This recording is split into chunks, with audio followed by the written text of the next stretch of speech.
Peter Pettigrew. We will tell them, tell everyone about it, about what you are, come here or else. The photos were there in the letter, damning ones, proof of my sickness, of my disease, of sick urges I kept falling to. I thought it was someone who just wanted some coin from me. I was wrong, it was considerably worse than that, and with my life on the line I did the unforgivable. I looked at the school in the distance, and smiled thinking of the last moments of life where I was truly happy. The image vanished as I looked back in the cave into the darkness. You're in charge, Peter. Junior smiled at me and patted me on the shoulder. It took the entire bloody summer, and pretty much all of September, but it's finished. The small army of spiders chittered. Yeah, it's finished. That sinking feeling continued. Cheer up, we couldn't have done this without you, Peter. You knew where their nests were, you helped us get the ingredients for the potions, and without you finding the queen, well, breeding this army would not have been possible. I cringed. Do we have to do it? Junior gave me a look of sympathy. Dumbledore knows. My feelings of shame and guilt, and self-loathing grew. He knows what you did to those boys, he knows that you betrayed your friends, he knows all of it, and he is coming for you. At the end of this there will be either a Dumbledore or a Pettigrew at the end of it, and if you don't take this chance this moment, we all know how this is going to end. I sat down. I never wanted it to come this. Junior sat next to me, a sympathetic face looked at me in the moonlight. I didn't want things to come to this either, I didn't become a Death Eater to hurt people, Peter, I don't think you did either. I just wanted to live. I was a coward, a horrible gutless coward, and an abomination. Junior shrugged. I just wanted our world to live. If I thought that muggles and wizards could live peacefully together I'd be all for it, but I learned about things. I was silent. Things I wasn't told about, the Holocaust, the Congo massacres, 100 atrocities based on silly things like the color of your skin, or worshipping the same bloody god in a slightly different way, and I thought about it, Peter. Having magic? Well, that's a much bigger difference than a purely cosmetic difference in skin color. He leaned back against the wall of the cave. The muggles are always expanding, always building, always hungry for more. Sooner or later they will find their way into our hidden spaces and then we will die from sheer numbers. The Muggleborns would warn them, that Muggle army. They didn't have the will to do what was necessary, it's them or us, unfortunately. I looked at Hogwarts glowing in the distance. You don't belong there, Peter, not anymore, not after what you have done, you belong with us in the darkness now and there is no going back. I felt sick with those words, the truth of them. In the end, even though we're going to kill them, we don't hate them, in some ways I envy them. Those children, they're the leaves growing in the light, but we're not leaves, Peter, we are the roots of the tree growing in the dark, and without us the tree dies. There will be more leaves, Peter, and when we are finished they will grow up free, the tree even larger, growing without constraints. He got up and we looked at that point of light in the darkness. He sighed and brought out a silver mask. Here, Peter, this one is yours. It was always yours, waiting for you. I grimaced and put it on. Welcome to the Death Eaters. It was far too late to turn back now. Gilderoy Lockhart. I looked out into the darkness. I had everything I needed to escape, to get out. Food, maps, water. For the very first time in my life I was scared, for the very first time in my life I had doubts. A hero is never afraid, a hero never doubts themselves, that's what my mother taught me and that's what I wanted to be for her. I looked at that kit that would let me run away, fake IDs, an American bank account, a plastic surgeon. I could start another life for myself, I could escape and go somewhere else. I looked over the walls. I was the only person awake, I couldn't sleep, not with this gnawing fear in my gut, not with those doubts plaguing my mind. Even a year ago I wasn't like this, I was absolutely certain that everything I did was right and correct. Maybe it was Mum dying that did it, maybe I lost my edge. I failed her, this guilt, these doubts, this fear, it's proof that I failed her, and then in the distance I saw the creatures. I heard them and saw them, so many of them coming for the walls of the school. I had enough time to escape, no one would know. I could just say that I was out riding my broom late at night. I would live. I looked at the bells in the distance, I had enough time to warn everyone, and enough time to escape to save myself, but not enough time to do both, and I didn't know what to do and I was scared. I looked up at the sky and those doubts returned. I had a decision to make and not enough time to think. Gilderoy Lockhart. I could run, I could go away, no one would know. I could start a new life, a quiet life. I could make up excuses, but as I ran to the bell tower I knew that my choice was made. My life was over now, my end insured. No matter what choice I made I would end this year injured beyond repair, disgraced or dead. Better men than me were destroyed by the curse, better connected too. I mean, look at Umbridge, she was undersecretary, looking at her she seemed invincible, untouchable. She still fell, her corpse found just recently decayed and destroyed. I was doomed, my end was assured, but I still controlled the middle, just because a story is predetermined it doesn't mean I can't work for the best ending possible. I kick open the door and I ring the emergency bell, the one I had been told as a first year to never ring unless it was an absolute emergency, the one that has not been rung in over 100 years. I didn't even know if it would work. The bell rang out dimly and I jumped on the rope, desperation in my body as I tried to make it sound. God, gods, whatever, I have never prayed before in my entire life, I don't know if you exist or if you care about us, and I know damned well that I'm not worthy, but there are a lot of innocent people. Why wouldn't this bloody bell ring? Children who need help, so please let this ring out and warn them, and if you will not help me, then fuck you, I will do it myself. The bell still wasn't loud enough. I looked at the trapdoor below a walkway. I smashed it open and got up, I jumped on the rope and fell through the ground into the darkness. The bell finally rung, the noise cut through my body like a knife. I heard the old rope wither and break. I dragged myself up and dropped again, the bell rang out, I then dragged myself up and grabbed the rope, I fell into the darkness. The bell rang for a third time. I saw glowing lights as the castle's wards, its most powerful ones, activated, and then the rope broke. I fell into the darkness and I felt my legs break and shatter. I felt woozy and could see the exposed bone in my right leg, it was bad. I got to my feet, using the will of a dozen greater men, and opened the door. To my horror I saw spiders, large spiders crawling over the roof, heading towards Gryffindor Tower. No one else was awake. If I fought them I would die and no one would know I helped, no one would see me and no one would know. I rang the bell, I got help. If I locked the door people would understand I was crippled and there was no way I could fight back. I ran out, on my broken legs, the pain excruciating. Severing charm on the lead spider, blasting charms, fire, the creatures stopped and noticed me. I was afraid, I was terrified, and I just wanted to run away. Heroes don't feel like this, heroes are fearless, a hero is completely and utterly certain of their actions, a hero has no doubts. Dumbledore was a hero, but he was asleep, there weren't any heroes around, just me and a bunch of sleeping children. Come on you blighters, fight me. I'm sorry Mum, for not being a good enough son, for not being there enough, for not being the hero you want me to be, there are no heroes here right now, just me. I used more blasting charms, trying desperately to thin their numbers as they rushed towards me, there were too many of them, I couldn't get them all. They got closer and I used more blasting charms, desperately trying to keep them at bay. Had. My throat was hoarse and dry, it was getting darker despite the pale moonlight, blood loss I suppose. I'm sorry children, I failed you. I fell to my knees grunting in pain, and then I saw a row of fire, then I saw spells being flung and the spiders consumed by spells. I looked up and saw Dumbledore surrounded in the moonlight, his face serious and looking at me in judgment, a wand in each hand. The heads of each house flanked him as they issued a stream of destruction. I got up, ignoring the pain, and used more magic trying to kill more spiders. We got lucky and they stopped, vanished, and then I collapsed again from the pain. Dumbledore made his way to the ground. Severus, get Mr. Lockhart to Pomfrey. I couldn't fail, not now. There's an entire army of them, so many of them, all of them coming for Hogwarts. Dumbledore nodded and looked me in the eye. We know now, I saw them. A stretcher was transfigured and I was placed on it. Dumbledore nodded and then grabbed my hand and squeezed it. You know, it's not if you fall that matters, it's how you get back up. Are you going to get back up, Gilderoy? My throat was dry, parched, my voice cracked. Yes. Severus Snape. I have sent owls for help, activated the wards, and every defense we have. It's bad, an entire army of damned spiders. I already felt tired and irritated. I wrote to Tonks and asked her to get my private stash from my island to here. Albus nodded. Pisces sent his best man here with food. I blinked. How much food? Albus sighed. If we're careful with our resources and ration, it's enough to last a year. I nodded. So it's overkill, that boy's paranoia always got the best of him, and Albus wasn't agreeing with me, and I stopped. How bad? He leaned back. I had Sybil do a complete scan. It's bad, very bad. I frowned. Sybil is a fraud and we both know it. Albus shrugged. Her skill at divining the future is hit and miss, this I admit, but we are not talking about the future, we are talking about the here and now, and in the here and now we have a massive army of spiders laying siege to the school. I took in the information. Then why are we here and not on the walls? Albus smiled. It is currently raining. I blinked and smiled. Pix says. It took some doing, he is not a morning person and was in an absolutely foul mood. I will confess that I might have had his head of house excaberate that emotion a bit. Though I wish his language was a bit cleaner. He took a lemon drop and put in his mouth. How is the fraud doing? Albus frowned. Mr. Lockhart is recovering, which is good, we will need him in the upcoming days. I shrugged. If you're about to let what he did go, I understand, I did far worse things.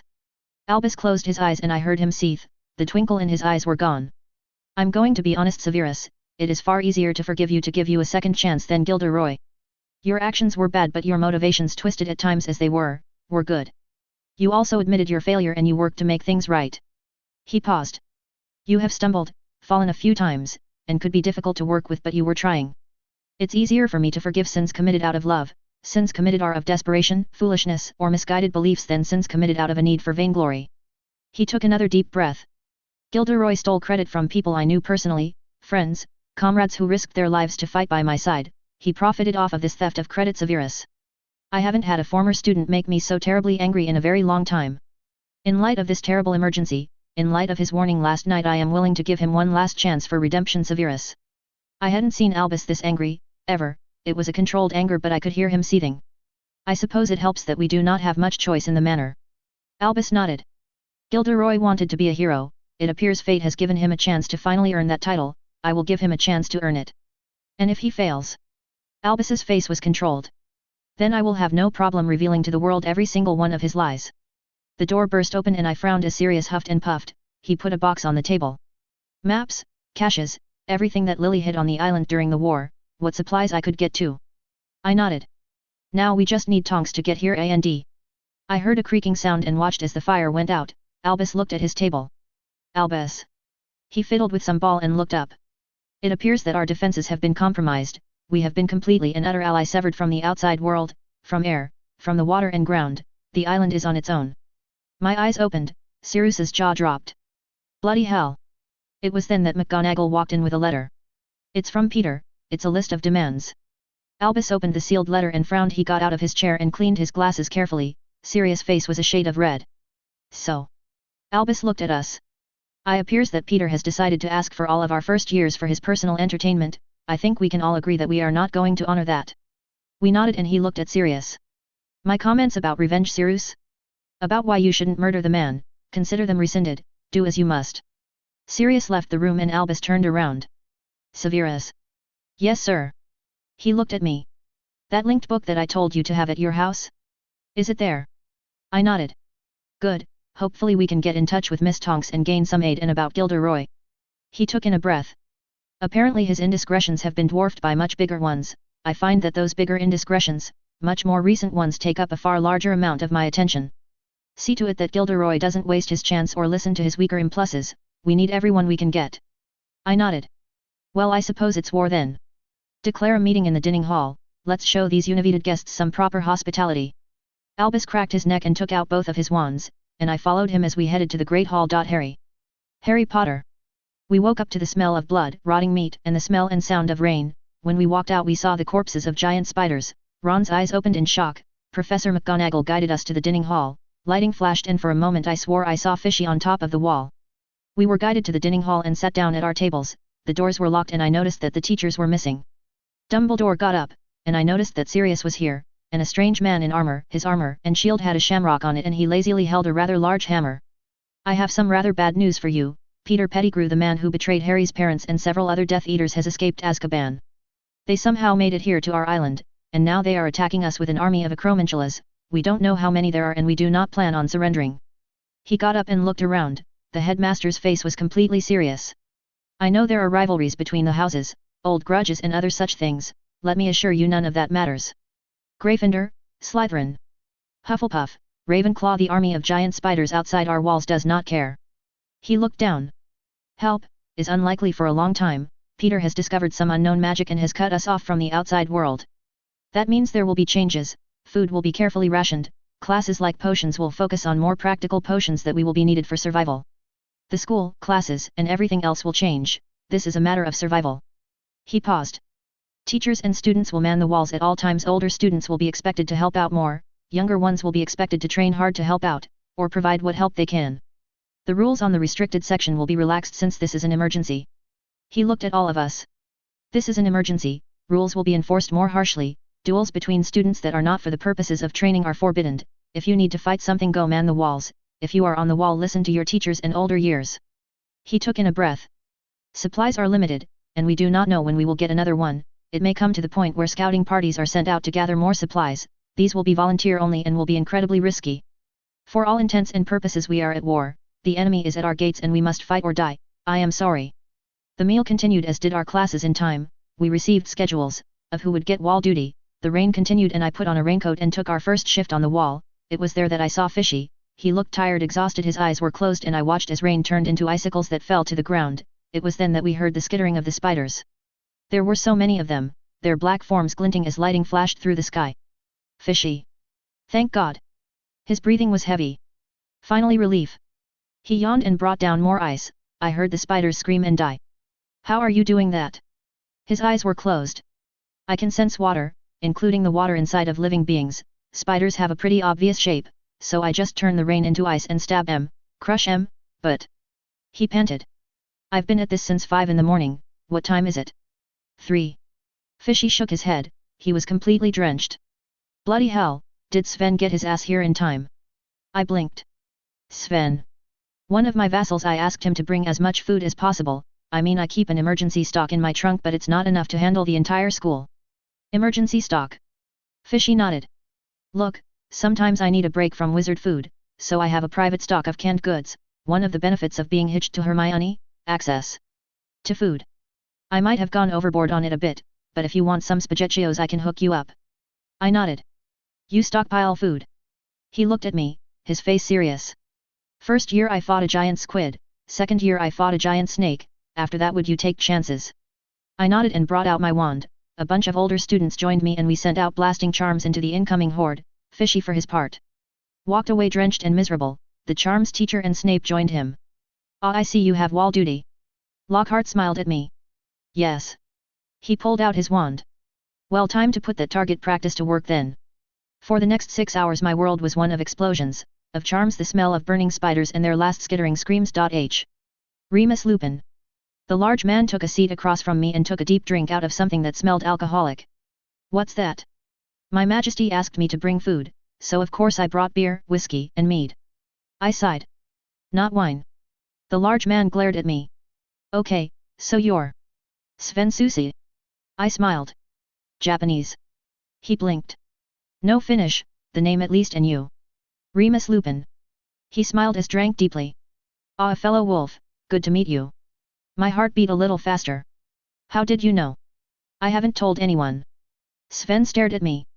It's in the name, Remus Lupin? As wolf names go it's rather obvious, I mean a founder of Rome that was raised by wolves and a last name that means wolf. I at least did some research to not make it totally obvious but it's not as bad as some wolf names. That's my actual name. He smiled at me. Ye sure, whatever, you're amongst friends Lupin. He poured a beer for me and I drank it. Brewed it myself. I stared at it. So you're a werewolf? He nodded. And you choose to be called Sven Susi? He shrugged. Well, the name Todd doesn't exactly inspire fear in one's enemies, does it?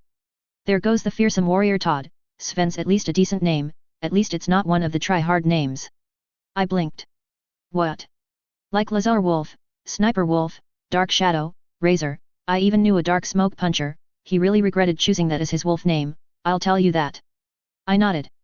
So, how were you cursed to be, you know, a werewolf? He turned and stared at me. Cursed? I am stronger than a normal man, regenerate damage that would kill a normal man, have heightened senses, and turn into a giant wolf. How is that a curse? I stared at him. You can hurt people. He stared at me. Well, yes, I'm a warrior, that's generally in the job description. I also train people how to use traditional weapons, swords, hammers, and I brew beer. But, you can't control it, and God, I could have hurt people. And the man transformed into a werewolf. He stared at me in his monster form and loomed over me, and then he calmly sat down and continued nursing his beer. It's not a full moon. The wolf laughed. Only whelps need a full moon. I stared at him in horror. Oh. He blinked. You just earned the honor recently, then my apologies, it takes a while to learn how to control it, don't worry, your sire will put you through your paces. Honor. I'm a monster that's a danger to everyone around me, why would anyone want to be a werewolf? Sven sighed. Oh no, you're one of those, great. He sipped his beer. I can't ever have children, I'm an outcast. He turned back into a human and stared at me. Can't have children, did you lose your balls? I lifted my hands. Wolves are sterile, everyone knows that. The man rolled his eyes. I better tell my 3 children about that, I'm sure my wife, who is also a wolf, would get quite the chuckle. I slammed my hands on the table. This is in all the books and ministry lies. But ministry lies, the blood of the wolf was created to empower squibs. When used correctly and trained correctly you become a dangerous and powerful combatant. It's a tool, a strong one, and we served as wizards' right hands for hundreds of years until the ministry came about and decided they didn't need us anymore. So you choose to become a monster. Sven took another sip. I am trying very hard to be nice to you, Remus, my student and protégé speaks highly of you but you are being very rude and ignorant. I looked away. I'm sorry. Have you even talked to another werewolf? Fenrir Greyback. The man lifted a finger and sighed. Okay, I completely understand now. God, did he even bother putting you through the rites? I don't use dark magic. Sven sighed. The rites mostly involve meditation and drugs, it's a process where you learn how to control the wolf. I'm sorry you ran into the prick, I really am. I looked away. But I'm not going to consider being wolf-blooded a curse. It took me months to convince my sire to gift me, and even longer to train. I worked hard to earn this honor. I am sorry you had an unworthy sire but your experience isn't a normal one. He took a sip and then spat on the ground. Bloody Greyback. I looked away. Isn't he some kind of hero to you guys? Sven chuckled. Wolf-blooded heroes don't have kill orders. No Remus, we have no love for that irresponsible piece of shit. In fact pretty much every pack wants the man's head. He got up. I think we got off to the wrong foot. Since I am stuck here I'm willing to put you through the rites, teach you how to control your wolf's blood. I looked down. No dark magic. Sven finished his beer. You're a teacher here, and until you learn how to control your powers you will always be a threat to yourself and others. I am offering to teach you. I nodded. Thanks. And if we get out of this alive, I am going to set you up on a date with my wife's younger sister, because this conversation has convinced me that you desperately need a shag. He got up and left the room. I took another sip of beer. I cringed as McGonagall walked in. She looked at me. Is that beer? I nodded, her eyes narrowed. Is there more of it? I pointed at the barrel and she sighed. Thank Merlin. She grabbed a glass and poured some in, and took a deep swig. Ah, that's some good stuff. Tonks. I had the book with me. I was on the island of Lewis at an old aging dock.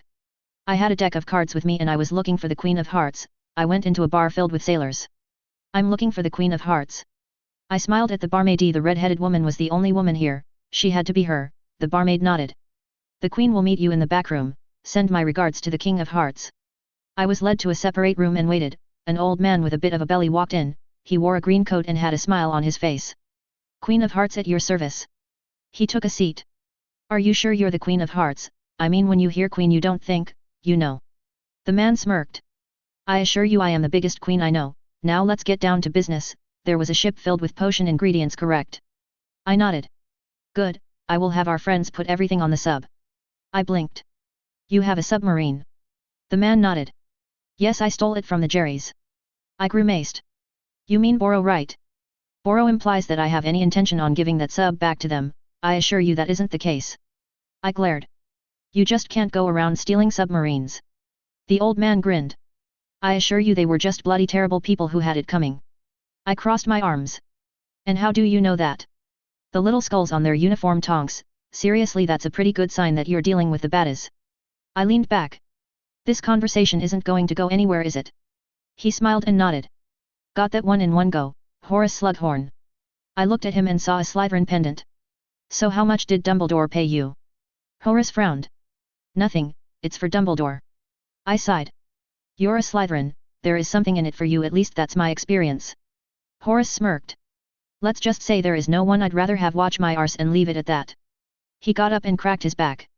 Well, better get to it. He smiled at the people in the bar and waved his hands. They all nodded as we walked to the docks.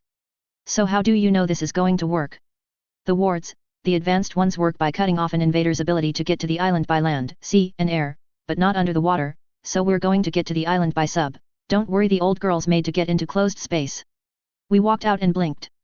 This is U-534, I named it the Region Bojan Krieger, and during Dumbledore's first dust-up with the Dark Lord I used it to ferry forces, equipment, and supplies throughout Europe.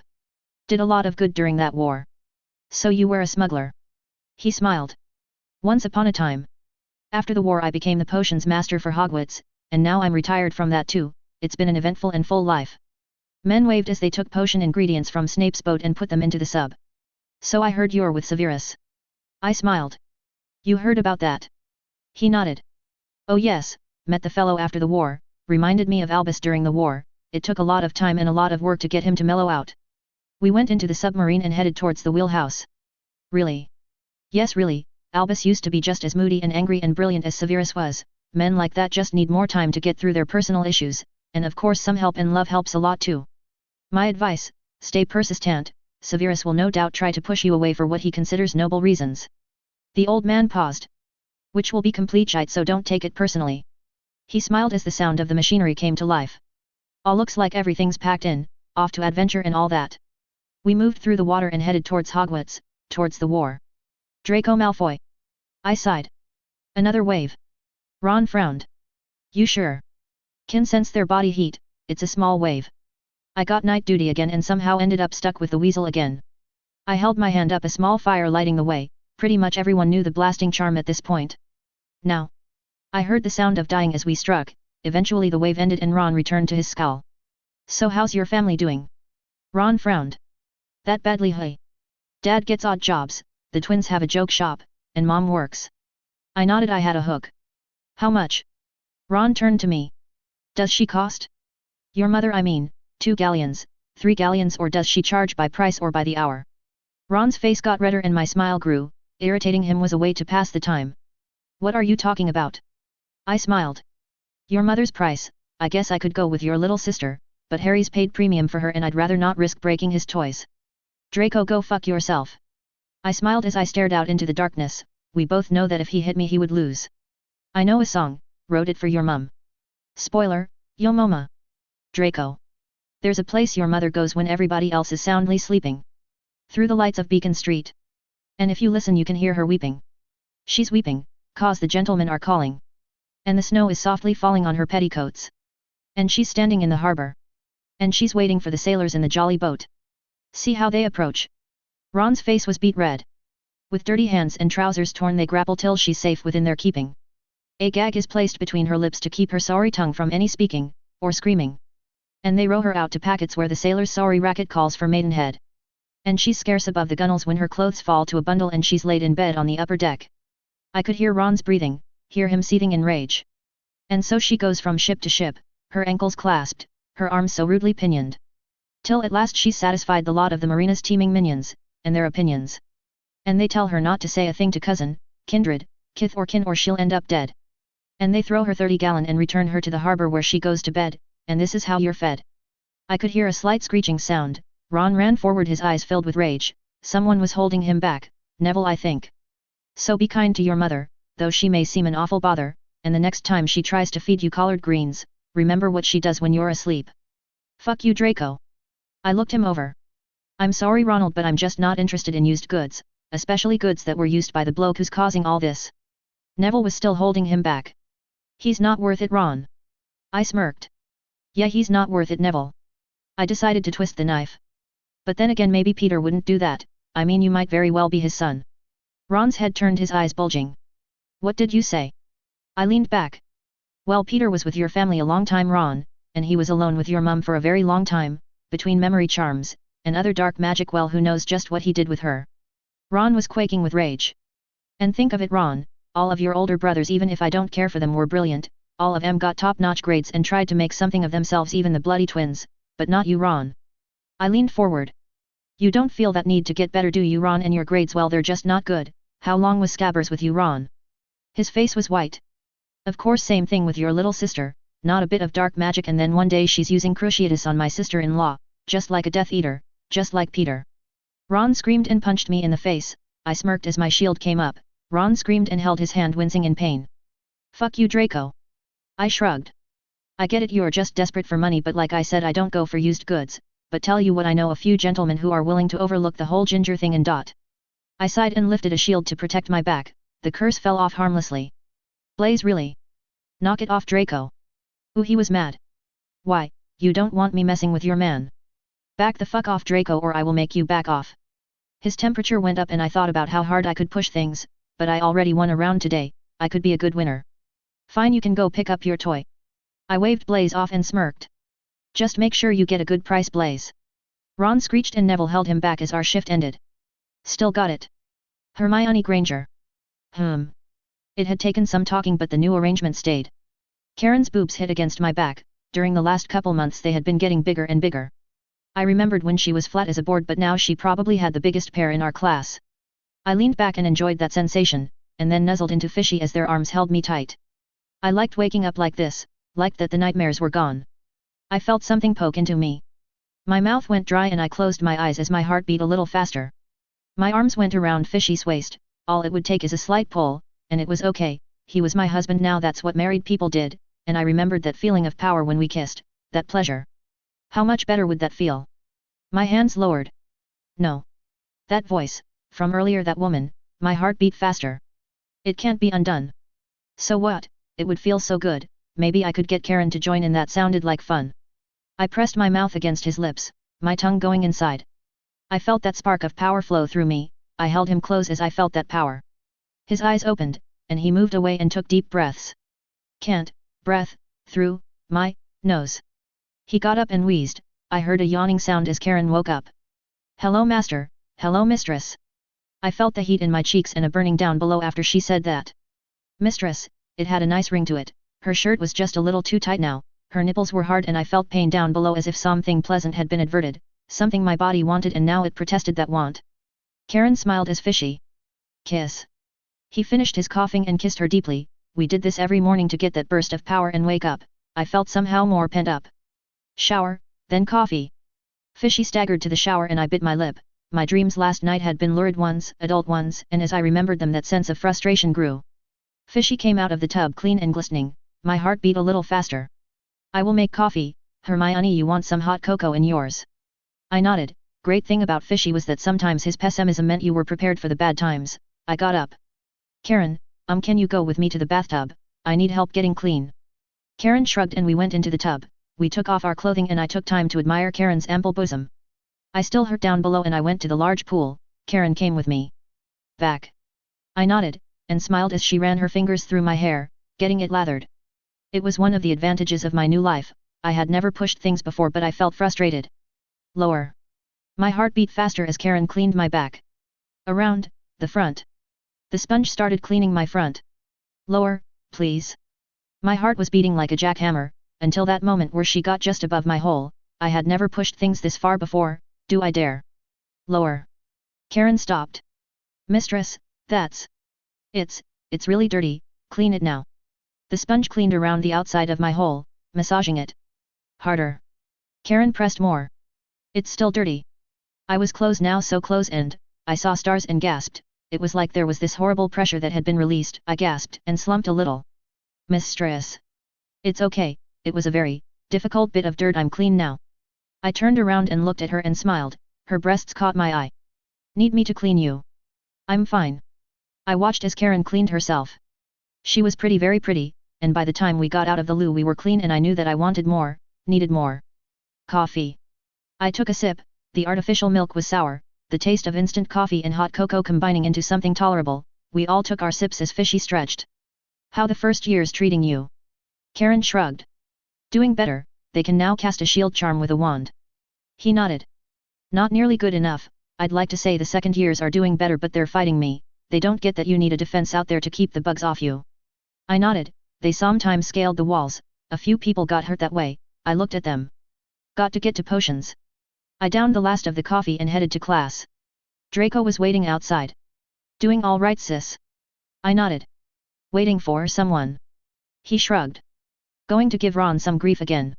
I frowned. Why do you insist on messing with him? Draco yawned.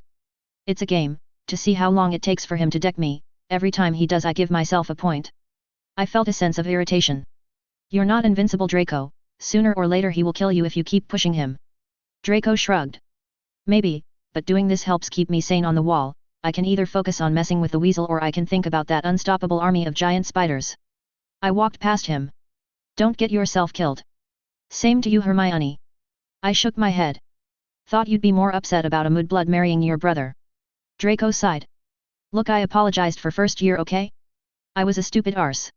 And now I'm just an arse. Now go, and I have new material to test out on the weasel and I don't need you throwing me off my game. Fine. He looked at me. But seriously, be careful, I can't have you dying on the wall. We both know there's no way Fishy can do better than you. I smirked. Fine, be safe. I prepared my ingredients and Snape looked at us. Ron glared at Draco and I looked ahead. Neville Longbottom. Our eyes all turned to him. We have a limited number of cauldrons, and limited amount of supplies. Today we're going to make a cure for potion, a cure we need, a cure that lives depend on.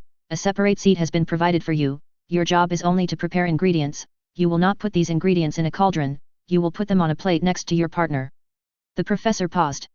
If you fail to follow my demands not instruction demands, I will kick you out of my class for the rest of the year and give you AT, you will spend your free time on the wall. Neville's eyes opened, it was harsh but there were no incidents that day, I think Neville actually got his best potion grade that day. Classes were weird now, staggered, people slept when they could, the daily feasts of the past 2 years were gone, you got a limited amount of food, nothing was wasted. I took my position on the wall, I raised my hands and called upon the old magic that ran through my blood. Like clockwork the skittering masses of spiders came. I called lightning down from the sky and laughed, eventually I would run out of energy and pass out, like I always did but until then I felt powerful, until then I felt I was in control of my life. But I still wanted more. Harry Potter. I stood on the wall, Draco looked tired. Where's Weasel? I felt like punching him. He got a different watch because you're an ass. Draco shrugged and I picked up some binoculars. Why are you still allowed to have wall duty? Draco's eyes looked across at the ground. Same reason why my brother gets wall duty, why Luna gets wall duty, we're great at sensing them coming. He frowned. And we have about 5 minutes till the next Merlin damned wave. I sighed. How the hell do they have so many damned spiders? Draco looked at me with his tired eyes. Magic, has to be some kind of magic, serious stuff too. They must have prepped for this for months, and it can't just be potions either, they must have grabbed something old, something powerful. I looked around. Where's Pansy? This is her turn. Draco was silent. A wave earlier today got over the walls, Pansy got her pomfres working on her. I winced. Aren't you too? He nodded. We made out a couple times, don't know if that makes us a couple though. I heard a whooshing sound and looked up, an exhausted Lockhart landed. I will be right back, went on a scouting run, potion ingredients and all that. It's not my area of expertise but hopefully Severus will be able to do something. With what we got. Lockhart left and Draco looked at his watch. You figured out how to sense them. I shook my head, my powers were more like radar than like the other 3. Nope. Draco nodded. Better give myself another point then. I frowned at him. Is everything a competition with you? Draco looked at me. Yes. I sighed as I heard the chittering of spiders. Release the payload. Fiery packages were launched over the walls and I was thankful that the twins were able to make a catapult. I didn't question how they knew how to make one, there were things I just didn't want to know. Draco stretched and we unleashed blasting charms and other attacks. Draco looked at me. Shields. Despite our efforts there were too many, those of us who could cast shield charms on the halfway point between the ground and the top of the wall. Draco smiled and the shields caught on fire, the tortured screaming and smell of burning spiders filled the air, the others used blasting charms.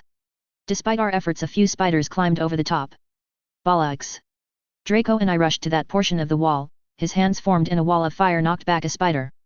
I jumped and used a cutting charm on the spider as it headed towards a girl. I took out its legs giving her time to use a blasting charm. I ran up to her, she was breathing heavily, covered in spider goo. Waves finished. Draco went back to his spot and I noticed that the girl was Cho. Thanks, the damned thing got through a gap. I noticed a green bite on her arm. You need to get to Pomfrey. Cho sure get. It's nothing serious. People have died from that kind of bite. I pulled out a small vial and gave to Cho. She drank it and sighed. We're running out. I nodded, and I helped her up. Her knees buckled. Right, should have known, takes a while for the venom to kick in. Getting Cho to Pomfrey. Draco rolled his eyes and waved me off and I helped Cho to the hospital wing, enjoying her warmth as we walked over to get medical help. It's nothing serious. I shrugged. Then she will have you back and out in no time. Cho nodded. So sorry I've never talked to you before, who are you? Harry Potter. She blinked. I think I heard that name before. Great, the one girl who I actually want to be impressed doesn't know about the Dark Lord. Voldemort tried to kill me as a baby, it backfired. Cho winced. Ouch, sorry about that. Didn't mean to drag things up. I nodded. My hands around her waist, I opened the door and set her on the bed. She will take it from here. I got out and saw Lockhart. Hey. He nodded. Going on a scouting run before it gets too dark. Want to come with? It was dangerous but it beat dealing with the wall. Sure. I walked with Lockhart. So, did you ever really like a girl? I mean really like one. The professor closed his eyes. I had a few girlfriends, a few one-night stands, the closest thing though was Rita. I blinked. The reporter Rita or another Rita? The reporter, and she's a lovely woman when she's not in the zone, in a way we were perfect for each other. Both of us put our careers ahead of anything else, both of us were afraid of actually getting close to other people. When you get to a certain level of fame you find a lot of very lonely people, and it's best to be lonely together, right? I nodded. So there's a girl I like. The professor stopped. There's a lot of advice I could give you, but right now I regret not taking my relationships more seriously, not taking Rita more seriously. Life only gives us a certain number of chances, Harry. You might get rejected, you might not, but you will regret it if you don't try. He smiled at me. I know I do. Lavender brown. I remember growing up in a tiny shack with my mother, I remember her telling me. I have a gentleman coming over tonight. Those were the magic words, with that said I would be kicked out for the night or however long they stayed. It took me a while to figure out what Mom was doing, how she paid for everything. I found out after watching her once, with a man from the ministry. That's how I got to Hogwarts, by the way, married man who works at the ministry and was one of Mum's gentleman callers. I didn't hate her for it, she was a squib and that was the best Mum could do. My dad, whoever he was probably a wizard. We were lucky as squib families go, we lived on the very border and edge of the Weasley and Lovegood lands, a bit of disputed swampland that Mom had grabbed in a moment of luck. Every now and then I got to watch the younger girls play games I would never be allowed to join in, watch the boys play games from the outside. I wasn't allowed to actually play with the children, if I did Molly would call me trash and I would get a thrashing, so all I could do was stay hidden and watch a life I desperately wanted but could never have. Somewhere along the line I discovered Molly's youngest son, I discovered Ron. He was the runt of the litter and was picked on. And I grew to sympathize with him, and eventually that sympathy grew into something more. Ron was that untouchable, unreachable boy, that boy I wanted so much, flaws and all. When his birthday came or Christmas came I would whittle little wooden toys for him to find. I didn't dare give them to him directly or even talk to him. Molly's shadow hung over the property like a wrathful ghost. But I was small and I grew better and better at staying hidden. One of my memories was a Christmas day. Mom wasn't able to afford any food or presents, but she gave me a hug, and I wandered to the Weasleys and watched them eat Christmas dinner, me outside in the cold, hunger gnawing at me as I watched them eat a chicken in front of me.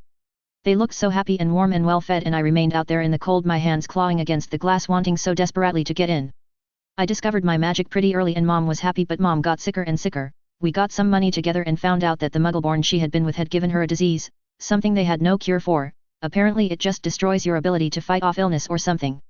The gentleman stopped calling and she got one last favor. When my first year at Hogwarts ended I found my mum's corpse, and I buried her in the backyard. I made a tiny cross for her and shivered in the dark shack.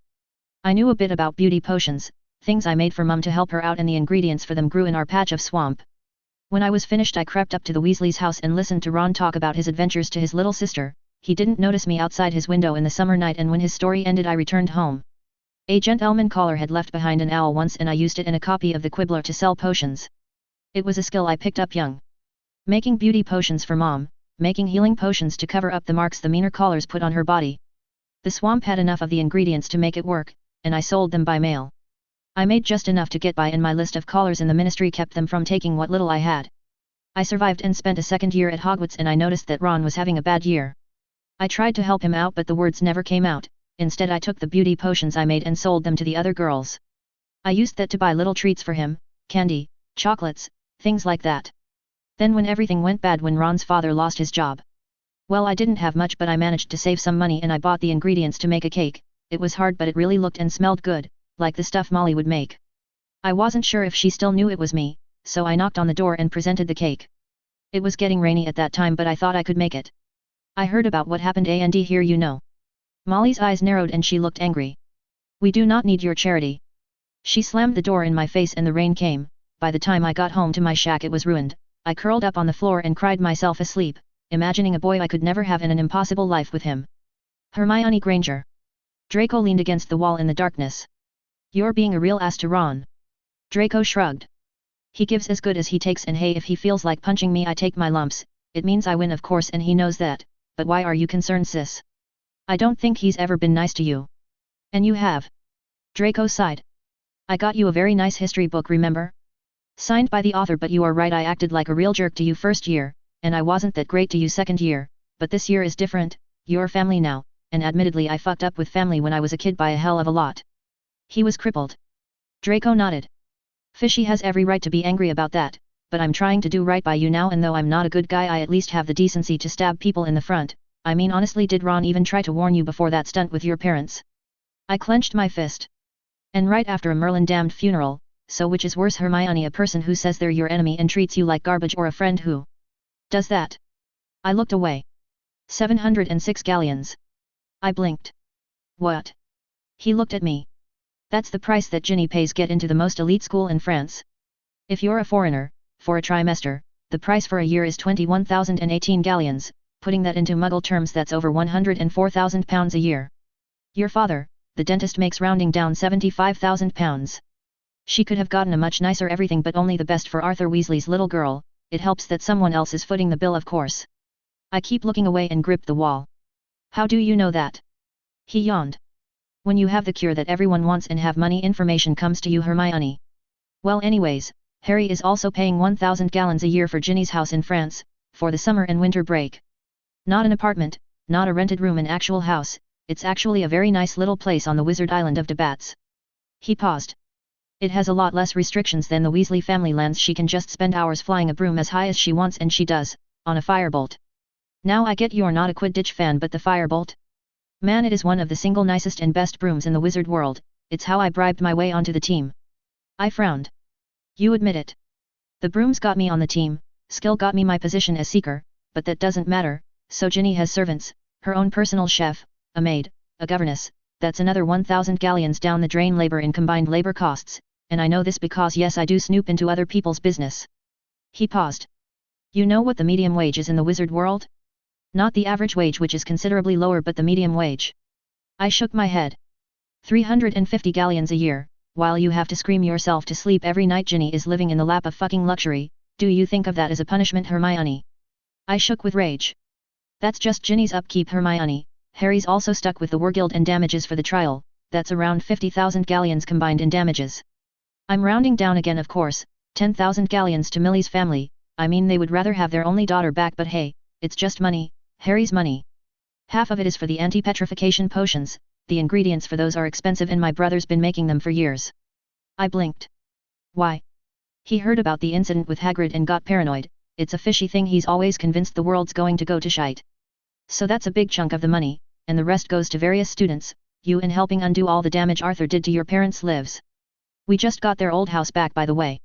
My anger just grew and I felt electricity crackle between my fingers. I turned to look at Draco. He had a calm look on his face.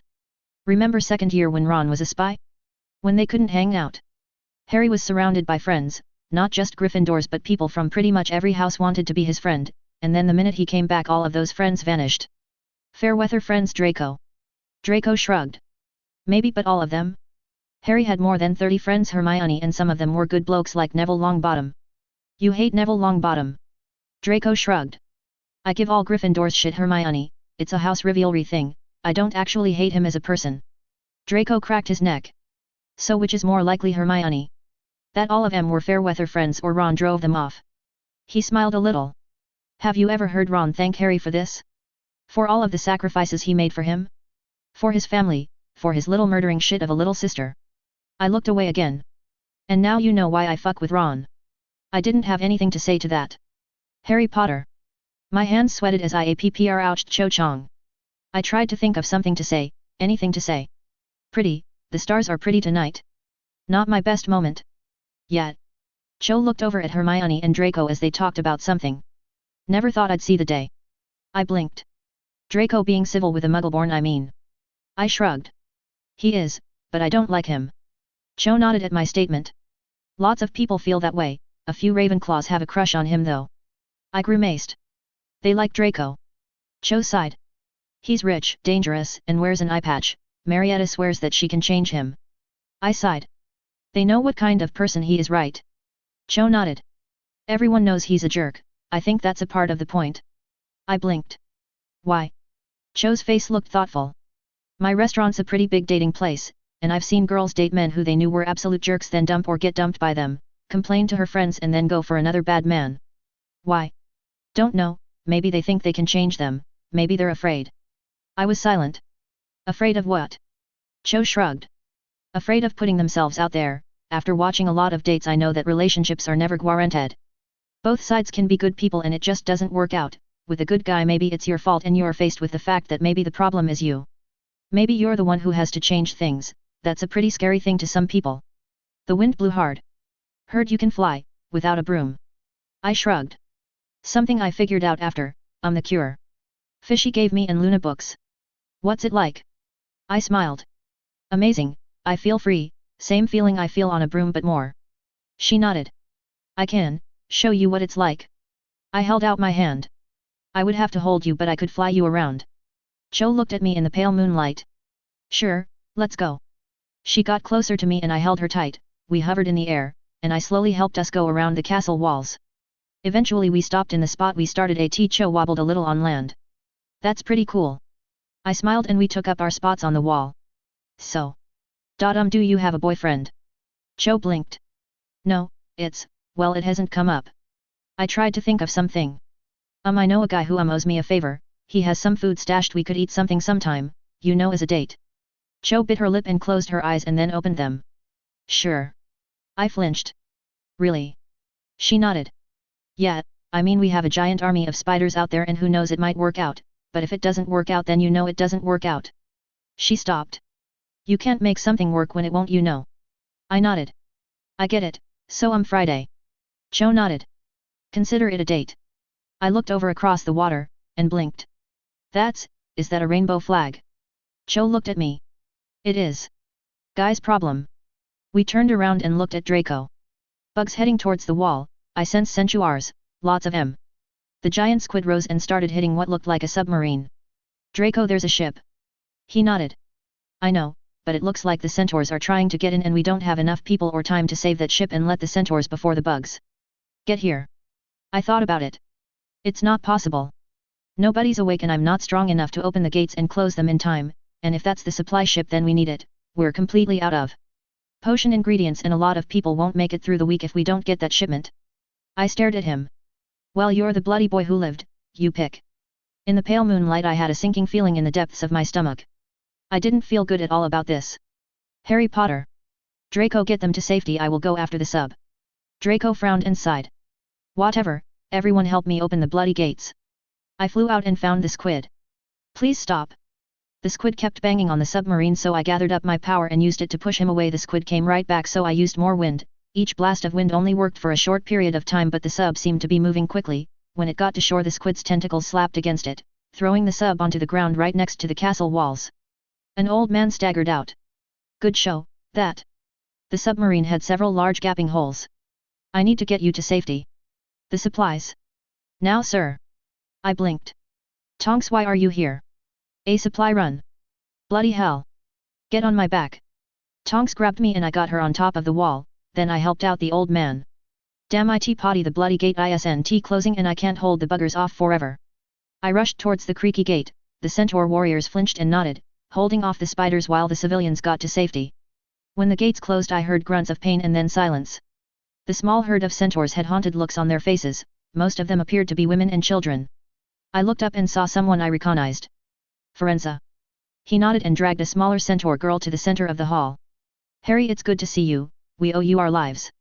I looked around. Where are the others? Dead, all of them are dead. I begged Bane, pleaded with him, with the others that we needed to seek sanctuary at Hogwarts, that the only way we would survive is if we worked together. He put our people's pride before our lives. He slumped. This is all I could save of the people on our island. Oh, so who's in charge then? The alderman sighed.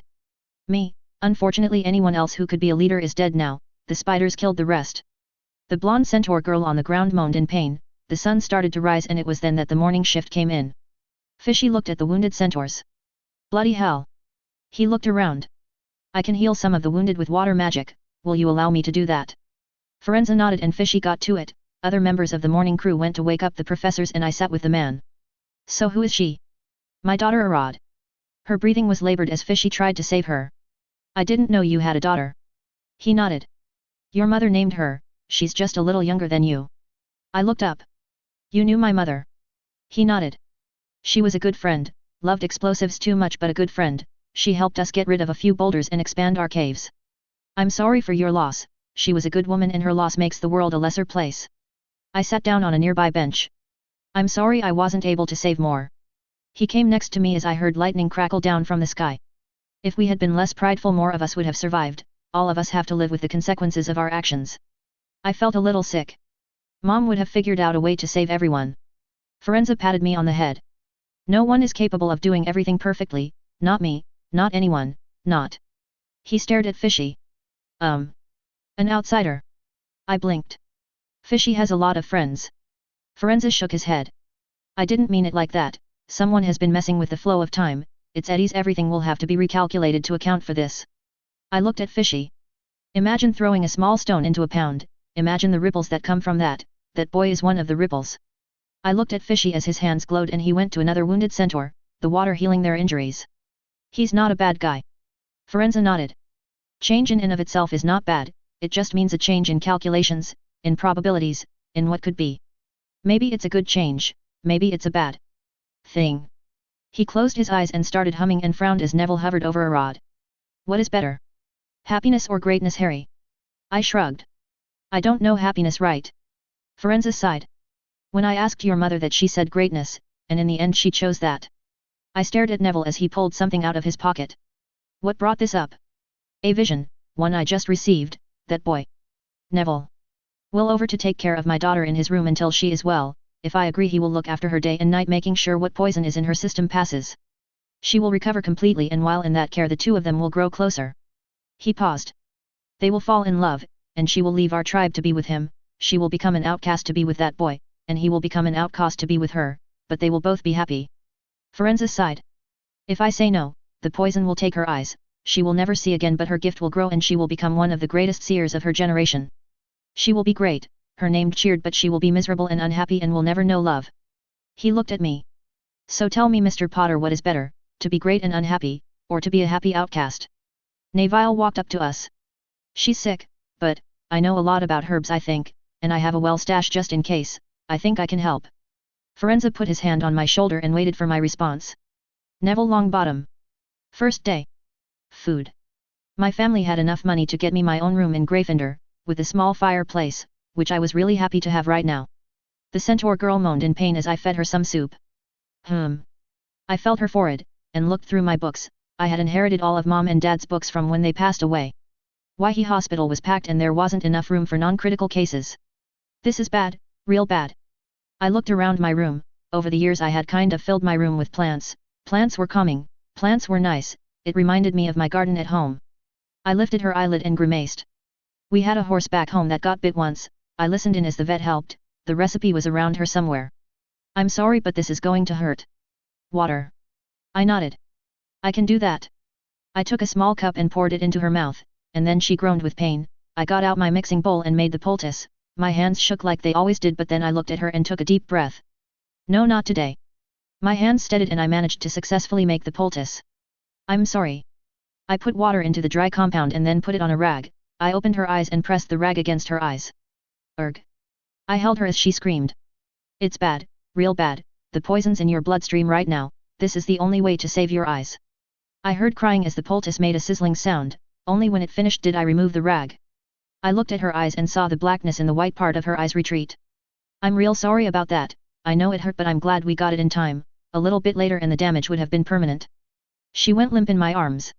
I'm sorry, I always kind of bollocks things up. Second day. She's still moaning in pain. Potions, that was the key. Potions, but I'm terrible with potions. I'm sorry. I always worked quickly in Snape's class. I was afraid and I just wanted it to be over, but I couldn't do that here, so I slowed down a lot. Slower than I have ever been before. It seemed to take forever, but the potion turned green. I don't have a lot to work with, so this is going to taste pretty bad. I poured it into a cup and let her drink it. Ugh. The girl winced as the potion went down her mouth. Did I mess this up? I mess everything up, please don't let me mess this up. The girl wheezed and went to sleep. I got some food ready for her. Veggies were safe, right? I think they're safe. I need to go to class. I will ask the house to help out. My stomach fell as I went to potions class. Professor Snape looked at us. These are extreme times. The ministry has gotten back to us and they are trying to get help to us, but it will take time. Luckily we just got a fresh shipment of potions. Our supplies are still very limited, but hopefully this will get us through the crisis. He actually smiled and I felt a little frightened. You will notice that we have new guests. the Death Eaters have been targeting the centaur population. They have agreed to help us man the walls, which means that you will have more time to learn, but this also means rationing will become slightly more strict. I nodded. That was fair enough. I did better this time and Snape didn't yell at me for once. When the class ended, a girl with a bunch of piercings came in and kissed Snape on the cheek. Not in front of the children. She smiled and waved us off as they talked. It took me longer to get my school supplies together and the strange pink girl came up to me. Hey. I looked up. He's not as bad as he looks or as scary, okay? I nodded and went back to my room. I looked at the girl. She opened her eyes. Pain. Her stomach grumbled and I got a bucket. I held her hair back as she threw up. This is normal, it's okay, the potion gets all the poison together and you throw it up. I'm sorry, but this is kind of the best I can do with the ingredients I have. She wheezed and I combed my fingers through her hair. It's going to be okay. I gave her a quick hug out of a lack of ideas of something better to do. You smell nice. I froze, my face turning red. The centaur girl's face likewise was red. I She stuttered a bit. I'm sorry, I'm not good with people, you know. I nodded. My name's Arad and I'm sorry, I'm much better with plants and stuff than people. She looked away. That thing you did with my hair. I grimaced. Did I do something wrong? It felt really nice. We were silent for a bit. My name's Neville Longbottom, and I like plants too. She smiled weakly. I feel kind of. She collapsed and I removed the bucket. I went to another class and when lunch came I came back with food. She smiled when I came in. Lunch. We ate together in my room as I tried to think of something to say. So what's your favorite kind of tea? She tilted her head. Tea. I started rattling off facts about the tea plant and all the ways it could be harvested and used in different blends. Normally people just kind of told me to shut up, or got bored or left, but Arad just let me talk and seemed to be really interested. She talked about plants that the centaurs used that were kind of similar, and before I knew it I had to go to class. It was nice having someone to talk to. Day 3. I'm sorry. She looked away. I can't use your bathrooms and I used some cleaning spells as she looked away. Are you feeling better? She nodded at me and tried to get up. I think, maybe there's a potion to help with that. I went to my cauldron, my heart beating. Calm down. I blinked at her. When you're afraid it affects the potion, you need to have a clear mind. She limped towards me. You know about potions? She nodded. My dad was friends with a witch named Lily. She gave us all of her potion books. I'm okay at it. I looked at the cauldron. I thought only, we could do that. She shook her head.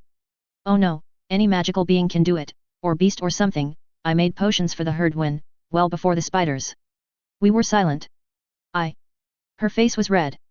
Can you do that thing with your hands again? Yes, I'm okay with it, if you're okay with it. I'm very okay with it. She looked away. Sorry, Neville. I smiled. It's okay, I have a brush around here somewhere. I made the potion and then she drank it. I ran my fingers through her hair and she made a light humming sound. It was nice. Then I went to class, did some time on the wall and went back to Arad and we talked about plants throughout the night. Day 4. Some help. I helped Arad stand and her hooves made little noises on the floor. She was taller than me. It was really nice talking to you, Neville. I nodded.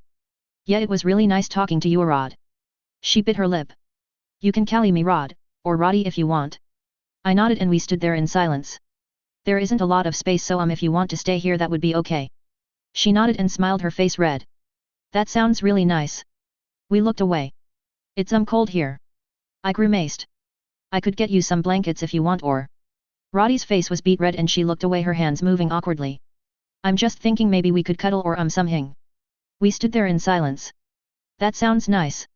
When night ended, when the sun set, I brushed Roddy's hair and fur. She made a little mewling sound as I did that and I thought it was kind of cute. Then we got on the ground and cuddled and I just kind of felt warm and happy. I don't know why, but it felt right. Blackfish and I. The two of us sat down in one of the school's gardens. It was secluded and people rarely went there unless they wanted to talk in private.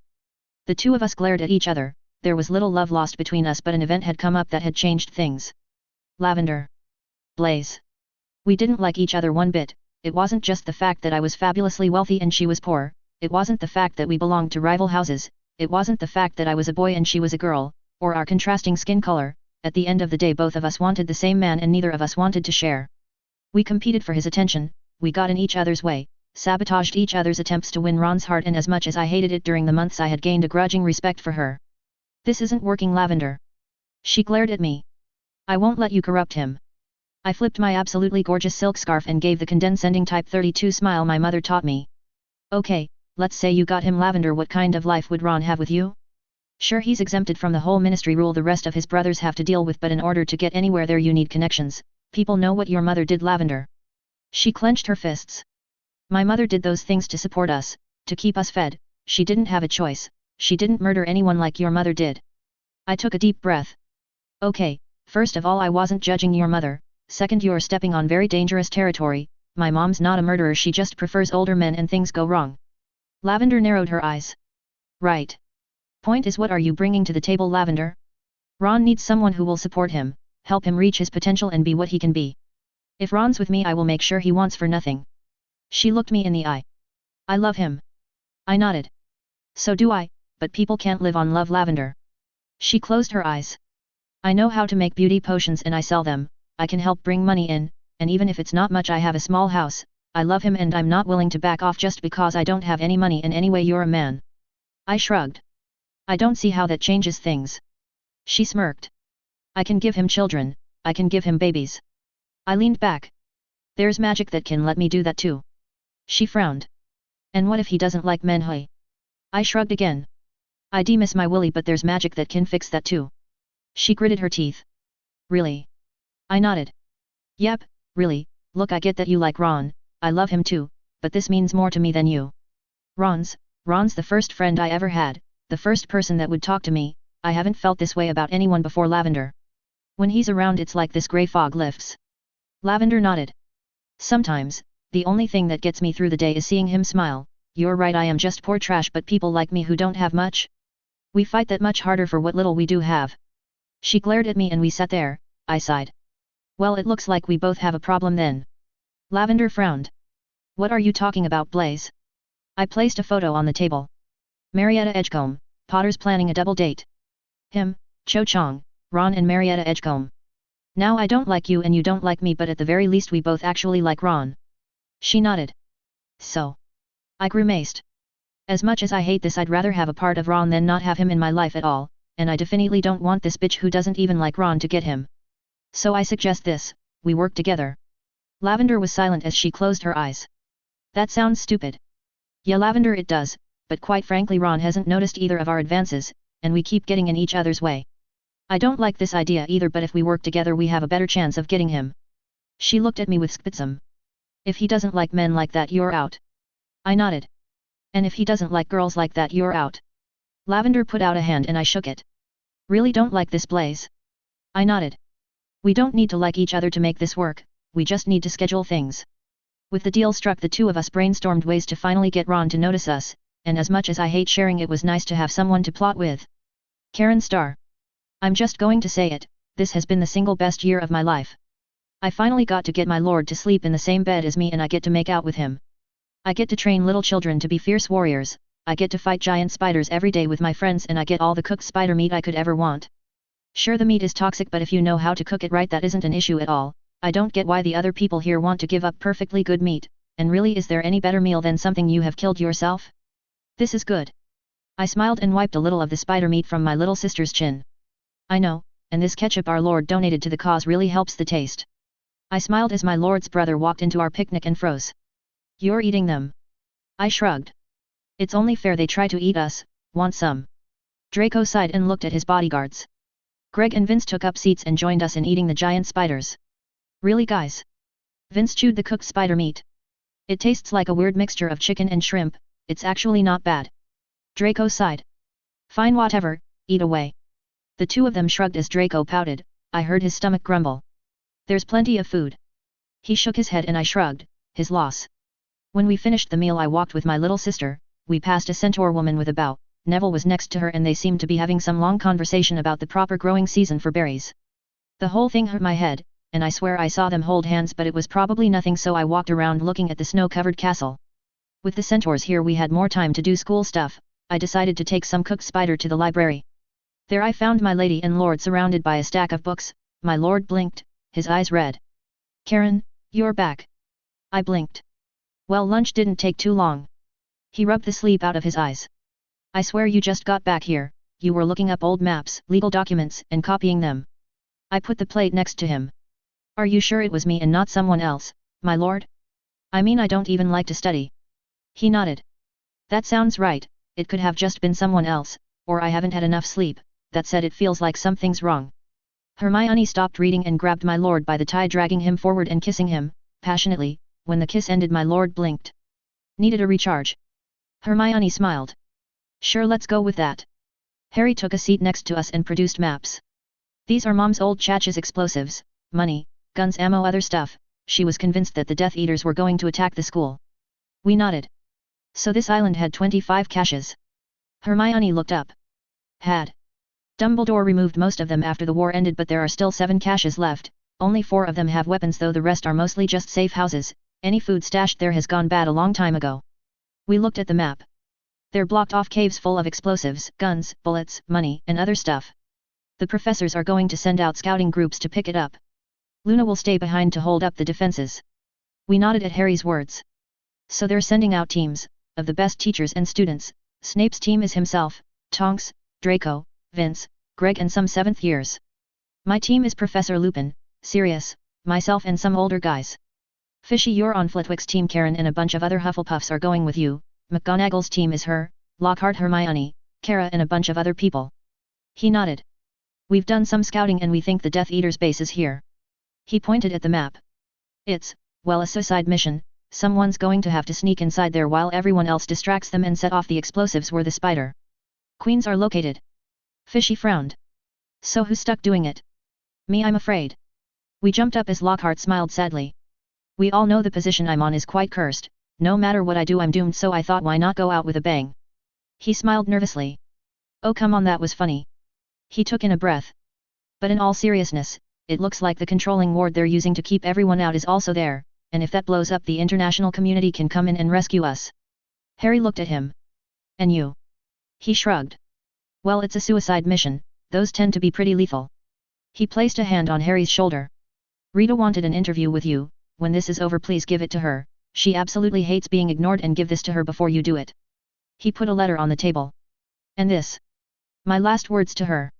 I've written my will, and my goodbyes, but before this happens I want all of you to enjoy a nice Valentine's, go on a date, be with the people you love or at least fancy, because you might not have that chance tomorrow. He smiled warmly at us. Don't make the mistakes I did and take the people you care about for granted. We're all given a small amount of time after all. He walked away smiling as if at peace with himself. Hermione bit her lip. Date? My lord shrugged. Karen, you still have that record player? I nodded. Well then, let's do some dancing then. Harry Potter. I set the table. Fishy had a camping set that he let me borrow, and I cooked some canned pasta over a fire. It smelled good, better than some of the stuff we had been eating. Karen offered some spider meat, but I didn't want to eat it. No one wanted to eat it. Smells good. Cho sat down and she looked pretty. I took in a breath and tried to settle my nerves. It's almost finished. Ron walked in late and sighed. He looked better now. Blaise gave him a good haircut, that a lot of people commented on, and he fixed his robes so they looked better on him. It was one of the changes that came with the siege. Now that we couldn't go to Hogsmeade, we had to do our own haircuts. We had to make our own everything. Some people seemed to do well for themselves, making their own little businesses, trading in what little money existed, favors and stuff.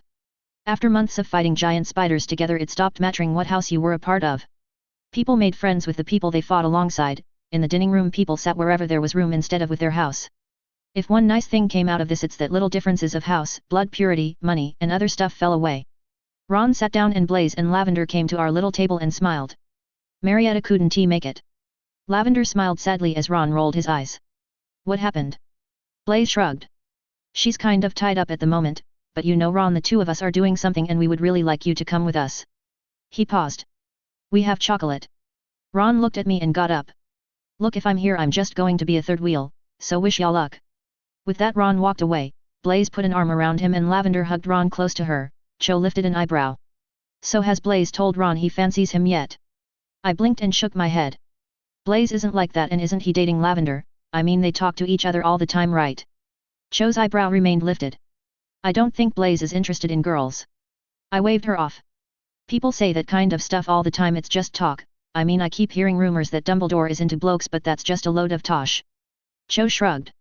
If you say so, but I have seen Blaise check out Ron's bum quite a bit. Lavender does the same thing. I got up and put the cooked spaghetti and meatballs into bowls. Blaze is just really into fashion and looking posh, musical theater, and other stuff. He's not like that. Cho frowned.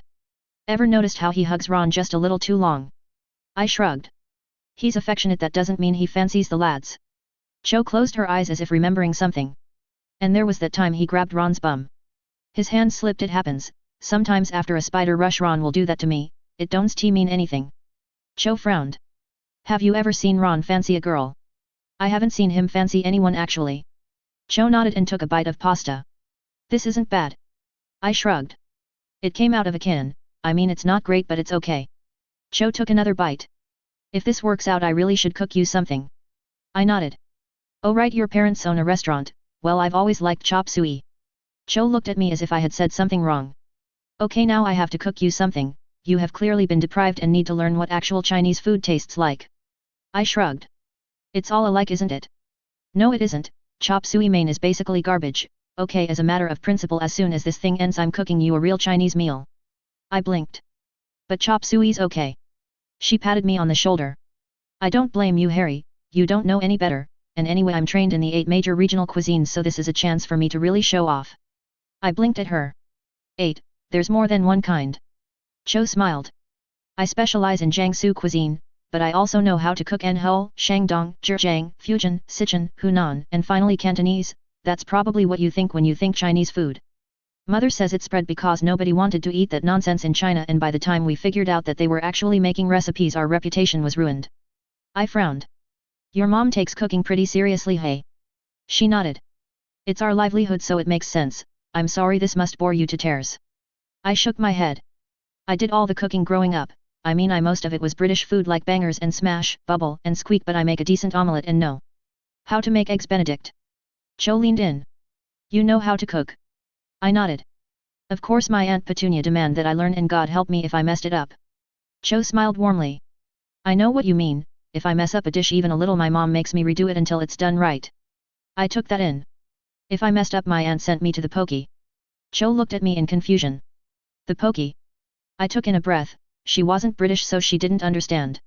The pokey, basically my aunt took a closet and stuck star pay things to the side so it you tried to lean you would get poked, hence the name. Man, after I burnt one dish my aunt sent me in there for an entire night, just me and a bunch of sharpened metal bits. I laughed at the memory and Cho looked at me with horror and concern. What? The pokey's perfectly normal, right?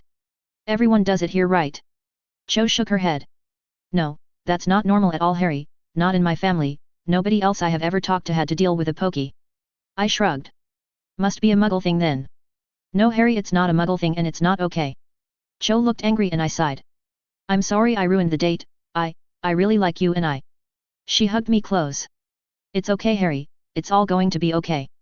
It felt nice to be hugged. I didn't get a lot of those with the Dursleys. Hermione Granger. No stairway to heaven. We stared at Fishy's statement as we looked at the records. Karen frowned. But it's Valentine's Day. You used the same excuse for Christmas, which we don't even celebrate. That was 5 hours of the same bloody song. It's awesome. Not after the first hour, Karen. I looked at the records. The boombox had by this time completely run out of power, and we had no idea how to fix the power issue without breaking the thing, but this wind-up record player still worked. I suppose there was a lesson in that. Harry Belafonte. The rest of the people in the room shrugged and I put it on. Luna curtsied and Fishy bowed and the two of them started dancing. I smiled as Luna danced with him. Her robes were off and my eyes lingered over her shapely legs. Luna smiled as she danced with Fishy, her skirt hiked up just a little as she danced. I saw little flashes of Fishy's chest as his button-up shirt moved. I was transfixed by their dancing. He has really nice legs. I gasped as Karen sat next to me. Really? Yeah, if we work together I think we can convince him to wear some shorts. I nodded my head and watched as Luna smiled as the song ended. She kissed Fishy and I thought it was cute. My turn. I put on another song and Karen got close to Fishy. Without her robes on I noticed that her shirt was too small to hold her ever-growing chest. I bit my lip as I saw the two of them dance. The frustration I felt sometimes got worse, and I felt like I was this bottle of champagne that had been shaken way too much. I needed a release. The song ended and I got up. Fishy was taller than me now, I knew that. I put on a record that said Tango and wound the machine. The needle hit the record and the old thing scratched as I smiled at him. He smelled like sweat and effort and I buried my head in his chest and held him close. You're taller. Growth spurt, I'm not that good at tangos. Just, give it a shot. My heart beat just a little faster as I kissed him. I ground my waist on the upper part of his leg and remained close. First time tangoing. I nodded, and jumped up a little bit more. I kept close, grinding my waist up and down his left side, while trying not to fall on my feet. He held me tightly. You okay? Just, not used to dancing. I don't think he knew what I was trying to do and I hoped no one would figure it out. The danger of being caught made it feel a little better and I got closer and closer to the release with each grind, until I was just on the edge of it.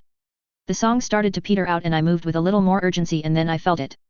That release, I felt the stress melt away. Fishy grabbed me as my knees buckled, my breathing was heavy and I felt good, really good. You okay? Yeah, just not used to dancing. He held me close as the release slowly made its way through me. I stood and walked to my seat and watched as Luna had another dance. I felt the heat in my cheeks as I recovered. I know what you did. Karen's words cut through me like a knife. What do you mean? She looked at me with amusement. It's a good idea, but if you do it again he will catch on. Oh. It's not a bad thing, to be attracted to him, but you want more, don't you? I looked away. Yes. Karen hugged me. If we work together we could have him, have that. His will is strong but he's still a man with a man's needs. And us? Karen shrugged. We have needs too, don't we? The song ended, and Karen got up. I noticed that she copied me, also grinding against him, her face a look of polite innocence. My heart beat faster. Looks fun. I flinched as Luna spoke. Yeah it is. Don't think I've ever seen someone dance like that. I grimaced. It's a tango.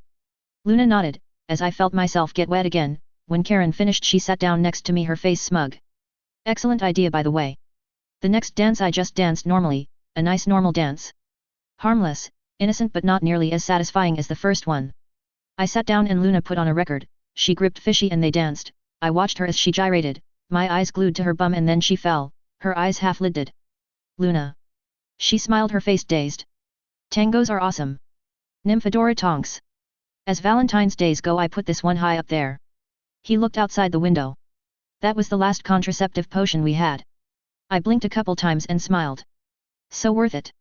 I leaned back and waggled my eyebrows as Snape sighed. This is serious. Every year we have incidents I normally take care of. With the siege those incidents have been increasing. I let my chest show in the moonlight. Sev turned around and then blushed and looked away. I kissed his neck. You took a big risk coming here, Tonks. Worried. He leaned back. He looked cute in the moonlight, brooding in the darkness. Very. We're fine on food, and we're doing fine on water, but even using every trick we're running low on potion ingredients and breaking open the restricted section like we have, using the kind of extreme training methods we have been using. Extreme. Memory enhancing potions for everyone, Lockhart's cramming method, unlocking the restricted section, these things will have consequences. I crawled next to him. Like what?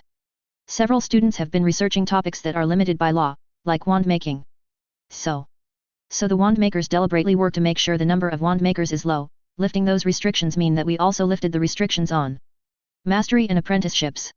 I know that both of Malfoy's boys cracked into the wand making section, as well as the Granger girl. Mrs. Black. Severus sighed. I still have no idea what Lucius' game is with that one. I closed my eyes. The cure. I opened my eyes. The reason why Muggleborns are such a major voting bloc in the UK is because Dumbledore takes Muggleborns from all over Europe, but typically when Squibs have children who are wizards they're considered purebloods, not half-bloods or Muggleborns. I leaned back. He can afford to be nice to Muggleborns because their votes are about to become irrelevant. I mean, Muggleborns are maybe a tenth of the population even with immigration. Squibs outnumber wizards roughly 10 to 1 in Wizard England and we have good numbers. I thought about it. Crap. The position of headmaster put Albus in charge of the entirety of the United Kingdom's educational system. Even with heavy ministry restrictions Albus could and did ensure that we educated all the Muggleborns who would often be rejected in the rest of Europe for security reasons. Many of them stayed. Severus shook his head. Or it could be something else. One thing's for sure, he's not behind this one. You're sure about that? Severus sighed. And risk his children? No, especially since he put out a message not to support the escaped prisoners. He's committed to his long game now. I looked out the window at the moon. So Lockhart's a fraud. Sev shrugged. The dates in his books don't add up. He can claim it's an editorial error but his story just doesn't check out. I thought about it. Then why are we trusting him with this spider mission? Sev stared at the ceiling. Because he volunteered and because he's the most expendable one here. Ouch. Sev shrugged. He was going to die anyway. His training methods put an extreme amount of stress on the people who use it, and he's been going full bore, even with the Potions he's on, by the end of the year he would be a burnt out mess. I snuggled closer. Worried about him. It's disturbing. I knew him when he was an egomaniac and a coward. It's gotten to the point where I'm wondering if there's a bit of truth to his stories. I smiled. Why do you think that? Severus sighed. His wand work isn't impressive, but he's been teaching children about camouflage, about tracking, wilderness survival, research, investigative skills, how to read people and tactics. I could easily beat him in a duel. I smirked. Bragging. Telling the truth, I could disarm him easily, but that's a skill set that allows you to punch way above your weight.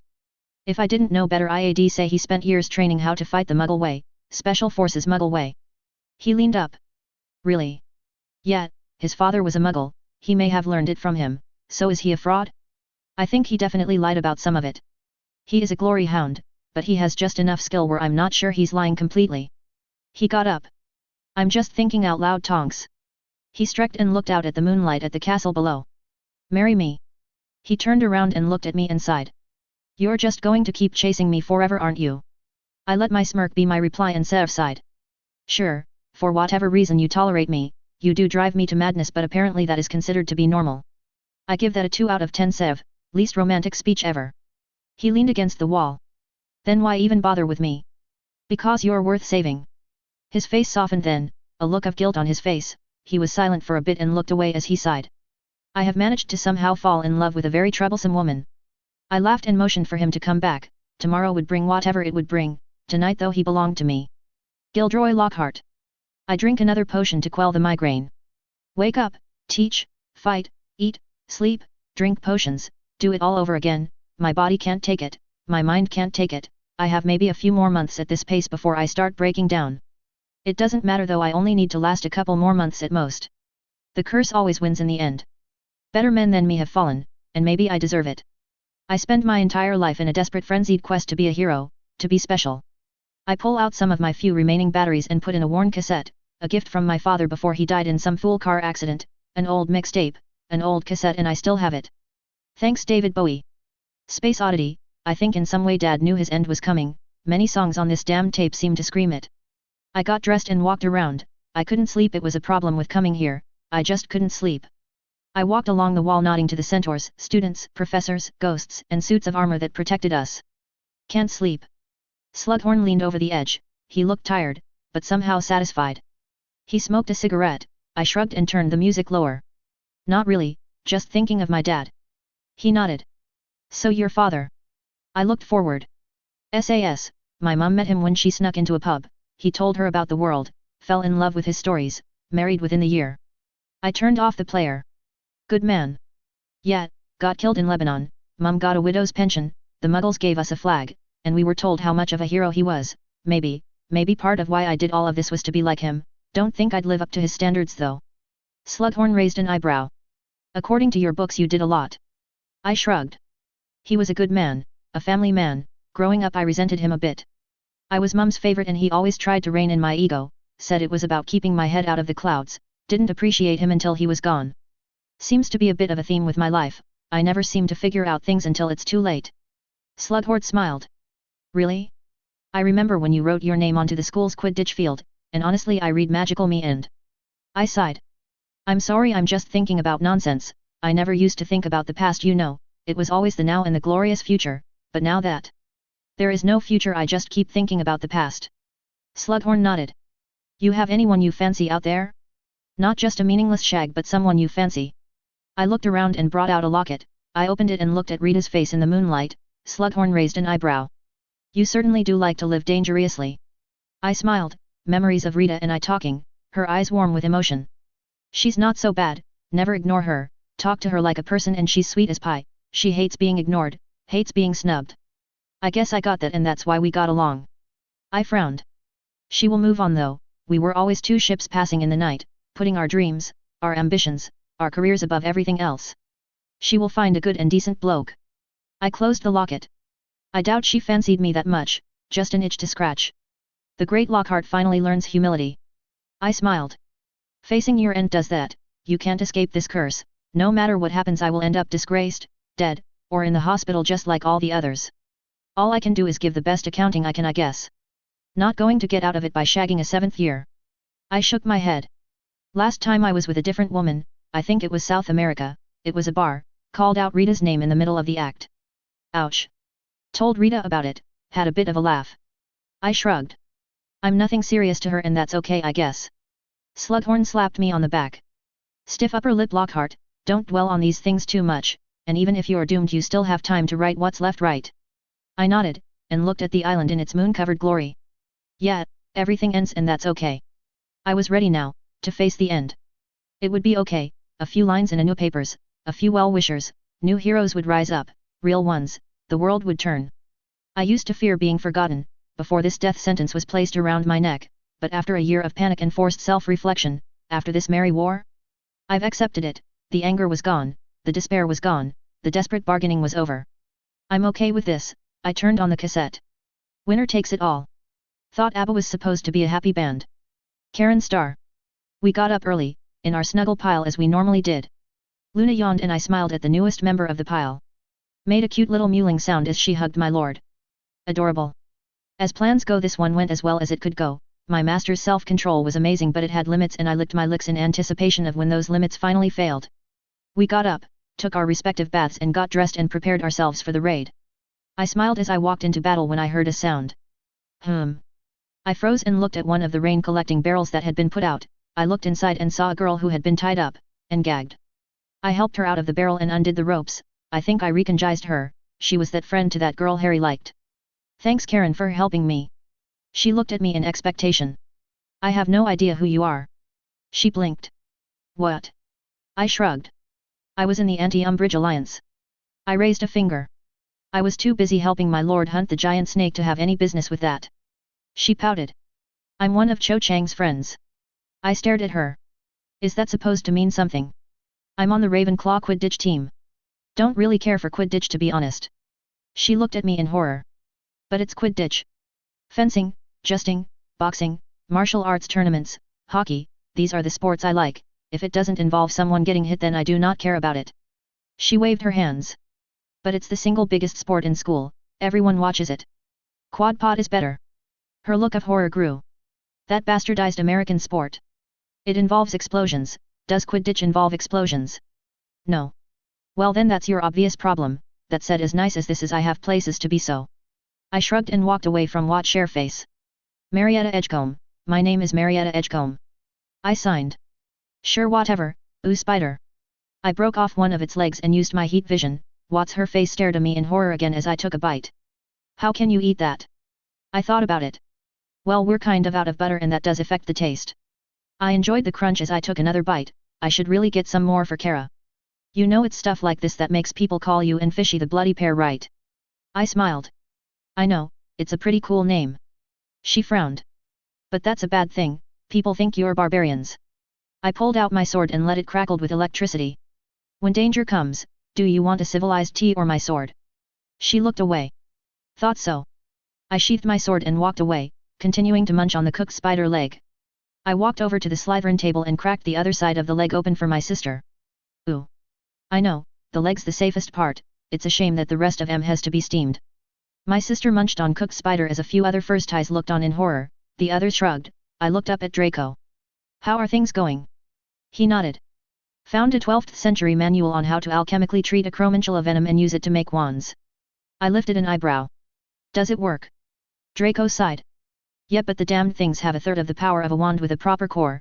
Tell Fishy I want to cut a deal for it. I frowned. What do you want? Draco leaned back. My own island, that would be nice. I folded my arms. Those islands are for my lord's children, legitimate and otherwise. Draco nodded. I'm not after the Shetlands. I did some research. Rathlin Island, 4 miles across Muggleside but on the Wizard side. 99-year lease to the Gobelins along with all of the mainland property we gained in Northern Ireland, it's not ours to give. Draco sighed. Okay, knowing Pye's luck, sooner or later he will get his hands on an island, either a wizard government will want to bribe him with land or something. I want access to one. I thought about it and saw Fishy walk in. I will talk to him. Draco pulled out some paperwork. Give this to him. I ran off to my lord and gave him the letter and he sighed and got up. We literally have to get off our ass and going to a scouting mission right after breakfast and you want to talk about islands. Draco shrugged. The Malfoys have a lot of land, we don't have our own island, I want to change that. My lord sighed. I'm just saying if the option comes up in the future then I want in. Fine Draco, my people need wands now, does it even work? Draco passed him a wand. My lord experimented with it. Range is shit, the power is weak. Draco nodded. Yeah, there's a reason it's rare, but there's more than enough corpses to get a wand into the hands of every person on your islands. Would they rather have crap wands or no wands? My lord sighed. Fine, if I manage to get my hands upon an island within the next 10 years I will let you have it, if not then I'm willing to offer the cure to 3,000 people of your choosing. Draco frowned. Your normal rate is 1,800 a day, that's a hard month for you, 30,000. 15,000 and that's my final offer. Draco nodded and pulled out some paperwork, they signed it and Draco smiled and handed over a book. It was a pain in the ass to translate, but we pulled it off. My lord grabbed it. I remember you bitching about learning Middle English. Draco sighed. Yeah, you were right, learning old languages turned out to be useful. He got up and stretched. Ready to go out and kick ass. They shook hands. Always. Remus Lupin. You have learned how to keep your mind, took you long enough. Full moon and I could finally control myself while transformed.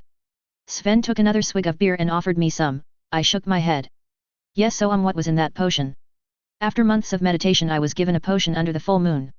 I entered this black and white world full of wolves and crows. I fought a giant wolf made out of stars and when I beat him I discovered I could now control myself.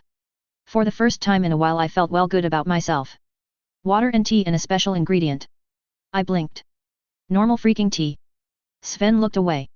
And lysergic acid diethylamide in perfectly safe amounts. The moon fell and I started to return to normal. You gave me LSD. Sven sighed. You know this is why I didn't want to tell you about this, I mean I told you this involved meditation and drugs. Lots of drugs in order to get you through that mental break. I had to free your mind. You gave me LSD. That's illegal. Sven sighed. In the Muggle world, and our people are really not happy that the Muggles abused what we consider to be a sacred tool given to us by the gods to get high, and seriously you don't even have the same biochemistry that a baseline Muggle has, much less a normal wizard. Biochemical, you're a magic Viking, what do you know about medical stuff? Sven shrugged. I took a full nursing course in the Muggle world, I'm a registered RN. I stared at him. I wanted to train people how to use melee weapons, knowing how to fix internal bleeding, cuts, and other injuries are very important. You don't want your students getting seriously hurt while training. I froze. That makes sense. Sven tossed some clothing on the ground.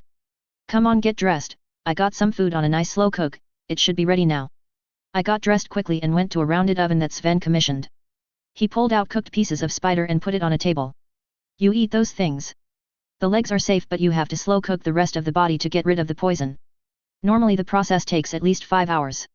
After that it just gives you a slight tingling sensation in your mouth. Also we need to stretch our supplies, remember. A line of centaurs formed and I watched as Sven cracked open the meat and gave slabs of it to the centaurs. Well, are you going to sit there and watch or help me feed our fellow warriors? I jumped to attention and helped him put food on plates. I thought you hated. Sven blinked. What? The centaurs. He looked at me in confusion. Why? Well, the blacks were blood purists, right? Sven shrugged. The blacks were an old-fashioned dark family. They had a view where there was a hierarchy but they didn't hate people for being centaurs, or werewolves. Things are more nuanced than that, and honestly dark families have always treated us much better than light families. I glared at him. Shove off it, dark families see wizards as a priestly class, blessing things, making stuff, holding religious services, that sort of thing. Wolves like us were a warrior caste, which by the way involves a lot more than putting stabby things into fleshy things. Light families yes believe in equality but there's no room for us in their little world. We're a threat to their power, not an asset, that's why they put out so much misinformation. I frowned. Look, there are dark families that are evil, but we're talking about a political system that has existed for hundreds of years, little wolf. You can't run a system like that without coherent rules or an ethical framework. At the cost of being dumb muscle. Sven shook his head. Pen and sword in accord, pup. Dumb warriors don't last long on the battlefield, and don't have the self-control necessary to do the things required of us. We're knights of sorcerer priests, not mindless brutes. Seriously, one of these days I have to take you to a howling, lots of art and poetry, I think it would be good for you. Art? Well yes, a lot of it's based on the moon, our history, past battles, and the transience of life. My wife's going to be submitting a sculpture when we go to the next howling together. I really hope she wins, she's tired of getting second place. Really? Yes, or as she calls it, first loser. I love her but she's always been very competitive and she has this one rival she's been trying to beat for ages.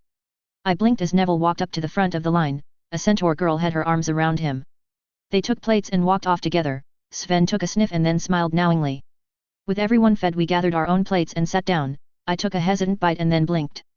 This actually tastes pretty good, like a mixture of shrimp and chicken, I guess. Sven nodded. Few things beat a properly cooked meal. Come on, eat hearty, it might just be our last meal at. I sighed and ate my meal. Sven did have a point, no use dying on an empty stomach. Draco Malfoy. We left mid-morning on our brooms, carrying homemade boxes on our backs with expansion charms on them. Normally you didn't even have a chance to learn stuff like that until you passed your owls, but with the siege all the old rules had been lifted. The siege may have limited our food, but we had access to skills that under normal circumstances were hard to attain. Father once told me that crises were also moments of opportunity. Hufflepuff, Ravenclaw, and Slytherin students worked together to gather research notes for the more useful restricted magic. Stuff we would normally have to beg, sneak, and steal was open for the taking, and man, when it was over I would miss it. Not the spiders though, fuck the spiders. One thing that Ron was right about is that spiders are assholes. No talking, no unnecessary sounds. We go in, we go out. I nodded and was secretly glad I wasn't a firstie anymore. I probably would have said something stupid that would have cut me out of the mission with Snape, and I needed to go on this mission.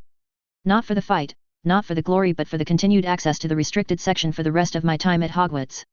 We flew high in the air, beyond the point where the spiders could see us. Illusions were cast to make us look like a cloud in the sky.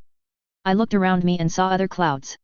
It was a volunteer force, 7 caches, 7 strike groups. We flew to our separate parts of the island. We moved in silence until we were above the drop zone. Snape looked at me. How bad is it? I concentrated on the ground. The spiders ran hot, much hotter than the surrounding environment. This was to be expected. Before Hagrid's breeding program, the spiders, the native ones, used to breath fire. He introduced non-fire breathing males until that trait went away. Didn't know that fact before the siege. Now that I did, I was going to ask Father to stop blocking Fishy's attempts to get the man a pardon. I still hated his class and always would, but I'd rather fight poisonous spiders than fire-breathing ones. There's a group of 50 of them on the left side of the cache. I brought a noisemaker from the twins. Uncle Sev narrowed his eyes. You sure there's no funny business? I shrugged. I had their head of house look it over. They know how serious this mission is. Severus nodded. Susan Bones. She looked up. Drop the noisemaker near the pond we saw earlier, and then run back to Hogwarts. The redhead frowned. That's one less person that can get supplies. Uncle Sev frowned. If we don't have a distraction, we're not going to be getting anything. Susan flew next to me and I gave her the noisemaker. Don't press the red button until you're ready. She looked at me with unease. If you die, I'm screwed, Bones. I put my own survival above messing with you. She nodded at me and took the box. We flew directly above the cave as she sped off. We waited until we heard a ringing in the distance. They're scattering. Snape motioned with his hands and we landed. He cleaned off a stone revealing runes.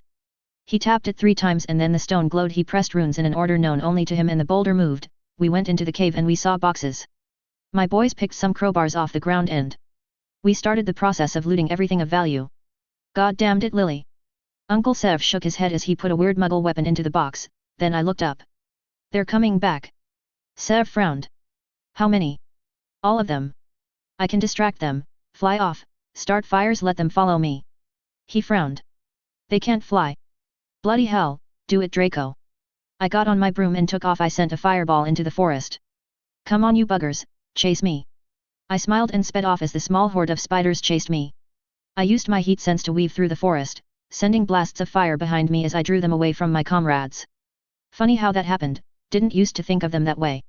I suppose months of fighting monsters by someone's side gives you a new appreciation of people. I told Pansy about it once, but she never got it. She never volunteered for wall duty. She kept herself safe and a part of me was happy about that. Part of me resented it though. A lot of people resented it, those of us who fought on the wall, who went on scavenging missions. There was a bond there now, and a lot of us resented the people who tried to stay safe. The 7th and 6th years didn't have a choice, but the rest of us could and did volunteer. Fuck, even if they didn't do much. I saw first ties on the wall. Come on, you little bastards. I kept weaving back and forth and to the side as the spiders skittered, making their little screaky sounds. I smiled as I saw a cloud in the sky and sensed the heat radiating out of it. I rose dircetly into the sky as high as I could. Then I lingered. I watched the island below, enjoying the view. When it was safe, I flew back to the school. When I got behind the wall, Susan Bones stood there. Sorry for doubting you. I shrugged. I had the twins thing looked over. I was talking about you, heard about you playing distraction. I thought about bragging about how awesome I was, how great I was, but at that point I was too tired. Did we get the stuff? She nodded. A few sixth years died, but we got everything back. I looked around. Yeah, it's been a bad year. Susan sat down. 200 people. I blinked. What? Hogwarts is one of the most exclusive schools in the UK, we only accept 400 people a year, we could accept more, of course we have the room, but Dumbledore doesn't hire enough professors. I shrugged. My father complained a lot about how Dumbledore ran the school, lots of people did.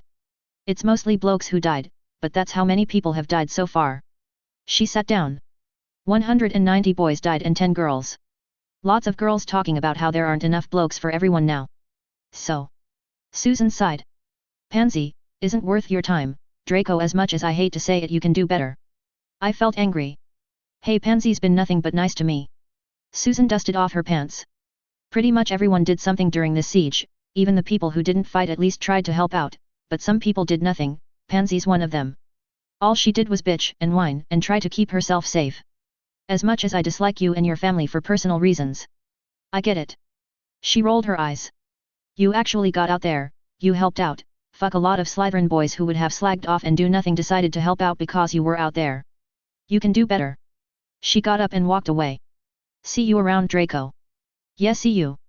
I shrugged and walked away. Maybe I could pick up dinner, hopefully something that didn't taste like giant spider. Neville Longbottom. It was March. We waited until the snow had melted, we busied ourselves under Snape and Lockhart's careful watch as we learned how to use the Muggle guns, as we made explosives, potions, and armor, as we prepared for an all-out assault against the Death Eaters. We were ready. Those of us who either couldn't fight or wouldn't fight manned the walls. I was too proud to say that every single Gryffindor stood with us in the Quidditch field. I saw Hufflepuffs, I saw Ravenclaws, I saw Slytherins. First years and second years were forced to stay behind and man the walls, the rest of us were ready. Dumbledore walked back and forth. This is a sad day. He walked back and forth. We have all lost friends, in this siege. It is not fair that those so young are asked to fight, but we do not live in fair times. We are out of potion ingredients, we are almost out of food, the snow is gone, and despite the international community's best efforts we are still cut off from the rest of the world, though those wards have gotten weaker. He sighed. Today we will not hide behind our walls, today we strike back, we are students and professors of Hogwarts School of Magic, for over 1,000 years we have stood, we will not fall today. We blinked. We carry with us a message, from the founders, from Godric Gryffindor, from Rowena Ravenclaw, from Helga Hufflepuff, from Salazar Slytherin. That message is not today, not ever. Hogwarts still stands. We raised our hands. I took a look at Roddy, she nodded at me and I looked away. It wasn't allowed what we did last night by wizards or centaurs, but there was no guarantee that either of us would survive. We weren't the only people to do that, I think. I didn't regret it, but I didn't feel like it magically turned me into a man. I still felt as unsure and scared as I normally did. We fight tonight. We watched as the sun set, and put on homemade visors. We would fight under cover of darkness using magic to see. Our armor, hodgepodge as it was already on. We got on our brooms and flew towards the Death Eater base. It was a small hill honeycombed with caves, the perfect fortress. We flew out in silence, our bombs ready, then the first wave aimed their Muggle weapons, these mortars, and hit the side of the cave. The unholy swarm of spiders came out, waves of them. Draco screamed and walls of fire came out of his hands. I saw ice fly through the air and slam into the bugs, blasting charms, magic dark and light, Muggle weapons, everything was used, then fire came. Shit. They were spitting fire at us. I had heard that they used to do that in the old days. I was scared, so scared, but I kept hitting them. Maybe it was out of desperation, but I joined my fellows in our all-out assault. We kept it up for hours. The Muggle weapons ran out of ammo in time and we tossed them aside. Our explosives ran out, but we kept it up, dodging the fire of the spiders as best we could and amped up on Snape's best combat potions. Not of it was healthy, of course, but if we failed then it wouldn't matter, so we blasted, cursed and sliced from the air at the endless waves of spiders. Then we heard the sound of 1,000 explosions and watched as the small mountain crumbled. The spiders screamed and I felt tired. Then I smiled. From all sides thousands, it seemed like millions of wizards and witches rushed in. Their wands were out, and as the sun rose an army of wizards from around the world helped us as we finally ended the spider threat. We flew back to Hogwarts in triumph, cheered on by the world, the child heroes. I didn't notice the ones who didn't make it through that horrid night, the ones who had died. I would find out later that 80 students died on that fateful final assault. A party was held, and in that manic atmosphere we danced like madmen. I think Draco brought out some wine he smuggled into school. A lot of people got drunk that night, a lot of us needed to get drunk. And when the party ended I went to my room and found Roddy waiting for me. Her legs were human, a makeshift dress around her as she brought me clothes. I'm going to have to leave soon. Her eyes bored into mine. You don't have to do this. She smiled. Last night you became one of us for a bit, only fair I return the favor. We locked the door, and even if it wasn't correct, what we did good and it felt right and I regret nothing. Gilderoy Lockhart. I'm not a hero, I have finally accepted that hard horrible truth. I am not half the man my father was, I am not half the man of the people I had met, my father wouldn't feel an inch of fear doing this. A real hero wouldn't have tossed and turned all night thinking of some way to run away, a real hero wouldn't feel an inch of fear. I was a fraud, I was not a hero didn't feel fear, a hero didn't feel doubt, all that remained of me as I snuck through the forest alone was the man, and the man was all too weak. I had covered myself with the scent of the spiders to hide my smell, I was using a homemade invisibility cloak, and I was wired on enough potions, courtesy of Snape, to kill a man. Well, any man who wasn't being attended to by someone as good as he was. I snuck out with the explosives hidden in the best expansion backpack the students could make. I thought about running as I spent the day sneaking towards the Death Eater base. I had done my duty as defense teacher as best I could, owls and newts finished and sent in early and ahead of time. Dumbledore told me it was the best scores he had seen in 10 years, proof that the insane effort of a dead man could bring the best effort of even me. When I got to the other side of the mountain I broke a magic coin and waited for the darkness, when I heard the sound of explosions. For my part I had the memories of dozens of men inside my head, of fine hunters, of grizzled police officers, of explosives experts, of special forces of every stripe and the IRA terrorists they fought. I snuck in perfectly, carefully placing explosives as I entered the caves seemed to wind around forever. The memories of a mountaineer and splunker were the only things that allowed me to keep track of where I was. Occasionally hordes of spiders would pass me, my heart beat hard, my every instinct begging me to run away. Instead I went downwards into the depths of the dark cave until I got to the hidden center. There wasn't just one spider queen, there were many. I smiled, I had several bombs, the best ones. Then I heard klaxons, the room glowed an unholy green and I looked down, my disguise was gone and I saw the man in the silver rat mask.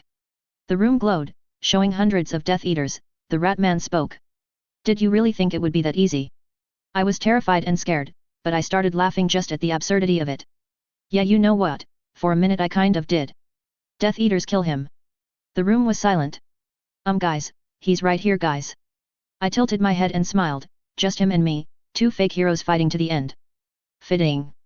I remember you Peter, you always said I'd be nothing, well come on, you and me. I pressed a button on my glove and the world slowed down as the needle pierced my skin. Snape told me that this would cause a man to have a heart attack, that it was suicide to use it, well I was a dead man anyway right, so who cares. I dodged the green light and tossed a satchel in the exact right spot and heard it stick. Girls kill him. Acromantula queens? They were slower and more vulnerable than normal ones, and these ones were big, too big to move their bulk. All they could do was produce more offspring, this weakness meant it was just me and Peter as I threw another satchel. Damn it guys help me. I saw flashes of light and dodged under a spider's bulk, I rolled and threw another satchel. Why won't you die? I threw another satchel and heard it stick as I barely dodged another green bolt. You can't win you know, I have millions of spiders Lockhart, millions of them, if you give up I may spare your life. I threw the last satchel and dodged another green bolt. Just surrender. I smiled. I see 4 reasons why that isn't going to happen Peter. I pulled out a button. No. Don't do that, you will kill us all. Laughing I pressed the button and activated months worth of shield charms, it wouldn't work, the curse would ensure that and then the mountain came down. I'm alone now in the darkness, the shield charm failed and now it's just me alone, I can't feel my legs and I don't have much time. I think Peter's dead, or not, don't know for sure. What I do know is that this locket allows me to give a few last words, an accounting. Rita, it's too late I guess, I always meant to tell you eventually but I never had the courage to do this, I love you. Funny isn't it? You once told me I was too vain to love anyone except myself now here alone, being crushed by a mountain I finally figure it out. I love you Rita Skeeter, despite all your flaws, or maybe because of them I don't know. These are my last words so I want you to know I mean them, I don't think you love me back and I understand that, most people can only take me in small doses but those small doses of you, they meant the world to me. Goodbye Rita, thanks for everything. Albus Dumbledore. His entire lower body was crushed there was no saving him, not at this point. His voice was weak. Did we win? I nodded, my feelings were mixed, they had been my friends but I also knew this was enough to get my friends to forgive him. Yes. Good. He breathed heavily. I know Gilderoy. He looked at me, tears in his eyes. Just, wanted to be a hero, that's all I wanted but I kept failing, a hero doesn't feel fear. A hero doesn't feel doubt and why am I scared, even now I'm scared. I felt sympathy for the man, so I told him the truth. When I snuck into Germany, fear followed me. When I fought Dark Lords, fear followed me. When the armies came for me, I felt fear. When I saw my friends fall around me, I felt fear. A person isn't a hero because they're fearless, they become a hero when they face it. Gilderoy's breathing was labored. I think I understand now. His eyes closed and Gilderoy Lockhart breathed his last. After years of bragging, after desperate questing and writing books, he had at long last become a hero. Sirius Black. They called it Founders Hill once. I think I made out with a few birds there before I graduated. Think they will call it Founders Hole now. Didn't think Lockhart had it in him, but he's gone now. Funny, I never thought the little bragger would amount to anything. Guess I was wrong. People have a way of proving you wrong sometimes. This whole horrible shit show of a year proved me wrong about a lot of things. Never thought I'd be fighting side by side with old Snivellis. Never thought I'd be happy to have him there. Say what you will about him, but the man had balls. He never had a problem trying to take on 4-to-1 odds. It's probably why he became so fucking scary during the war. He's marrying my niece now and I don't know how to feel about that, but one thing's for certain, I'm not taking chances this year. Hey Peter. The wounded rat screeches. It almost got to the forest, to safety. Didn't count on me, I guess. I cast a spell and watched him turn into the fat fuck I fought all those years ago. Please Sirius, please don't send me back to Azkaban. He was pleading with tears in his eyes. Don't worry Peter, I won't send you there, I won't let those monsters get you. He smiled. Thank you, thank you. Wouldn't do that to my worst enemy Peter. I picked up a large rock. No, I'm going to kill you. His eyes opened in fear as I got on him. He screamed in terror and fear as I bashed his head into the ground with a large rock. He screamed and when I was finished his head was pulped. He's dead. I looked up at Severus as he looked at me with distaste as he leaned against a tree. He had it coming. Not saying he didn't, but I am angry at you. I got up. You have a problem. Yes Sirius I do, you got here first, that's my problem, but what is done is done. The two of us were silent. Well, I better help you get the body to the Aurors, there's a bounty. He grabbed the other arm. What's your game Severus? 10% finder's fee, I have a wedding to pay for. I couldn't help myself, I laughed. Memories of the old days, before things went to shit, tears ran down my face. Why are you crying? Memories of what life was before everything went to hell, of the Mordors in our full glory, the four of us against the world, the single scariest fucking team of the war, and half of us were dead. Just killed one of my best friends. I wiped the tears out of my eyes. Thought he had it coming. He did, don't know why I'm crying over this bloody rat. Severus shrugged. A line of Aurors came to us, I explained things and they checked the body against samples. Peter was dead, the office would probably give me a promotion for this. Hey, I had my badge back now, right? That was something. I went to Hogwarts and stood over the wall and just thought about things. The place was crowded, wizards and witches from all over the world. Come to look over the wreckage of our lives. The Death Eaters were dead, 280 students were dead, most of the island's centaurs were dead, and most of the people here had the same 1,000-yard stare I had when I got out of the clink. Hey. Tonks, good girl, Andromeda's girl. Hey. She sat next to me. Heard about Peter? I took a deep breath. He had it coming. She nodded. Doesn't make it any easier. I just stared out into the distance. The ministry is putting an Auror here full-time to look after the students. I looked at her. Take it you volunteered. She nodded. Got the position. We're holding the service pretty soon, I'd like you to be there. I looked at her. A little fast, isn't it? She looked down. Lily. I blinked. What? Her name when she's born Lily, we kind of have to hurry thing along, no daughter of Severus Snape will be born a bastard. I decided to change the subject. So Lockhart. She sighed. We found the body, there was no saving him. I sighed. Shit. Tonks nodded. Yeah, the ministry's going to build a few statues, one here in Hogwarts, the other one in the ministry itself. I swallowed the pain. Too many people died. There was no answer, no reply, instead my niece hugged me. Harry Potter. The woman had blonde hair that was in tight curls, her eyes were red and puffy and vaguely green, her nails were long, and though the rest of her was thin, her belly stuck out.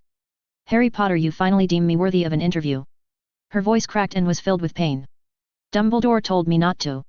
I paused. Lots of people told me not to. She staggered a little. Sorry. She blew her runny nose.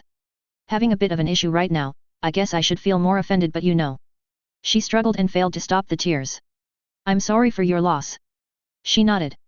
It's okay, got to be Professor O'Neill, so why now? Why ignore everyone? I mean, they have a point, I have a reputation for being a viper. I pulled out the heart-shaped locket and played that final message, Rita Skeeter, the most feared reporter in the world, cried in front of me. She shook. Why, Roy, why did you take that damned foolish job? She cried some more. You loved him. She looked up at me with her red puffy eyes. I was always so cool, so invincible, so goddamn Ned hard. I thought it would be safe to be with him. The little bastard just loved himself. After all, there was no risk of actually falling for the ponce. She tried to hold herself together. Idiot. I gave her a letter. The reason I came, a letter. He's giving some of what he had to his sisters, to his nieces and nephews. I'm going to give them their magic, obviously. Rita nodded. Good. She read it and the tears fell again. So is it bad? She looked at me, her voice cracking. No, apparently I'm now quite rich. I even have his last book, The Last Dance. I'm a wealthy woman now. Tears ran down her face. We were too much alike. We're idiots, Harry, idiots who figure everything out too late. She looked at me. I'm sorry, but I'm kind of out of sorts. Do you mind if I postpone this interview? I nodded. It's okay, miss. She nodded, and I got up. So is it? A boy, thought about an abortion. It happens sometimes. A tryst and the damned potions don't work, or I forget them. Didn't do it this time, kept putting it off for some reason. She looked at me with eyes that were filled with utter defeat and hopelessness. I'm sorry for your loss. She nodded. Thank you, Harry, you have been more than kind. She looked down. Roy, his name is Roy, it was always Roy. I walked out of her office and into the carriage. My godfather looked at me. What did she want? I looked away, images of that sad crying woman. She's not feeling up to it, the interview. Sirius's face softened. Well, even bloody Rita deserved a chance to mourn. Come on, let's go. Barty Crouch Jr. It feels like ages since we left the United Kingdom.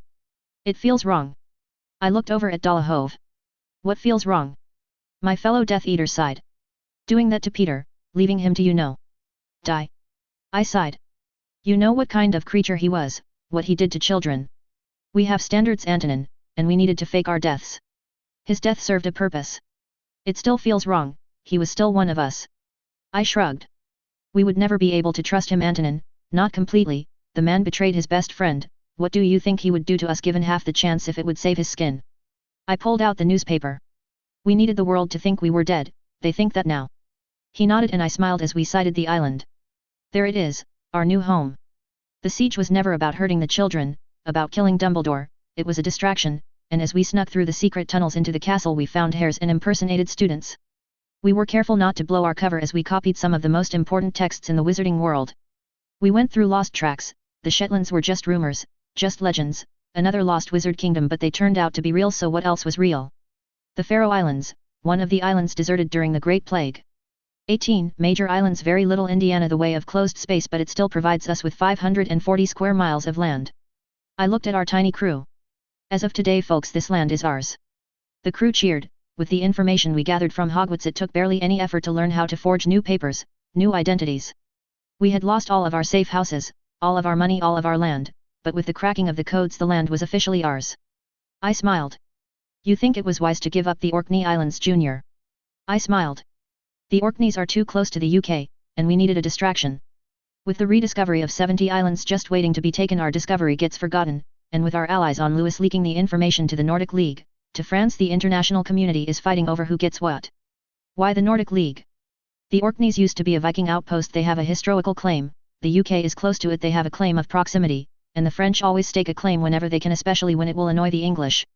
With them fighting over the islands, we can rebuild our forces. I smiled at our painstakingly created library of books. We have our official finder's fee, which means we have funding. Not a lot of it. I nodded. But enough to rebuild. I smiled and patted the map we had found in the deepest recesses of the restricted section and smiled at our exact copy. Come on, I brought some beer. I think this calls for a celebration. Minister Fudge. Dumbledore stood in front of me. 280 students dead, damned it. I took in a breath and shook my head. They died bravely. What do you say to something like that? Order of Merlin first class to everyone who died during the siege, Order of Merlin second class for everyone who fought. I paused. That's most of the school. I shrugged. It's not that hard to make medals, Albus, and this whole mess ended up in the press. Albus nodded. I'm sorry if our circumstances caused you difficulty. I shook my head. The international press, and I know I'm not handling this well. Your kids are heroes, okay? Full honors for the fallen, letters of recommendations for the lot, and a full letter grade added to everyone's owls and newts. Albus frowned. That's a school decision. I shrugged. This is my last term, I think you can forgive a slight abuse of power in this case. Tell you what, this year only due to the stress of the siege. Albus nodded and I looked through the notes. And abortions will of course be taken care of quietly. I cringed. There are other changes that are going to be instituted. Dumbledore's eyes narrowed. What changes? I sighed.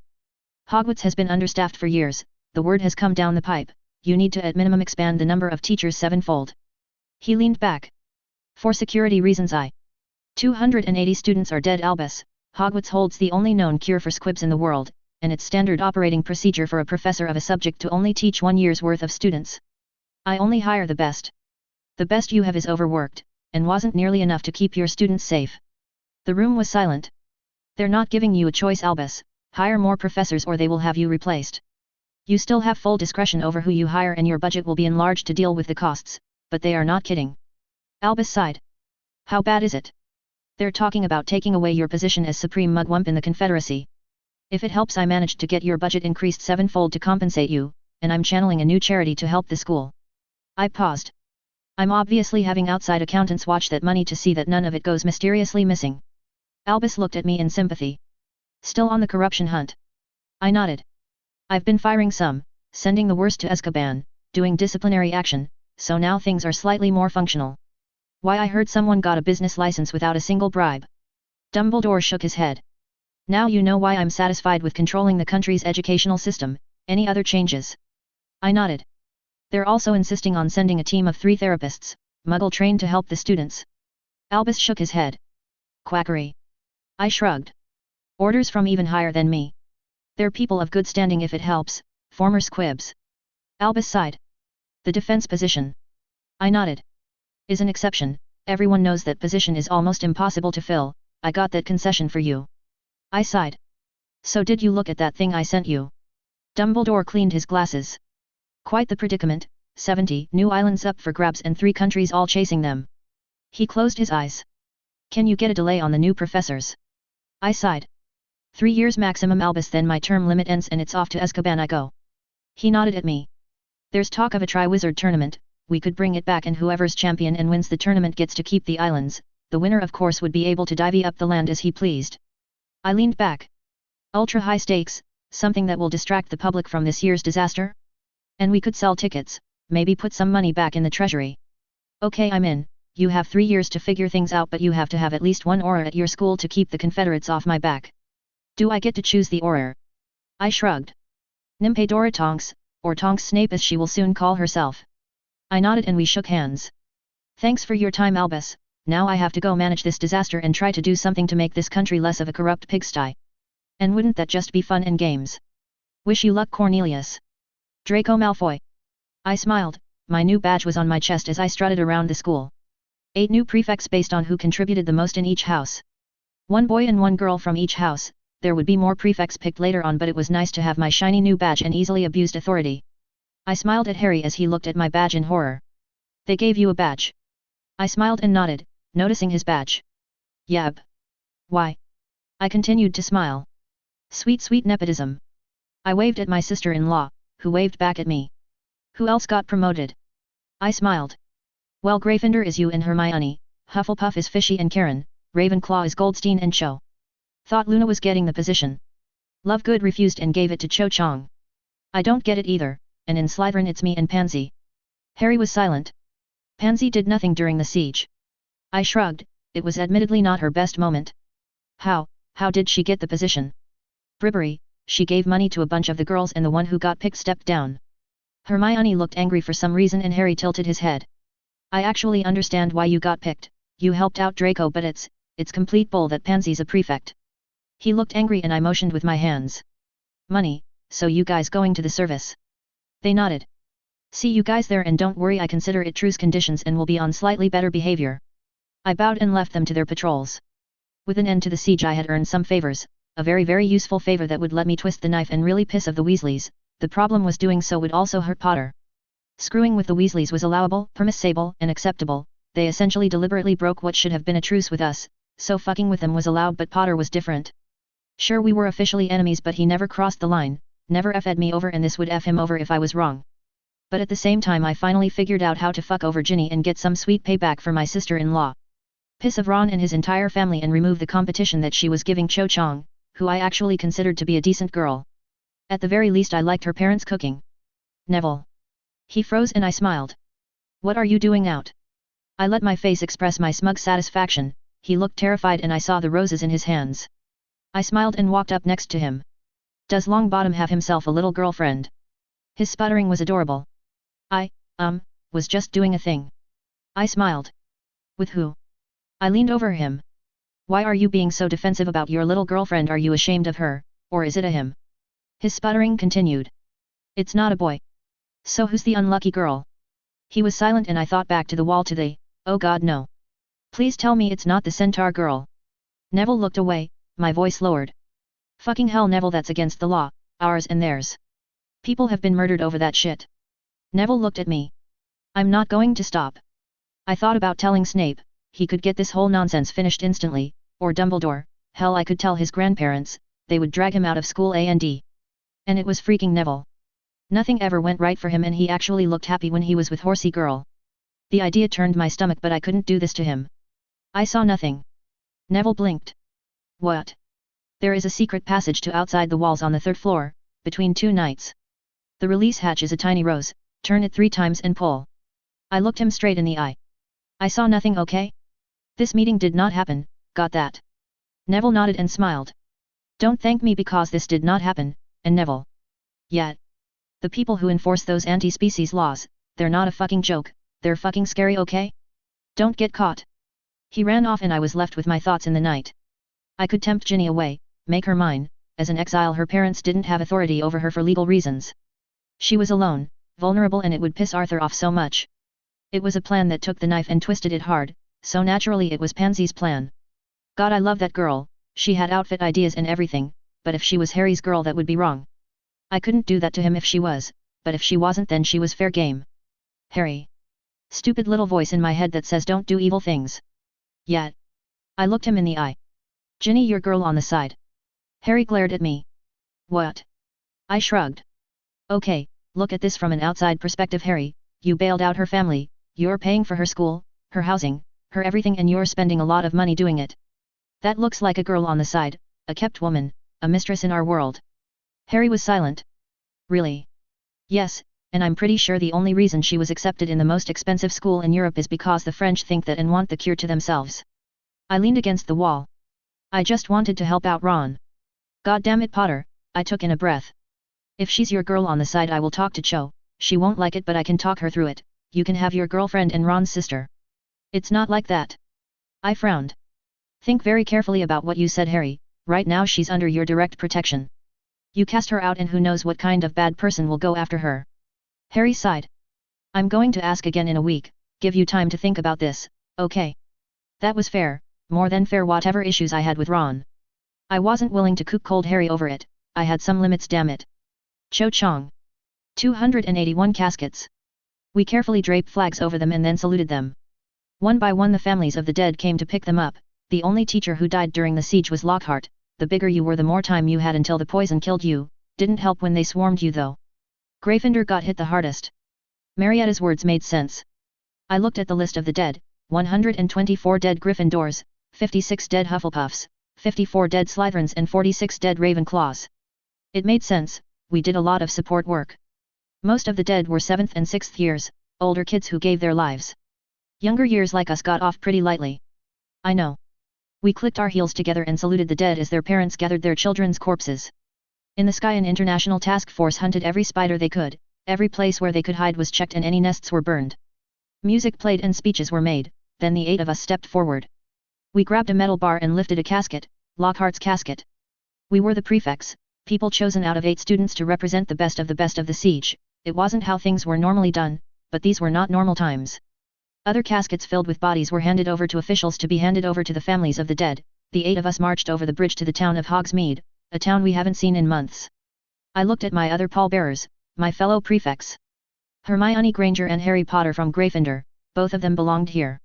Harry and Hermione were pure death on the wall, and Harry had been on numerous scavenging missions, they earned their spot here. The bloody pair Pisces Black and Karen Starr, the two toughest scariest people in Hufflepuff, maybe even the entire school, they belonged here. Draco Malfoy and Pansy Parkinson, that was a mixed bag. Not Draco, he went on missions during the siege, he was an invaluable asset on the wall. He may have said it was nepotism, but that's a lie, he earned his position here. Pansy though. I never once saw her on the wall or saw her help. Karam might have been a firstie, but I remember seeing that girl fight, she should have been here instead, but I didn't have room to talk, I didn't belong here either. Me and Goldstein, goddamned that crazy bastard, the most valuable Ravenclaw was a hard pick, but Goldstein figured out how to make golems and his weird clay birds helped us scout out the island and find their base. They didn't need to be capable of exploding, but that's Goldstein for you. And then there was me. Luna should be here, Luna should have this badge, not me, maybe that's why I'm more willing to let the whole Pansy thing go than most students. The vast majority of the school is angry as hell over the pick. We dropped the casket at a church and formed a line. The place was packed, so we stood in the very back. With that the service started. A woman in black cried hysterically and I winced as I remembered who she was. Rita Skeeter, professional gossip columnist, didn't know she and Lockhart were like that, but it explained things. Plenty of 7th years hit on Lockhart trying to get him during the siege, he always turned them down. I noticed that Rita was visibly pregnant and understood why he said no. We went outside and started digging in silence, the 8 of us worked together. Pansy at one point frowned as if she wanted to say something, Draco looked at her and then narrowed his eyes, Pansy looked away and went back to digging in silence. Then we left and walked back to Hogwarts, back to a world of haunted eyes and those of us who survived. I held Harry's hand as we went through the gates. You okay? Harry took in a breath. Talk to her, Rita, I mean. It's hard to believe he's gone. I gave Harry a hug. So are you. He looked up at the sky. I'm going to talk to the therapist, don't know how much good it will do, Dumbledore doesn't believe in them, but I'm willing to give it a shot. I gave Harry a kiss. I'm here for you, okay. He left and I went to leave. Draco blocked my way. We need to talk. I narrowed my eyes. If you're trying to mess with Harry, you're going to have problems, Draco, big ones. Draco sighed. I'm actually not trying to screw Harry over on this one, we need to talk about him and Ginny. I clenched my fists and reluctantly followed him. So Ginny, he's officially Harry's girl on the side. I frowned. It's not like that, Draco. Draco shrugged. You don't quite get it, Cho. Ginny likes him, really likes him, and everything about her situation screams kept woman, mistress. You're trying to make Harry look bad, I'm not dumping him because you want to fuck with him. Draco leaned against a wall. Ginny wants that position, and the French want the cure. You don't get it because you're not a cure, but there is a literal fuckload of pressure on us to have as many children as possible, because yes, it's a bloodline thing. I froze. The French want the cure, Ginny wants Harry. They're going to help her with that goal, and if she fails the consequences will be bad for her, real bad. And her position is a bad one, Cho. She desperately needs Harry's protection, he can't be your one and only, that's just not in the cards. I frowned. Ginny never talked to him, she never got to know him as a person. To her he's Harry Potter, some kind of superhero. I like the real Harry, the one who is flawed, the one who struggles, the human being, not the image. Draco nodded. I know it's not fair, but life isn't fair, Cho. He can still be your Harry, still be your man. Ginny's a mistress, not a wife, but you are going to have to sort out those feelings and where you stand with her, with Harry. He pulled out a note from his pocket. What's this? A pass to the school Ginny's going to, at least talk to the girl, okay? I looked at him, at Draco. What's your game? He shrugged. I'm probably going to end up dealing with the same issues as Harry, I mean I like Pansy a lot. I found images of her during the siege and before Pansy Parkinson, the school's resistant mean girl. But I'm not going to be allowed to marry her, Harry at least gets that much choice. Draco got up. Think about it this way, Harry needs support, it would be a lot easier if you had help on that front, even if it is from an Weasley. He turned and walked away. Draco. He froze and I said the words I held back. You can do better than her, than Pansy. Draco shook his head. People keep telling me that. He walked away and I stared at the tiny slip of paper, my insecurities warring at my self-esteem. I needed to think about this. Hermione Granger. With the end of the siege came an end to my unfettered access to the restricted section, something I greatly resented. But I still had the ever-expanding Black Library and its ever-growing collection of books. I didn't marry Fishy for the library, but honestly it's a nice benefit. I need to talk. Cho Chang, 1 year ahead of me, and Harry Potter's current girlfriend. There's a chair right there. She took a seat. How do you deal with it? I blinked. Deal with what? Well, Fishy having, well, Karen, how do you deal with that? Memories flashed of Karen's breasts as they floated to the top of the bath, memories of her fingers inside me cleaning my hole with a sponge, and I'm going to have to use a cleaning spell on this chair. Karen and I are friends. I met her first year, we knew each other before well last year. Images of that golden puff of hair right below her waist, I wanted to lick it, taste it, images of fishy coming out of the water, dreams of him taking me from behind as I tasted her. I took a deep breath and tried to suppress the memories of those lurid dreams. Oh, so you're friends? I nodded. It helps, you know, being friends. Cho bit her lip. So the Luna thing must have really pissed you off. I liked Luna, she was a sweet innocent girl and a dark part of me wanted to corrupt her utterly. Not really, it was a political thing. I shrugged, another dream coming back. Ride him, whore. Yes, Mistress Hermione. Slaves don't speak, whore, lick me, your mistress demands it, Luna. I sighed, well, it's not like this chair was going to get any less filthy. What's that smell? I smiled. Some potion stuff, and anyway I had to convince Fishy it was the right thing to do, and even then I had to bring in his parents to help out. Cho sighed. How do you deal with the jealousy? I smiled. I try to think of as less me losing Fishy and more me gaining another person. Sometimes I tried to stop sleeping in our little heap, but it was a choice between the nightmares and the sexy dreams and I know what I preferred. Okay, did you drink enough water today, Hermione? I smiled. Why do you ask? You look kind of thirsty. I shrugged. I will get a drink after studying. So why even bring this up? Cho sighed. Harry has another girl. I grimaced. Ginny and I. The anger came back, the nightmares, lowering Millie's body into a hole, that white-hot rage that came with knowing that her punishment for that fuck-up was living a life of luxury. Cho, you do realize that I'm a pretty bad person to bring that up with, right? Cho sighed. I'm sorry, but you're kind of the only person I know period who has an arrangement like that. I tilted my head, and the pencil my father gave me snapped in my fingers.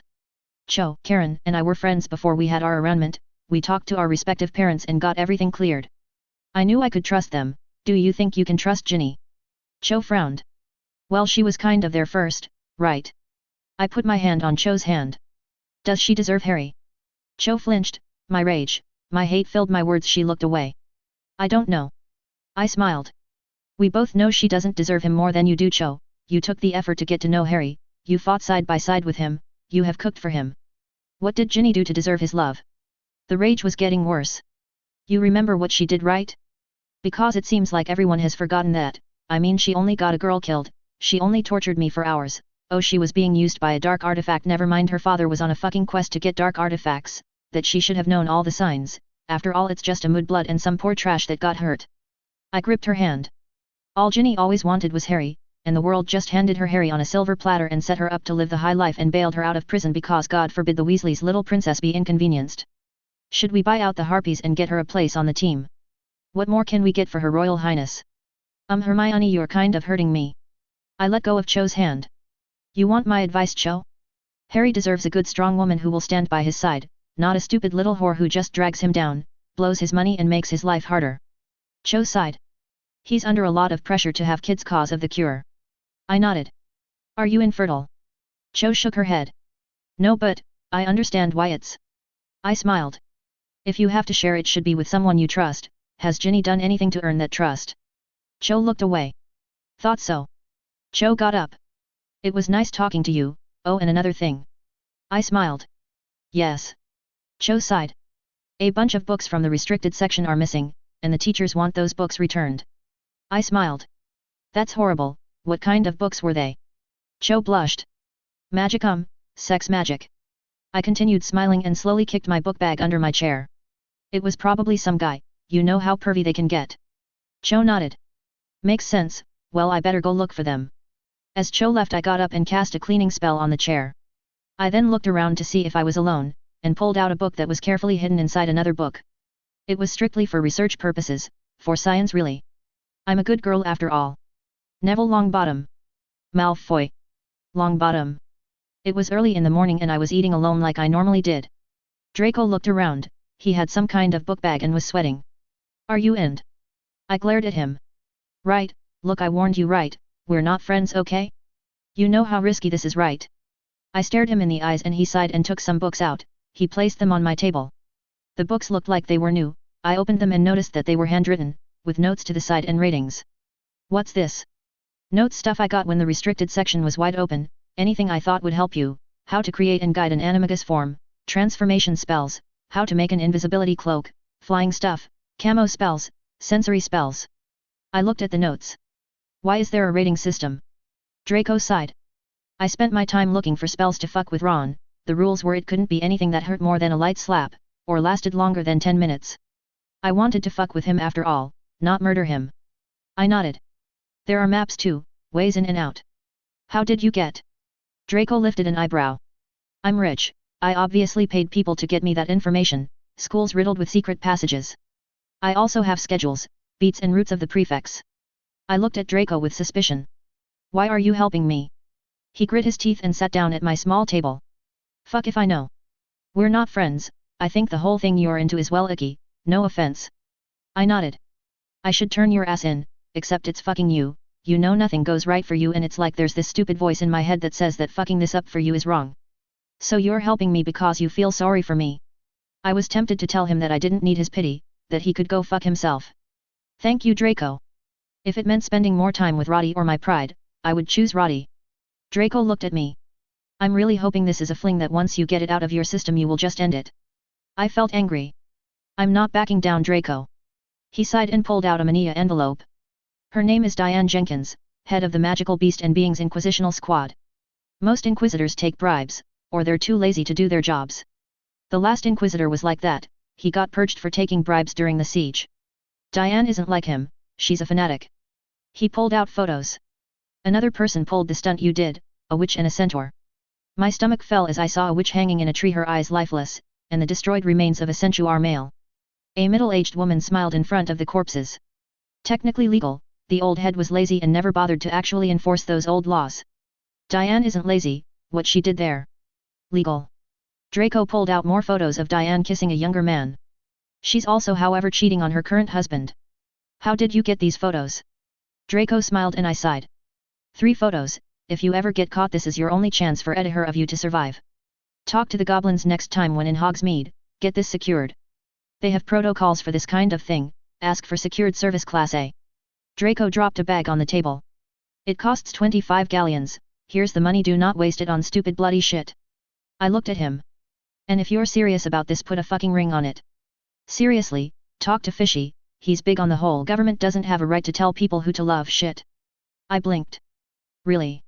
He allows blokes to get hitched on his land, someone high up told him to stop it, he told them to go fuck themselves, in public in the Wisengamot. I blinked. Thanks. I stopped and grimaced. Draco. He looked at me. Yeah. Thanks. I took the stuff and hid it. I thought about it, the risks. A part of me was scared and wanted to break it off, except I was happy for a change. I saw Fishy by himself, looking outside a window. I need to talk to you. He looked at me, the sunlight glinting off his monocle, giving him a creepy and unsettling appearance. About what? I took in a breath. I have a friend, who likes someone and he's with someone and people wouldn't approve of it. Fishy smiled. Are we talking about a firstie or younger with someone? Oh, professor age. I shook my head. They're about the same age. Fishy smiled. Are they happy together? I nodded and looked away. Very. I don't see the problem. I took a breath. He's with a centaur girl, they met up during the siege, but you know it's super illegal and... Fishy nodded and smiled at me. I think I understand what you're talking about. He stepped closer to me. Neville, I like you, you're a great guy. I smiled and then he lifted me up and pinned me to the wall. But you just crossed the line, I don't give 2 shits Neville, 2 shits about what some busybody asshole said over 100 years ago. The government doesn't have the right to tell people who they can or cannot love. It was starting to hurt, his eyes were narrow. Whatever fuckery that's in your head about doing the right thing. You get rid of it now, if you rat on him to the school, to the authorities or spread this shit around like juicy gossip I will kill you. His voice was low and serious. This isn't a threat Neville, this is a motherfucking promise. I won't play with you like my aunt would, I will straight up fucking murder you, got that? I felt fear as he leaned in. And I would get away with it Neville. I could kill your fucking ass in front of everyone and the worst I would get is a slap on the wrist. If you're afraid of the ministry? Of the school, of what people think. Don't be, your ass should be afraid of me, got it? I smelled urine, yep, I peed myself and I'm crying. It's me, that friend is me. Fishy blinked and dropped me. I caught my breath, my heart beating like a jackhammer. Oh, sorry about that then, congratulations on finding someone. I shook with fear. Thanks. I continued to shake with fear as he helped me up. Wish you the best Neville. Thanks Fishy. He then calmly walked away and my hands shook a little until I calmed down. When I told Roddy about it later she laughed about it and gave me a hug. In my opinion, hearing her bell-like laugh and seeing her smile in the moonlight made it all worth it. Ginny Weasley. I curtsied and Madame Eve looked at me, inspecting me. We need to talk, little Rose. Madame Eve was my official mentor. I got up and looked at her. Your benefactor has a girlfriend. I felt pain sear through my chest. Oh. Madame Eve put a hand on her shoulder. None of that. Come with me into the rose garden, we need to talk. I followed her and she looked up. You didn't take the headmistress' advice. I looked away. I didn't feel like lying. My mentor nodded. This is good, her advice would have made you more popular at school, yes, but it would have brought problems to your benefactor. Our headmistress is a good woman, but she doesn't understand your position, our position. And you do. She nodded. I know I have focused on helping you with your French, which is still terrible. I looked away. But I was the mistress to the Minister of France. I looked away. Oh, what happened to him? Old age, he was a good man and I loved him dearly. I gave him 2 girls before he passed, they're married to low nobility, not bad for a mudblood from Algeria. She smiled warmly at me and I slouched. I didn't mean to hurt Hermione, it was a mistake. Eve put her arm around me. It's okay, my little Rose, we all do foolish things, but at least you have learned from them. A group of girls passed me, their eyes narrowed and they turned their heads and walked away. I closed my eyes, I deserved that. They say. I'm a whore. Eve lifted my chin and smiled sadly. Ginny, you are a whore.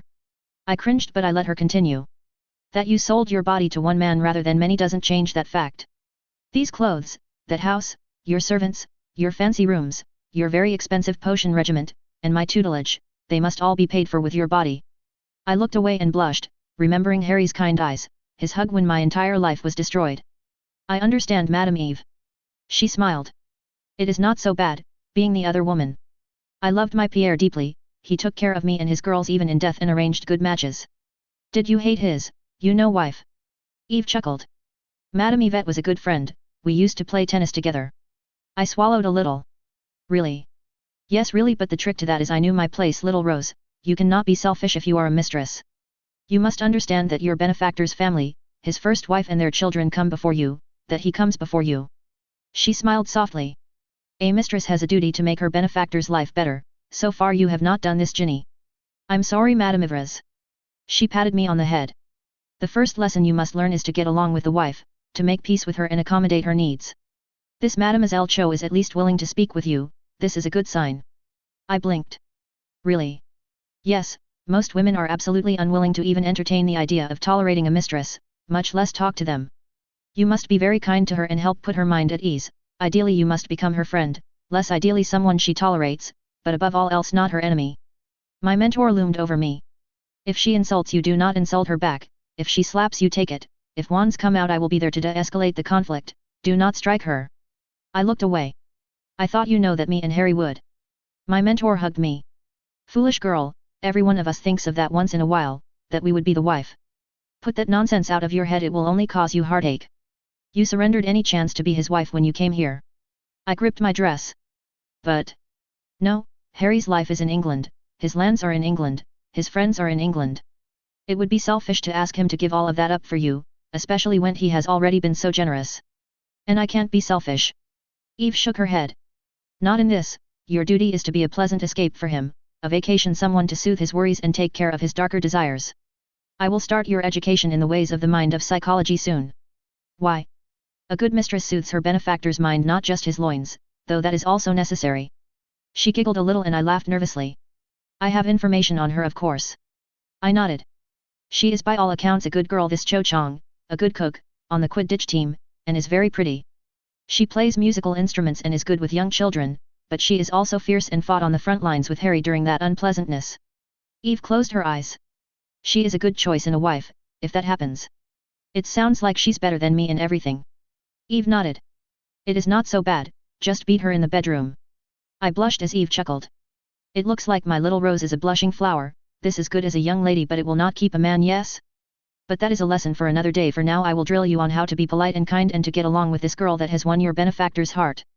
If everything goes well, maybe you will work as team, yes? My face got even more red as my mentor laughed once again.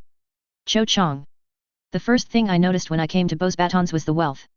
I saw gardens, statues, and fountains. Unlike Hogwarts with its walls and towers, Beauxbatons had little chateaux scattered around the outside of the massive school. The second thing I noticed was the lack of defenses. Hogwarts was built like a fortress and for months it had successfully been a fortress. I felt a sense of creeping unease as a young French woman led me through the maze of flower gardens and my sense of unease grew. I kept seeing the weakness of the school, how vulnerable it would be to attack.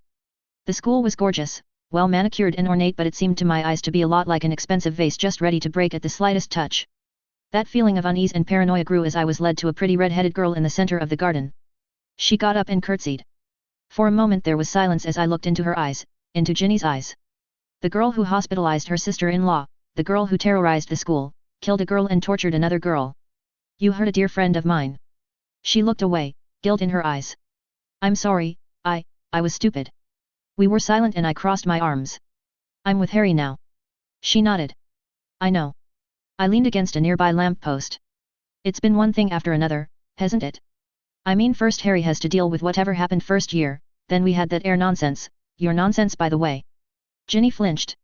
And then we had to deal with an army of literal giant spiders, and even before that Harry's just had shit piled on him his entire life, so I'm kind of wondering why you deserve to be a part of it. I stared into her eyes, she closed them and took a breath. I don't. I was honestly surprised at that statement.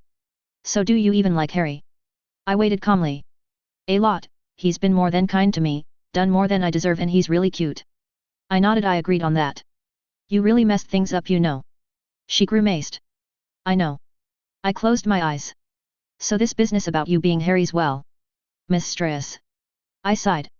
Really don't like it, at all. I closed my eyes.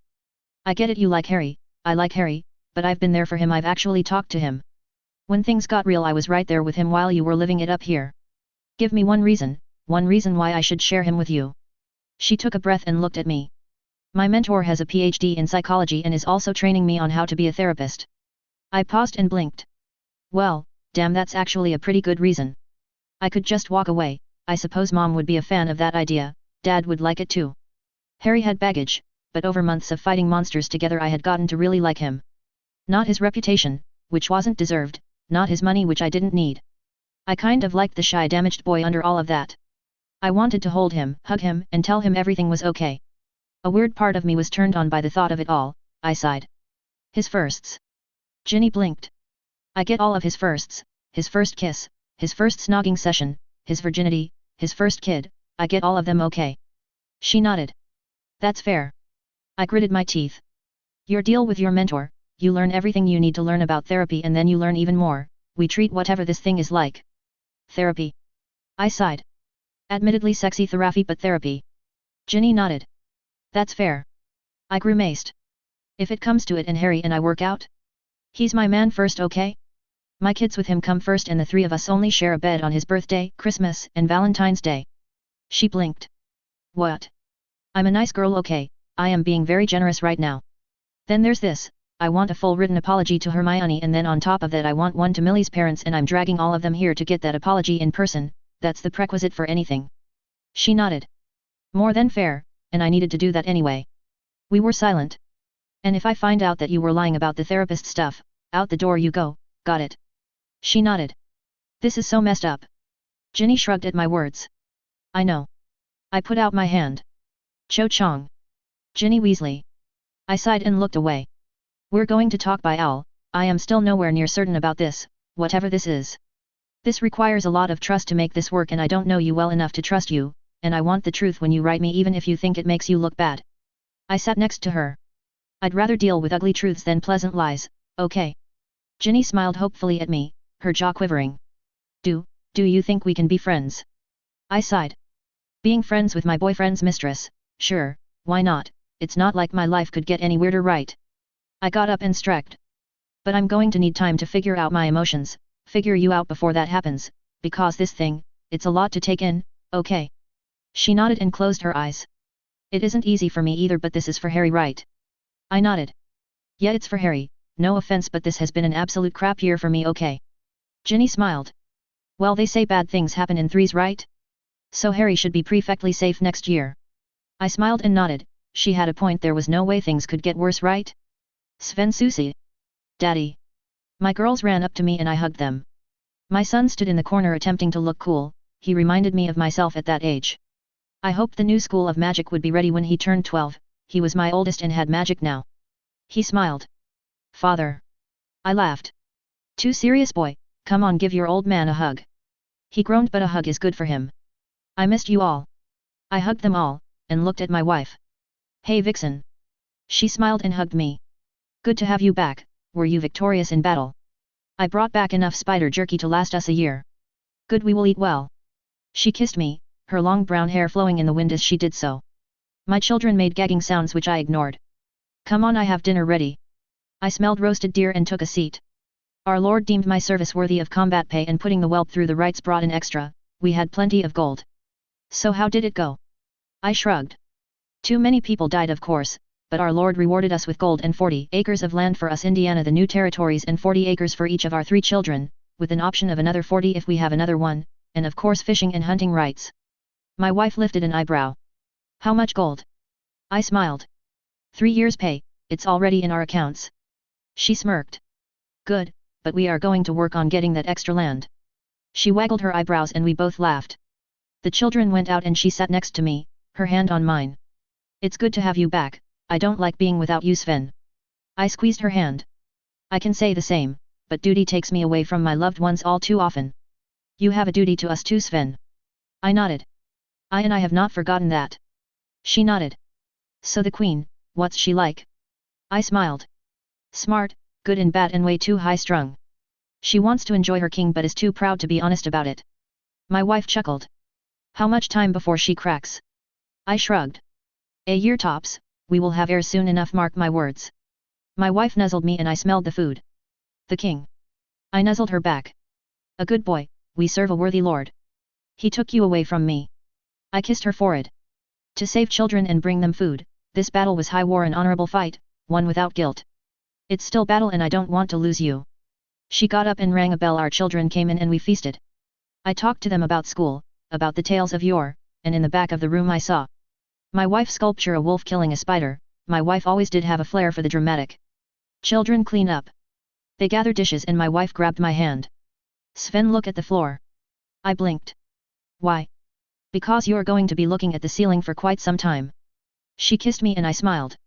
Well, how can I argue with that? My children made gagging noises as we headed to the bedroom. Life was good, and even if I had regrets, these small moments with kith and kin made it all worth it. Harry Potter. Overall, I'd say that going to Hogwarts was the best thing to ever happen to me. I didn't have to go back to the Dursleys. I had friends, I had my own place, I had money, and I had a girlfriend who was nice, sweet, and was drop-dead gorgeous. I mean, sure, I had an evil dark lord who wanted to kill me, and I had to deal with a crazy defense teacher, and an army of giant spiders, but on balance it was better than living with the Dursleys. I need you to focus. He frowned. Legilimens. Images flashed through my mind and then I looked at Snape. You need to control your emotions. Fishy sat nearby and was drawing an ever-growing complex series of circles. You are still too open. I felt frustrated. Why do I even need to know this? Fishy looked up from his circles. We really need to tell him, Sev. Severus frowned at Fishy as he got up and stretched. He's compromised, that connection to him. Harry doesn't know why he's doing this, he doesn't know the stakes, and he's not going to put in his full effort unless he knows exactly what's going on. Snape frowned and slumped. You owe him this. Snape looked at me. There exists a connection to you and the Dark Lord, who we all know isn't dead. I looked at Fishy, who waved at me. But, I know Harry. I've been helping you guys out, Draco doesn't, and for the love of God don't tell him. I stared at Fishy. Should I fill him in or do you want the honor, uncle? Snape motioned with his hands and Fishy stretched. Once upon a time a witch decided that she liked a muggle. She was poor, unattractive, but she could brew a love potion, so she did that and got knocked up. She stopped using drugs to rape the guy she was with because she figured he loved her by now. Fishy paused. The muggle, whose last name was Riddle, was kind of, incredibly angry over the whole being drugged with magical chemicals and rape thing and kicked her to the curb. She gave birth and died, but her son Tom Riddle survived and got to have the absolutely wonderful experience of being raised in an orphanage during the Blitz, which is probably why he went crazy. So Tom Voldemort is an anagram of Tom Riddle. I seriously do not get why this isn't obvious to people. I literally solved it when I was 6 years old. So Tom was related to Salazar Slytherin and could talk to snakes, but he had a bloody chip on his shoulder and was a paranoid nutcase who was afraid of death. So when he discovered the Chamber of Secrets, rather than telling people, he kept it a secret. Fishy sighed. So the war was going on and he found a ritual that would theoretically let him live forever, but it required that he murder someone, so he romanced Moaning Myrtle because on top of being an evil genius he was smoking hot. Told her that she was special and then murdered her. Now he was immortal, right? No need to do anything else, right? I grimaced. Problem is this cutting your soul in half kind of makes you crazy as hell, but you can only cut your soul in half once and that immortality thing ends if someone destroys your special soul stone, so he found a super special stone and fixed that problem. His soul healed up and he decided that he needed more murder because he had to be extra immortal. Fish rolled his eyes. So the murder spree continues and he goes crazier and crazier, and when some politician screwed up by making a religious holiday illegal, he jumped in, made everything worse and started the war. I somehow felt less impressed by Voldemort now, knowing his past. So first year I run into one of his damned soul thingies and I worked with Dumbledore to hunt down and destroy the others. I swallowed. Why didn't you tell me this? Because that scar? It holds a fragment of Voldemort's soul. You see, there were 7 of them and I helped hunt down and destroy 5 of them. I cringed. What? Yeah, Tom currently has a direct line to your brain, which he can use to torture you, control you, and make your life a living hell. I mean, sure, he's a disembodied spirit right now, but he's probably working on the whole body thing, and once he has that he will be able to fuck up your shit. Language Pisces. Fishy shrugged. It's warrant, so that's why we have been trying to cram this stuff into your head every chance we get for the last 2 years or so. I grimaced. Is there any way to get rid of it? Working on that, Harry. Hermione thinks she's found something, but it's going to take time. Until then you actually do need to work on this. He motioned. Step into the circle. I stepped inside and it glowed. My stomach turned as the circle grew smaller. This isn't a long-term solution, Pisces. I staggered as he helped me up. It will shield his mind long enough until the training kicks in. Fishy sighed. Don't know why it's taking you so long, it was easy for me and Draco. Snape shook his head. Both of you are better about keeping your emotions in check, but you do have a point. Snape looked at me. Go out, have fun. He pulled out a small bag of money and I stared at him. Go on a date or whatever it is you children do. I looked at him. Are you going to hug me or something? Can we please not do that, Potter? I nodded. Thank you, sir. With that I walked out, the no leg weighing heavy on my mind. Hey. I smiled at Cho. Hogsmeade. She bit her lip. Yeah, I know a place for us to go. I shrugged and walked with her hand in hand. We went to the small town and she led me around. I ordered a room. I blinked at her. What? Cho looked nervous. I worked hard to set this up, so this is special, okay? We walked into a tavern and I saw a bed covered in rose petals. Cho looked away. It's my first time, okay? The realization hit me hard. Oh. And then the rest of me got hard. She led me to the bed and we kissed. My hands fumbled as I helped take off her clothing and she helped take off mine. My breath hitched as I took Cho in. She blushed. So. She shrugged, and kissed me. I got on top of her. We had snogged before, but this was more than that. I entered inside her and she kissed me as I went limp. Don't worry, it's normal first time, I think. She winced. I'm sorry, Cho smiled at me. Just keep going, it's supposed to get better for both of us. But. She smiled at me. You will get, hard again. We fumbled as we wrestled and tossed and turned. True to Cho's word, I got hard again. She was crying. Cho. Keep going. I kept moving and her breath got shorter, her eyes crossed and she moaned and gripped me tightly. I came inside her a second time and we collapsed on the bed, holding each other tightly. I felt tired. I'm sorry. She kissed me. It's okay. She hugged me as we fell asleep in the midday sun. It's going to be okay. And in that moment life was good. Hermione Granger. Rule breaker, the key to curing Harry, destroying that fragment of Voldemort's soul. Harry looked at me. So. He knew, and that could be a bad thing. Well, it's easy, you're a virgin, right? Harry cringed. Damn it. I sighed, that was the easy way to do this, and it was gone, but there was still Rule Breaker, the knife that could cut a magical connection, a forging ritual where the virginity of 3 virgins had their virginity taken on their most fertile day. I don't think we have a choice. Fishy looked over my notes. I imagined him taking me in the ritual circle, losing my virginity and having him defile me. I felt hot all over and wet, and I was sweating and a part of me wanted it so badly. Or just listen to me on this one, we could buy 100 cows from the Muggles and get the same result. I lifted a finger. What? We would get the same kind of power if we just killed a bunch of cows. This ritual was built when cattle were a lot more expensive, as a workaround. We could easily afford a bunch of cattle and then afterwards we could have a feast.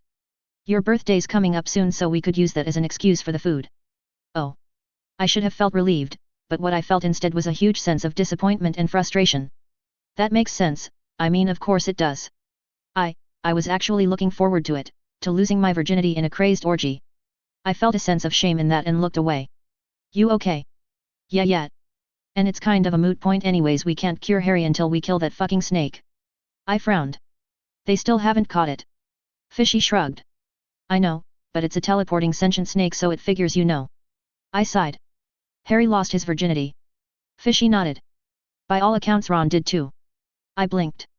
What? I kind of walked into Ron while I was looking for stuff in a supply closest. He and his special friends forgot to lock the door. Oh. Don't be surprised, the siege was really intense and you didn't know if you were going to survive, so a lot of people dealt with it by having sex. I think even Neville got laid at least once. Neville. I felt a sense of confusion. I know, it was probably a fling though. I nodded. Neville was a good guy but he wasn't exactly well thought about in that way. Good for him I guess. So who's the girl? Someone who doesn't want to be named or wants to admit it happened. Slytherin, I chuckled, it had to be one of those stuck-up girls, good for him. Sorry, have to go to my therapy session.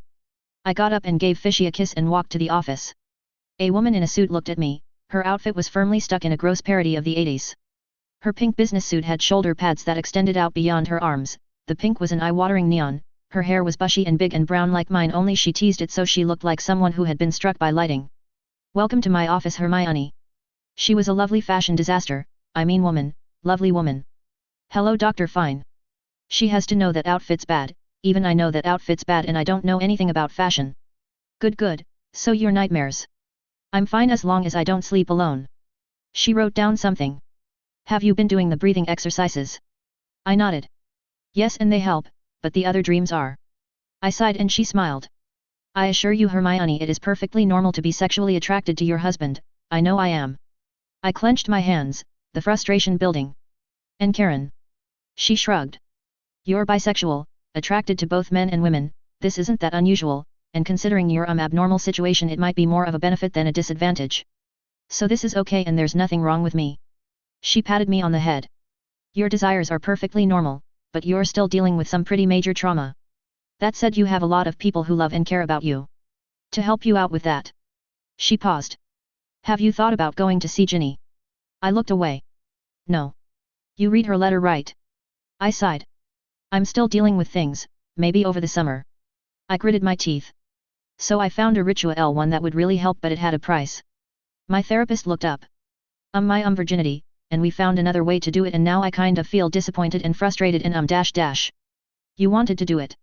I looked away. You clearly want this, Hermione, but you also do not want to take responsibility for what you want. I'm going to tell you something, woman to woman. You're not going to be happy unless you take ownership of your sexuality. I grimaced. And you're going to have to communicate with both Pisces and Karen about what you want, everyone will be much happier that way than having you make this into a transactional thing. Sex isn't supposed to be a sacrifice made for the greater good.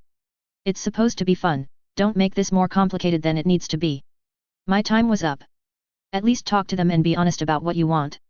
I left the room, images of the ritual in my mind as I dwelled on it. Ron Weasley. Tea. Harry took a cup and carefully sipped it. He stared out of the train window. How did you get the money for I shrugged. Fishy offered money to anyone who helped him harvest the dead spiders for wand ingredients, it gave me something to do with defense being gone. Harry blinked. Thought you hated Fishy and his family. I sipped my cup of tea. I still hate his brother, and I'm not fond of his parents, but last year was bloody horrible and after the siege the whole house thing just kind of seems stupid. I sipped my tea. Don't worry Harry, order anything you want on me. Harry ordered some chocolate and I sighed. I'm sorry. Harry looked up. What? I've been a pretty horrible bloody friend, Harry, and I'm sorry about that. Harry looked away. It's okay. I sighed. Thank you Harry, you've done so much for us and without you we all would have been doomed. Harry looked guilty. Ron. I have some bad news. I grimaced. Harry. He closed his eyes. So, Cho talked to Ginny and apparently people got it in their heads that Ginny's, well, my girl on the side. I took a sip of tea. Misconceptions happen. They made an arrangement. I opened my eyes and sighed. If it was literally anyone else, Harry, I'd punch him in the face. Harry looked worried. But you're a good man, and this whole Ginny situation is just 12 kinds of bloody messed up. I know you will do right by her. Harry sighed with relief. Just please don't give me any of the bloody details, I really don't want to know that kind of stuff. We laughed awkwardly and Harry smiled. You're taking it better than I thought I would. I shrugged. I'm kind of stuck in my own weird thing. Harry blinked. Really? I grew maced. Well, during the siege I thought there was a good chance I was going to die, so one day Lavender and Blaze come up to me and say they both fancy me. Harry blinked. Really? Look, I honestly thought there was a good chance I would die and I might have shagged them. Harry was silent. Blaze is a bloke. I know. How would that even work? I looked away. Well, 2 less holes to work with and all that. Are you apoof? I like girls just fine, Harry, it's just, well, I found out my preferences are a little more open than I thought, so it happened again because the siege was bloody stressful and we got caught by FSHY. Harry laughed. Really? Yes, really. He opens the bloody closest, looks at us and says, hey, mind if I grab a mop, then closes the bloody door like nothing happened. We both laughed and sipped our tea. Ron. I looked up. Even if you're a poof, you're still my friend. I smiled. Even if you're shagging my sister, you're still my friend. I smiled at him. Thank you for everything. The 2 of us were silent and Harry spoke up. So, Neville has a girl. I looked up. Really? Yep, he's been sneaking out every night, keeping it quiet, so you know it's probably a snake. Good for him. Harry smiled. Thought you would be more judgmental. I shrugged. Things changed, I changed. You don't fight giant spiders side by side with a bloke without getting to know him. Lots of good people died from all the houses, so if Neville wants to shag one, I'm going to let it go. The train ride continued and Harry sighed. It's all messed up, isn't it? 1 small months-long siege and everything changes. Harry nodded. See you during the summer, Ron. I nodded. Of course. Bring me your boyfriend. I sighed. Can't, Mum would go absolutely mad if she found out I was with a Slytherin. He blinked. Really, it's the Slytherin thing that throws her off. I know, it's me, Mum, and she doesn't seem to like Lavender either, so, yeah, for now got to keep things under wraps. You're still with them, Ron? I sighed. They're both nice and it's nice to be liked like that, and whenever Lavender gets too annoying, Blaze talks her down, and when Blaze gets too nuts, Lavender talks him down, and it's nice. Harry shrugged. Finally figured out how to do the occlumency stuff. Smiled at him. Really? Yeah, Snape just kept going in my head, which wasn't working, so I asked Fishy about it and he taught me to use the meditation that we learned first year and think of defending my mind like the shield charm. It helped a lot. Wicked. The train stopped and we got up. See you soon. Harry gave me a hug. Of course, my place or yours? I smiled. Yours. Grimmauld Place is so much cooler than the Burrow. We shook hands and walked to our families. We received our respective hugs and went home. Hermione Granger. I smiled at my subjects as they feasted on the beef. The smile was just a tiny bit forced. I felt an arm go around me as Fishy hugged me. See, now you don't have to do that ritual thing. Rule Breaker sat at my side and that feeling of pure frustration grew. Yeah, great. Images of what could have been haunted me. I actually felt a sense of pain down below, and I honestly felt a little angry. You okay? There's no way I can keep living like this, sooner or later I'm going to snap. I'm okay. I am definitely not okay, the Vikings smile at me as I wave a little, taking their beef and enjoying the feast. It's a good gesture, one that earns me a lot of good PR, but man, I'm going to take a walk. Fishy hugged me and I took in his scent. I walked away, my face flushed, my palms sweaty as I left the room. I looked outside on the balcony. My son's not a mind reader. I flinched as my mother-in-law stood next to me. No. I don't think you do. Hufflepuff's a good house for him now that I think about it. He's a lot like a badger, he kind of barrels through life, fine diplomacy, reading the room, or people is not something he's really good at. You need to tell him what you want, what you need in order for him to help you. I took a breath. How did you know? Narcissa laughed and patted my head. I was a young woman once myself, and you're married, just be honest with yourself and indulge. I looked away. What if I get pregnant? Narcissa smiled. I have a line on a collection of the finest nannies and domestic help of all kinds. You're not doing this alone. She smiled. And I'm sure you would be a great mother. If I didn't, I wouldn't have allowed you to even be with my son. She kissed me on the head. It's your birthday today, have some fun, consequences be damned, okay? I nodded and walked back to the party. I smiled at everyone as the party continued. I was 16 today, that's important, right? Fishy waved for me to join him. At the table, I sat down next to him and we watched his people get drunk and unruly. Games of strength were held and I held on to Fishy. Maybe you could join that contest. He shrugged and took off his shirt. It was a log-tossing contest and my eyes were glued to him as he threw logs with bigger, bullier men. My breathing hitched again, my eyes drawn on my man as the contest continued into the night. After victory he returned to me with a medal, his body covered in sweat. 1. He shrugged as other men laughed and chuckled and slapped him on the back. his face was so serious and I couldn't help but laugh. Yeah, you did. I put out a hand. Dance? Sure, just need to get my shirt on. Not necessary. I took in his smell as we danced into the night. It was nice. My turn. Karen broke up the dance and I watched them, the bloody pair. Karen wore a low-cut dress and her growing bosom seemed to almost overfill it. I clenched my fists. I wanted her, wanted him, the words were there, my mouth was dry as I watched them dance. All I needed was the courage to ask. I thought about it and got up. I looked at Karen and at Fishy. Dance.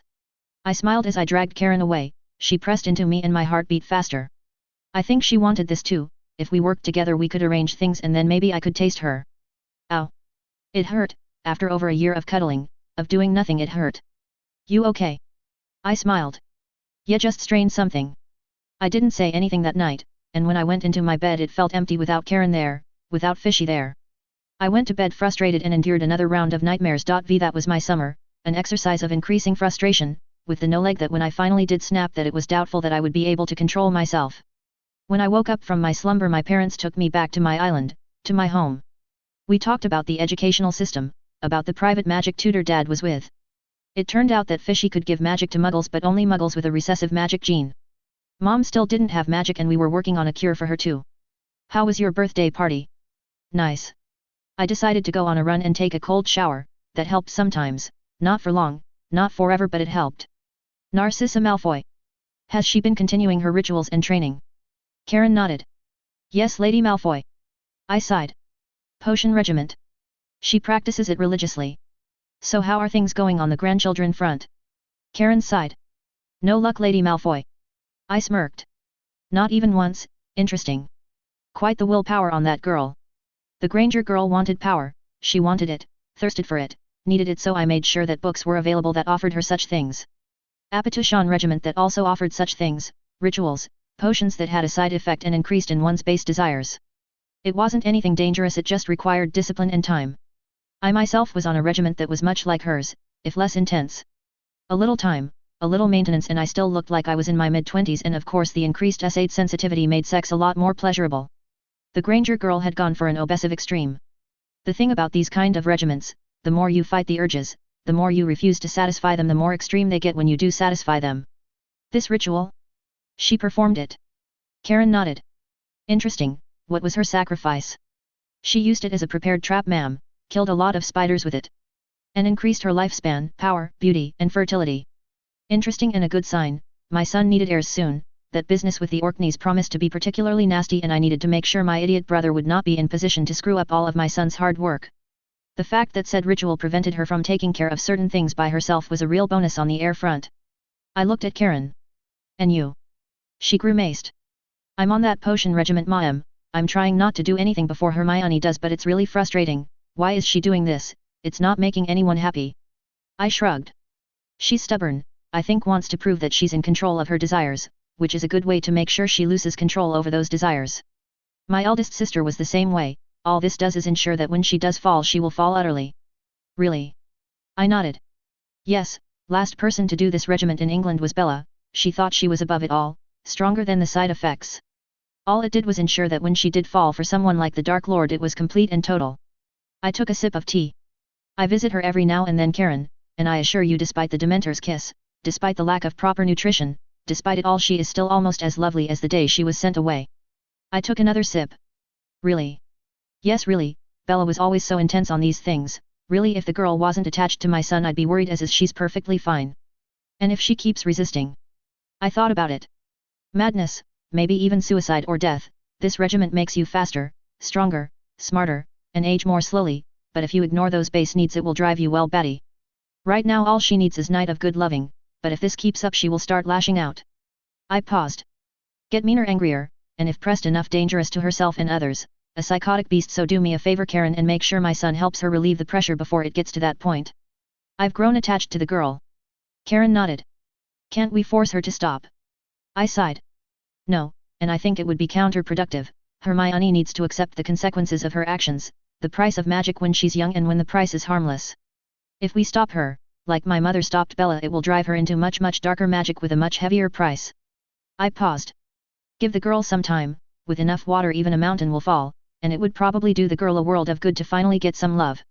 She's a bit high-strung after all. Karen agreed. So Luna. I smiled. Just a beauty regiment, her father is wise to that trick and gets everything checked, as does the girl's mother. I'm not worried about her, she's willing to do her duty when the time comes to it. Do you prefer her? I shook my head. No, the Luna girl is odd, charming yes but odd, and she doesn't have that manic need for self-improvement, a mind dedicated to power to helping my son rule. She makes a good wife but she doesn't have the drive needed to be a good queen. I smiled. My little daughter-in-law could use a little prodding. Tell you what, Karen, if you manage to convince her to indulge and make sure my son gets an heir, I will let you marry my son. Karen's face lit up in joy. Yes my lady, thank you my lady. I nodded. I will go pray to the gods right now for guidance. I let her go and looked outside and shook my head, the foolishness and folly of youth. Lucius. He opened the door. Yes honey. The guests are gone, Draco is playing with his friends and there's no work to be done. My husband smirked. Are you planning something my love? I waggled my eyebrows and let loose a giggle. After all, it would be hypocritical to ask someone else to indulge without indulging yourself, right? Albus Severus Potter. Crap crap crap crap. Scorpius was bleeding like crazy, and no matter what we did things just kept getting worse. Come on Scrop, don't die on me. Never should have touched that bloody time turner, never should have tried to mess with the past. We just wanted things to get better, be better, and it's all gone to bloody hell. I heard a buzzing sound and out of the darkness she stepped out, her silver hair flowing behind her. Really? This place? This is one of the strongest fortresses of the Black Lands, my mother's lands. Delphine Diggory, only that wasn't true, was it? Turns out she was the daughter of the bloody Dark Lord. Come on Albus, we need to get.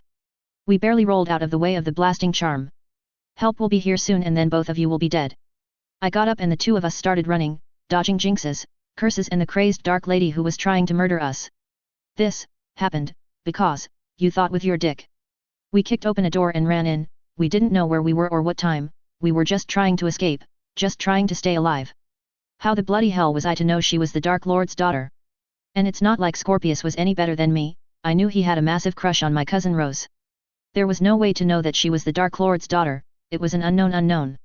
We ran, locked the door and continued running. An explosion blew it open. What the bloody hell is an unknown unknown, Al? Look, there are known knowns, things you know, then there are known unknowns, things you don't know you know, and unknown unknowns, things you don't know you don't know. This is all very simple and... Fuck. A wall next to us blew up and we ran. Always the explosions with that woman. Not the time Albus, not the bloody time. We cringed, dead end. Scorpius, I love you man. I think I was crying. I love you too Al, not in the same way I like your cousin though. Scorp, please not now. I mean she is super hot and... Delphi smirked. Oh please don't let me interrupt, I don't want to disrupt your last words. We hugged each other.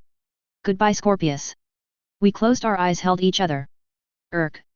We opened our eyes and watched as Delphine spat out blood, her body was penetrated with icicles, she fell to her knees as more ice slammed into her. We looked up and saw a blonde teenager, he wore black pajama bottoms and a white t-shirt. His hands were scarred and he wore a monocle that glinted in the torchlight. He loomed over us, and looked at his bracelet, he pointed it at us and it glowed a purple color. Fuck. He sighed as Delphine slowly vanished in a haze of purple light. Time travelers, so how badly did we fuck up? We looked at each other as he walked towards us. What? He sighed, and a ball of glowing water floated on top of his hand. How badly did we fuck up? Seriously, you pop up in my home, almost get killed by a crazy bitch, and now you're bleeding on my rug. Take off your shirt by the way, I need to fix that. Scorpius took off his shirt and the boy knelt down and placed the water on Scorp's chest. I watched as his wounds healed. Cutting charms, nasty stuff, but it's just a series of flesh wounds, if I had been here a couple minutes later you would have bled out. He got up and stretched. So, names. We looked at each other. I just saved your bloody lives, and I already know you're time travelers, so talk. I stepped up. Albus Severus Potter. I looked him in the eye, and he sighed. Harry's boy then. I nodded. Figures, come on, my study is close by. We walked near him and a big burly man walked over. My lord, what was it? Some kids decided to get inventive with magic and now I have to figure out how to get them back home, Sven. He looked at the man. Thought you had tonight off. Tomorrow, my lord. He sighed. Sorry, forgot, give my regards to the kids. The man nodded and we walked into a simple office. I saw a portrait of a girl with curly brown hair, she smiled. Hermione Granger. Our eyes opened in shock and horror as we sat down. So Albus, what's the name of your friend? Scorpius grit his teeth. Scorpius Malfoy. The man blinked. I'm going to assume you're Draco's kid, right? We nodded. Great, just great. Okay, what caused this whole mess? Did the Dark Lord win forever? Did Cedric Diggory died? The man in the monocle blinked. What? I repeated my words. Cedric Diggory died in the Triwizard Tournament. We wanted to prevent that from happening. I met a person who I thought was related to him, but she was really the Dark Lord's daughter, and we have basically been fighting throughout time for, God, I don't know. The man sighed. How far back did you go? I shrugged. Hell if I knew. We kept going back and changing stuff, trying to make things right again, but everything kept getting worse. Of changed or don't know. Shit. He sighed. So I assume you already know why you should never go more than 3 days back in time, right? I rolled my eyes. Because it's illegal. No, that rule is descriptive, not proscriptive. We stared at each other as he brought out some paper. Okay, time is like a river, always going forward. He drew a line. When you try to go more than 3 days back, you become like a twig in that river and it just splits around you, creating another timeline, another universe. I blinked. We're not gods, we're not creating new universes. The man sighed. Universes are like living creatures, they're born and they divide like cells. Everything that is possible eventually happens, every change, no matter how insignificant, happens, creating more and more parallel universes as probabilities continue. Then the universe dies from heat death and possibilities slowly collapse until the multiverse dies. Don't ask me how that process begins because the math makes my eyes bleed. He took a breath. So every time you went back and then went forward, you just rode that river into a new universe. If you fuck up bad enough and do something stupid like create a universe where the probability of you existing is 0, your body gets ripped apart by the time stream and you die horribly. We grimaced. So those past mistakes you tried to fix? It didn't work. Those universes are still dealing with your fuck-ups and no, you can't fix it, so the question is just how far are you from your main universe? Scorpius looked at the painting. Our Hermione is black. The room was silent as the boy took off his monocle and cleaned it. Fuck. We nodded. Name's Pisces Black, I'm your father's twin brother. My dad doesn't have a brother. He waved his hands. Butterfly effect, because of your actions you now have an uncle. Hermione now has white skin and who knows what else changed because of what you did. I cringed. So we screwed up big. Yep, and if I hadn't been here you would be dead right now. Be very thankful that I was brooding about certain very frustrating aspects of my life. I saw a Girly mag on the table, the boy removed it and placed it in a drawer in the desk. I decided not to talk about it. So we can't fix it. He shrugged. That's life, also the reason why this shit is banned? Every time you screw with time the new timeline is weakened and there's a possibility of something outside that universe sneaking in. I frowned. Like what? Dementors are a good example. Oh.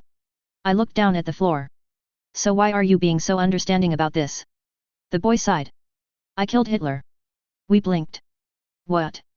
He sighed. I found a time turner and immediately tried to kill Hitler. Scorpius looked a little sick. You killed a man. I will have you know he was a very bad man who really had it coming, and it's not that different from what you lot did. I let Scorpius talk. We were trying to save somebody's life. And I was trying to save the 6 million plus people he murdered, and it's Hitler. Literally everyone who discovers how to travel through time kills Hitler. Wouldn't that just make everything worse? He shook his head. Oh, on the contrary, the universe without Hitler? Much better place for the Muggles. Turns out that if you kill Hitler, all of the future scientists that would have been born without his nonsense create a much better world. I mean, they have spaceships, and jetpacks, and a whole bunch of cool stuff. He sighed. I got caught at the ministry and they shunted me back to my original timeline. As summers go, it was one of my better ones. Mind bringing out your time turner? I sighed and brought it out. He looked at it, and drew a circle. He mumbled a spell and gave it back. Okay, that should get you two back home. Oh, wait a minute. He got up.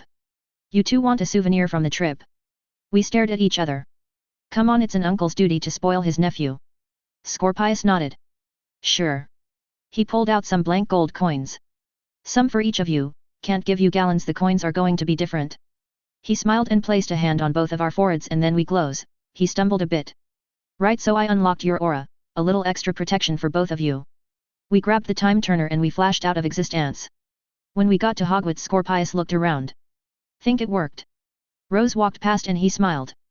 Thank bloody hell she has that beautiful cocoa skin again. You're being creepy. I'm a man in bloody love, Albus, lay off. I shook my head and rolled my eyes. So what next, Al? I thought about it. Maybe find a cute girl who doesn't want to murder me. He shrugged. Good enough. Susan Bones. Thanks, Uncle Sirius. My aunt smiled as my uncle kissed her and placed breakfast on the table. It was weird to see Aunt Amelia be this happy, not that I minded the change but it was weird. I always remembered her being stern but sad, seeing her be this happy was strange. I took a bite of food, Harry likewise took a bite. That was another change, Harry Potter now lived with me and that was a thing. He was nice, if a little moody and distant. Awkward around people, didn't like large crowds and seemed to be fine with a small group of friends. I took a bite of my toast and shrugged, it was okay. Pisces has invited us over for lunch. Sirius smiled. Can Ron come? Only if we don't tell his parents where we are going. Sirius laughed as Aunt Amelia smiled and shook her head. Harry looked at me. Are you coming? Sure. Not like I had anything better to do. The first thing Fishy did when he became Lord Black was seize the library, and anything that looked interesting or was potentially dangerous, and Uncle Sirius locked up all the talking portraits in a separate room where we were not allowed to go. We heard a whoosh of displaced air as Creaker walked in. His Royal Highness Lord Pisces Black invites you to the Island of Man for lunch and tea. Hello Creaker. Sirius' words were tinged with loathing. Hello Sirius. The two of them glared at each other. I don't know why they hated each other, all I did know is that when Sirius had been freed Creaker had been given a choice of serving either Sirius or Pisces. He picked Pisces without hesitation. Sirius smirked. So how does it feel to serve a mudblood? Creaker's frown grew and I could see his needle-sharp teeth. The blood purity laws were put in place to preserve and protect magic from the tragic condition that causes people to become a squib. My lord through his efforts finally found a cure for this horrid condition and works tirelessly to cure people from around the world. In light of this cure past regulations are no longer needed. Parroting the Malfoy's new line.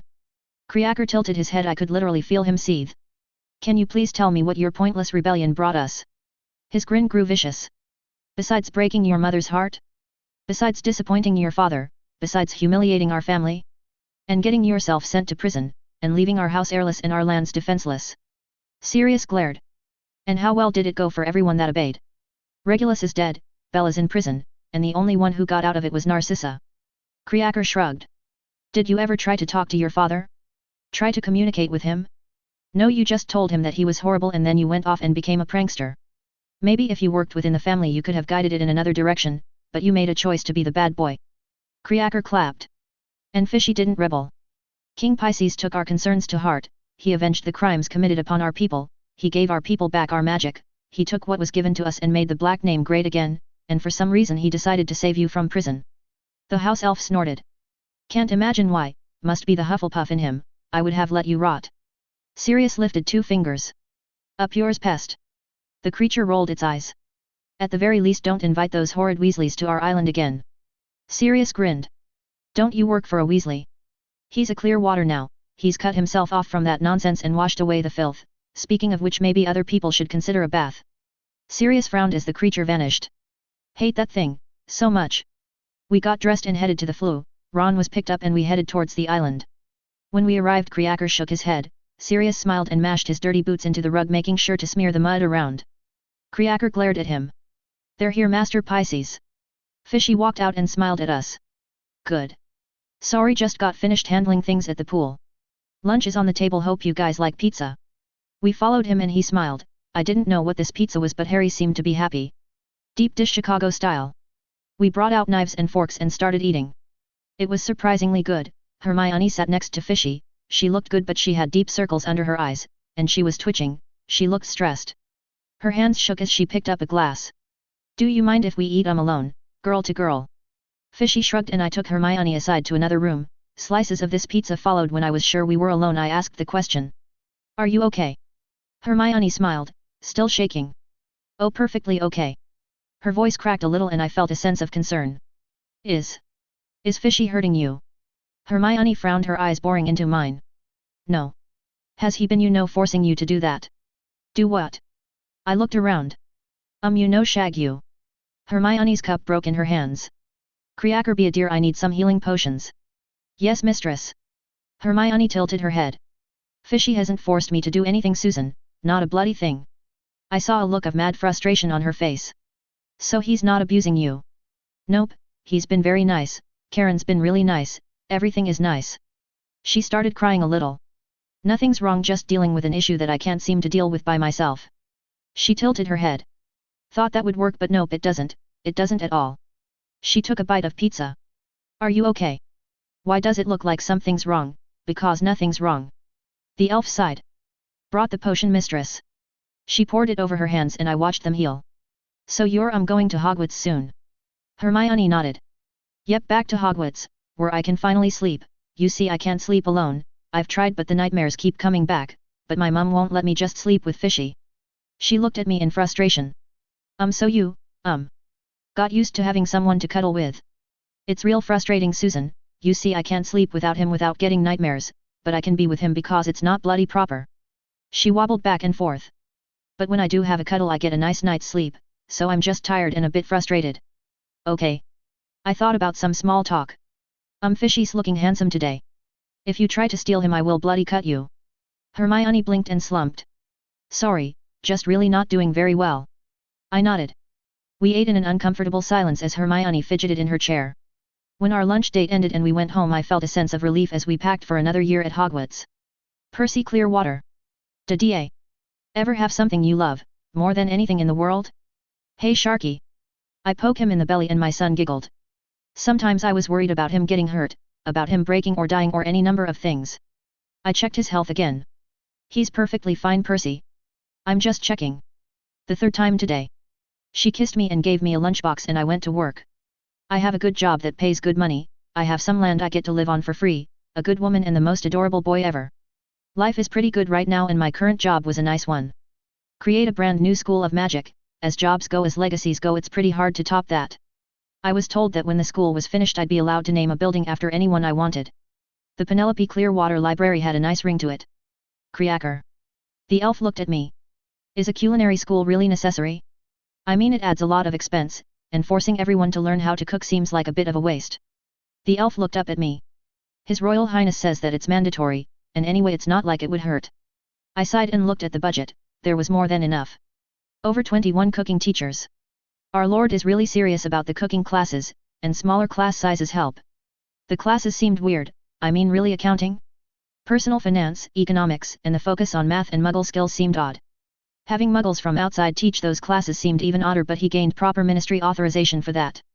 Surprised Fishy found so many though. I talked to a few prospects and they brought up reasons for leaving the muggle world forever which often revolved around dealing with a bad divorce, financial disaster, or some bit of medical care you couldn't get in the muggle world.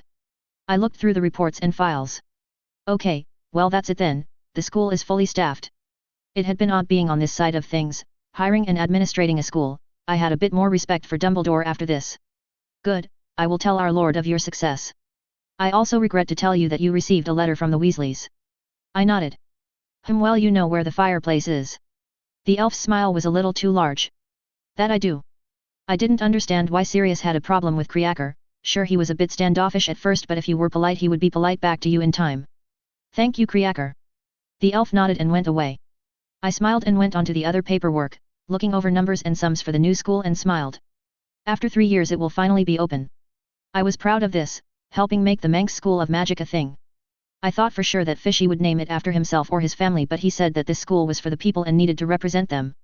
I went and looked over the reports. The new wand makers were hard at work making the new spider wands. I practiced with one once, they were absolute garbage with a third of the range and power of even the weakest wand, but with the price of wands skyrocketing this is what we could afford. Looks like there will be enough for everyone. Substandard wands made by newly approved wand makers, the things were terrible but they would have to do, and they were getting better at it with time. Fishy was determined to make it so all of his subjects had wands. It was one of the reasons why there had been an influx of people into his lands, both new and old. Fishy walked down. Hey Percy, heard you finished with the school. I smiled. Yab. He sighed. I hate doing this to you, but I need you to help create another school on the mainland on the Shetlands. I nodded. One school isn't enough. The Shetlands are far away and are filling up, it's not fair to ask the people who live there to travel all the way to Man. I nodded. Fair enough.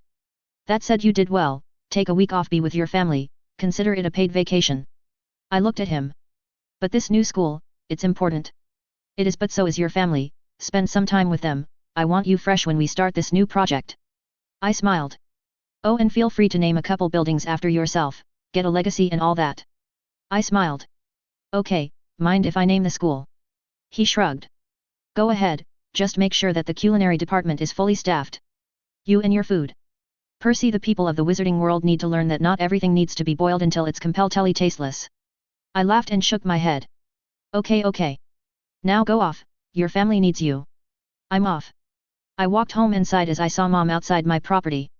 Percy. Leave. She folded her arms. I'm your mother. You once told me my house my rules, you are on my property, please leave. She frowned and sighed. Things right now are bad. The twins have their joke shop, you're getting money from their rental properties, I know Ron's making a bit of money, and Harry is covering for Ginny, so you're fine on that front. The shop is just starting out and the rents are not covering all the expenses, we need some money. I frowned. You have plenty of money, just manage it more responsibly. The money just keeps running out. How? You only have 3 boys in Hogwarts and you have all that money being kicked in, I mean, how did the family survive in the past?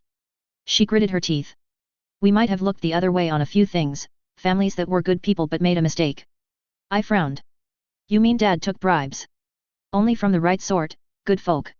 I felt my blood pressure rise. And why do you even want money from me? I thought you said this was blood money. She looked away. Things got a bit desperate, we're at the point where we might have to sell a bit of land. Have you thought about renting it? She blinked. Right, you haven't, look, talk to Uncle K, he's going to be teaching personal finance at the new school. I think he's already settled in, have him go over the books and make a budget for you. Isn't he a squib? Was, part of the deal was to fix him and his kids, give them back their magic. Oh. That's my condition, you want money from me, you have to follow a bloody budget. She sighed. Now how much do you need? She grimaced. We're a bit behind on our taxes. How behind? 1,000 galleons behind. I blinked and raised a finger. How the bloody hell did you get a 1,000 bloody galleons behind in taxes? We didn't used to worry about it, Arthur had a friend in the tax service and things just kind of were dealt with, now he's been canned in all the back taxes. Are due. I pinched the bridge of my nose. Ask Harry for help, I don't have anywhere close to that kind of money. But you're the major domo to a king. Yet I make good money, but I also have to pay my own taxes, I also have a son now, a wife, a family and expenses of my own. I have some money saved but not 1,000 bloody galleons, I mean bloody hell, that's 3 years' wages, Mum. We can't keep going to Harry, we've already asked for too much. Then just swear an oath of vassalage to him, any other lord would have done that by now. I shook my head. 200 galleons, that's all I can give you, and I'm only willing to do that if you talk to Uncle K and have him set up a budget. I paused. And Dad still isn't allowed to come here, that hasn't changed. She sighed and looked at the plate. Esquire. I shrugged. It might only be the second rung of nobility, but it's something, isn't it? Mum nodded. Thanks, Percy. I shrugged and went inside my house. I would have to explain this nonsense to Penny and I doubted I would enjoy that. Hermione Granger. I woke up from my sleep as I snuggled up against Fishy. We're at school. I felt refreshed and frustrated, but at least I finally got some sleep. I wiped the sleep from my eyes and went onto the boat. When we got to school we ate our meal, then we went to our room. Shower. I nodded and bit my lip. Karen and I saw down, looking at each other. You're not helping anyone by doing this. I blinked. What? She sighed.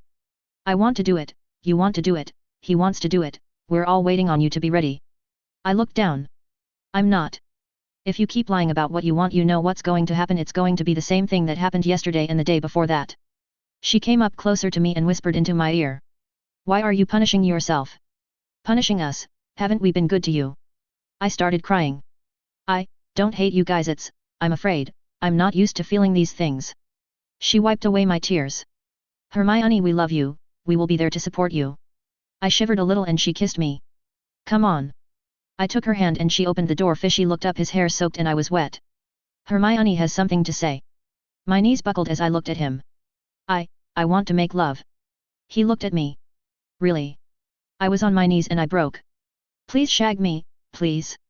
I broke and pleaded with him, tears running down my eyes, and then he kissed me, my Toungyo touched his.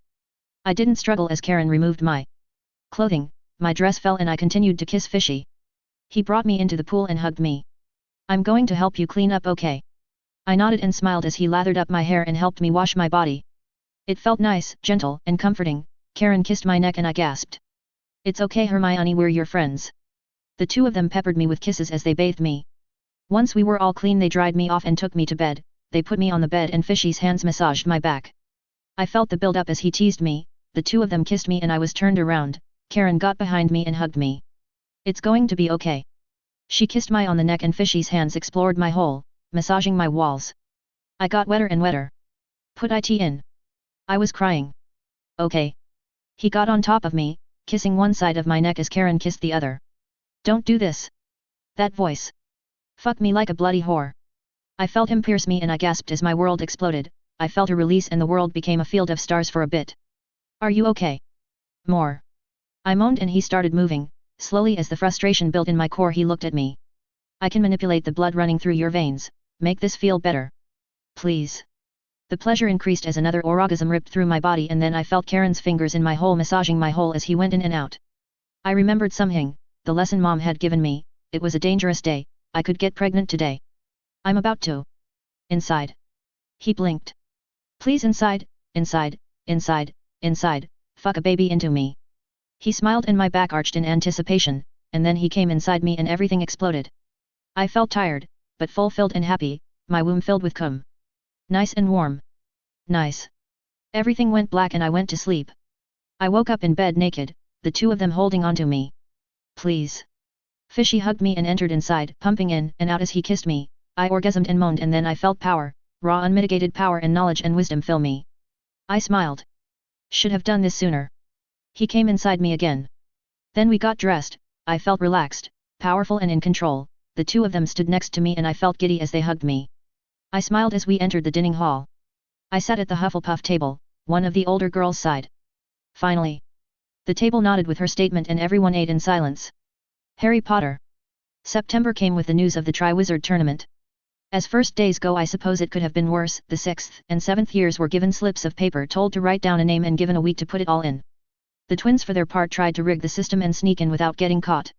It failed, and failed badly. They still had their long white beards and glared at the goblet of fire with a special kind of loathing. We looked up as the doors opened. Durmstrang and Beauxbatons students walked in. The Durmstrang kids walked in unison, their faces serious. The Beauxbatons students posed and showed off. Dumbledore was silent as they took their seats in the Great Hall. He put his hand in. Pisces Black. Hufflepuff got up and cheered in unison. Pisces sighed and got up. I am proud to represent my school. Another piece of paper flew out and Dumbledore blinked. The goblet has also chosen Harry Potter. The school was silent, the Durmstrang headmaster seated. Professor Dumbledore, this is unfair. Dumbledore smiled serenely. The goblet has chosen and I'm afraid that they are right. Dumbledore blinked as Fishy interrupted him. If Harry and I both serve as representatives of Hogwarts it will cause an international incident, especially considering what is at stake. It will also divide a school that has recently been through hell. Therefore I offer a compromise. He looked at the professors. I will work with Harry as a team, and that the Triwizard champions be allowed to pick one partner to help them in this contest of champions. The two professors looked at Dumbledore and he frowned. The headmistress of the French school spoke. He offers a fair deal, one we are willing to accept. Yes. Albus sighed. Very well. In the name of school unity and international relations, Harry Potter and Pisces Black will serve as an official team. My heart beat faster as I sat down. I looked at Ron. I didn't do this, Ron patted me on the shoulder. It's all right, I believe you. I blinked. Really? He nodded. Of course I do, this whole thing has Death Eater plot written all over it. My stomach sank as Ron gave me a quick hug. It's all right man, whatever happens I'm there for you. My mouth was dry as Fishy walked up to me. There will be negotiations outside, in the handball yard. Bring Lupin and your Gryffindor friends, I will bring Snape and my Sufflepuffs. I sighed. Nothing's ever easy, is it? Fishy shrugged. It is what it is, partner. I didn't know what the year would bring, but considering what happened last year, the year before that and the year before that, there was bound to be at least one disaster to muck everything up. I looked up at Cho, who waved at me. Well, it's not all bad. Sometimes you have to focus on what's going right in your life. Ron gathered a large number of Gryffindors and Pisces gathered a collection of Hufflepuffs. A table was placed between us and we sat down. Our respective adults sat down next to us. Pisces pulled out 2 maps, and unfurled them. He started talking. The Orkney Islands are one of the largest bubbles of closed space in the North Sea, with access points on every island. These access points lead to bigger islands that are 3 times the size of the islands they're connected to and are able to travel by sea to other islands in the chain. He pointed at the 2 maps. Composed of 70 different islands, the Orkneys have 990 square kilometers or 380 square miles on the mundane side. On the mystic side there is 2,970 square kilometers or 1,140 square miles. Combined this is 1,520 square miles or 3,960 square kilometers. Quite possibly one of the great land finds in recent memory. He paused. We are here to discuss how this land will be divided up upon victory. He nodded. As someone who was chosen by Hufflepuff, I have a duty to make sure that land grants are given to all standing members of my current house. Likewise, I feel like I have a duty to reward the Puffs who fought by my side last year and of course the families of the fallen. A winning champion has the right and ability to choose how the land is divided. He looked at me. As a Gryffindor, I assume you have a similar duty, is this correct? I nodded and he looked at me. Very well, we begin negotiations. What do you want? I took a breath. A pardon for Ginny Weasley. Hermione glared at me, eyes narrowed in rage. Ron sighed. Don't ask for that. But you. Look, I appreciate it, but that's only going to make everything bloody worse right now, okay? Hermione shook with rage and spoke. In the spirit of cooperation, I am willing to allow a pardon for unforgivable acts upon graduation of Beauxbatons School of Magic. With the condition that all land below the mainland be divided as Mr. Potter sees fit and all land above divided up as my lord sees fit. He nodded and Fishy spoke. I add an amendment that Ginny be banned from all lands held by my wife and family upon pain of death, and that Ginny not be allowed a land grant in the Orkneys for obvious reasons. The best I could get for her. I agree to this. Fishy looked at the mainland, the largest chunk. Mainland Orkney, 202 square miles Mudane side, 606 square miles Magic side, 808 square miles combined. Since land grants are done through imperial measurements, there is 630 acres in a mile. During the siege, 2,800 students fought, as did 50 school personnel, bringing the number to 2,850 people. With this school year, 400 new students were added and 5 personnel, bringing the number to 3,205 people.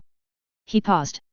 Combined, this is 517,120 acres. I propose that the mainland be divvied up evenly between 3,203 people, with the 2 of us accepted from mainland land grants.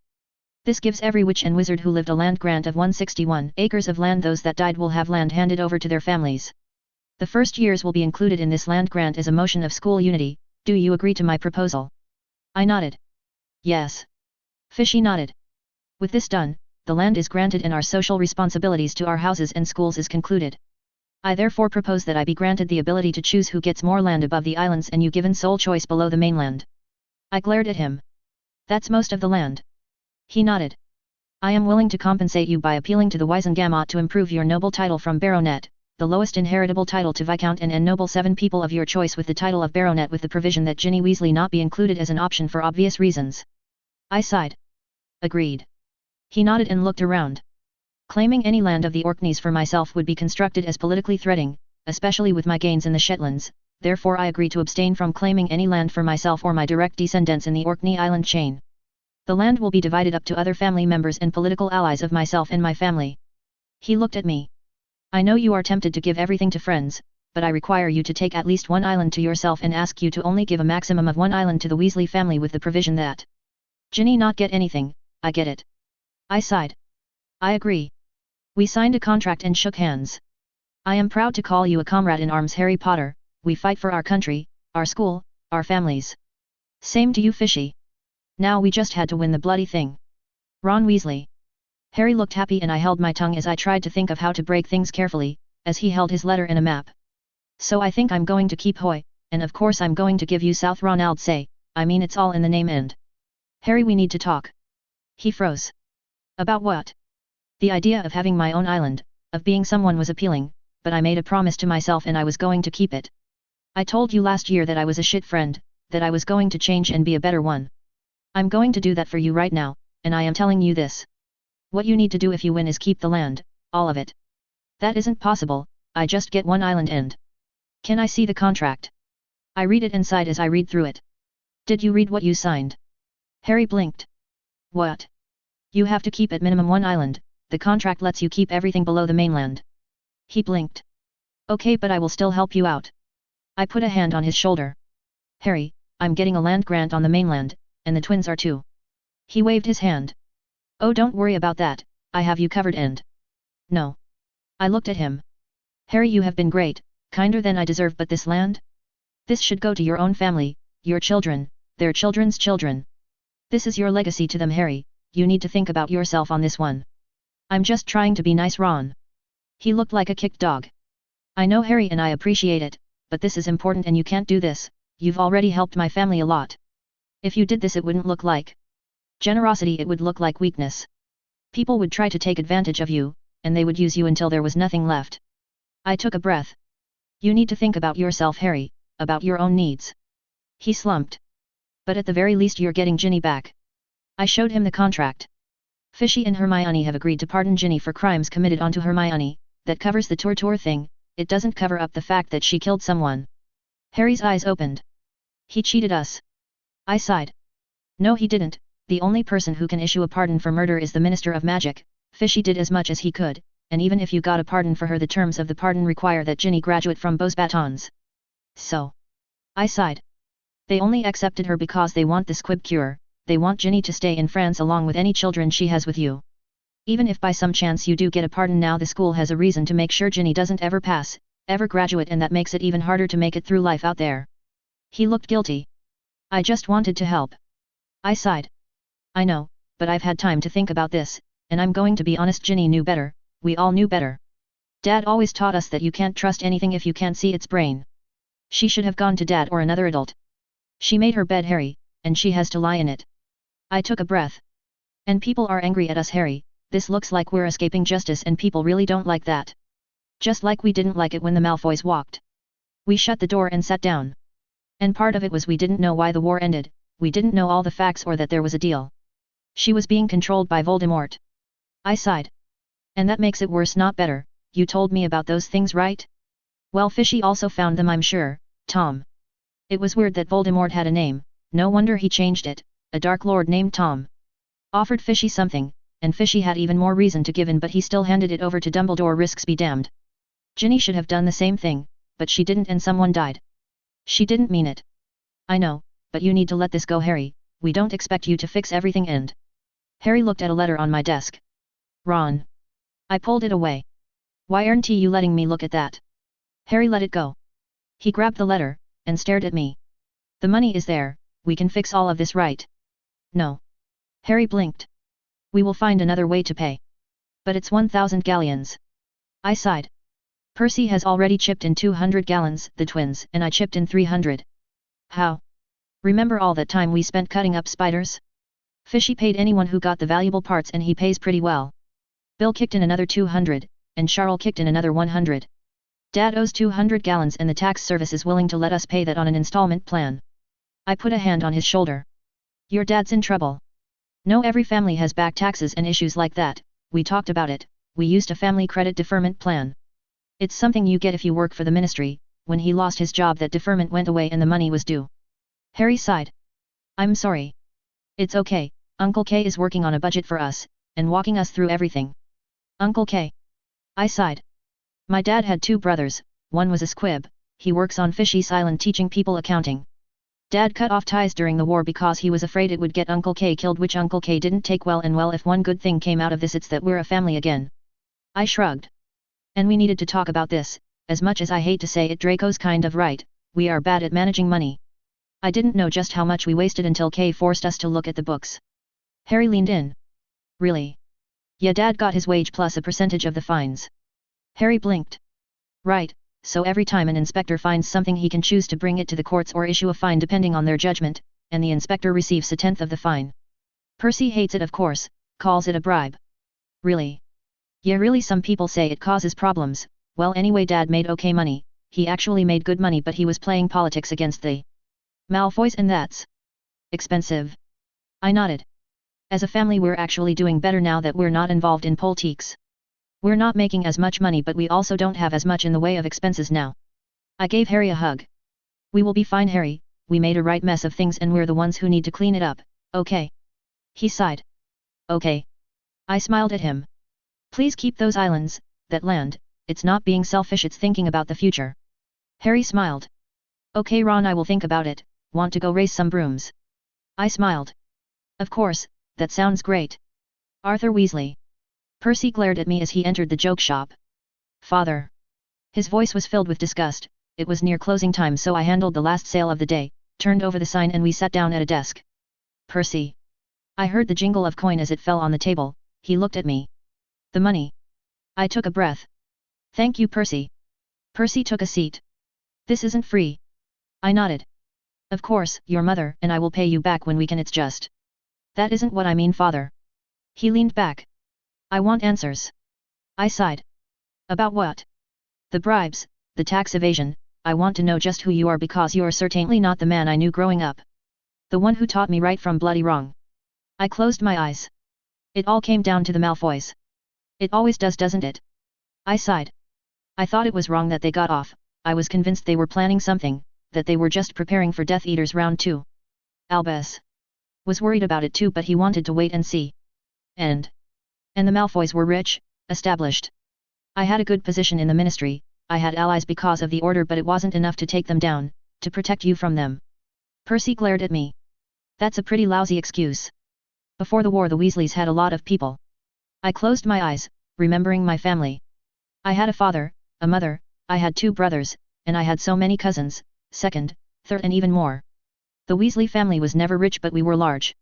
When the war came we fought, and Percy, we died so much. I remembered holding my mother as she breathed her last, the dead corpses of my family. One day I woke up and I was the only wizard left. Your Uncle K was a squib and went to live with the Muggles, so I cut him out of my life. To keep him safe, it was a bad decision. You seem to have made a lot of those. I looked around my son's joke shop and sighed. Yeah, I have, Percy. I could say that I did these things because I had 7 children, but that's not true. Between my salary and bonus I had more than enough to take care of you, but I wanted to keep all of you safe from the Malfoys, from another war. I felt a sense of growing guilt. Every now and then people would make mistakes, people who had fought by my side during the war, or their children relatives. Good people who made mistakes, so when they offered money I looked the other way, and with the Death Eaters I stuck them with every fine I could. I paused. And I talked to your mother and we used that money to get allies, get connections, and then a nightmare happened. I felt that guilt grow. Malfoy's son discovered the cure, it was impossible, a miracle, and I saw people ignoring my warnings, I saw just how politically dangerous this was, and the boy got better and better at it and grew stronger and stronger. I had to stop him before he got too powerful, before we were destroyed by a newer, stronger Dark Lord. You tried to take everything he had, he was a firsty father, a child. I sighed. He beat up the twins, humiliated them, I was angry. I paused. Though thinking about it they had it coming. I remembered that anger, that rage. So I struck, it was something I had been working on a while. Every family has debts, and I went through everything, even debts from over 1,000 years ago, everything and anything I could use. Above all else I couldn't let the Malfoys turn those squibs into an army of wizards. Didn't quite work, did it? Defeated by a child, not my proudest moment. That's the thing, it's so easy to make excuses, you're just doing it to stop a greater threat, you just want to protect your family, your intentions are good, and then you wake up and everything's gone pear-shaped. Percy took a deep breath. A girl got tortured, her friend was murdered in front of her, and then you stole her parents from her and held them hostage. In what fucking world is that remotely acceptable? I wanted to protect Ginny. He shook his head, rage and disgust on his face. And how well did that work? She was with the Malfoys. Percy leaned in. No, before that trial she was friends with Pisces, she didn't like Draco and she wasn't a friend of the Malfoys. If you were worried you could have talked to her, reasoned with her, but after that stunt? You drove her right into their arms. I remembered the trial, the event without the fear for Ginny's life, without the anger towards the Malfoys, and I felt like shit. I made a lot of mistakes. You fucking threatened a girl's parents. Percy slammed his hands on the table. And you decided to work for him. Percy loomed over me. You guys never respected me. Percy. No, it's true, it was always Percy. Relax, Percy, stop being so judgmental, Percy, they were just having a lark, lighten up. After the trial, after you ruined our lives. I flinched at his too accurate accusation. I couldn't get a job at the ministry, I didn't know if I could get a job at all, Pisces didn't have to do anything for me. He looked angry. He owed me nothing, father. When Penny was dying, when the woman I loved, my wife, the mother of my children, was dying, he chose to remain crippled to save her, and when I graduated with nothing, with no prospects and no hope, he came to me and offered me a job. I looked up. Did you really take her name? It's a better name, a less tainted name, a cleaner name. I deserve that. Does he treat you well? Percy glared. Yeah, he does. I have land of my own, a house of my own, good pay and a good life. Sometimes he forces me to go home to spend time with the family. I smiled. I was wrong, I'm sorry. He glared at me.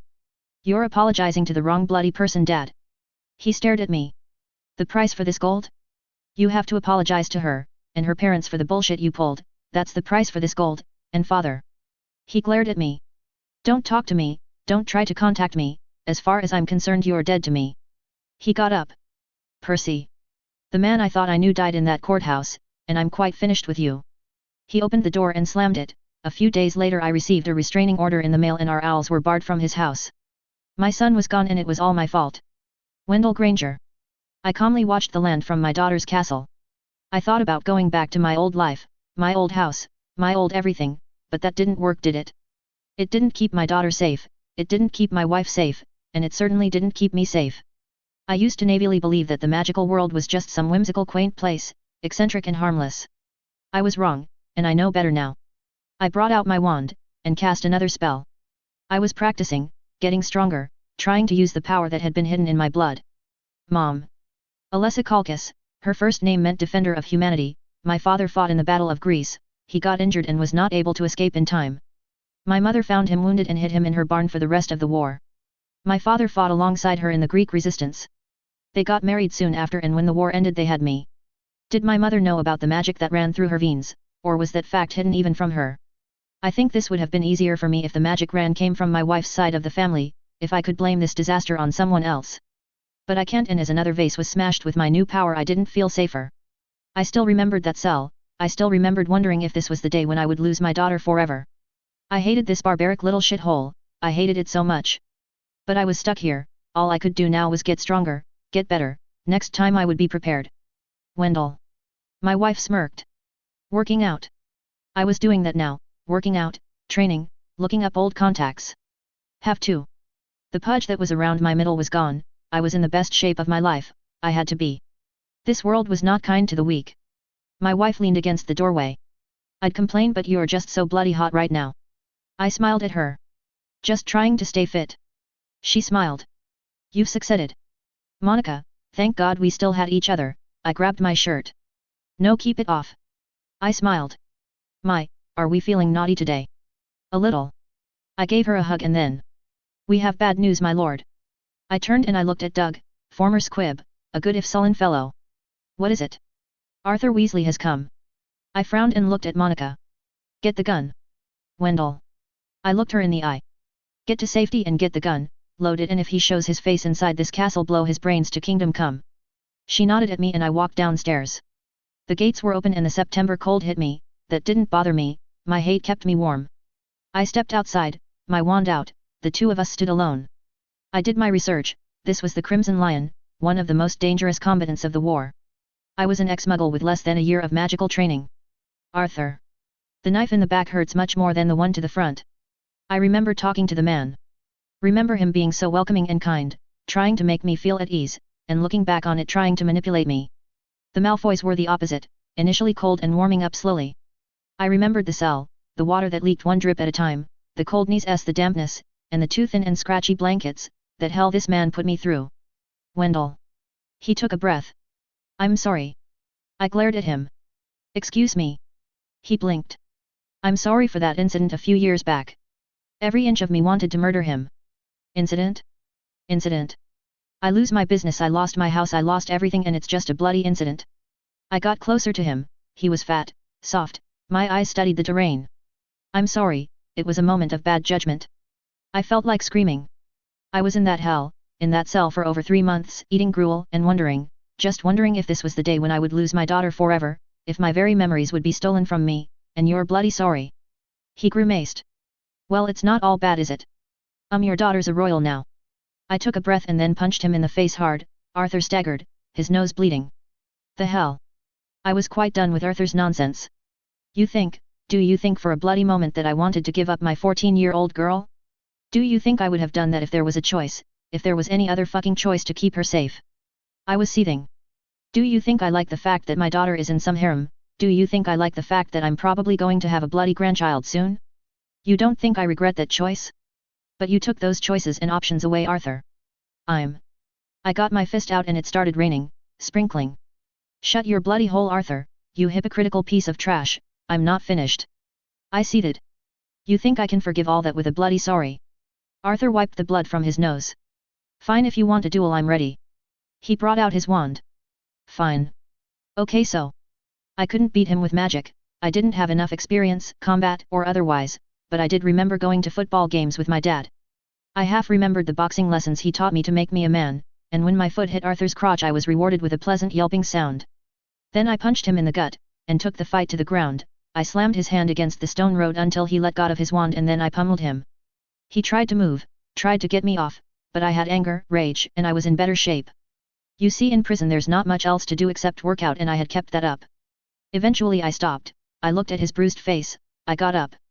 My father once told me to never kick a man when he's down, my mother told me that you should make sure someone stay down. I've always been a mama's boy. I pulled back my leg and I kicked him, I made sure to kick him away from the wand, making sure he remained helpless as I worked over his body, eventually gasping in the rain I stared at him. I haven't forgiven you at all. If you come to this island ever again I will kill you, if you ever cross me again I will kill you, and if you ever even think of going after my girl again ask God for mercy because I will have none. Arthur got up slowly, wincing in pain. Got it. Get the bloody hell off my land. I watched him slink away. When I was sure he was gone I walked to my daughter's castle, my wife stared at me.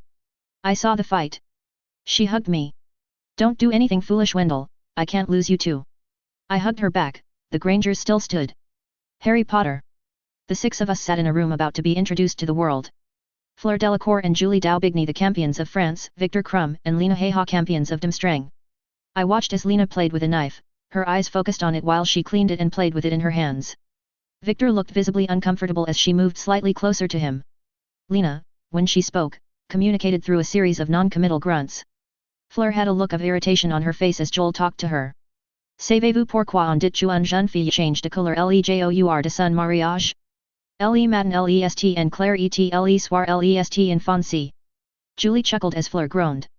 Trois beaux frères discutent entre eux. Le premier lance, tu est que vous avez offert à la belle-mère pour son anniversaire? Elle dit, moi j'ai lui offered un collier en or, ilest jolie mais vous savez j'ai gagné pas de cents et des milliers alors. J'ai lui aussi offered un écharpe, comme si il mais pas le collier elle pourra le cacher. Le second raconte la même histoire avec un montre et de gants pour la cacher. Et le troisième dit, moi j'ai lui offered des boucles d'oreilles et un préservatif. Pourquoi? Exclament les deux autres. Parce que silnest pas contente lirase ferincular. Julie shook her hands and laughed again, and I had no idea what was so funny. I noticed the sword by Julie's side, what was with people and sharp weapons. Savez-vous à quoi correspondent les lettres of def pour définir les tails des bonnets de Sushin Gorge? A. Appreciable. B. Biet. C. Canon. D. Dement. E. Enorme. F. Defo.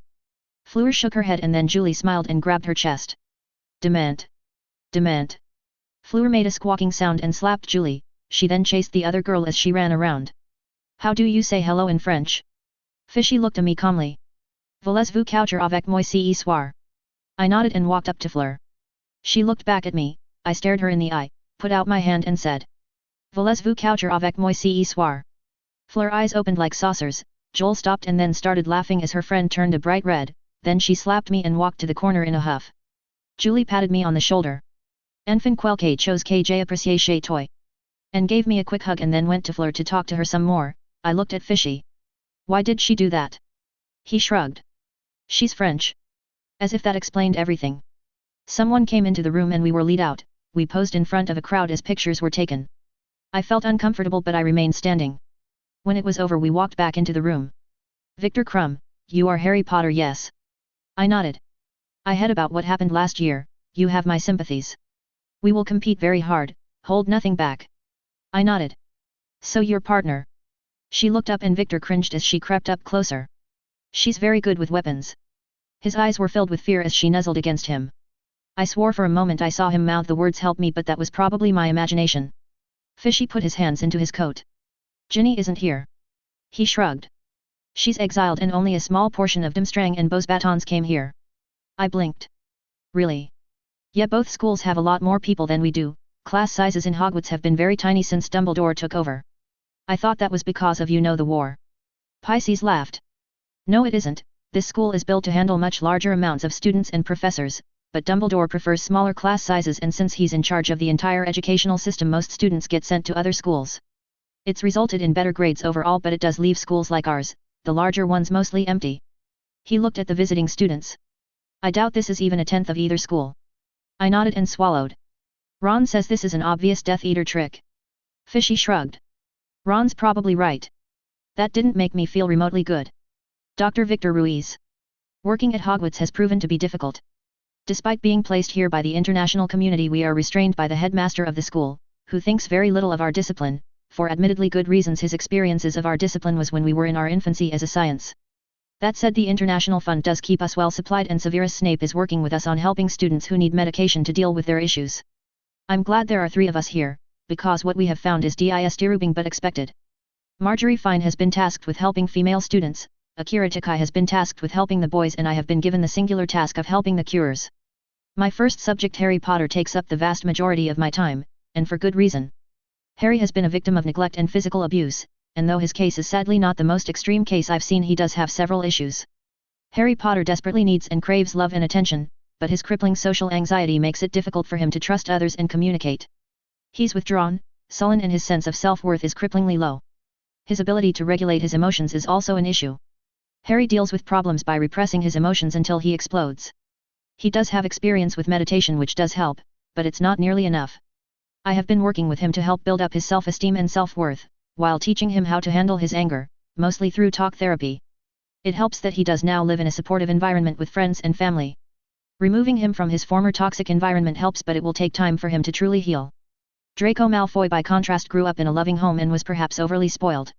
Like Harry, he too suffers from esteem issues, but where Harry becomes withdrawn, Draco deals with it by overcompensating and lashing out against those he sees as lower in status than him, or acceptable targets.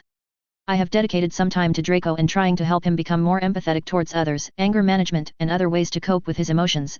The results have been promising. His bullying of younger years has mostly stopped, but he still feels compelled to antagonize the Weasley family, which has proven to be a problem. Sadly, out of the 4, Draco is by far the most psychologically healthy. Luna Lovegood has a clear case of schizotypal personality disorder, but is not schizophrenic or suffers from hallucinations. As disturbing as the truth is, Nargles are in fact real, and are some kind of ghost or spirit. The fact that they are real doesn't change the fact that Luna Lovegood does have mental illness, likely inherited from her father. Of the signs for schizotypal personality disorder, Luna suffers from magical thinking, strange behavior and appearance, lack of close friends with a few notable exceptions, strange thinking patterns and speech, and social anxiety. She thankfully lacks issues pertaining to paranoia. I suspect she might have some issues with autism as well, but I cannot currently confirm it. Amazingly, her relationship with Pisces Black has actually helped her self-esteem, and the 2 of them get along famously, with her softening some of his hard edges. She has grown greatly attached to him, and he considers her one of his few friends. Despite her issues, I consider her to be the second most healthy of the 4. Pisces Black. Paranoid, untrusting, cold, and capable of shocking amounts of violence when provoked. Pisces has severe trust issues, a limited trust circle, a tendency to see goals as more important than POable. He has purposely cut himself off from his own emotions. Something that was clearly going to lead to a psychotic break. Most people focused on his startling intelligence for his age, intelligence, and ability to accomplish amazing acts, and either treated him extremely well or with extreme loathing. He was clearly heading towards a bad path. After reading his grandfather's diary, I have come to the conclusion that both the boy's grandfather and mother saw his path and decided to intervene to prevent this breakdown. Normally I'd be against setting up a boy in a long-term relationship like that, but despite being a dubious idea, it worked. Karen Starr entering Pisces' life helped make him a lot more stable. Hermione Granger likewise had a positive influence, being someone whose intelligence and opinion he respects, but it's Luna Lovegood that surprisingly enough gets him the best. Pisces is the second most unstable member of the Cures, but he is clearly on the mend, with a good support network. This leaves me more time to focus on Harry, who needs the most help out of the 4. Conclusion. All 4 members of the Cure have issues, but all of them are currently on a positive path of growth and healing. If we stay the current course, they will become productive members of society. Lena Heha. Above all else, I hate small talk. What do I love? Hunting, sneaking around the wilderness, waiting for the right moment and then returning home with the kill. It's simpler, uncomplicated. There is victory and there is defeat. I value simple things, a sunset, a warm breeze, the sound of rain, the taste of good meat. Too many times people try to make their lives more complicated than they need to be. For example, Victor Crumb, I like him. When I met him first year, my heart beat faster. I liked him. Other girls, when they liked boys, overthought things. They made something simple way too complicated. I did not do this. I found a boy I liked. I knew I liked him. He was then unattached, so I decided to make him mine. So in the middle of the night I snuck out of school armed only with my knife. I went out and hunted. It took hours, but I found a bear. In the pale moonlight, armed with a magic knife, I fought it, and in the pale moonlight I killed it. My knife absorbed its power, and then I carved circles and words of power my father taught me to make my kill light. With that done, I slung the bear over my back and walked back to school in the snow. I found him talking to his friends, my heart beat faster and for the first time in a long time I felt like smiling. I didn't do it of course, that would be unacceptable to do in public where everyone could see me. Instead I slammed the bear on the ground, I then cut the bear's chest open and plunged my hand into its chest and put its heart on the table. Victor stared at me, the school was silent, everyone stared at me. I placed my blood-soaked hand on his face and said one word. Mine. He was so happy that he cried tears of joy. Since then Victor has been mine. This isn't to say there haven't been problems. After I claimed him, Victor discovered his love of flying. I was envious of his skill. I was terrible on a broom, I was a good tracker, a good fighter, but I was lousy on a broom. During winter break that first year he got lost. It took a lot of work, but I tracked him down to Germany. I remember that day fondly, he was so happy to see me and cried his tears of joy. My man is very emotional and I know that should repulse me, those acts of emotion, but he is from the Balkans and they are an emotional people. So such things are to be let go. Since then it has been good, I would wake up early and kill something and bring him fresh meat. I made sure to leave my kills in front of his room so he will have a snack to eat. Sometimes he would get sick, so I would bring my kill to the Great Hall and skin and get the meat for him in person. I valued those memories, watching my man shake in anticipation as I cut up the kill and cooked his meal in front of the entire school.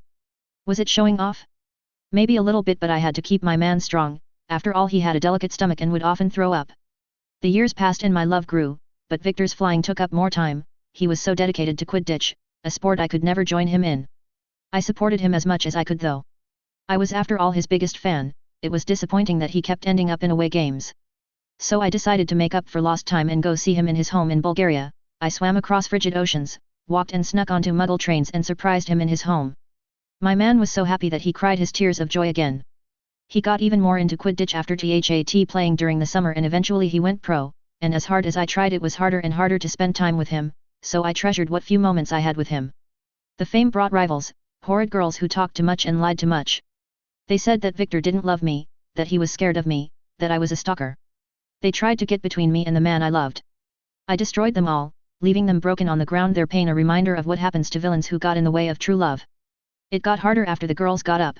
A few boys with crushes on my man tried to get in the way, but no matter the numbers, the skill, their power, I persevered, I let nothing stop me.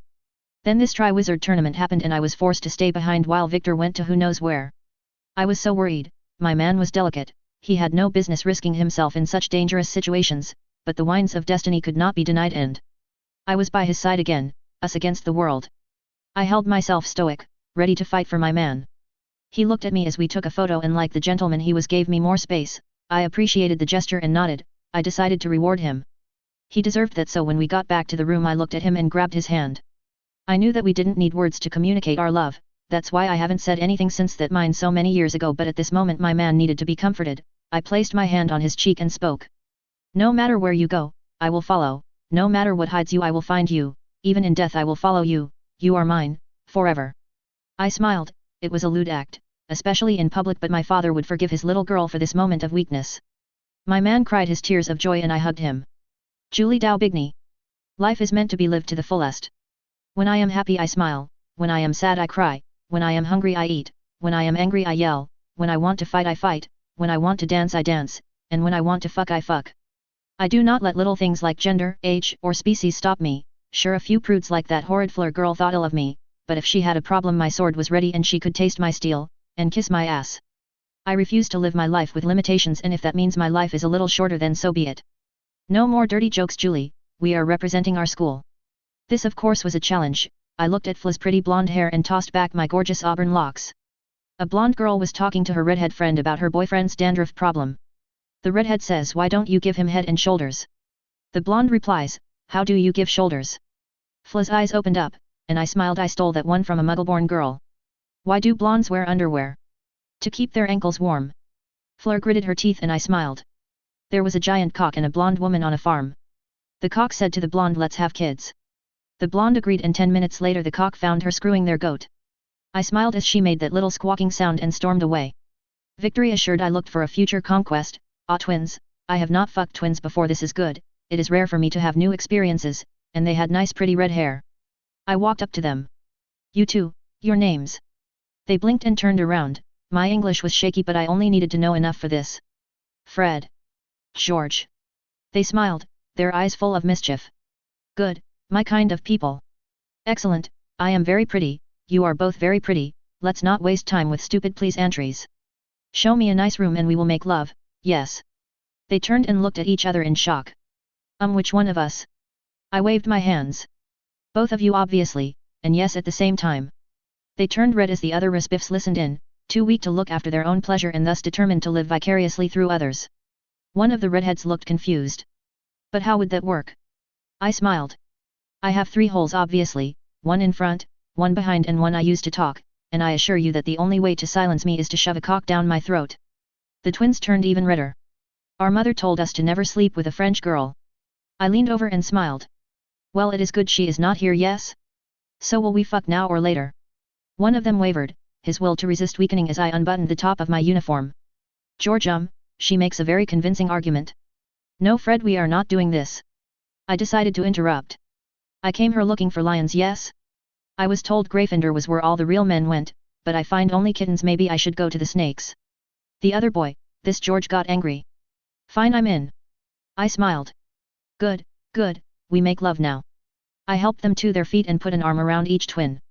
You know there are many good French songs, I translate them for you, yes. I strutted out of the common room. No, absolutely nothing. No, I regret nothing. Not the good that has been given. Not the bad, it's all the same to me. Fleur looked up at me in horror as I got close to the door, she mouthed the words please no. No, absolutely nothing. No, I regret nothing. It is paid, done, forgotten. I don't care about the past. I nodded my head smiling. With my memories. I light the fire. My pains, my pleasures. I don't need them anymore. I'm done with the loves. And all their troubles.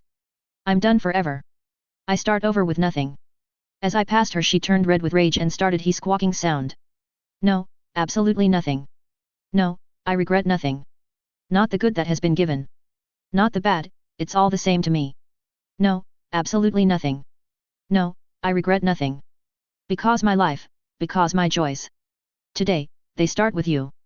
I kicked the door open and walked out as Fleur screamed with rage. I left that hall flush with victory. Karen Starr. The champions stood in neat rows while the rest of us watched. A group of men and women took seats in front of the champions. Behind the champions stood their headmasters and behind them we sat in neat little rows in the auditorium, an older witch had her hair in a bun. Welcome to the Triwizard Tournament, because of the stakes the rules will be standardized and simplified, and judgments will be held by impartial observers outside of Europe, aka us, who have taken unbreakable vows to be as impartial as possible. She paused. There will be 4 events, each headmaster or headmistress will pick one event, with the last event held by an international community. For each event the best performing team will receive 10 points, the middle team will receive 5 points, the worst team will receive nothing. She stopped and looked at us. When the Triwizard Tournament is over the winning team will win the islands for their nation and the right to divide the land as they please, the middling team will receive 1,000 gallons for each champion and the worst team will receive nothing. She nodded. You are all allowed to receive specialized training from the staff of your schools and have full access to your school's restrictive sections. That said, murdering your fellow champions is against the rules, the use of the unforgivables is against the rules, and if you cheat there will be consequences. That is all. With the meeting over we walked back to our room, my lord's face was thoughtful as Hermione hung on him. So this tournament, is it safe? My lord paused and closed his eyes. No. Hermione looked at him with worry. How bad? People have died, it's rare but it happens. You need heirs. My words cut through the conversation like a knife and Hermione stared at me. I stood up straighter. It is important and even vital that our Lord's bloodline survives, not just for our island's people but for the sake of the magical world. Hermione clenched her hands, she took a breath and sighed. It seems a bit soon, doesn't it? I shrugged. My mother was 15 when she had me, I am almost 16 now, if both Harry and my lord dies the number of people who can cure squibs will be cut in half, that's an unacceptable loss. I smiled. Plus I would really like to have my lord's child. Hermione bit her lip. Can we put this off for a bit, Karen? I looked at Hermione. For how long? We are strong but every year has seen us deal with some kind of danger, how long can we keep getting lucky? Hermione nodded. That's a good point, but... She sighed. I just got used to doing that with. She blushed. You guys. I gave Hermione a hug and let my bountiful bosom do its work. She turned a little redder. I saw Luna look at us from the distance and smiled at her. I motioned for her to come closer. I found a nice place to hang out, let's go there. I had found Fishy's map, Hermione accepted the change in subject and we headed downwards. I looked around and Luna followed in the distance, careful not to be seen, remaining just outside of my lord's sensory range. Such a clever girl. They followed me to a wall, I moved a portrait and twisted a lock, the wall lifted revealing steps. They followed me down into the darkness until they saw light. It's a grotto. I smiled. I know, my ability to see through walls has benefits. I turned around and smiled. No one's here. I crept behind Hermione. Come on, let's have some fun. Her breathing hitched as I lightly peppered her with kisses. Karen. I undid the top button of her shirt. Do you really want this to stop? Hermione whimpered a little. My lord sighed, his breath also hitching. Come on, let's lie for a little. What happened to my little innocent girl? I smiled. Threesomes with your wife. I saw Luna on the very top step, her eyes opening. Come on. I stepped behind Hermione and undid her shirt, exposing her growing breasts. My hands wandered south, brushing against a moist snatch. She would probably start trying to talk dirty soon. She always did when she was in the mood, she was so delightfully bad at it. Karen. Fishy frowned. I know what you're planning, and while it is admittedly hot, this is not something you should rush into. He paused and blushed. It is admittedly very hot and... Ebb. Luna fell a little as the door opened. Hermione got dressed quickly. We looked up and saw the twins, who looked exhausted. The French girl looked at us. I have plans for this room, you can come back in half an hour, yes. We stared at each other. Sure. The twins gulped as we went up the stairs. They looked at us with exhausted eyes as we walked away. Hermione took a breath. I'm not saying you're wrong, Karen, about earlier. I will think about it, okay? I smiled and we hugged her. I just need time, okay? And with that we left the grotto, my plans temporarily foiled. The first task. Fleur delacour. I stared at Joel as she swung slowly back and forth, tied up by her feet, her dress hung down, her scandally skimpy black panties on display. What did you do? She slowly moved back and forth and she yawned. I may have propositioned the twins for some fun. I crossed my arms and glared. I thought they were all for that. She shrugged. Different set of twins, don't get me wrong, the redheads were fine, even if they started out with stamina problems. Really? I couldn't keep the disgust out of my voice. Oh, quite turns out they were virgins of all things, don't worry, I made sure to break them in properly and taught them how to actually please a woman. I took a breath and counted. Really, I'm doing their future wives a favor, they didn't know how to do anything, I'm really proud of all the progress they made. I wanted to kill her. You're a filthy whore. Joel frowned. I'm not a whore, I'm a slut, whores charge money, I give my love freely, there's a big difference. My migraine grew and I didn't care how good she was with a sword, I wanted to murder her. So you propositioned. Joel smiled. The Indian twins, girls, now don't get me wrong, I like sausage as much as the next girl, but every now and then I like to have a woman or two to liven things up. Like that time you fucked a nun. She smiled. Technically she was a nun in training, and wasn't given a choice in the matter. I rescued the poor girl. You burned down a convent. She shrugged.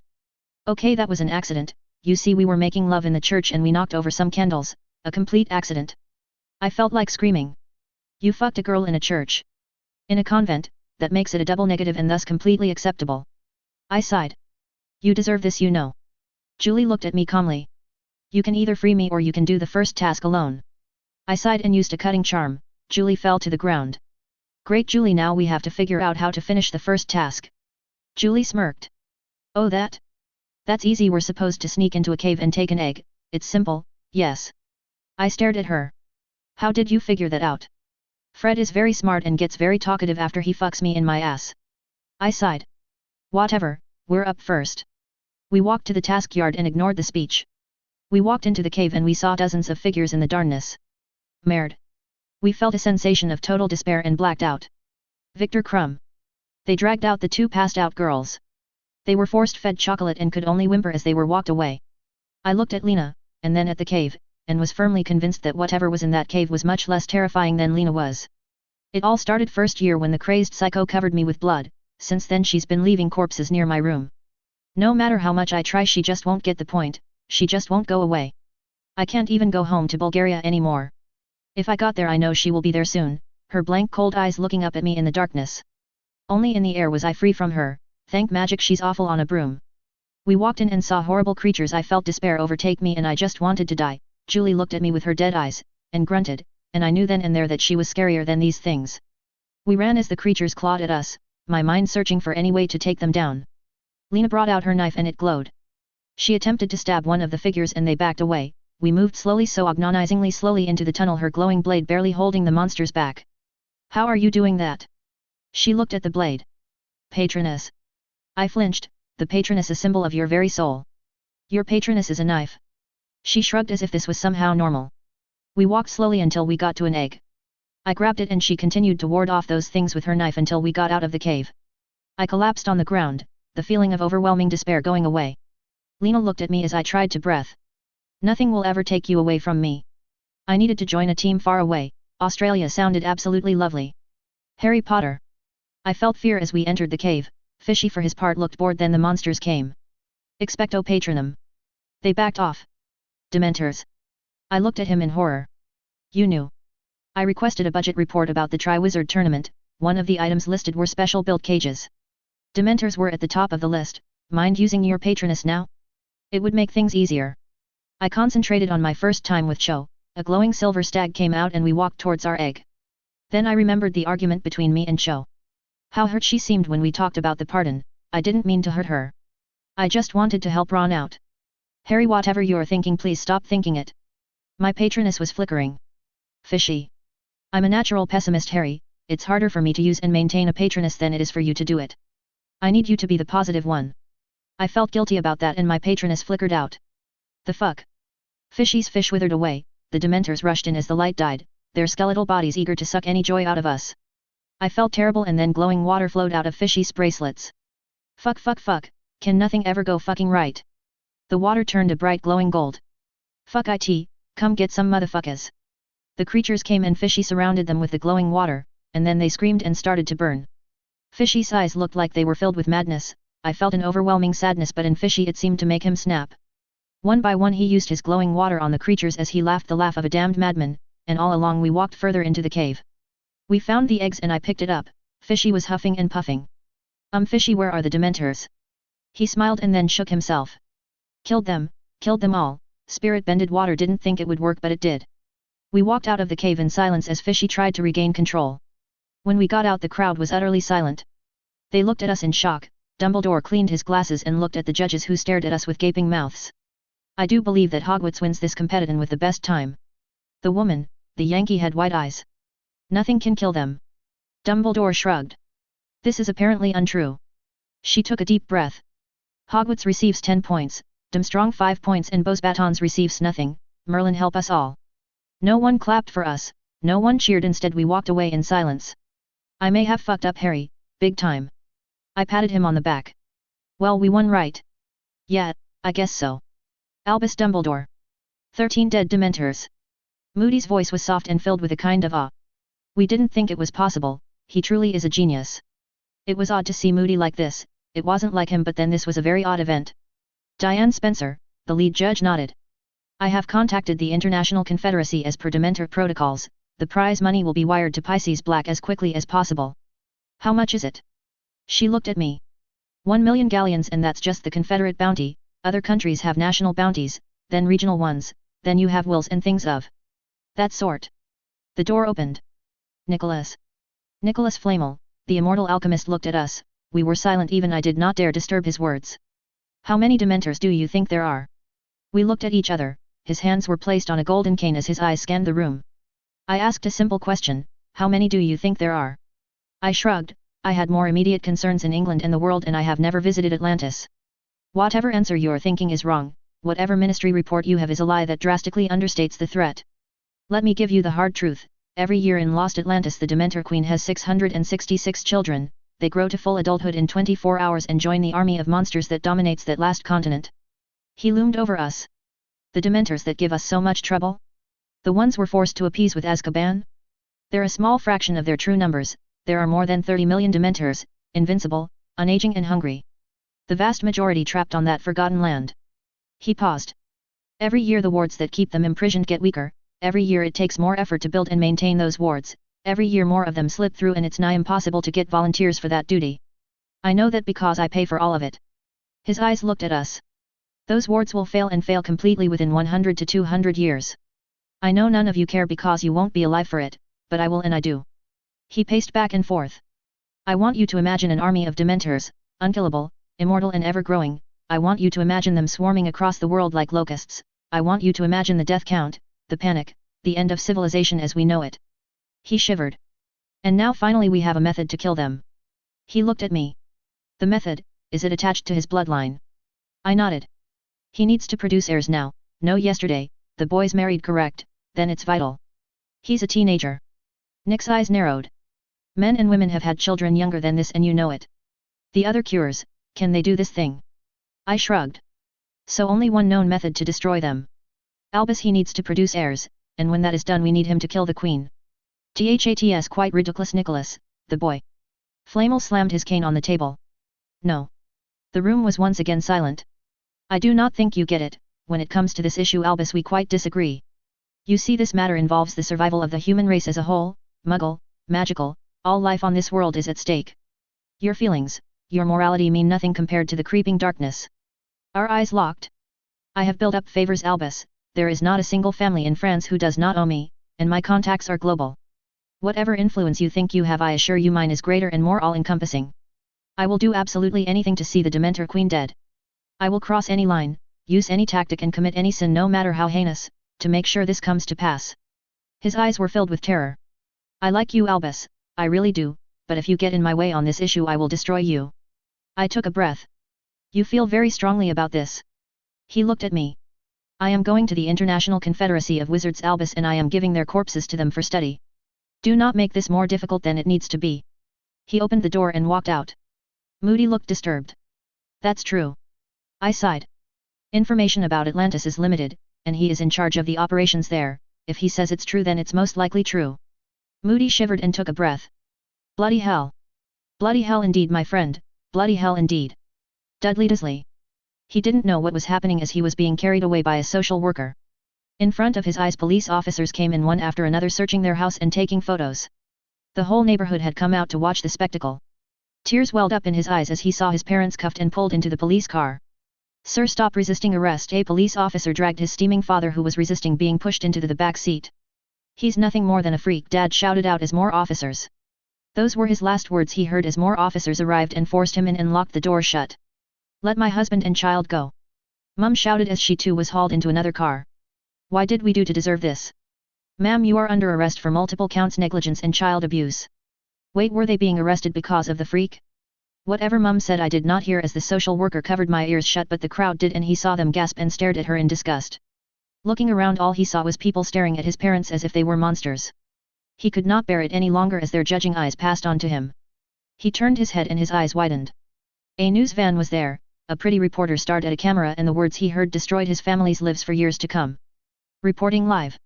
Last edited, March 16, 2018. Like reply report. Like reactions Rage Knight, JK501ST, Blythe_September, and 148 others. Toby. March 16, 2018. New. Add bookmark. View discussion. Thread marks Karen star 46 new. View content. Cherico. Cherico. Connoisseur. Joined May 12, 2017. Messages 17,396. Likes received 2,507,312. March 17, 2018. Add bookmark. Number 2812. Karen Star. My lord paced back and forth. This is bad, really bad. You won the first task. Yep, but this means I'm going to be drafted into fighting something really bad and horrible, something I don't think I can beat. I sighed. How bad can it be? The door opened and a strange man walked in. The doom of the world and everyone in it. My lord stared at the man, at his coat and then at him. The stone was worthless, wasn't it? The man lifted an eyebrow. You figured it out? It did have a bit of a charge though, enough to last a couple months before it went bad. My lord looked up. The philosopher's stone, the real one isn't an actual stone, it's you. He lifted an eyebrow. Fellow outsider I assume. He nodded and they sat down. So why are you here? He stared into my lord's eyes. I can only contain them, despite my best efforts that's all I can do. I need to stop them from growing their numbers. My lord frowned. That's a suicide mission and you know it. He nodded. I know, but I can make it worth your while. My lord paused and closed his eyes. What would my reward be? Whatever you imagine. I can imagine quite a bit. The old man nodded. Nicholas Flamel. Pisces Black, I suppose the next part is where you make threats about what will happen if I refuse to go. Correct. My lord leaned back. I can't do this alone, I need a crack team, the best. I need vehicles with the best enchantments, I need accurate maps that show me exactly where the bitch is, I need to have official heirs to continue my line if things go pear-shaped, which they probably will. Understandable. My lord looked at Flamel. This is going to suck, so much. He sighed. I expected you to be more upset. I've been on the other side of this conversation, it would be incredibly hypocritical for me to bitch too much, that said the price for this is going to be high, and I'm going to want some of that up front. He sighed. Understandable, any further questions? He looked at the man. The screaming, does it ever stop? The man winced. No, no matter how much time passes it never stopped and it never will, I'm lucky enough to have a good woman, she makes it easier for me to cope with it. He looked at my lord and sighed. It's a shame you're mortal, it's rare to meet someone with similar experiences, I'd love to compare notes sometime. My lord nodded. I can share some of my styles but the elemental stuff is strictly by genetic inheritance. The man sighed. I went over the reports, I already know. The aura stuff though, it's already here, it's just very obscure and not commonly used.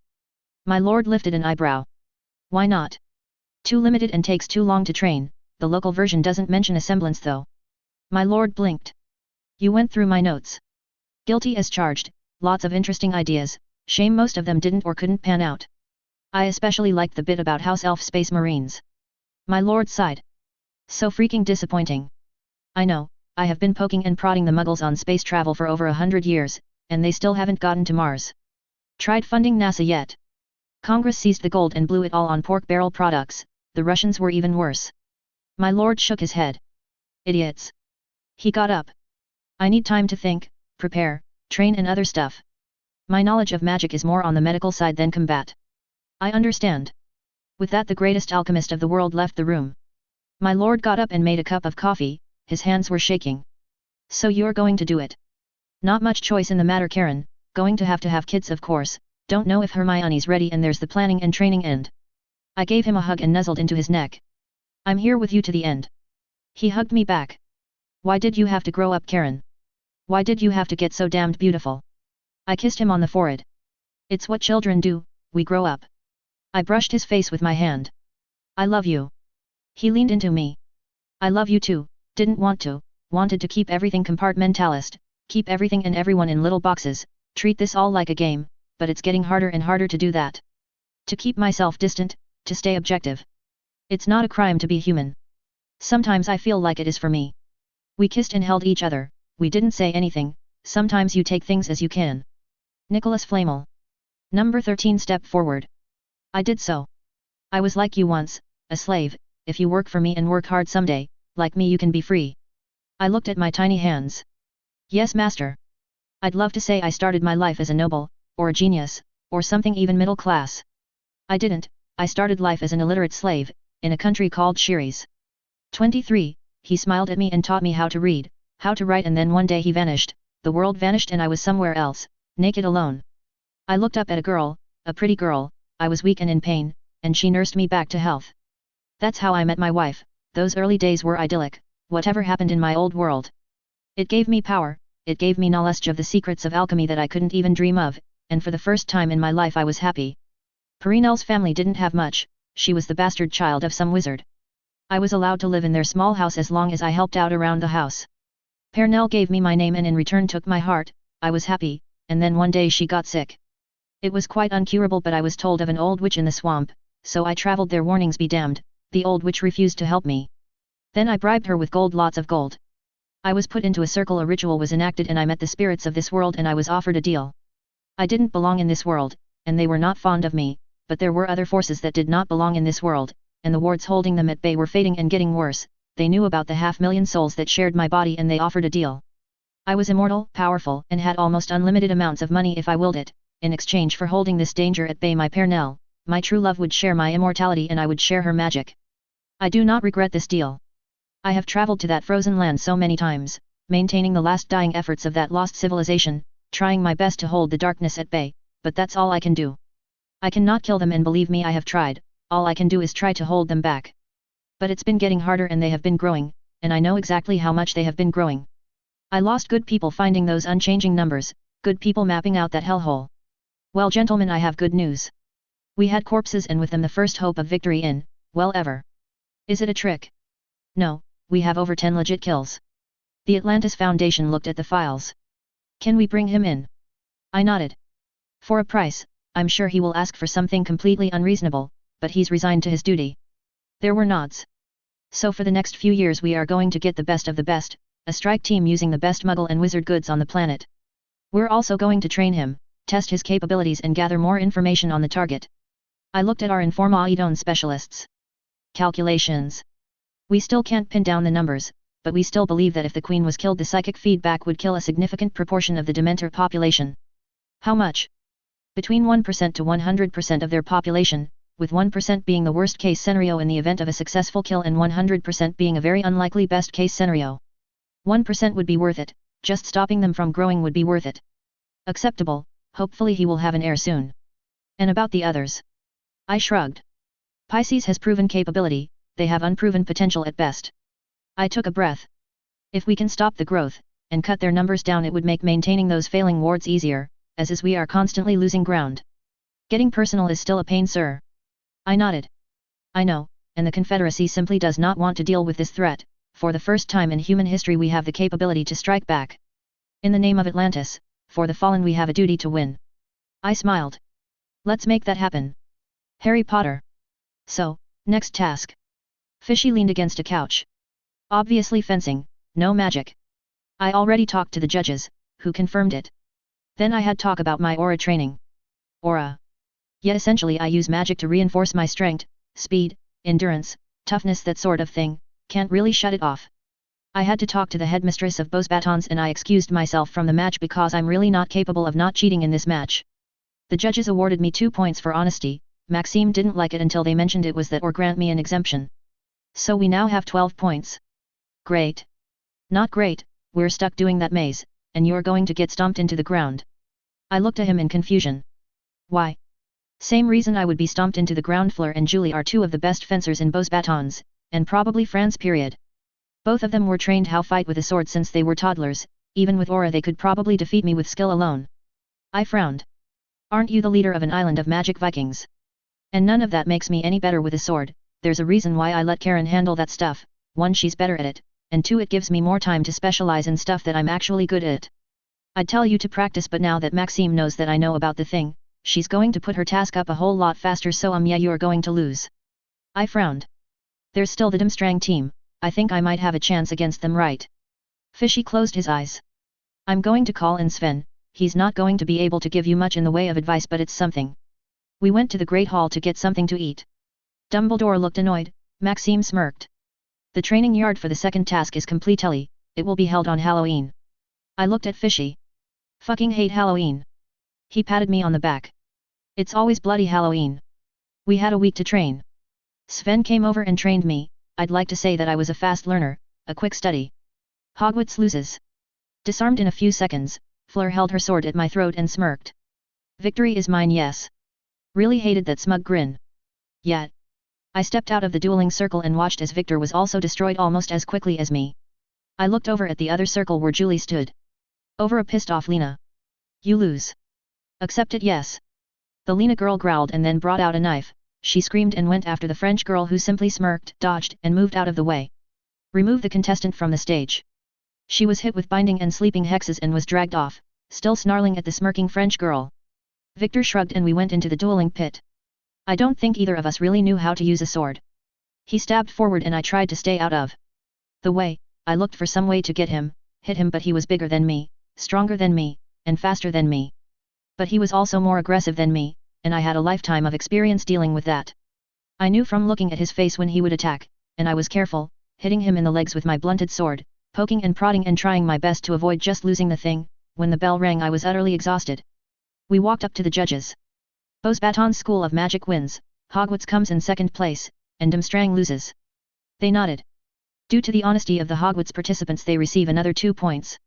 Hogwarts is in the lead with 17 points, Bose Batons is in second with 10 points, and Demstrang is in last place with 5 points. The next task will be picked by Demstrang and we motion that it take place after the winter ball. They looked at us. Have fun. I took in a breath and Victor walked up to me. My hand went for my wand. I was ready for a fight and I was determined to make sure he would pay if he tried anything. Good job. He put out his hand and I shook it. You won fair and square, how did you learn how to do that? The dodging? Lots of games of Harry hunting, and then there was all the drama, School got attacked last year, had no choice but to get good. Victor nodded. There's no shame in losing to a skilled warrior, want to go flying? I blinked. What? Flying, nothing quite like the feel of the air, yes. Aren't we, enemies? Victor laughed. I don't see any reason to be, this is just a game, one with high stakes, yes, but just a game. I looked at him. Sure, Quidditch field. He nodded. See you tomorrow. I give you tips, yes.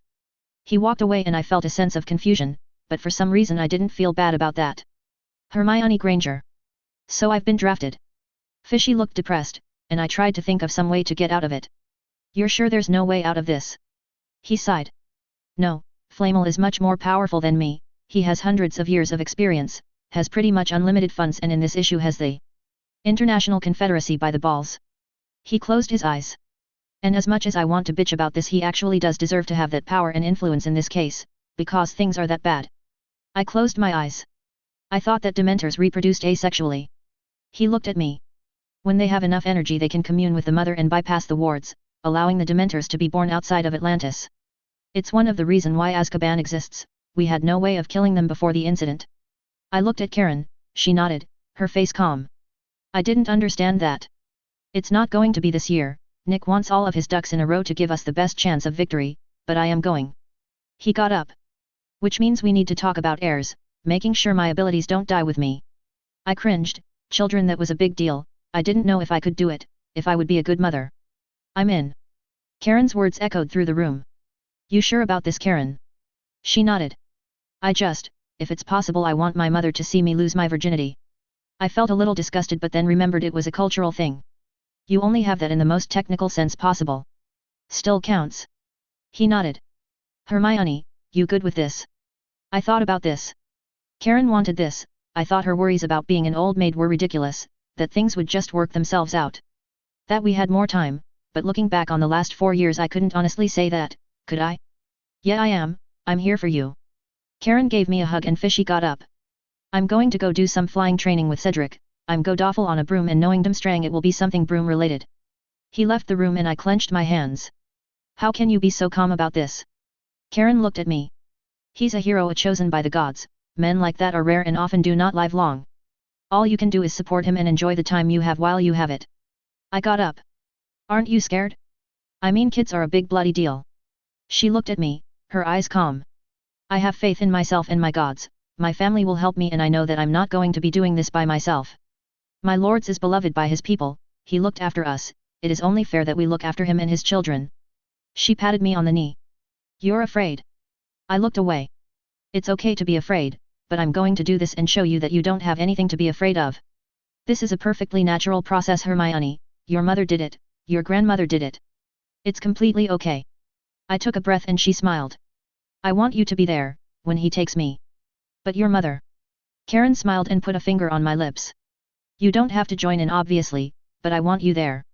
This was weird and strange, but I might need a drink, but I will do it. She smiled. My mother makes the best mead. I nodded. So Fishy, I'm worried. Don't worry about that, enjoy the time you have with him, with us, live in the now, okay? Easier said than done. Come on. I followed her and walked around the castle. The incident. I frowned. I'm doing better, but you're still angry at Harry. I sighed. It's really upsetting, Karen, it's like he doesn't think about how this will affect me, or Cho or anyone. He doesn't think. Karen shrugged. This is not uncommon, my lord is the same way sometimes, he gets so focused on the goal that he loses track of the people the goal's supposed to be helping. Fishy isn't like Harry. Karen smiled sadly. You're right, he's worse.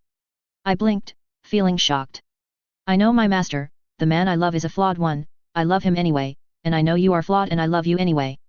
Love doesn't mean you're blind to your beloved's flaws, it means you help them overcome it. If you are strong where they are weak you help, if they are strong where you are weak they help. She hugged me. We are here for you, okay. I enjoyed her warmth and watched the sky. Bloody hell. I sighed as Fishy fell down, he gripped the side of the castle as Cedric shook his head. Okay Fishy, we're going to have to do that again. As Fishy got onto the castle walls I couldn't help but laugh just a little. Luna Lovegood. Karen told me that today would be a special day, she smiled warmly at me. If you feel like touching yourself, go ahead. She gave me a hug. Tonight I'm going to make a baby, that's when.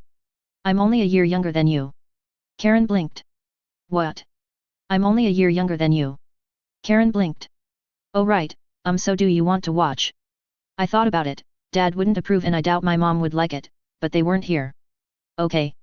It was naughty and wrong but it sounded fun. When it got dark out I snuck outside.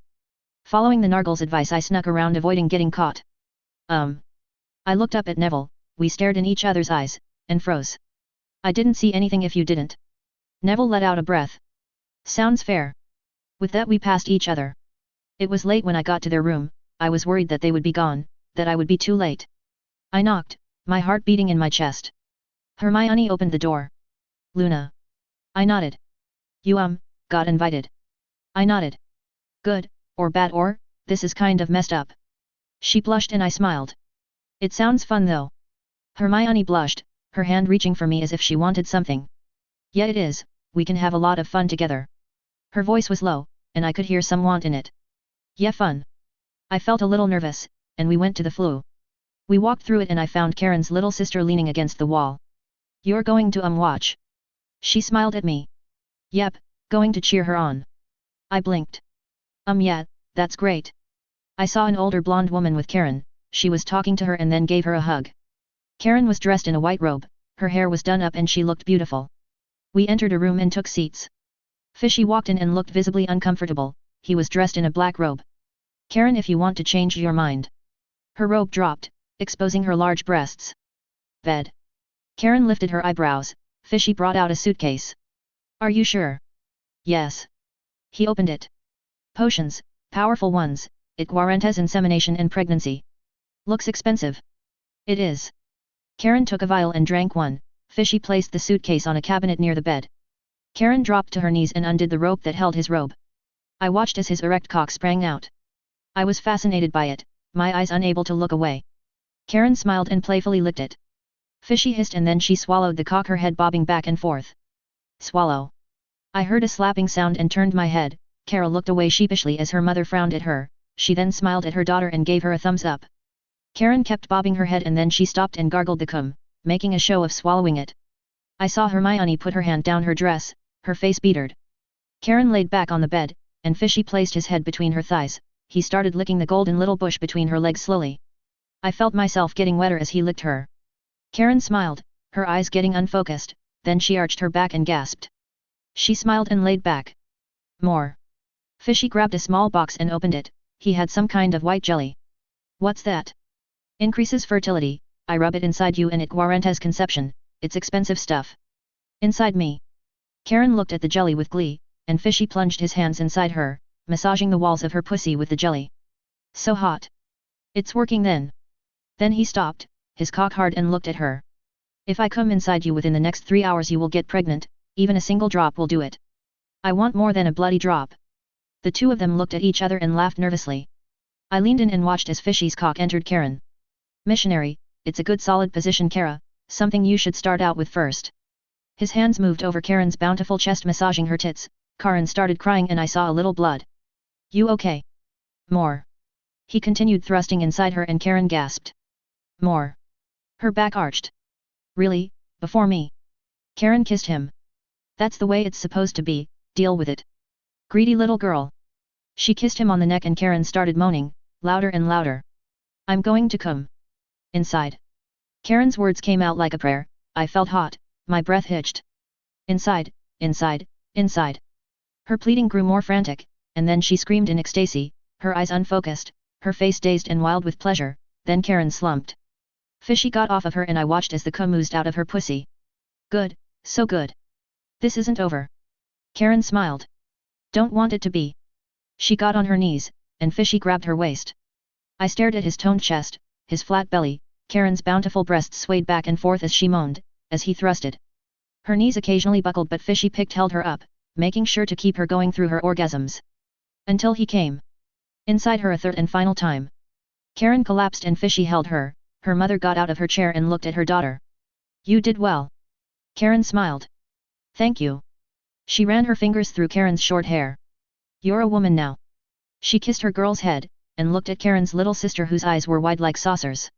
One day you two will do this, when you have grown up a bit. Kara smiled. I'm going to be an aunt soon. Her mother patted her on the head. Yes, my girl. They walked out of the room and Fishy held Karen tight in her arms. She looked at me and at Hermione. You can join in, tonight, all you have to do is drink the potion, have the jelly, it feels really good. My eyes were glued to the jelly, to the potion. Should I give in? To this temptation, to this want? I didn't know. Luna Lovegood. I got out of my chair, my eyes transfixed on Fishy's erect cock, the nargles urging me on, begging me. I'm ready, I want it.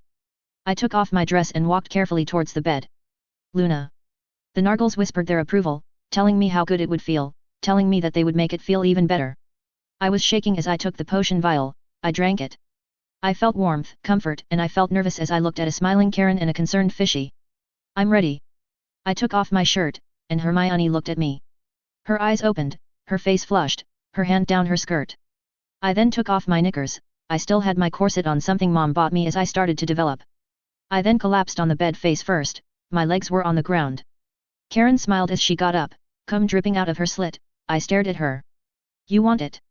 I nodded. Yes. She put a finger inside her pussy, opening it up, exposing her fleshy walls. I saw her cum-covered finger, she put it in front of me, I wrapped my mouth around her finger and moaned a little. It tasted a little salty, but I liked it. Are you sure? I put my arms behind me and grabbed my butt, I spread my legs and bounced. Please. I watched as Karen opened the jelly jar. It's going to hurt at first, but then it's going to feel so good. I gasped as I felt her fingers go inside me, suddenly my clit felt warm. Are you sure? Please. There were tears in my eyes, the nargles glowed as they surrounded me, their power flowing in me. I was panting from the need, from the want, it was starting to hurt. I felt a brief pinch of pain, and I screamed, it felt so intense, first the core of me exploded in pleasure, then it spread throughout my body. Then the thrusting started. I thought about this, about being turned into a mother, about my body being permanently changed forever. I wanted it, I wanted that cum, to be impregnated, the thought felt so good, so right. Another orgasm racked my body. Inside. I was pleading, chanting. I turned my head and saw Hermione moaning as she touched herself, then I smiled as he grabbed my ass and lifted me up. Slap her ass. I smiled at Hermione's words and smiled as Fishy spanked me, another orgasm ran through me. Yes.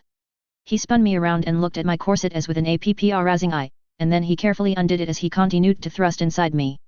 I put my legs out and gripped him tightly.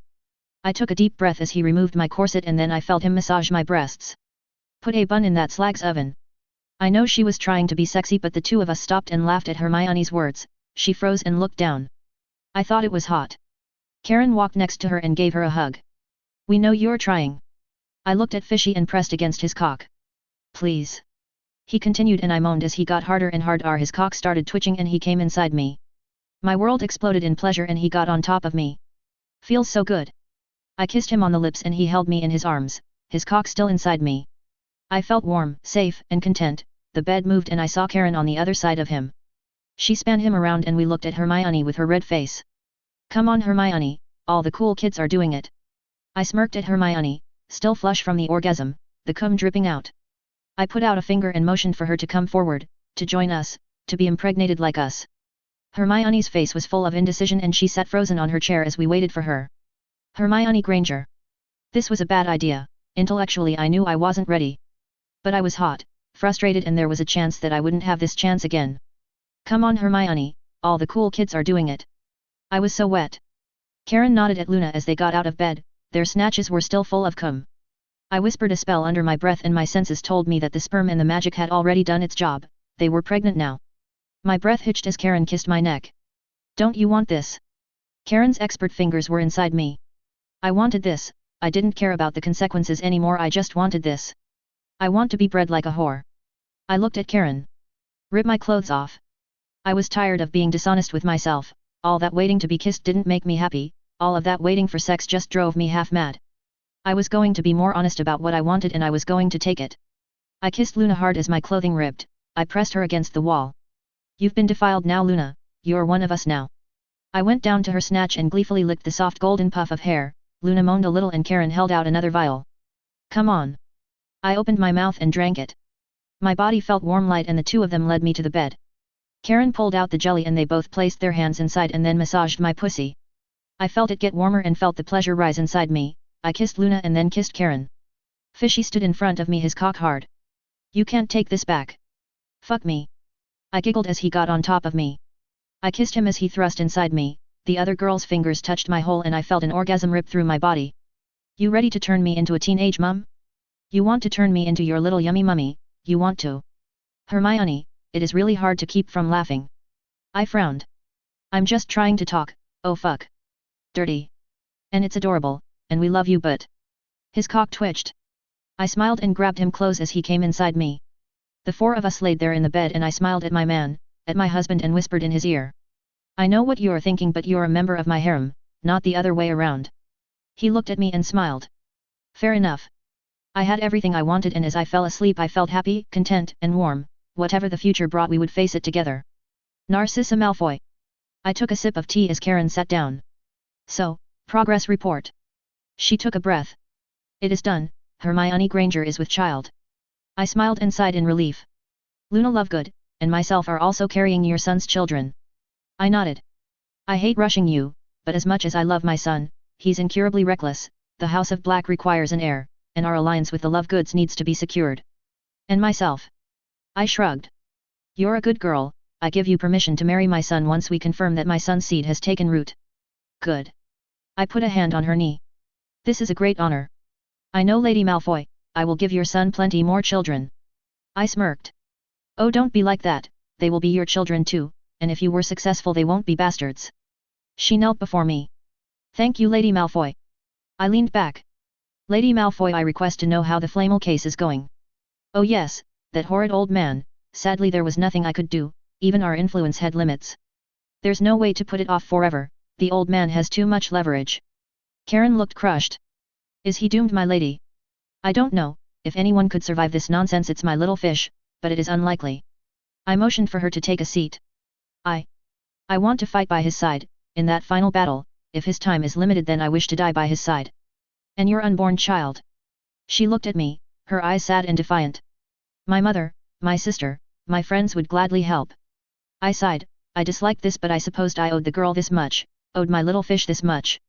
My son smiles now. She blinks. What? He smiles now, he's living now not just existing. It's a shame just when he finally figures out how to be human the world decides to cut him down. The world is not fair my lady. I nodded. This is true my little Valkyrie, it is all too true. I smiled at her. Make the most of this time, I know I will. With that the girl left. I got up and looked outside the window. 2 tasks, my son and the Potter boy were in the lead. It would be good if he won, another feather in his cap. Lady Malfoy, it's good to meet the mother of our greatest benefactor. He bowed, and I bowed in return. Prime Minister MacTyre of UNST, good to meet you, I wish to offer a bargain. The werewolf raised an eyebrow and sat down. What kind of deal? It's hypothetical, but you heard about the Orkneys correct? Yes. In the event of victory my son would have the right to choose who received the land above this area. I'm willing to offer a land swap in the event of victory. I circled a list of islands. In return for UNST I'm willing to offer everything in this circle, from North Ronaldsay in the north, to Strongsay in the south, to Edae in the west. I have gone over my son's notes, UNST has 184 square miles, your new lands would be in a more temperate climate and would have more than 200 square miles. He frowned. Quite a few of us have already settled in UNST. Do you have any diplomatic recognition yet? He froze. No.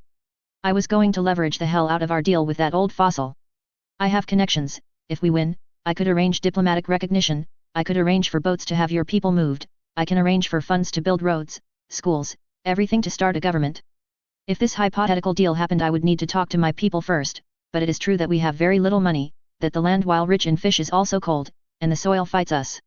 There would be further negotiations but if you really could arrange for diplomatic recognition it would be worth our time. You don't have to commit, just think about it. He nodded. You have given me much to think about, but what of those of us who wish to stay? Any land they own, would of course still be owned by them, they would just have to pay property tax. I would of course put in protections to make sure that no one tries to run them off their land. The werewolf nodded. I will talk to the packs and we will need to see the islands in question, but I do see the beginnings of a deal. We shook hands and he walked away. I understood the value of the alliance, but alliances didn't always last forever, and as more wolves went to UNST, the temptation to take other lands in the Shetlands would grow. In this way, if it did happen, they would spread elsewhere. I looked at the map. The west would be sold to second sons, third sons, of distant supporters. I needed their votes and support, and the money would be nice, but their lands would be arranged in such a way as to breed weakness. I wanted any expansion pointed west. The south would be given to family and close, reliable supporters, in such a way as to breed strength. They would also be close to the mainland and to support if expansion did happen in a far-off time. By the time the wolves went south, they would face fortified islands that were strong, blunting any desire to go south. One must think in generations after all. Prime Minister MacTyre. I looked at the maps of the land. A land swap. My aide looked at the deal. We're obviously not taking the deal. She looked at me. Why not? It's more land, it's funding for housing, for roads, schools, and diplomatic recognition, which is what we always wanted. I smiled. I'm not insulted by the deal, Grey. On the surface it's a good deal, an honorable deal, but look at the map and then look at the actions of Lord Black and the Malfoys. She stared blankly at the map, at the reports our spies received. I don't get it. Okay, so far we have reports of potential deals from our agents. Look at the land claims we cobbled together in the Orkneys. To the west you have families with milk-warm loyalty at best, their claims designed in such a way as to breed weakness. I smiled. Now look at the south, the potential land claims center around defensible ground instead of breaking that up. They're planning on us expanding west.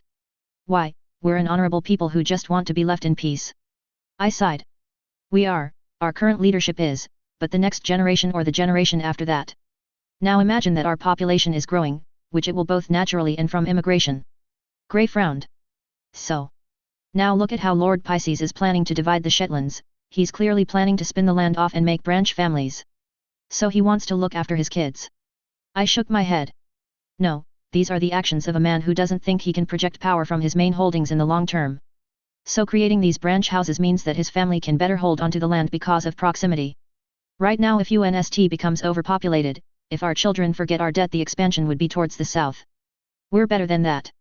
The blacks can't bet on eternal gratitude, and I really don't want that to happen either. I paused. That said, the fact that they're willing to make a deal, a land swap, is a good thing for us. I pulled out more maps.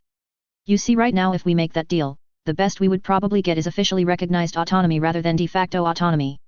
The United Kingdom would never let land out of their grasp, not completely, and if we did take land in the Orkneys they would throw a shitfit. Grey smiled at my words. My maps went south. However, the news has come out about the killing of the Dementors.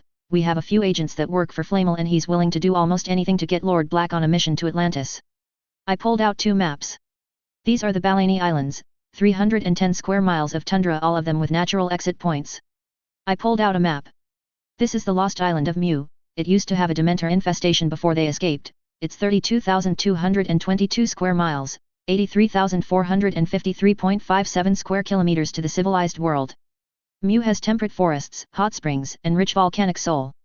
It's currently one of the bases for the Atlantis Foundation. It's almost unpopulated. Grey stared at the island. It's far away, really far away. With Flamel's wealth we could have villages built, we could have everyone transported as cost, and it's so far away that international diplomatic recognition would be easy. Our dream of a truly independent wolf nation would be realized. I looked at her. I like UNST, it's given us a stable headquarters, allowed us a degree of autonomy we haven't had in centuries. If we trade it away, I want it to be worth it. I want something our children, and our children's children will enjoy. I smiled and leaned back. I want to create something beautiful. She looked at the islands. You think that Lord Black will agree to the trade? That the Malfoys will agree to it? I nodded. Yes, and everyone wins. Flamel gets his mission, we get a new country, and the Blacks and Malfoys get UNST back, and it's a lot easier to convince the Pax to accept thousands of new miles instead of a mere 20 or so. Grey smiled and I brought out a beer. To Mew. We clinked glasses and drank deeply. Karen Star. My jaw hurts and I have a crick in my neck. My lord sits next to me, a bag of ice on his lap, and Luna winced as she moved her fingers. We looked at each other. We have created a monster. Hermione was a sweet girl, a nice girl raised by middle-class Muggle parents. It had been difficult to convince her to finally have sex. Now it was like a switch had been flipped. My lord nodded. She says it's not like she can get any more pregnant. Luna winced and looked at me. Mathtown Gyaherth. Fishy patted her on the shoulder. Okay, we clearly need some kind of system, a schedule or... Hermione walked into the bedroom smiling. Good news guys, I just got my hands on some stuff from the room of requirement. She pulled items out of the box. So I found a couple strap-ons, dildos, masks, rope, handcuffs, blindfolds, and... She pulled out a whip and cracked it, she leered at us, and smiled. We're going to have so much fun. Luna and I looked at each other, our faces filled with annoyance. Fishy stared at her. We need to talk. Hermione dress was off. The safe word is banana. He sighed. Hermione, for the last 2 weeks we have been going at it non-stop. I have friction burns down there, Karen's jaw hurts and Luna. I can't writhe. Hermione grimaced. But She looked sad. I thought you all liked this stuff. I looked at her. We do, but it's been constant since you know, the thing. Hermione blushed. Look, I'm She took a breath. I'm pregnant, right? Definitely pregnant. He nodded and I sighed. Yeah, you are, so am I and so is Lun. Hermione grimaced. I'm going to be fat and ugly. Fishy got up and hugged her. We are here for you, okay? Stop being so worried. I'm just... You're not ugly, and I'm not going to stop thinking you're pretty just because you're carrying my baby. Hermione smiled. Thanks. He hugged her. You don't have to prove anything to us. I know. She sniffed his hair. I am super horny right now. Fishy blinked, as Hermione blushed. Sorry. We sighed. Tonight. She hugged him tighter. I have so many naughty things I want to try. I looked at Luna and we cringed. Luna looked at me and nodded. Hermione. She sighed. Fine later. I thought about it. How about Saturday be the designated experiment day? She smiled. That's great, I can work on my dirty talk and get some whore drawers. We stared at her blankly and then laughed. Hermione pouted. What? I wiped away a tear as the other two laughed. You're talking about lingerie, right? Yeah. Why not call it that? She looked down. Because I'm trying to be sexy. I shook my head and my lord hugged her again. You're adorable. I don't want to be bloody adorable, I want to be sexy. He brushed her hair out of her face and kissed her forehead. You're that too. Luna coughed and looked at Hermione. If neath youth to chef downster, kept chalked on the hair. Hermione grimaced. Okay. We sat down and cuddled together, the four of us, it felt nice. Lena hey-ha. I stared blankly at the brown-haired girl as she threw things into a fire. She didn't notice me, no one noticed me unless I wanted them to notice me. Okay, admittedly getting these things used was a bloody terrible idea. She sighed with frustration. I'm just trying to help, and okay, they had a point, this was a bloody terrible idea, and we have the money to buy new stuff. She looked at a whip. I'm keeping this. She tossed the other things into the fire and sat down and sighed as she watched the things burned. I was curious, so I crept closer. I looked at her and saw something strapped to her waist. Knife. The girl shook as if startled and then she looked at me. I brought out my knife. Knife. I put the knife in my palm and handed it to her. What? It hurt, talking I mean. I didn't do it very often, but this was the first time I've seen another girl carry one. Look, yours. You don't speak English, do you? I understand English, French, Finnish, Bulgarian, Russian, Ukrainian, Swedish, and some Spanish. Understand, can speak. Okay, so you want me to look at your knife? I nodded. And you want to look at my knife? I nodded. Okay, I don't see a problem, I guess. She pulled out her blade and I stared at it, at the glowing runes that changed color. Pretty. She put the knife back and I sat down next to her. So you're a champion, what's Crumb like? I smiled warmly, despite myself. Love him. Okay. She looked into the fire. What are you doing? She sighed. I wanted to do something special and got carried away. I nodded. So there's a dance coming, I guess you're going with Crumb. I blinked. Dance? I haven't ever danced before. He hasn't asked you. I shook my head. Have you asked him? I shook my head. Have you even talked to him? Twice. The girl Hermione, that was her name, shook her head. Well, if you love him you need to actually talk to him. Why? She blinked. Because that's what couples do, they talk to each other. How is he going to know that you like him if you don't talk to him? I smiled. Meat? She stared at me. Meat? Yes, I go hunt, kill animals, monsters, and then I give him meat to make him strong. So you cut it up and cook it and... I grimaced. I might have forgotten to do that. The girl stared at me. Please tell me you haven't been leaving dead animals around. Outside his room. She closed her eyes and winced in pain. Didn't your friends tell you that was a bad idea? I shrugged.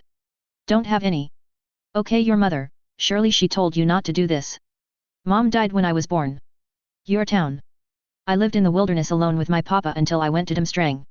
Hermione sighed. So where did you learn about love? About romance? I smiled. I watched wolves. Hermione shook her head. That explains so much. Okay, you need to talk to him, apologize for everything, explain why you have been doing weird things, and then, well, even then your chances are pretty much nothing. Why? Because having someone put corpses in front of your door is bloody scary. She looked at me. At the very least talk to him. I thought about it. I will try, to talk to him, explain things. I only wanted to help. She smiled at me. I know what that's like. Victor Crumb. I sat down with Harry Potter. It's going to be a Quidditch challenge. He stared at me. Why are you telling me this? Because I refuse to cheat. I'm sure you, Pisces, and the other champions already figured it out, but Headmaster Karkaroff told me, and like I said, I refuse to cheat. So are you going to tell the Beauxbatons girls?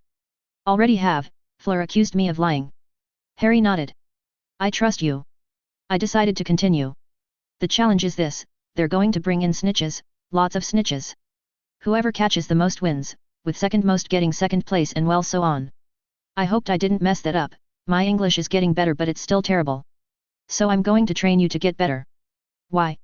I smiled at Harry. Because I want this to be the best match, an even one, a fair one. I can't quite explain it, but if we face off, then I want you to be at your absolute best.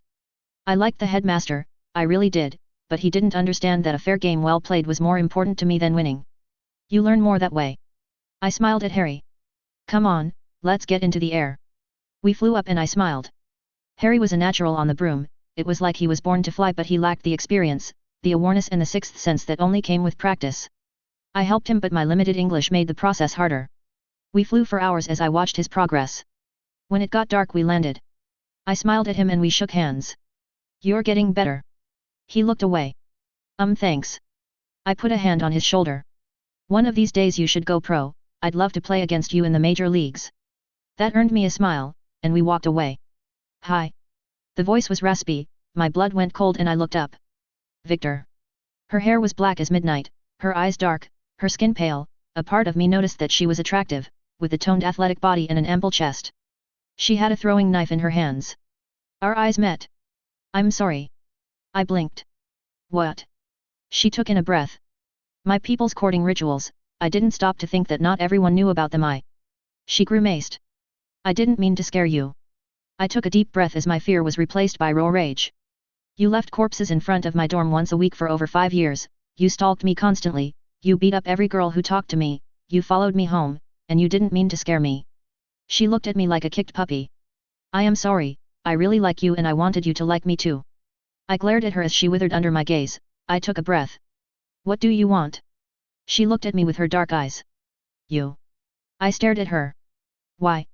Because I'm a Quidditch star, because I'm big and strong? Because I have money. I wanted you before you had any of those things, and I will like you even if you lose them. That much was true. I felt frustrated, angry, scared and violated. This didn't remotely make up for years of living in fear. I took a breath. What would my mother do? What would my father do?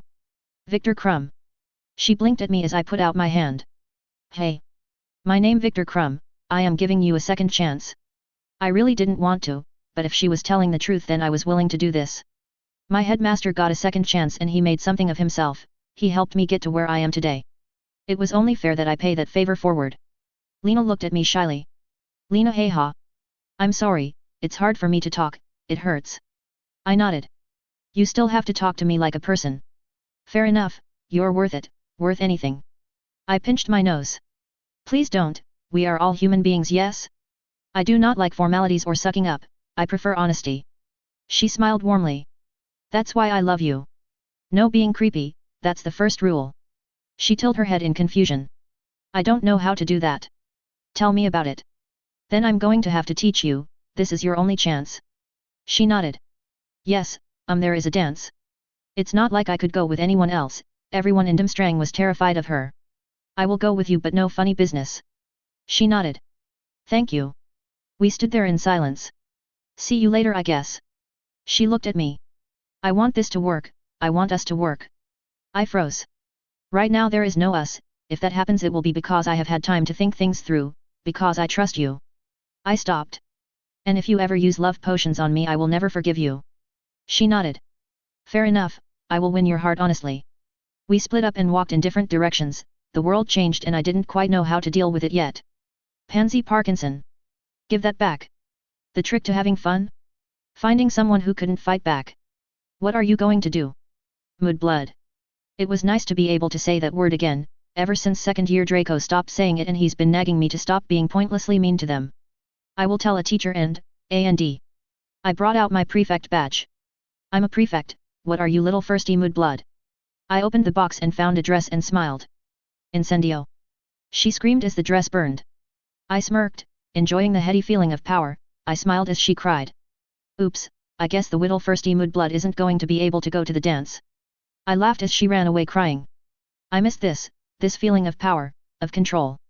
I missed a lot of things. First year I had free reign, as long as they weren't in my house anything went.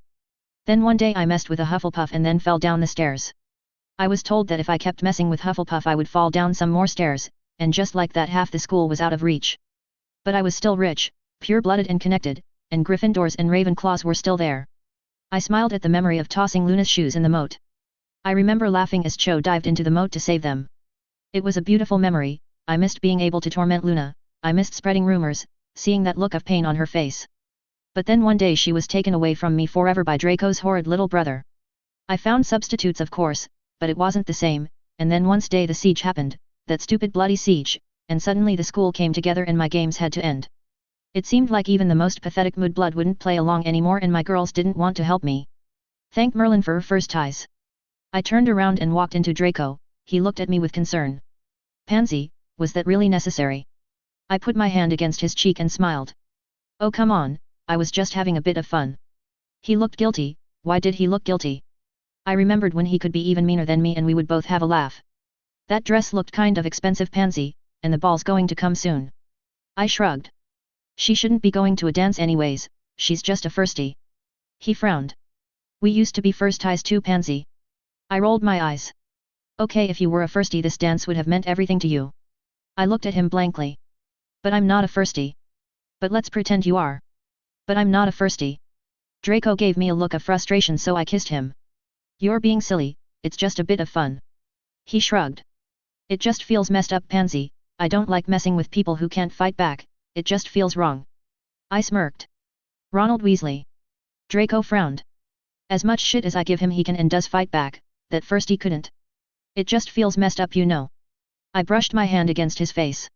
Draco was easy, all you had to do was tell him that he was special, that he was amazing and cool and massage all of his insecurities and he was putty in your hands. Some of us aren't as big and strong as you are Draco. I began the stream of compliments until his resistance broke. It just feels kind of messed up, but if it's just a prank then I guess it's nothing major, right? Right Draco? I stretched as I patrolled the halls next to him. It was good to be a prefect, it was a shame that I had to get the position through having to get on my knees and beg Kara to give it to me so I could be with my Draco. I hated faking tears, it felt shameful but it worked and here I am a prefect, and as more first ties came things would return to normal. I smirked as I saw Neville and he had flowers. Ooh someone's sneaking around. Draco froze. I didn't see anything. Neville's sneaking off. Draco put a hand on my shoulder and looked me in the eye. We didn't see anything Pansy, do you understand that? I ignored him and ran off. Neville vanished but I had a good idea of where he would run, where he would escape. Pansy we need to go back to our patrols. I ran off outside and found tracks I followed them and smiled. Neville stood alone in the moonlight, I hid behind a tree. We all knew he was dating a Slytherin girl and the minute I found out which one I was going to tease her without mercy. He smiled. I missed you. My eyes opened in shock and horror. I missed you too. A centaur, a fucking centaur. I felt disgusted but also elated, I could really hurt him with this. I imagined his pain and walked out into the light as they kissed. Well. Neville looked at me in horror. Really Neville, a horse girl, oh this is so delicious. I smiled, I felt powerful as the two of them looked at me with fear in their eyes. You know what they do to people like you right Neville? You're going to Azkaban, and as for your little monster, well they're going to kill her. I savored the words. Slowly, maybe we can make some glue when we're finished, put that beast to use. They looked scared, horrified. I'm going to tell everyone Neville, I'm going to ruin your life. Why? In that moment I decided to be honest with him. Because I can. I heard footsteps and smiled as Draco approached. Pansy. He looked at Neville with worry on his face. I caught these two lovebirds right in the act, isn't that great? I can't wait to tell everyone. I know a person who works for the Daily Prophet and they would love this bit of gossip. I smiled. And the Inquisitor, she's a real hardass, not like the wimp she replaced. Draco looked at me and then at the ground. I'm sorry. What? There was a flash of light and I fell to the ground. When I woke up, Draco held out a hand. What happened? You fell. I felt like I had forgotten something. Really, so did you catch Neville? Draco shrugged. He got stood up. I laughed, what a loser. Of course, well we better get him in trouble, right? Draco shrugged. Being stood up is kind of bad enough, I mean it's Neville, right? I rolled my eyes. Fine, whatever, you used to be more fun, you know. Draco shrugged and I went to bed. When I woke up I walked into Susan Bones. You destroyed that little girl's dress. I folded my arms. Do you have any proof? Her eyes narrowed. One of these days you're going to slip up. I shrugged. Whatever, I'm going to go talk to Draco about prefect stuff. As I walked away she scowled. You don't deserve him. I scoffed at that, of course I did, I was rich and pretty and deserved whatever I wanted. What a stupid girl. Draco Malfoy. I really didn't want to do this. I've known Pansy for my entire life, she's fun, she's nice to me, she doesn't judge me when I do something messed up. She's like my partner in crime, but I don't know, I think I've changed. I don't have to prove myself like I used to, Pansy changed too, or maybe she hasn't changed and I haven't noticed. But the whole thing with Neville, that was serious. I'm fine with insulting people, bad jokes or making fun of people. I can handle destroying stuff, I could even handle pranks that didn't cause serious harm. But the Neville thing was too much, especially now. Neville walked up to me. We were alone. Thanks for. Nothing happened. As long as I officially didn't know he was safe, I looked him in the eye. I saw nothing, I heard nothing, I know nothing and I did nothing, got it? He nodded. Okay. With the hint received I paced back and forth. Pansy had become a problem, you just didn't do stuff that would get people killed or hurt like that. There were lines, there were bloody lines. I needed space, but I also knew that Pansy knew things about me. Embarrassing things, dangerous things, and as much as I loved her I knew she was vindictive and mean. I walked outside into the garden, my mother was waiting for me. Smoke ran out of my fingertips as I tried to think about what to say. Mom. I took a seat. Yes, Draco. I looked away. Pansy, well she did something really messed up and I'm thinking about breaking up with her. My mom closed her eyes. What did she do? She was going to get someone in trouble, Azkaban trouble. Mom lifted an eyebrow. Male or female? Male. Was he her enemy? I looked away. No, it's Neville. My mom leaned back. The Longbottoms have significant holdings, they have power and haven't been too hostile to us now that we have changed course on certain issues. So you talked to her? I kind of removed her memory of the event. My mother nodded. I understand, having blackmail material on a noble family is important. In her foolish vindictiveness she jeopardized a valuable asset. You want me to blackmail him? She leaned back. Not for money obviously, but there would be votes where it would be helpful if he voted our way. We would have to manage it and only ask for votes on things he found unoffensive, but this is a valuable resource. Tell me, Draco, what did the child do? I took a breath. He's with a centaur girl. My mother shrugged. Just that, well we can work with that, we've worked with much worse in the past. I felt confused. You're not outraged or sick or? Draco. My son, there is a time for outrage and a time for business, this is business. I took a breath. I'm also thinking about breaking up with Pansy, this was kind of the last straw, but she knows stuff about me and... Thank bloody Merlin. I was surprised at my mother's relief. What? Draco, no offense meant, but I hated her. I was willing to let it go because you liked her and her family was rich, but at the end of the day you can do better, and you will do better. But she... My mother patted me on the hand. I'm going to have a conversation with her, get this all sorted out. You will have to ask someone to the ball though, it's expected. Anyone in mind? My mind was blank.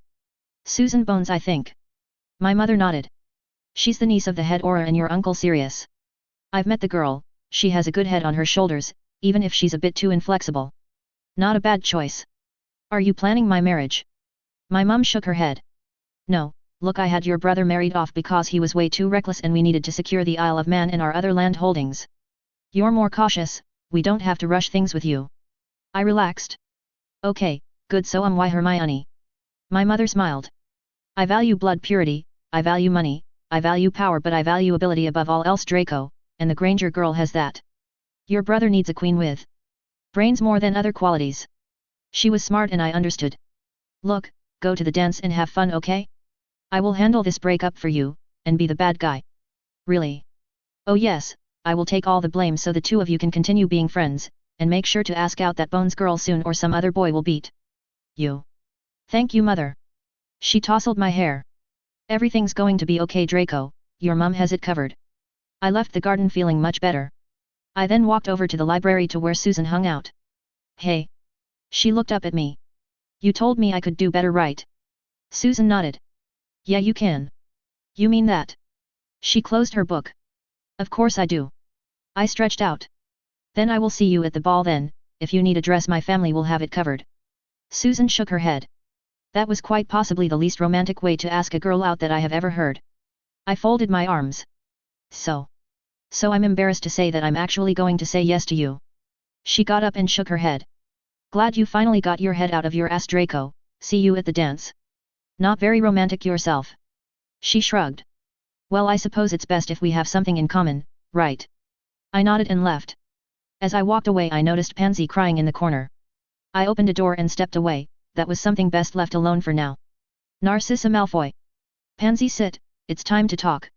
The girl sat down and gave me a winning smile. About what, Mrs. Malfoy? I gave the girl a dismissive look. I'm told you're dating my son. She smiled and blushed in just the right way.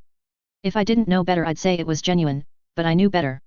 She forgot to add the crinkles around the eyes and the shade of the blush was just off enough for me to know that it didn't fit her skin tone. A normal witch would have been fooled, but I had the misfortune to have Bella as a sister. I grew up around someone much better at deception, much better at fooling people. Then after school I dealt with some of the most dangerous people in the world. Well yes, Draco is super sweet and I like him a lot. Her voice trembled a little with the sweet part, better than even odds she was lying about that, but I know she did like Draco. I took a sip of tea, judging the whelp before me and finding her wanting. What is your ambition? She smiled. Lots of things. What's the most important thing? Her face briefly panicked and then became controlled. To be the best girlfriend ever. Lying cunt. I didn't mind the lie itself, I minded how bad it was. Let's drop the game, Pansy. She continued to smile sweetly, maintaining correct posture, the correct face. What do you mean? I flipped my hair back. There's a difference between being ambitious and having an ambition. Being ambitious means striving forward looking for more, having an ambition is the goal you're striving for. Right now if you graduated you would probably go into the ministry, you would say all the right things to the right people. I paused. Then 40 years later you would still be miserable, still unhappy, no matter what you had it would never be enough, because Pansy you don't have an ambition. You don't have an endgame, you don't have a center to balance everything around. Mrs. Malfoy, I'm just 16 years old. I've seen hundreds of girls like you Pansy, in all stages of life. I lifted an eyebrow. It's easy to be everything to everyone when there's nothing to you. For a brief moment she looked angry and then she smiled. So what's your ambition, Mrs. Malfoy? I smiled. My ambition? To marry a man I love, to have children I love, to have a family.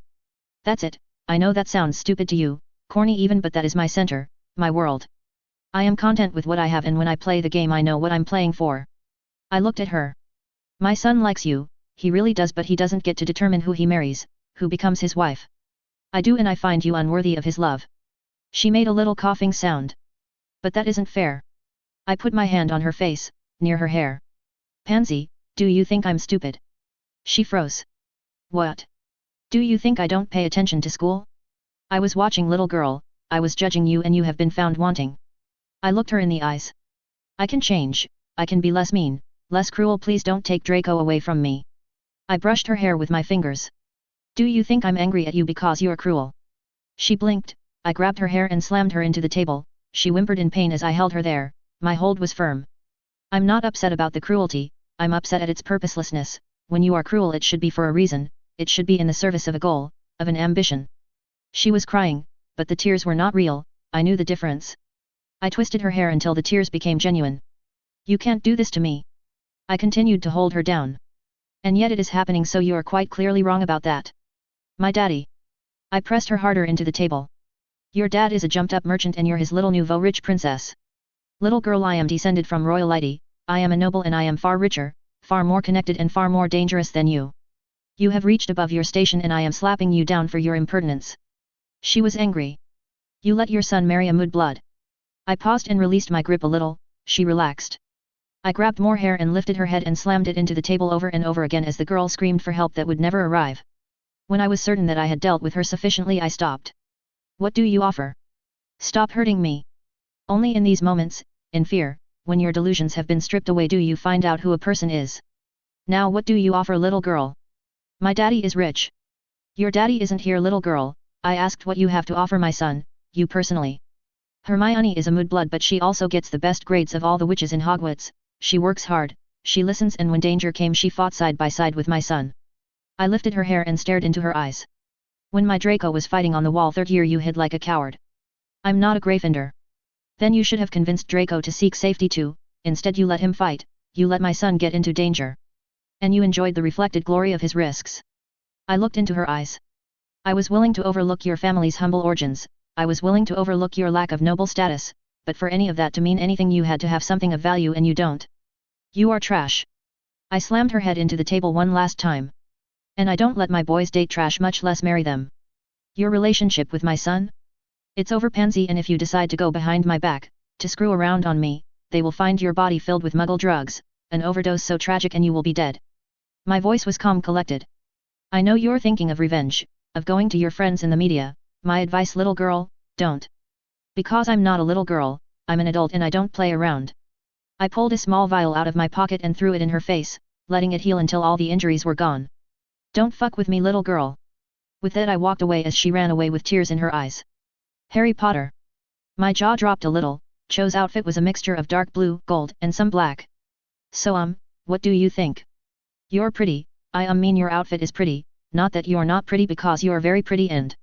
Cho kissed me. I understand. I hugged her and blinked. A big bow. She smiled. Let's just say after the dance you have a present to open. I blushed and took her hand. We walked into the dance. I looked around and found Ron. Ron. He smiled at me. Hey, so you brought Cho, good, good. I looked at his date. Lavender. She snuggled next to Ron. Hi. So you're dancing with Ron? Well, yes, won the coin toss and all that. We turned our heads and watched as Fishy walked in, an arm around Karen and Hermione. Ron shrugged. Should have figured he would flout the rules. Hermione had an arm possessively around Luna. I blinked as Draco walked in with. He dumped Pansy. And he came to the dance with Susie. I kind of expected better from her than this. Ron didn't look happy at all. Bloody arse. Yes, true, but he's always more of a ponce when he's around Pansy than when he isn't. Ron nodded at my statement. Susie's a good girl, maybe she can rein him in a bit. Neville walked in the dance with some girl I didn't quite recognize. She looked familiar, like I had seen her before.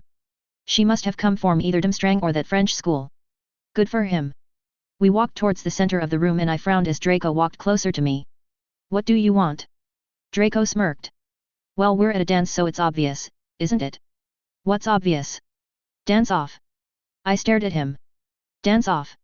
Yes, a dance off. I mean, we're at a danky and important dance. Therefore we should have a dance off. I'm not having a dance off with you, Draco. Cho griped my arm. That actually sounds pretty cool. Why can't we have a dance off? Because Draco Bloody Malfoy suggested it. Draco smirked. And how does that make it less fun, unless you're afraid that I will beat you? I stared at him. You're on. Draco smiled in triumph. Attention, ladies and gentlemen. I officially declare a dance off. I heard cheers and Draco strutted out. Top this. The music played and Draco moved, gyrating with the beat and moving his arms. Each move was precise and he grinned as he moved with the music. It was my turn. I did okay, but as much as I hate to admit it, Draco was a better dancer. Who won? Draco, Draco, Draco. Yes. Draco basked in his victory and then looked at me. I glared at him, ready for an insult. First time. Cho's been teaching me. Draco nodded. She taught you well, not as good as my glorious dancing skills, but you did okay out there. He looked at Cho. So I'm ready to show Susan how it's done. The red-headed girl next to Draco frowned and then smiled. It's on. We watched as Susan danced.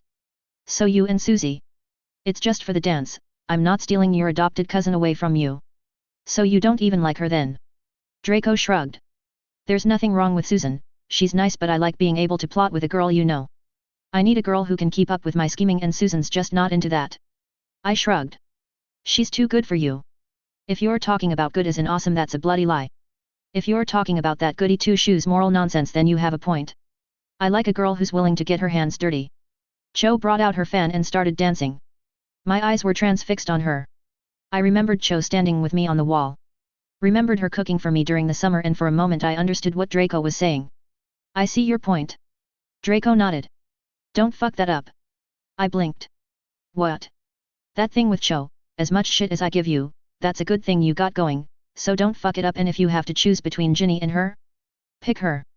He stretched. Cho. My girlfriend walked closer to me, her face flush with victory. Come on, let's dance. Maybe this wasn't the happiest day of my life, but it was up there. Of course. Pansy Parkinson. It was Hogsmeade weekend, and as I told my father about what Draco's mother did, I smiled. Daddy wouldn't let this slide, we would get some payback. I'd get back with Draco and everything would turn back to normal. Repeat what you said. That was the frustrating thing about talking to Daddy, he would force me to tell and retell what happened. If my story wasn't consistent, he would mention it, and it just kind of took forever. I told him again and he clasped his hands. So we're going to get revenge, right? We can't just let her get away with this, right? My dad looked at me calmly. Do you know how we get our money, Pansy? I blinked. What? Do you know how we get our money? I shrugged. Something about the Muggle world. My dad sighed. Your mother wanted to keep you away from the business, away from the reality of things. When I was your age I had nothing. And then you became rich. My dad frowned. I highly recommend not interrupting me when I'm talking to you. I blinked. Dad wasn't firm with me very often.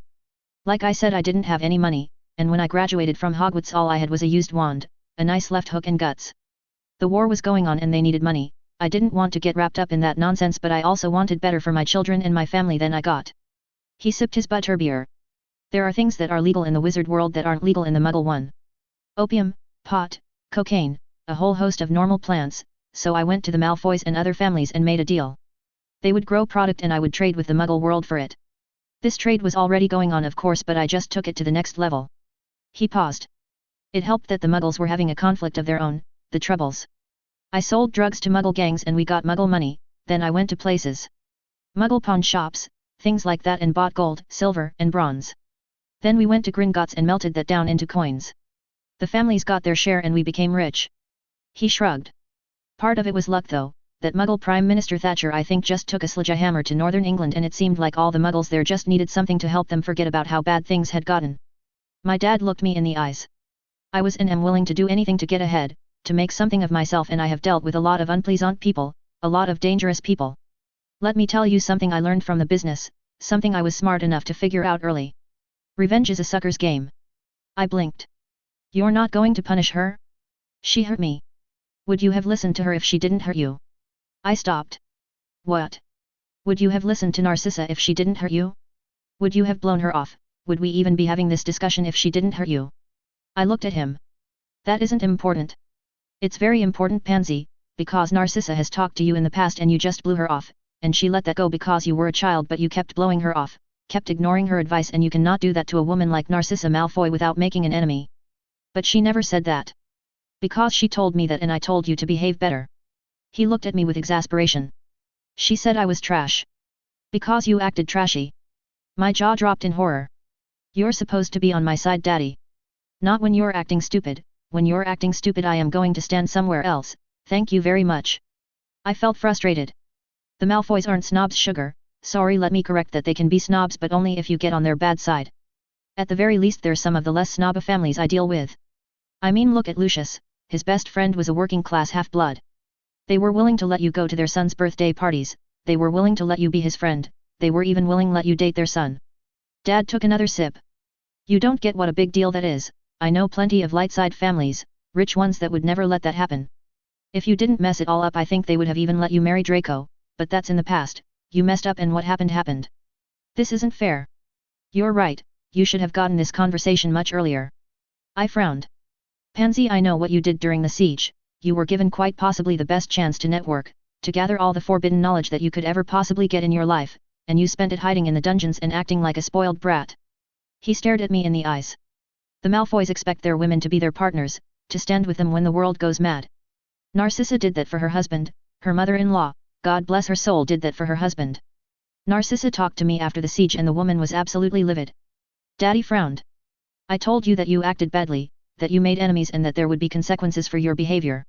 You were given another chance and now you have run out of chances. Dad got up. I love Draco. My dad shrugged. Did you love him enough to fight for him? That's different. How? The Malfoys have enemies, Pansy, enemies who are willing to use lethal force. If you're not willing to fight spiders for Draco, then how do they know that when it matters that you won't run away? I'm not a Gryffindor. That's a horrible excuse and it's also stupid. Each house has a lesson to teach. Slytherin is about ambition, that it's okay to go for what you want. Gryffindor is bravery, having the guts to go for what you want. Ravenclaw is about learning or knowing how to get what you want, and Hufflepuff is the hard work necessary to make it all happen. You need all of it to be successful. That doesn't help me. Right now? Probably not, in the future quite a bit, and though I don't approve of her hurting you, she did have a good lesson. You can't go around acting like a mean girl the rest of your life. That can and will get you killed in the real world, and you do need to figure out what you want in life. He smiled at me. You messed up, and Draco isn't going to marry you. My advice is to learn from this, grow from this. The world isn't over, Pansy. She didn't say that you had to stop being his friend. You're still rich, you're still a prefect, and when you graduate the world will be open to you. He got up. Take some time to think about your life, about what you want. Ambition without a goal just means you end up spinning your wheels. With that, father left. I wandered around Hogsmeade lost. What did I want? What was my purpose? I never thought about that before. I ended up in a rough part of town. This place isn't safe. I froze and looked up. Oh. It was an older man. Want me to walk you back? Sure. I walked with him. Why did you come out here? Just feeling kind of lost, like I don't know my purpose in life. He nodded. I felt like that once myself, then I found it. Really? Yeah, it didn't end how I wanted it to end and things got bad occasionally, but I found something to live for, a cause. Must be nice. It is at times. We were in a safe neighborhood. That cause, could you tell me about it? He smiled and brought out a pamphlet. Here, I don't know if it will help you like it helped me, but it will put things in perspective. I looked at the pamphlet. Thanks Igor, if you decide that the cause moves you, we have meetings. I nodded and walked on. I read up on the pamphlet. It was about blood purity, all stuff I had heard about before. The Muggles kept us chained, limited us to an ever-shrinking world. It made me angry that we lived in fear of our lessers, of people who were inferior to us. I looked at the very end of the pamphlet. Faroe Islands.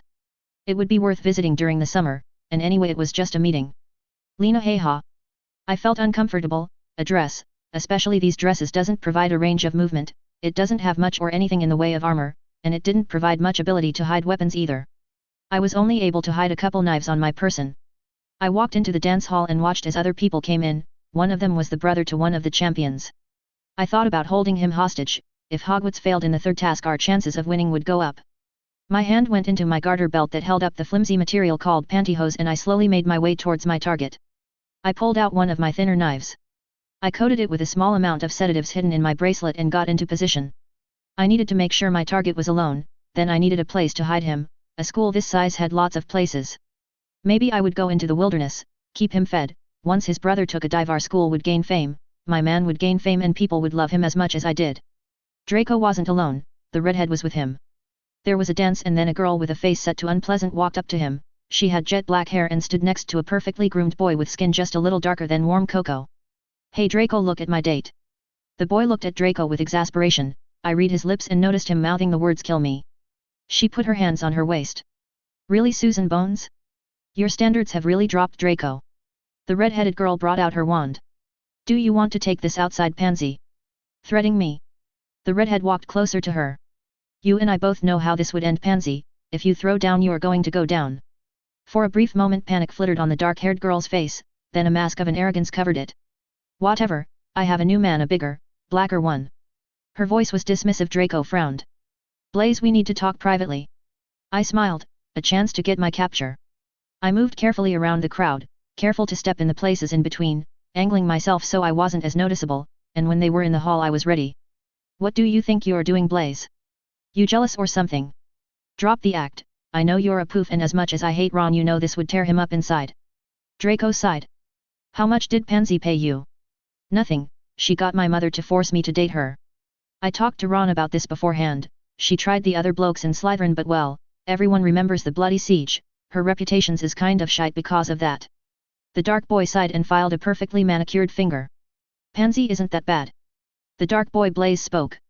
Isn't that bloody bad? She's a bloody bitch who has only gotten worse since the siege, I mean you're a pawns too. Fuck you. I'm sorry but while gentlemen prefer blondes I am no gentleman. Draco's face was entirely filled with rage and then he stopped. Okay, that was a good one. Blaze shrugged. Point is while you are a pounce you at least back your shit up, and when the siege happened you were at least there. I was fucking awesome and you bloody know it. Blaze frowned. You think you're cute Draco? I'm bloody adorable Blaze. Blaze took a deep breath. Point is after third year the only reason why people hung out with her was because she was rich, a prefect and your girlfriend. Pansy has plenty of friends. Pansy doesn't have friends, she has minions. She's managed to push everyone away. She pushed not away, she pushed away Greengrass, she pushed me away, and she finally pushed you away. Draco. He looked at him. And if you're smart you will stay the fuck away from her, you're always less of an asshole when she's not around. The other boy left. I got in position. What do you think you're doing? I froze as Victor whispered in my ear, my body got wet, my heart beat faster. We can take him captive, when they. Victor slammed me against the wall, his lips against mine. I went limp, his hands brushed against my leg and I arched my back.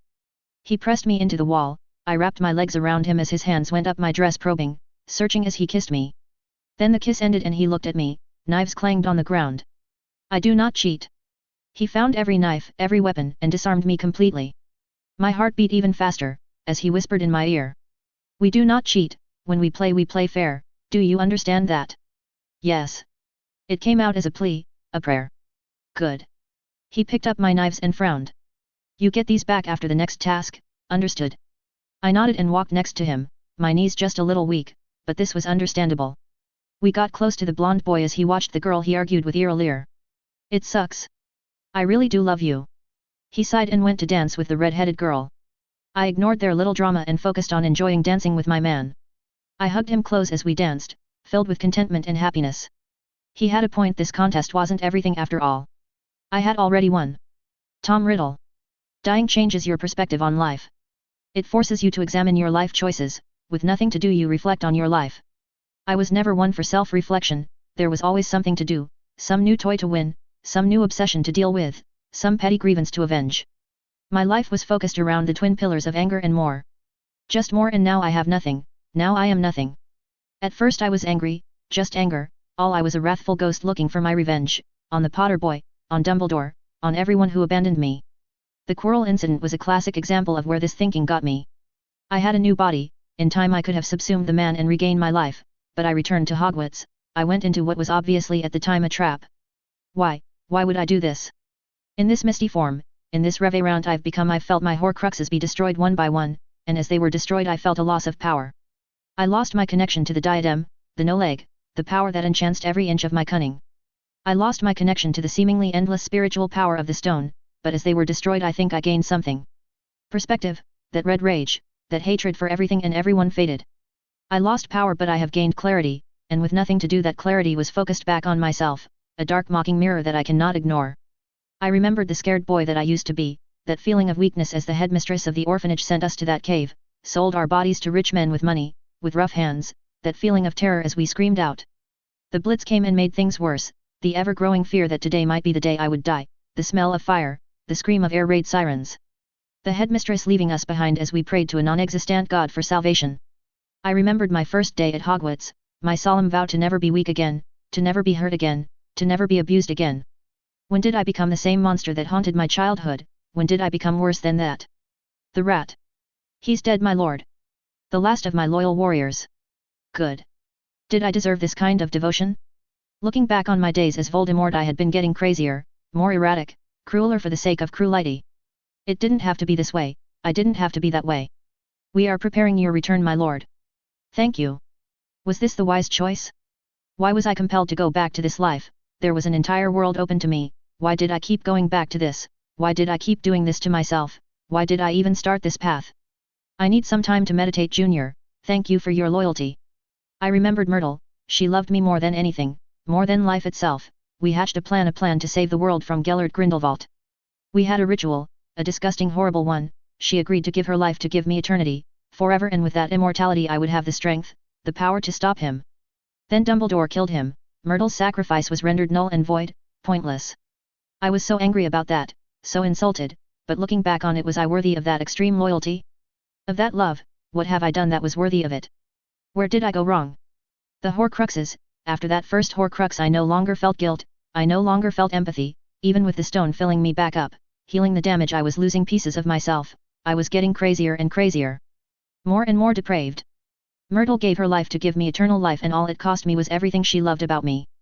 I was going back to Hogwarts, it was a compulsion and obsession. Even now, with my sanity slowly returning, from the bowels of madness I felt compelled to return. Why?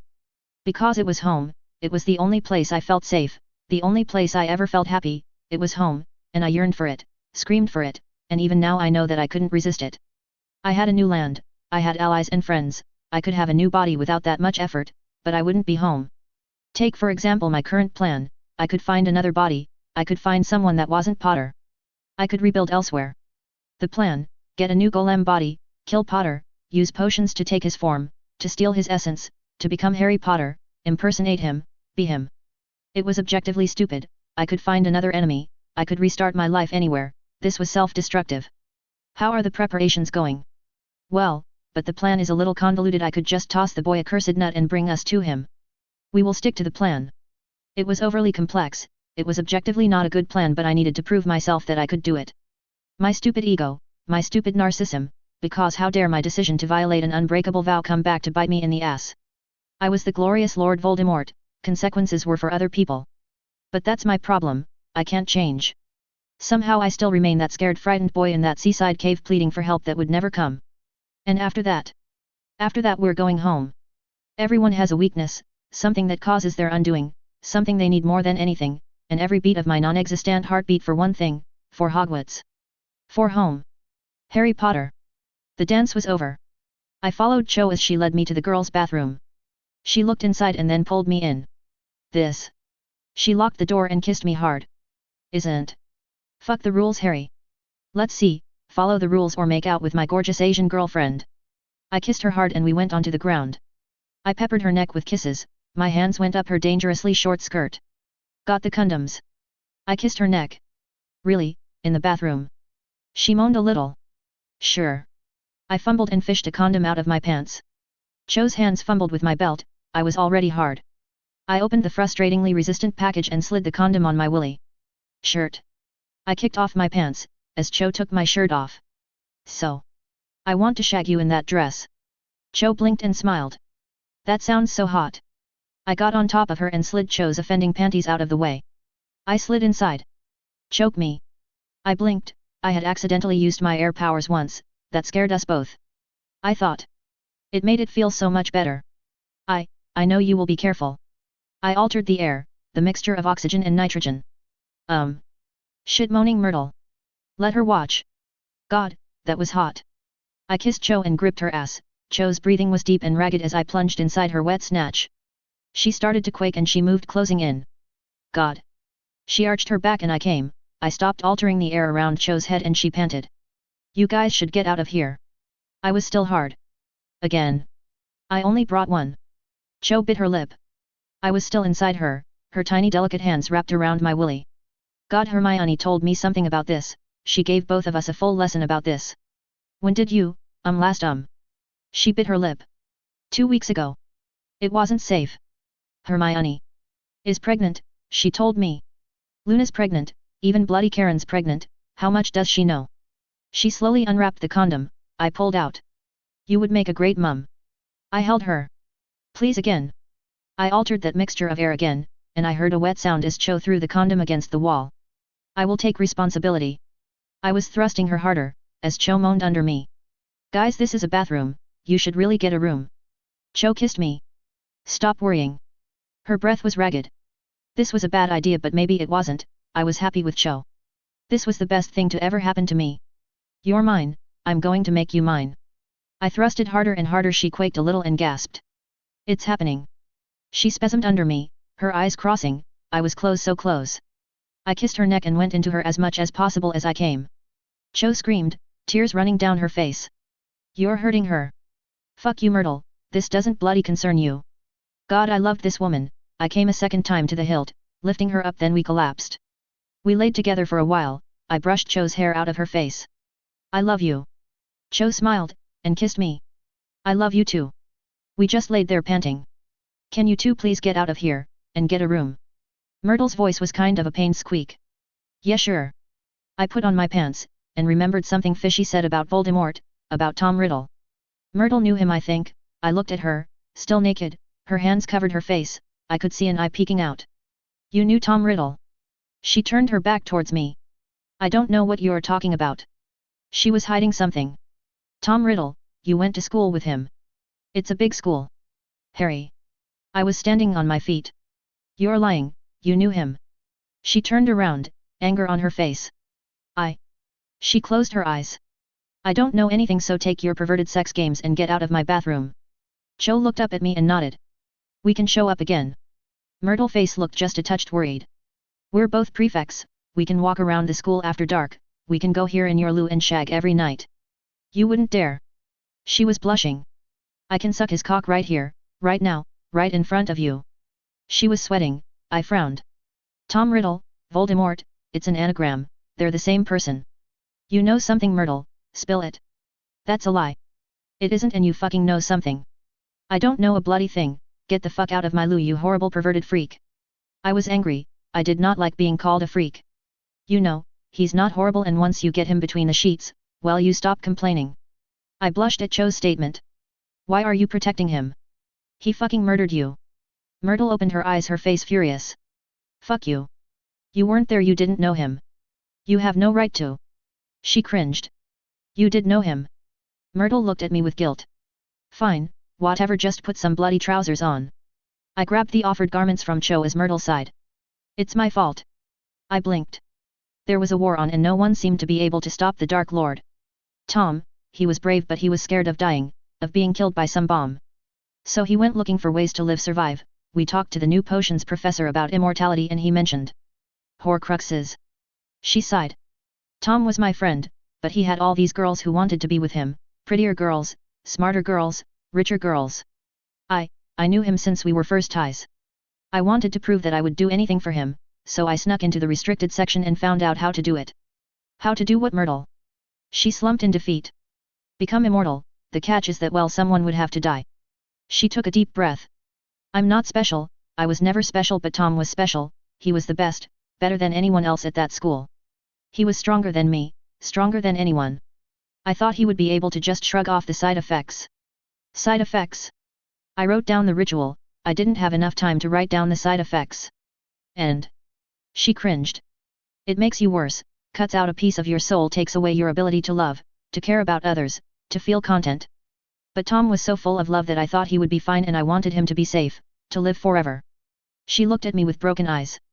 If it meant he would live, then I would gladly die, and I did. I stared at her. You created Voldemort. She looked at me with guilt. I just wanted to keep him safe. The room was as silent as a grave. Severus Snape. Hey Lily. I sat next to the crib in my new expanded teacher quarters. It was a simple room, everything was soft, child-proof to the extreme, all my ingredients were locked, and a portrait of my wedding day stood over a fireplace cordoned off by a baby-proof fence. I smiled. Your dad's here. She looked at me and giggled. Lily was a happy baby, she definitely got that from her mother, definitely not from me. I was a sullen and depressed child. I put my hand in the crib and she grabbed my index finger. I just want to say that your dad loves you, that I love you. I'm not good at expressing that, I'm not good at a lot of stuff. I didn't have the best childhood growing up, I didn't have the best adolescence either, or the best adulthood. I paused. I'm going to be honest, life before your mother, before you, it was pretty awful. Lots of pain, misery, and darkness, quite a bit of it admittedly self-inflicted. I smiled and patted Lily's head as she cooed. Your dad's kind of a screw-up, I've made so many mistakes. Life was just kind of a dark pit that I couldn't get out of. I just want you to know that you're not one of those mistakes. I smiled. I want better for you than what I grew up with, and I'm really trying to be the best father I can be for you, but I can't promise that I won't bollocks the whole thing up. Actually, knowing how I am, I probably will bollocks it all up. I always seem to make a bloody mess of anything that actually matters. So I guess this is an apology in advance. I smiled sadly. If you have to choose someone to be like, pick your mum, she's happier. I heard something fall and I looked around, and saw Tonks, my wife. She looked at me and then shrugged. Oh, please don't stop on my account. I felt mortified as she walked up to me and hugged me. I love you too, Sev. You're incorrigible. I looked away and I shrunk into myself as she nibbled my ear. Lewd woman. And proud of it. She looked forward at our child. Your mum loves you too, your dad's a bit sour, so we're going to have to be a bit sweeter to make up for it. Thanks for the vote of confidence. She hugged me. We're all in this together. The three of us remained huddled around there. You know she really does need some siblings, kids go weird when they don't have any brothers and sisters. I frowned. You don't have any siblings. Precisely, and I'm as crazy as a loon. I don't have any siblings either. And how well did that turn out for you? I blinked. Point taken, but let's give Lily a chance to have all of our attention before we try again. Tonks nuzzled me. Fair enough, we will learn as we go. I smirked. That's not a good sign, you were a terrible student. I'm a much better wife and mother. I smiled. Fair enough. I smiled at our baby. I don't want to make a mess of this. Tonks kissed my neck. We will work together, if it's a mess I want to make it together with you. I looked up at her. Thank you. I got up and sniffed. I better go change her. Tonks laughed and slapped my butt, and I wondered when I became so domestic. Cho Chong. We sat across from each other. It was getting dark. We're getting reckless. Harry nodded at my comment. It was true, we kept doing risky things. If we keep this up I'm going to get preggers. Harry nodded. Why are we doing this? Harry shrugged. I don't know. We really should wait. Harry closed his eyes. Someone tried to kill me first year, second year there was the snake, then the spiders, and both Fishy and Ron think this whole thing is a Death Eater trap. Do we really have time to wait? Can we count on there being a tomorrow? I closed my eyes. I think it's because I'm worried about losing you, to another girl, to Ginny, to, whatever, I think a part of me wants to trap you. Harry got up and sat next to me. I'm afraid of losing you too. But you're the boy who lived, you're. He kissed me and ran his fingers through my hair, he smiled sadly at me. I'm not okay, I'm going to the therapist, but I'm very much not okay, and I'm afraid of losing you. We sat there. Mom wouldn't approve. Harry nodded. I'm not dating your mother. Naughty boy. I smiled and held him. A part of me thinks, if it's a done deal then she can't do anything, but it's. I'm rich, and if we win there will be more than enough land. We sat there and he looked at me. If it happens then I don't want it to be an accident. But people will talk. He smirked. I'm pretty sure Fishy's there to distract everyone. He put a hand on my knee, I held him. This isn't an accident, this is on purpose. I kissed him hard. We could hide it, we could. He got on top of me. I want people to know. He kissed me. I want everyone to know you're my woman. He kissed me and we held each other on that couch. The ministry, we could bribe someone, get it official. That's crazy. Percy did it, nobody knew. Next Hogsmeade. It was crazy but I didn't care. Let's do it. He kissed me again. I better get out of here, before we get caught again. He smiled at me, decisions had been made. My Christmas present. He blinked. Try not to be late with it, okay? Well, later than it has to be, it's going to take at least 9 bloody months for it to be ready. Harry shook his head. Love you. I smiled and watched the sunrise, it was reckless and stupid sure but I didn't care anymore, we didn't care. Love you too. Qin Shi Huang. I love it when a plan comes together. Honored ancestor. The woman had a panicked look on her face, her husband looked like he was enraged and the young couple held hands and looked at me with utter defiance. I'm sorry, our daughter has defiled herself and. I waved my hand. None of that nonsense. The two women blinked and I looked at the boy, this Harry Potter. I believe you're dating one of my descendants, correct? I love Cho. I leaned on my chin. I'm not unreasonable, but you really should have talked to her parents and your parents. My parents are dead, sir.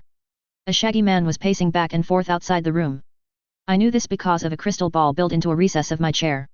Your guardian then, I leaned back. I need to know that you are doing this for the right reason, Mr. Potter, I take family seriously. That was a filthy lie but it helped. I know where I stand. I leaned back. The crucible, it is a fire that acts as a proving ground, if the fire burns you then I know you are lying, but if you walk through it unscathed then I will know that your love is true. I'm going with him. They held hands. We're in this together. They look at me with firmness. Very well, I am moved. If you're able to prove your love to each other then I will consider this marriage of yours binding. I got out of my chair and led them to a great hall. It lit up with purple flames. If your love is true then this will not hurt, if you are lying the flames will consume you. The two of them held hands and walked into the fire together. The girl's parents looked worried, panicked. I held my face firm. Oh, and do me a favor if you can, there's a vase on the other side, pick it up for me. They vanished into the fire. The father looked at me with rage. You killed my girl. I looked at him calmly. Do you have so little faith in her? They walked out of the room holding a golden vase. I looked at them and I nodded. Your love is true, I officially recognize this marriage, feel free to keep the vase as a wedding gift. I clapped my hands together. Oh, and do me a favor and give your parents and guardians a chance to throw a real wedding. I know eloping is more romantic, but just indulge them, just this once. Harry nodded. I have no problem with that. I looked at the mother of the girl. They passed the rite, you will respect this match.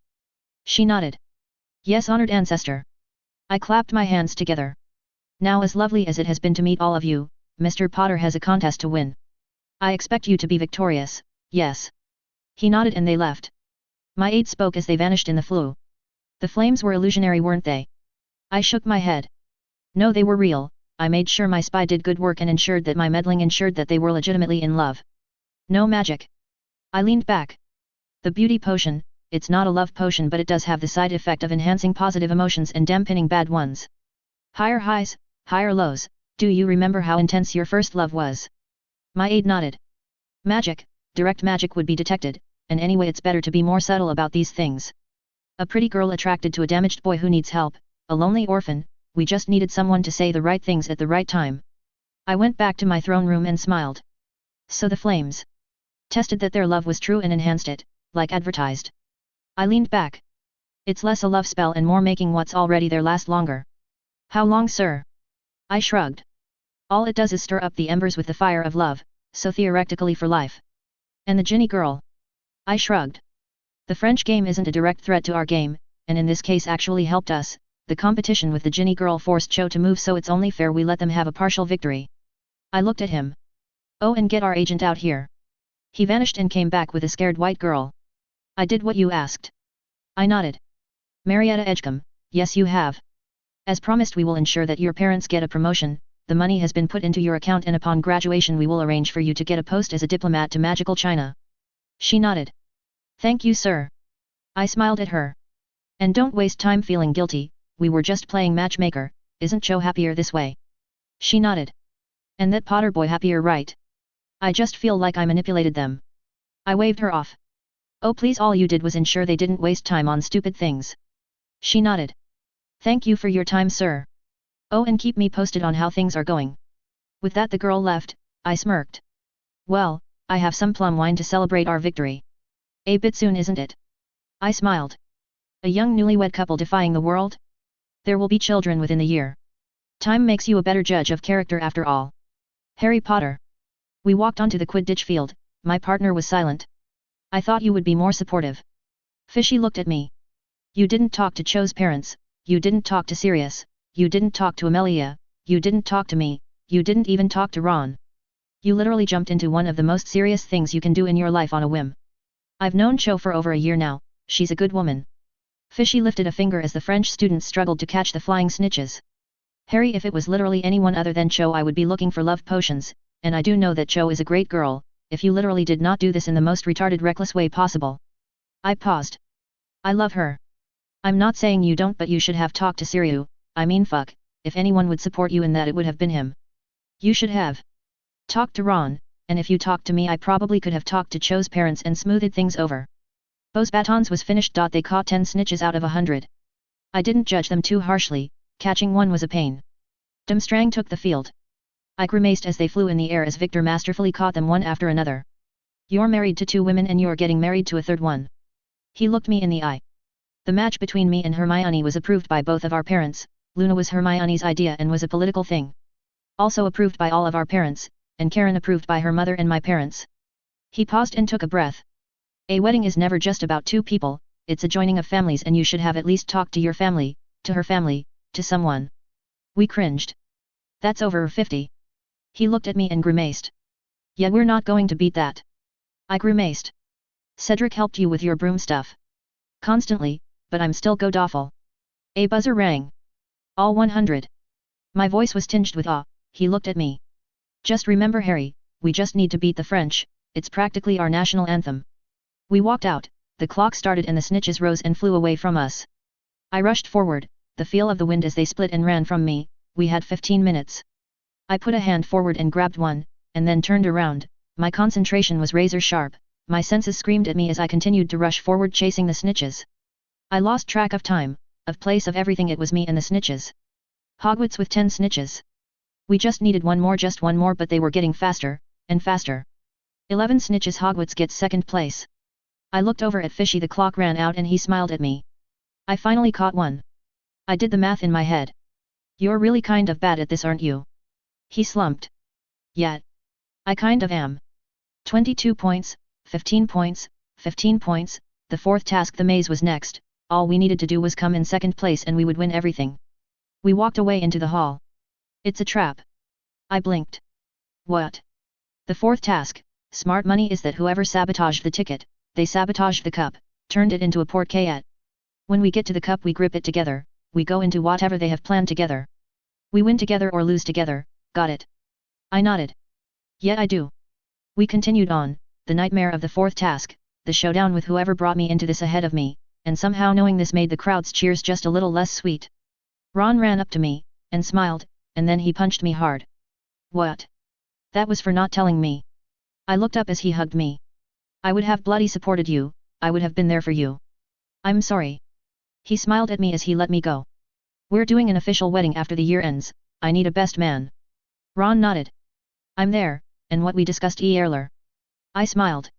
If you changed your mind, your children deserve those islands. With that we left, my thoughts on the near future. Karen Star. I looked at my outfit, at 6 months things had to be let out for obvious reasons. Why wait until your birthday?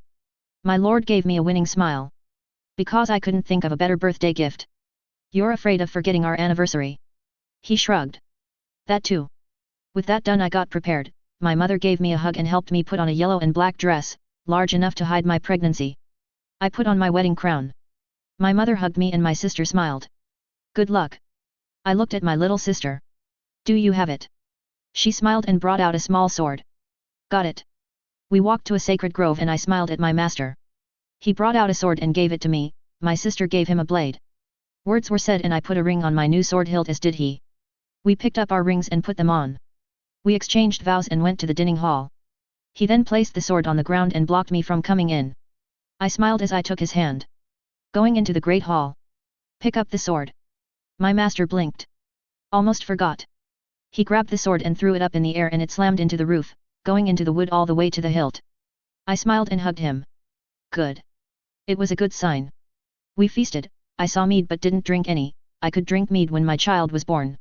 It was a good wedding, and my child would be legitimate. I got up and my mother gave me a hug. I have already been a witness and we already know this relationship will bear fruit. I smiled and nodded. I took my master's hand and went into his bedroom. Will the others be joining us? He shook his head. Tonight is just us. I took off my crown. Good, I think it would be best to go without Hermione's dirty talk. He carefully took off my dress and massaged my pregnant belly. Are you?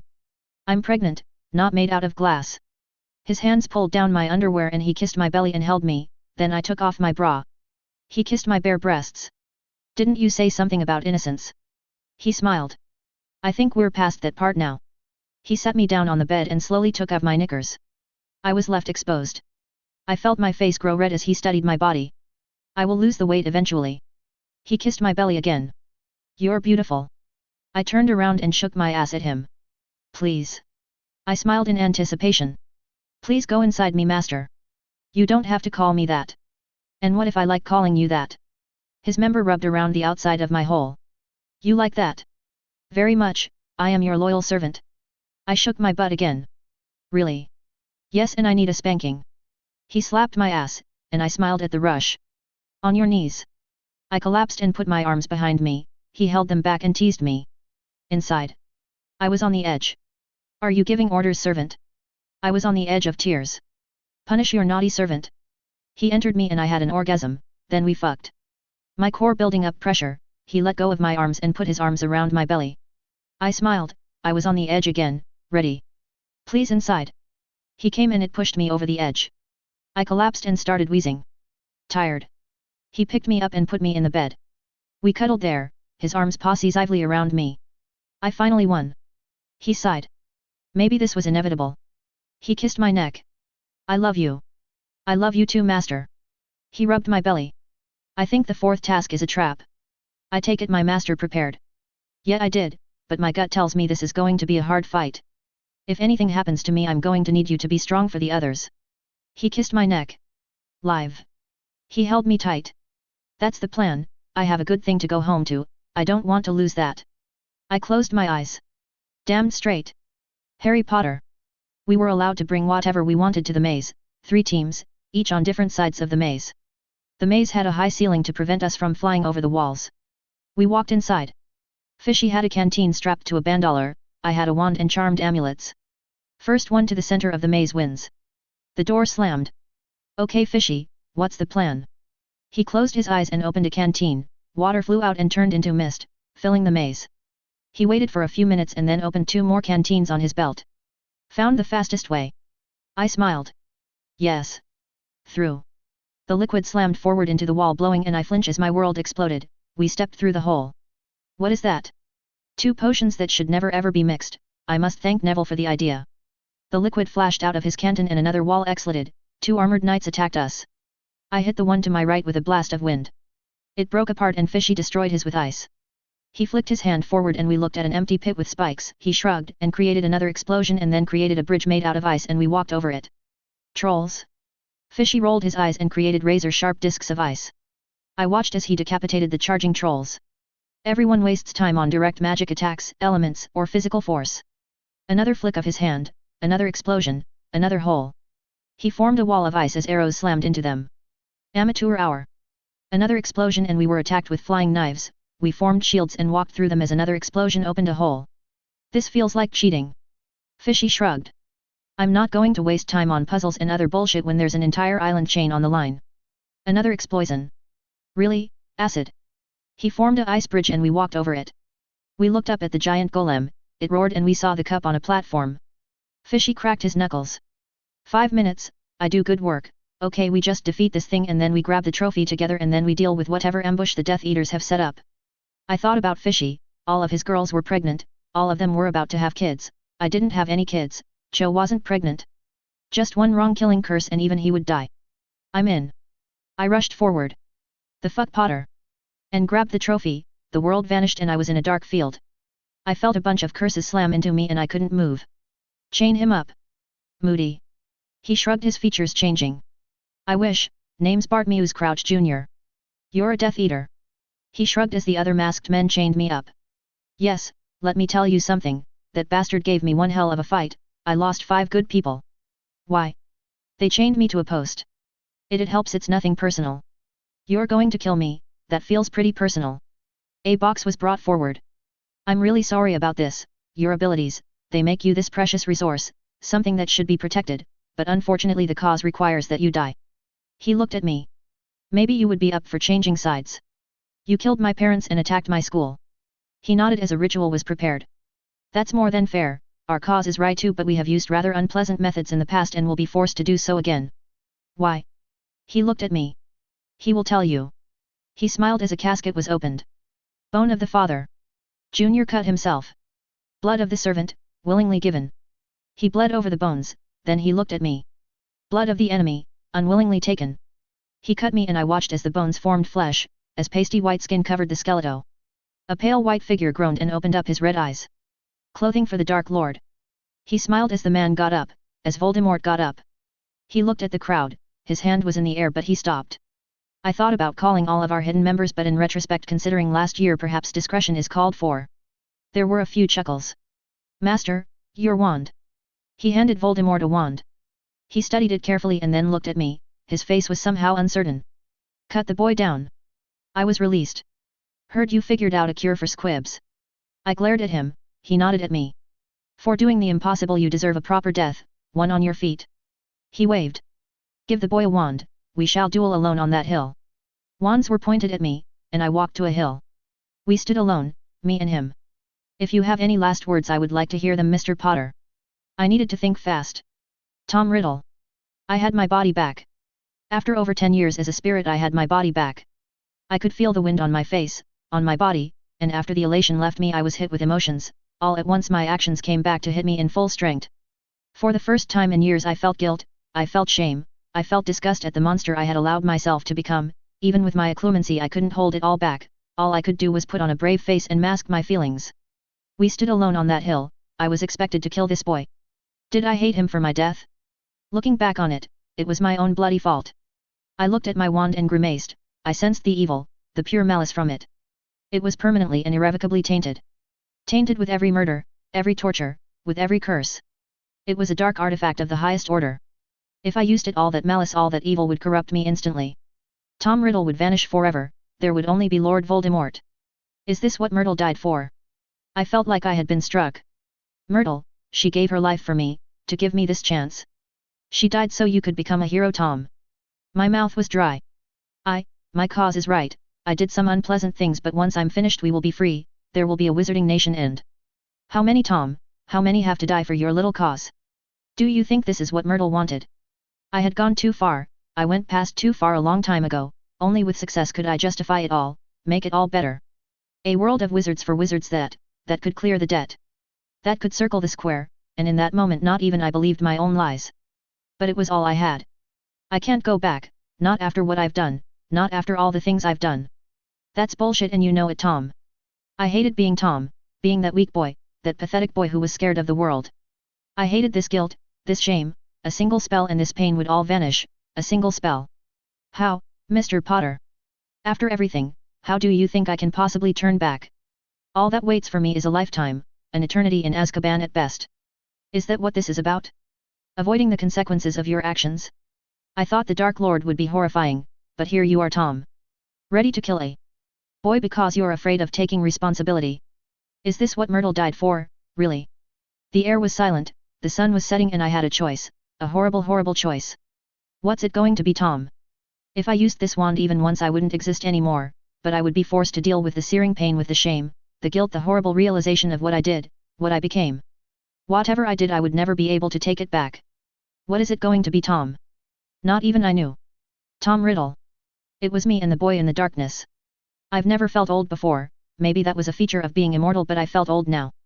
I felt tired and used up, my excuses were worn to the point of nothingness. Everyone faces the music eventually, even me.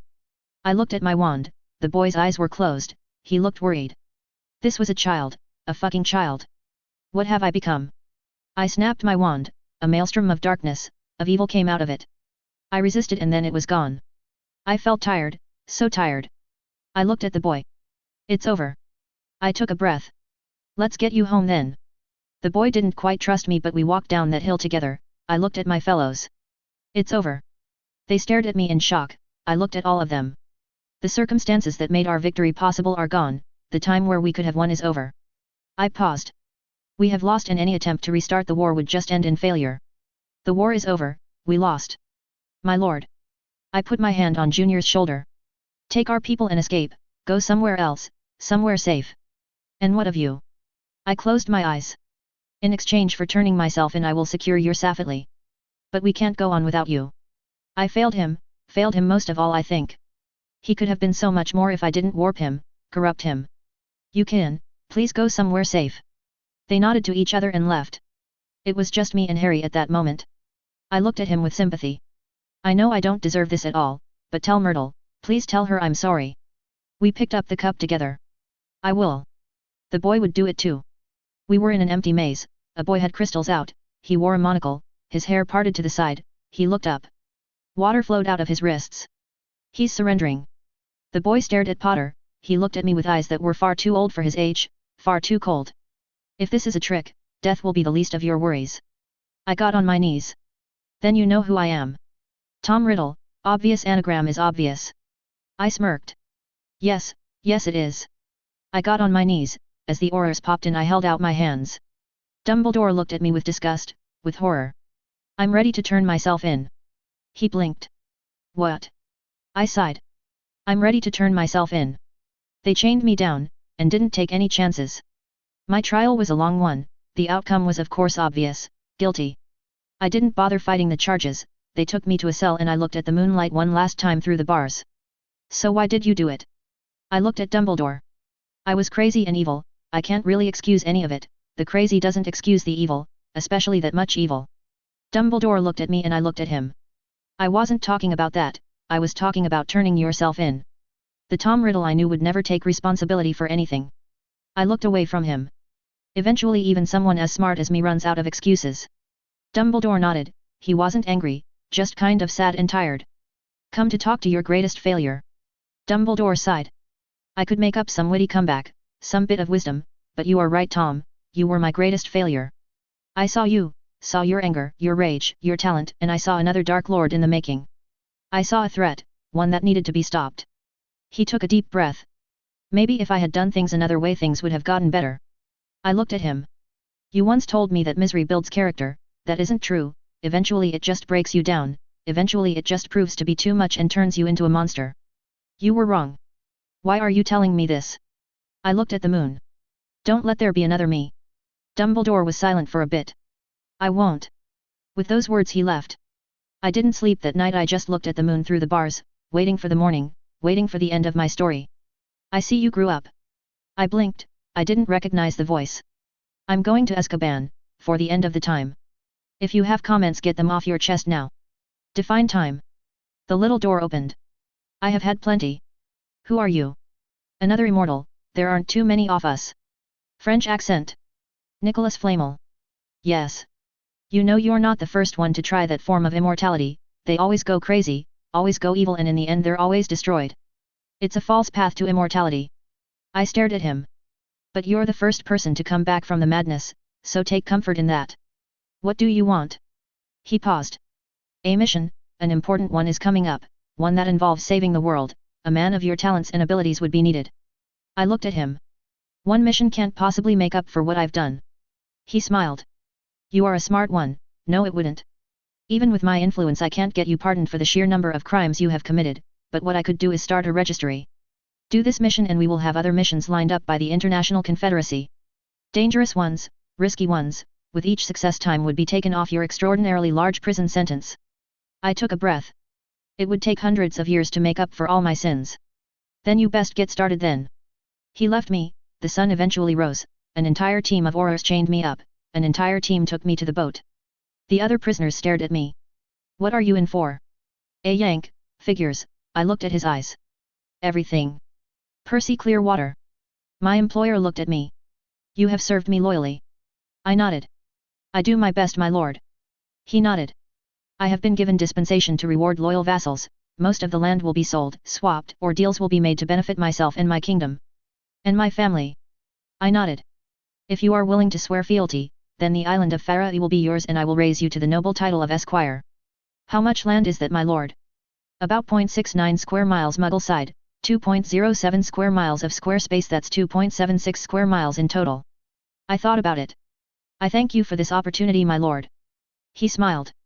Come on none of that, I'm a barbarian king not a civilized one, we don't do that groveling bullshit. I smiled in return. Thank you King Pisces. We shook hands. It's only fair, you have served me well and your brothers are receiving lands as well. Harry. Don't know if they're receiving extra but every student at school and everyone who fought in the siege is receiving something. From what island? The mainland, more than enough room there for everyone. He sat down and motioned for me to do the same. There will be an official announcement, and then an award ceremony soon. Unfortunately the trial put a dampener on things, slowed stuff down. Are you Fuck Voldemort with a razor dildo, any other questions Percy? I couldn't help myself. No my lord. Voldemort had confessed to using Imperius on Pisces' parents, on a lot of people. So Baron Potter will be receiving a Medal of Merlin first class, he earned it. Pisces frowned. Like I earned a black eye. Pisces turned his head, Harry smiled, he did have a black eye. There was a plan Potter, a very important plan and you deliberately fucked it up. It all worked out didn't it? Pisces glared at him. Okay it was stupid. We knew it was a trap, I had things on me to call in reinforcements, I had plans and counter plans and you fucked it up by acting like an impulsive idiot. Well you could have involved me in those plans. I did Harry. I held meetings with Dumbledore, with Snape, but you were too busy having sex with Cho to be there. Harry grimaced. I knew I forgot something. The king got up. This isn't funny Potter so stop smiling. I knew you cared. Of course I fucking care, you're my friend and I don't have a lot of those. He yawned. Well, it's time for the award ceremony. With that the two of them left. I joined my golden penny in the stands. Sharky slept in her lap. I smiled at him. Hey little guy, your father's a noble now. My wife blinked. What? Yeah, we received some land from Pisces and we have been ennobled. I just have to swear fealty and it's a done deal. The two of us walked to the top of a platform as my son cooed in my wife's arms. First place is Harry Potter and Pisces Black of Hogwarts Academy. They will receive the right to divvy up the islands of Orkney as they please. Two more people stepped up as the crowd cheered. Victor Crumb, Lena Hayha, second place, they will receive a 1,000 galleons each. There was some polite clapping at the announcement. Bosbaton's School of Magic comes in last place and receives the knowledge that they tried their best. The two girls frowned and then glared at each other as if blaming them for their failure. It has been a rather hectic year, but the Triwizard tournament is over. A hand of applause for our champions. The crowd cheered and I held my wife closer. It's been a rather eventful couple of years, hasn't it? She snuggled up to me. Wouldn't trade it for the world. Hermione Granger. Draco is getting Rousey Island. Severus Snape has agreed to a land swap and will receive the island of Eddie. I looked at my husband. The werewolves rejected the deal and proposed another one. They want Mew. I have talked to the Atlantis Foundation and they have agreed to add it to the provisions. And the rest of the land. Second sons, third sons, branch families of our allies, we're going to receive goods, services, and votes in return for it. I nodded. Our political situation. Fishy smiled at me. Harry's popularity is through the roof, but with Voldemort's capture and confession the dark haze our alliance lived under is gone. And he shrugged. It's a short-term political hit. It looks like Harry's going to keep the land rather than trade it for political favors, which makes sense. And why can't we do the same? Fishy brought out a map. This is the island of Man, this is the Orkney Islands, this is the Shetlands. Our centre of power is in an island between Ireland and the Britain.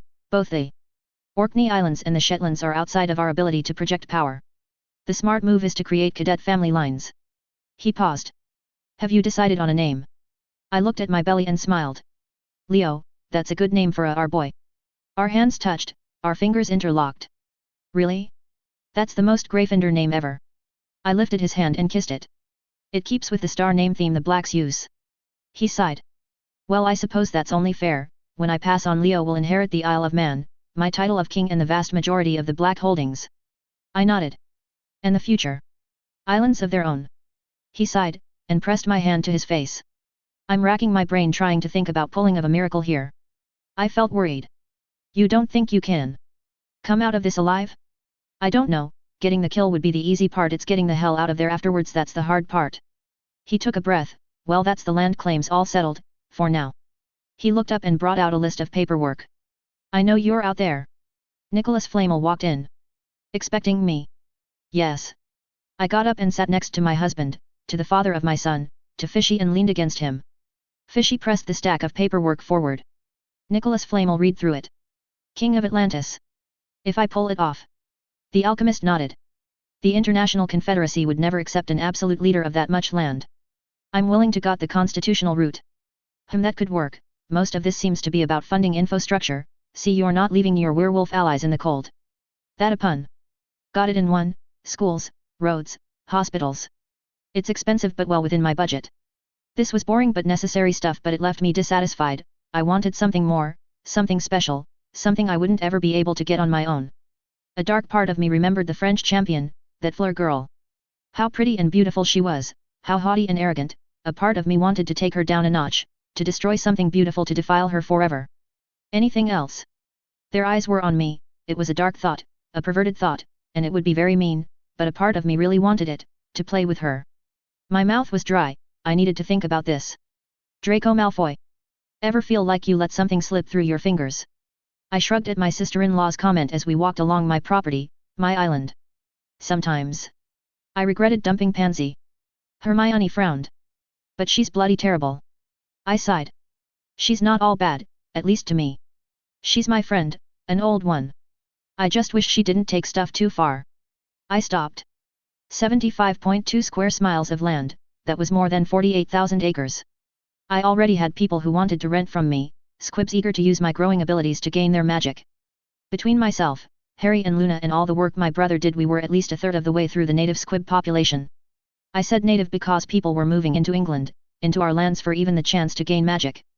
Hermione sat down, and took a breath. You okay? Yeah, so what are you going to do? I thought about it. Rent, with the harsher laws coming down about importing food from the Muggle side, there is going to be more demand for farmers. I stared ahead. Also, one of the guys who studied wand making wants a place to set up shop, so I will give him some space. The price of wands had gone insane, nobody had any used wands left, no one could keep up with the demand. I remembered when they used to cost under 10 galleons, now you were lucky to get one of the crap spider core wands for under a 100. I sat down next to her and thought about it, the days of getting the prefect wand just for you? Gone, you took what was available or did a custom order, and this was with us importing wands like crazy. Lots of wizards and witches these days. Hermione nodded. Yeah, they say the whole of Wizarding England's going to have magic at this rate. I nodded. How's the whole? Leo's doing fine. I sighed. Had to go with the lion theme, didn't you? She smirked at me. Well, I am a Gryffindor. I shook my head. I'm going to have to spend so much time teaching him how to be properly sneaky. She lightly punched me on the shoulder. Don't. I am a sneaky snake and it is my right to corrupt and spoil my nephew. I leaned back. Fine, fine. I looked off into the distance. You think Fishy will pull it off? Hermione looked away. I don't know, that's one of the reasons why we didn't wait. I nodded, they were all committed now, no walking out of it. How are your mum and dad handling things? Hermione smiled sadly. They're supportive, they don't quite get why things are the way they are, but they support me. Good. I looked at her. Chose preggers. Hermione blinked. Really? Yeah, kids do around Halloween, got some news about the Weasleys too. She looked up. And? The twins and that French girl Julie, they're still together, their mum isn't happy about that at all, but she can't do anything. Right now, between letting out their property in the alley, the joke shop, and the mainland, they're the family's main breadwinners. Hermione closed her eyes. Thought that would end after the school year. Apparently not. Can't really judge the twins on that one, I'm in one of those arrangements myself. So the other girl Fleur finished her last year, it looks like she's going to work at Gringotts, work on her English. My parents are talking about having me marry her sister. Hermione frowned. She's just a little kid. Obviously not now, of course, there are 3 offers mum and dad are considering, her, an Italian girl, and a girl from a Japanese family. Really, Japan? Her family's related to one of the big wand-making families in Japan, it's an alliance that makes sense. Helps that she cute, a little odd but cute. How odd? I remembered her talking about some Muggle show, about things.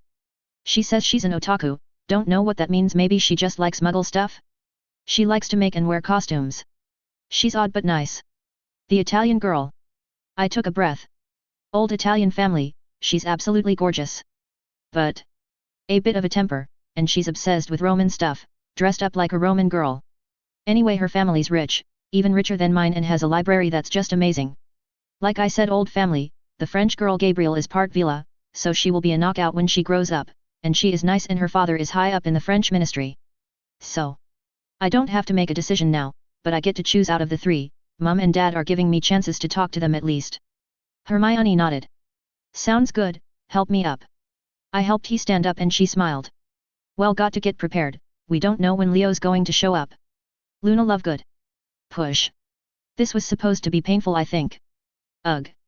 Push. I didn't feel pain, maybe that was the nargles. Maybe an element of my power, or something else, instead I felt, well, good. Wah wah. Venus. My baby was cleaned, and was put into my arms. Mama loves you. I had a girl, a baby girl. I held her close, my mother smiled warmly at me. Mama loves you. July 7th, I was the first one to pop, I felt tired but fulfilled, satisfied, content. You okay? I smiled at Fishy. Better than ever. This was the best feeling in the world, I didn't want to ever let it go, ever wanted it to stop. 9 months, I wasn't pregnant anymore and I felt a sense of loss. I actually kind of enjoyed it, the Nargles had been pleased, they had been supportive. They let me sleep, let me rest. Food tasted better when I was expecting, I felt better, happier, and the sex. I blushed at the memory, but to be honest that felt better too. I felt content and happy. Hey! My baby, my daughter cooed as she grabbed his finger. I didn't have siblings growing up and it had been rather lonely. Venus, how are you doing? She yawned and fell asleep. She's doing fine.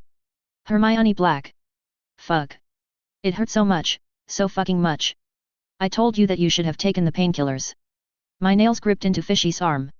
Luna said she was perfectly fucking fine, fucking Luna. God, the pain, Ever try to push a basketball through a baseball-sized hole? That's what it felt like, only I was the goddamned hole.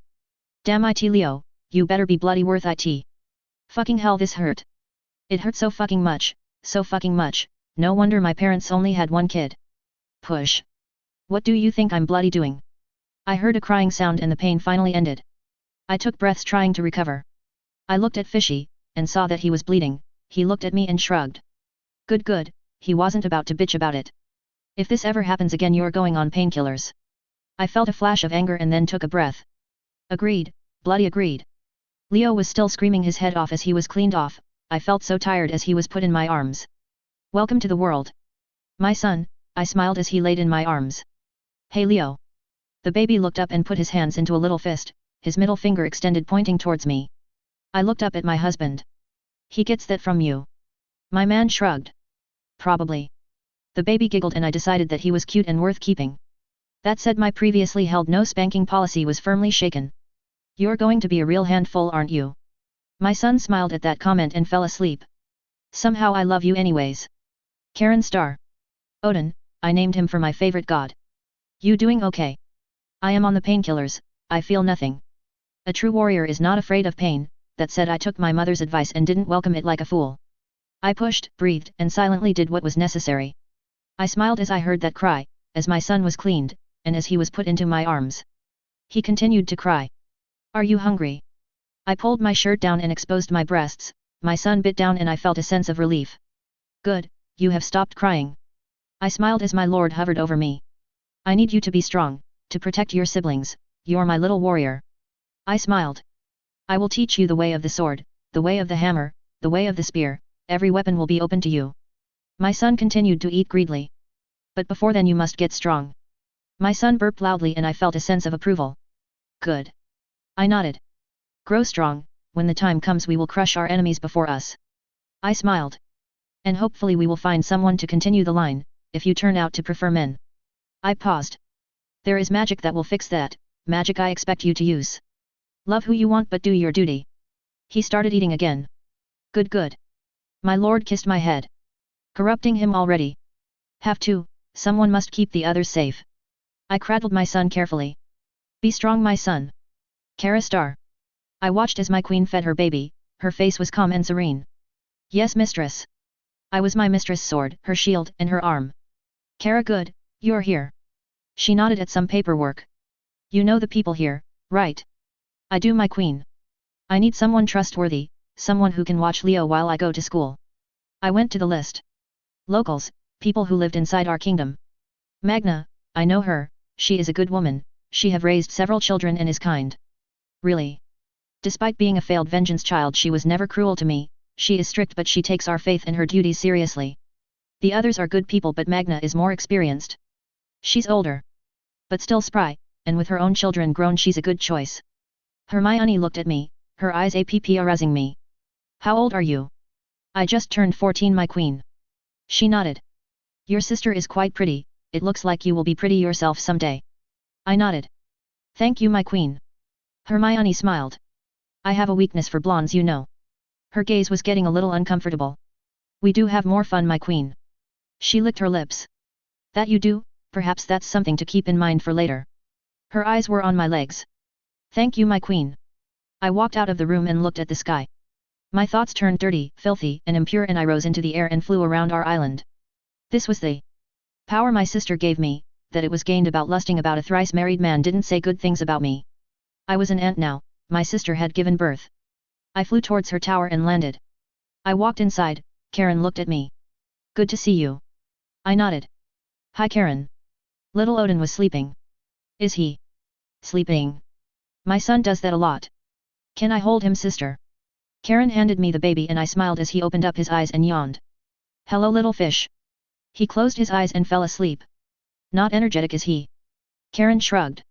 He eats, he sleeps, he shits, and seems content with that.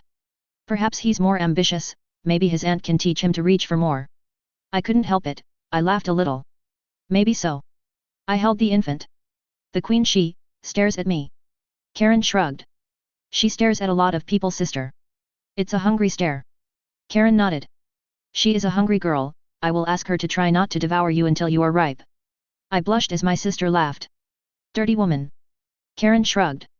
Guilty as charged, but considering that the price of my lewdness is my son, it's a vice I refuse to give up. I shook my head. Are you planning on more? Karen shrugged. Eventually yes, but not at the moment. I want to give little Odin my full attention for a bit. Hermione feels the same way about her little lion. And Luna wants another one right away. My sister shrugged and I smiled at her. She seemed beautiful and radiant in the sunlight. No regrets. I have land, I have family, I have food and a good man. That you have to share. Karen laughed and waggled her eyebrows. That can be quite fun, you know, sharing is caring. My face turned red, and my sister messed with my hair. So easy to tease. She hugged me. It is good to see you, sister. I let myself enjoy the warmth of family. Good to see you too. Pansy Parkinson. An island of Death Eaters. Fuck, I may have screwed up, I may have really screwed up. They look at me and they look defeated. We're not going to hurt you. I take a breath. I'm a pure blood. The man smiles. And you have every right to be proud of that fact. He sat down and looked at me. Pansy Parkinson, your family worked hard to get where it is. Knew your dad, he was a good man. I looked at him. Bartmew's Crouch Junior. He smiled sadly. The same, not many people can honestly say they escaped Azkaban. He leaned back. You kind of caught us at bad time, our leader gave himself up, the war is lost and there isn't much we can do anymore. He looked around the island. The current plan is to rebuild. We have land now, we can create a place safe for us, an isle for purebloods like us. That sounded nice. But we're going to have to remove your memories, nothing personal, we just can't afford to have you talk, and since we don't want to hurt you it's a compromise. I didn't want to lose my memories of this place, I didn't want to forget, and I wanted to be important, to be at the center. I was tired of living off of other people's reflected glory. Why are you giving up? Junior blinked. Because it's over, Pansy, the Dark Lord. Is just one person, is this about a cause or one person? Because before I came here I got a pamphlet about a cause. I wasn't aware it was all over. Because you had a small bloody setback. Voldemort is gone. I looked at him. So what? The problem is that the Muggles are still out there, they're getting stronger, their numbers are growing and sooner or later they will consume us all. Are we honestly going to let that happen because one man fell? I thought the Death Eaters were bigger than that. He looked at me and closed my eyes. There was a plan, to turn the Muggles' own weapons against themselves, to cleanse the world in fire and build anew. I looked at him. We can still do that. Not with Dumbledore out there waiting to stop us, not with an international task force ready to put us down. We don't have the numbers or the ability or... I'm at Hogwarts. I looked at him, and I knew I had him. I can be your girl on the inside, we can get rid of them, save our world, our people. It was garbage of course, but I already came this far, already snuck onto these islands, already found out the truth, and I didn't want to turn back now. Not when I was so close to being something, to belonging somewhere, to showing all those mudbloods and Muggles their place. Junior smiled. You shame me, Pansy, I gave up the cause, I apologize for that. He got up. Come on, I'm going to gather the others, we have a war to fight. I smiled, and looked over the waters. I imagined a world of mushroom clouds, a cleaner world, a better world, our world, and when the world was clean, when the dust was settled, Draco would come to his senses and come back to me and everything would return to normal. No, it would be better. Harry Potter. Life was good. I had friends who cared about me, a pretty girl, lots of money and my own island chain. I wanted to give a bunch of them to my friends, but Ron and Cho sat me down and explained things to me. Sirius said that I didn't need to buy his love, and Lupin said that I would need the money from the rent in the future. He went over my stock portfolio and told me that I needed a stable source of income. Voldemort was gone, into Azkaban. My girlfriend was now my wife, I held her close, my arms protectively around her. Mine. I whispered the words in her ear, she continued to sleep as I smiled at her. The Dursleys were gone, into some Muggle prison, but they still somehow managed to loom over my life like a shadow. Sometimes I woke up from some nightmare where I was still there. It was hard for me to get close to people, and once I let them in it was almost impossible for me to let them go. My therapist said it was a problem that I was possessive. I kissed Cho on the neck. I didn't regret what we did, yes it was impulsive and crazy, but I liked Cho and I didn't want to lose her, the idea of not having her made me angry. Maybe that's why I rushed things, maybe that was why I was so reckless with her, why I had to tie her down, tie her to me. She yawned and smiled at me. I'm here. I know. She turned around and ran her fingers through my hair. I'm not going to leave you. I didn't. She smiled at me sadly, her eyes understanding. You talk in your sleep. She kissed me and I held her protectively. I'm fine. I looked away. I worry. We got up and got dressed. You're not spending time with Ginny. I sighed. I'm married and you're pregnant and this whole thing is just messed up. You made a commitment, and I made my peace with it. I stared at her. You're not fine with it. Cho frowned. Okay, I'm not, but as long as I don't have to see it, I'm fine with it. She sighed and smiled. And I didn't keep my promise to you. This Christmas you get your She stopped. Can't bloody remember the French word for it. I looked away. It feels wrong. Cho placed her hand on my face. Harry, I love you. I looked into her eyes. But I'm not remotely qualified to deal with your issues. Just think of Ginny as a therapist you have sex with. That's how I deal with it. Me and my issues, me and my fucking issues ruin everything. Then Cho frowned. That said, Ginny's your one and only mistress. If any other girl shows up, I'm going to kick you right in the groin. She held me close and I took in her smell, that faint smell of apples. Fair enough. With that done, we got dressed. When we got down to the bottom level, Sirius waved at me. Take a seat. We sat down. Susan was eating toad in whole. She looked at me and shrugged as Sirius put food on our plate. I noticed that Cho got twice as much. 1. I blinked at Sirius's statement. You get one kid before you graduate for the Voldemort thing. After that I expect both of you to use some bloody protection. I nodded. Sure. Cho hugged me and we all ate in silence. When we got out, we went to the train station. Fishy looked at me. How's Cho doing? I nodded. Fine, the kids. Fishy had a tired look on his face. Leo screams his head off, Odin's too quiet, and Venus is sickly, which worries me. You think she has a condition? Don't know, I hired on a private doctor to look after her. You're being paranoid, Fishy. He looked at me.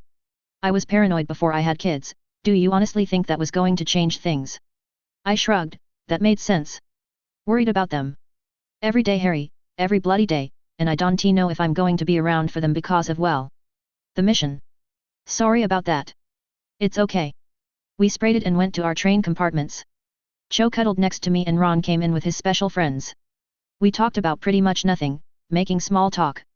It was nice. I had beaten the big bad. My adventure was over and now I would finally get to enjoy my happy ending. Life was good. Draco. Kimiko smiled at me as she excitedly showed off her costume. The skirt was just a little too short and her broken English became Japanese as talked about the Muggle play it was all based on. Kimiko moved around in life with a frantic energy, as if she was trying to fit as much life into every moment she could. She didn't focus on any one thing for long.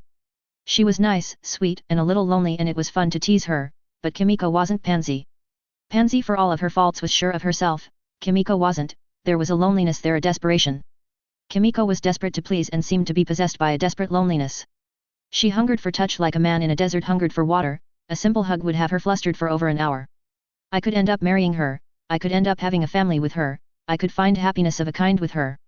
But she wasn't Pansy. Our meeting ended and she took the flu back to Japan. I waited and another girl walked out of the flu. Grazie. Scibola, an heiress to one of the most elite families in Italy, she could trace her lineage to Roman emperors. She was proud of that fact, and she dressed like a woman from the Roman era. Sciabola's haughtiness reminded me of Pansy at times, but it lacked her bite. She was proud of her family, of her country and its history, but the mayness that Pansy had inside of her simply wasn't there.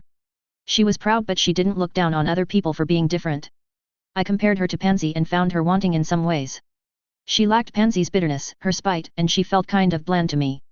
While you are with me, pay attention to only my glorious self. I do not share. Yes.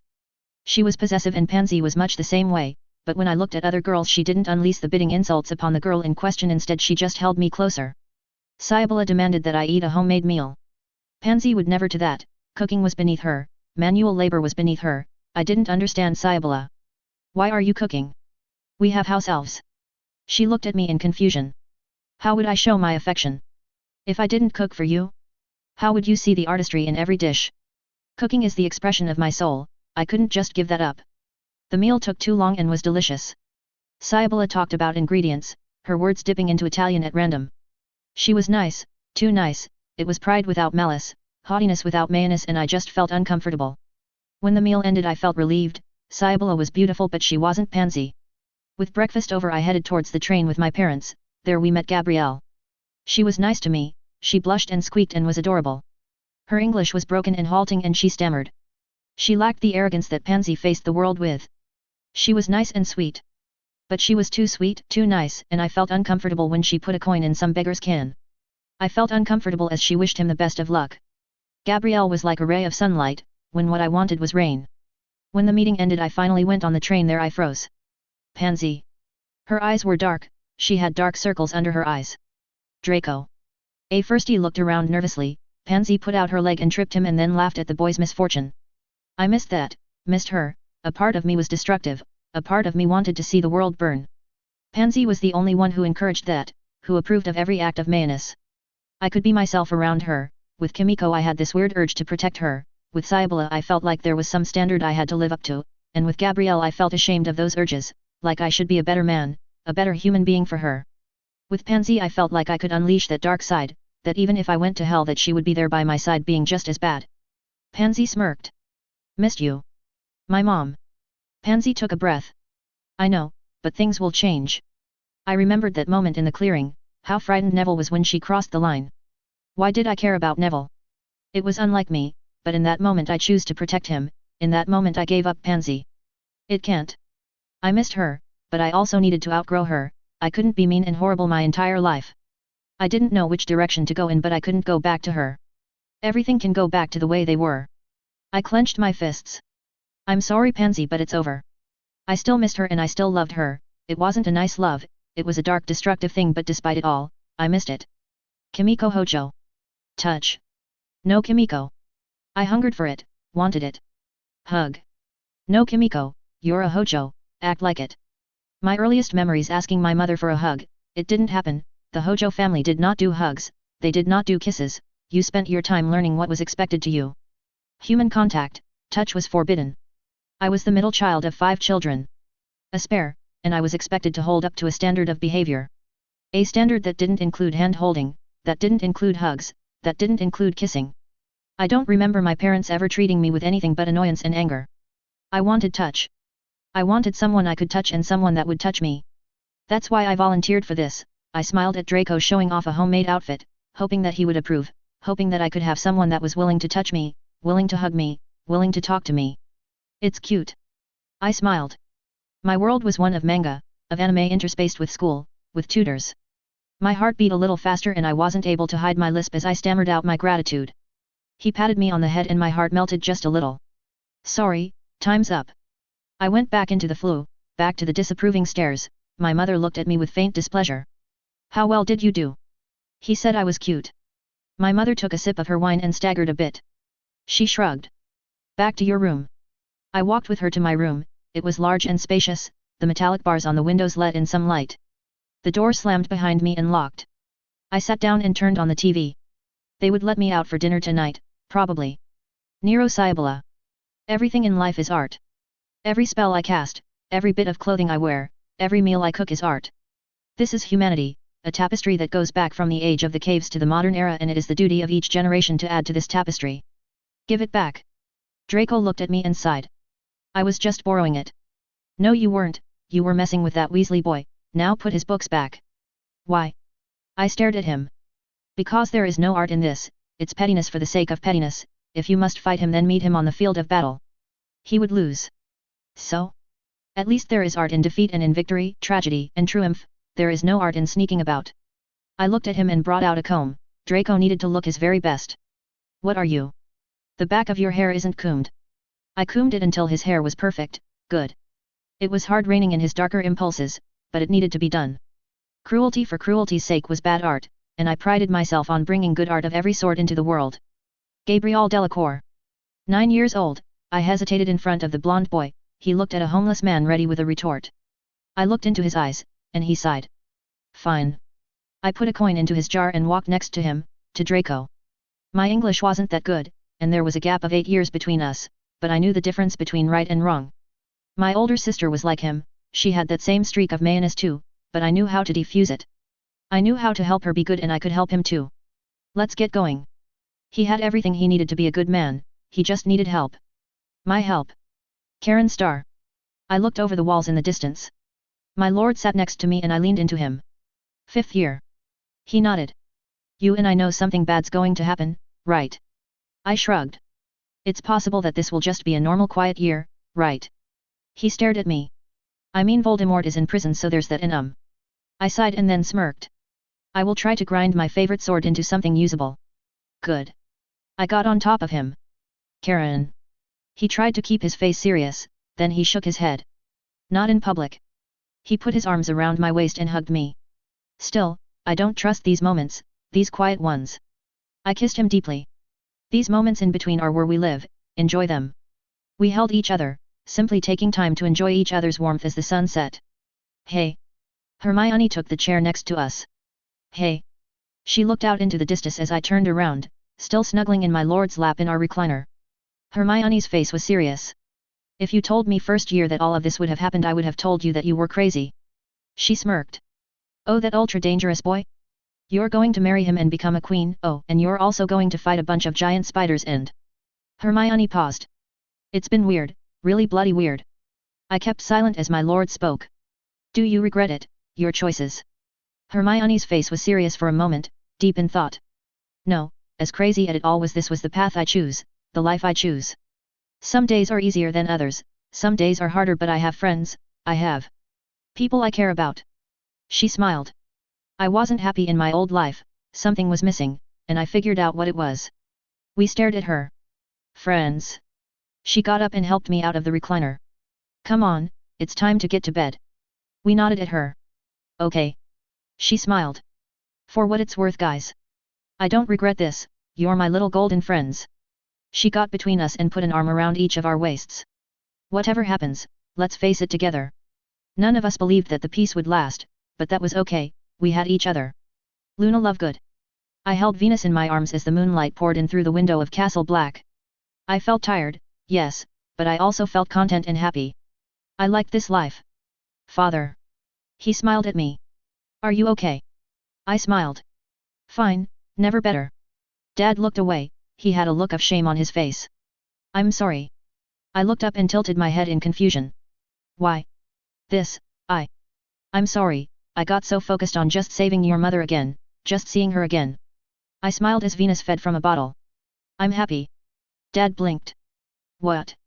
I'm happy, Hermione is nice, Karen is nice, Pisces is nice, they're my friends. Dad sat down. You don't have to be brave for me, if there are any. I put a hand on my dad's knee. They need me, and I like being needed, Dad. Hermione needs someone to talk her down when she gets, well, crazy. Karen needs someone to explain how to not be a crazy Viking girl. I shrugged. And Pisces needs someone to tell him it's okay to be human. I like them, Dad. We have Mom back, I have friends now, and I have Venus. I'm happy with my life right now and I wouldn't trade it for anything. He smiled and kissed me on the forehead. People will think it's odd, but I guess we have always been an odd family. Venus yawned. Be safe, my little princess. I will, Daddy. With that, Dad left. It was getting late, so I put my girl into a cradle. I smiled at her. I love you. I touched her head. I want you to be happy, but if you are looking to be normal. I sighed. I can't give you that, and honestly this whole normal thing? It's very overrated, Venus. I have met so many normal people who were just miserable. I might be weird, but I'm happy. I thought about it. There might be a lesson in that. Be yourself even if the rest of the world doesn't understand, that's okay as long as you understand. I sat next to her. There's something coming up, something dangerous, and your dad has to go fight a very dangerous monster. Venus shook a little. I know, he's very strong, but even I don't know if he's going to be around. I thought about it. Karen, Odin's mom, you know your brother, she's going too. So is your Aunt Hermione, but someone has to stay here with you and your brothers. I clenched my hands. Someone has to be the mum, and I really like being a mum. It's important to me and I want to get really good at it, like Aunt Hermione is good at knowing stuff, and Aunt Karen is at fighting. I know it doesn't sound impressive, but that's what I want to be good at. I kissed my daughter on the forehead. I visited the other babies and looked after them. It was a small thing, but everyone else was focused on the big things. On wars, on politics, on trade, someone had to think about these small things, these human things. That's what I did, and maybe I won't kill a monster, like Karen, maybe I won't negotiate a trade deal like Hermione, but I can play a mean game of peekaboo with our babies, and I think that's important enough. Hermione Granger. Why are you crying? He did that a lot. I fed you, I burped you, I changed your diaper, why are you crying? Fishy looked at me. Want me to hold him? I shrugged and put Leo in his arms, the crying immediately stopped. I frowned. That isn't remotely fair. He probably just needed to get it out of his system. I took Leo and he immediately went back to crying his head off. Luna walked in. Maybe I should. I frowned. It's not going to work. I let Luna hold him, smug in the knowledge that she would fail. I mean yes, Fishy's his dad, so maybe. There. Bloody hell, that's not remotely fair. Leo cooed in Luna's arms. You okay? I left the room and looked for Karen. I mean okay, I understood Fishy, and Luna was good at the mum thing, but Karen was a barbarian princess. There was no way Leo would prefer her to me, his own bloody mother. Karen. She looked up. Her son was feeding from her breasts, her large bountiful milky white breasts. I blinked. No, we could do that later. Come with me. She put her shirt back on and Odin burped loudly and then promptly fell asleep. We marched into the room. Can I hold Leo again? Luna handed him over and he immediately started crying his head off. Karen. Karen grabbed him, and the crying stopped. I frowned. You little turd. My son burped loudly and smiled at me.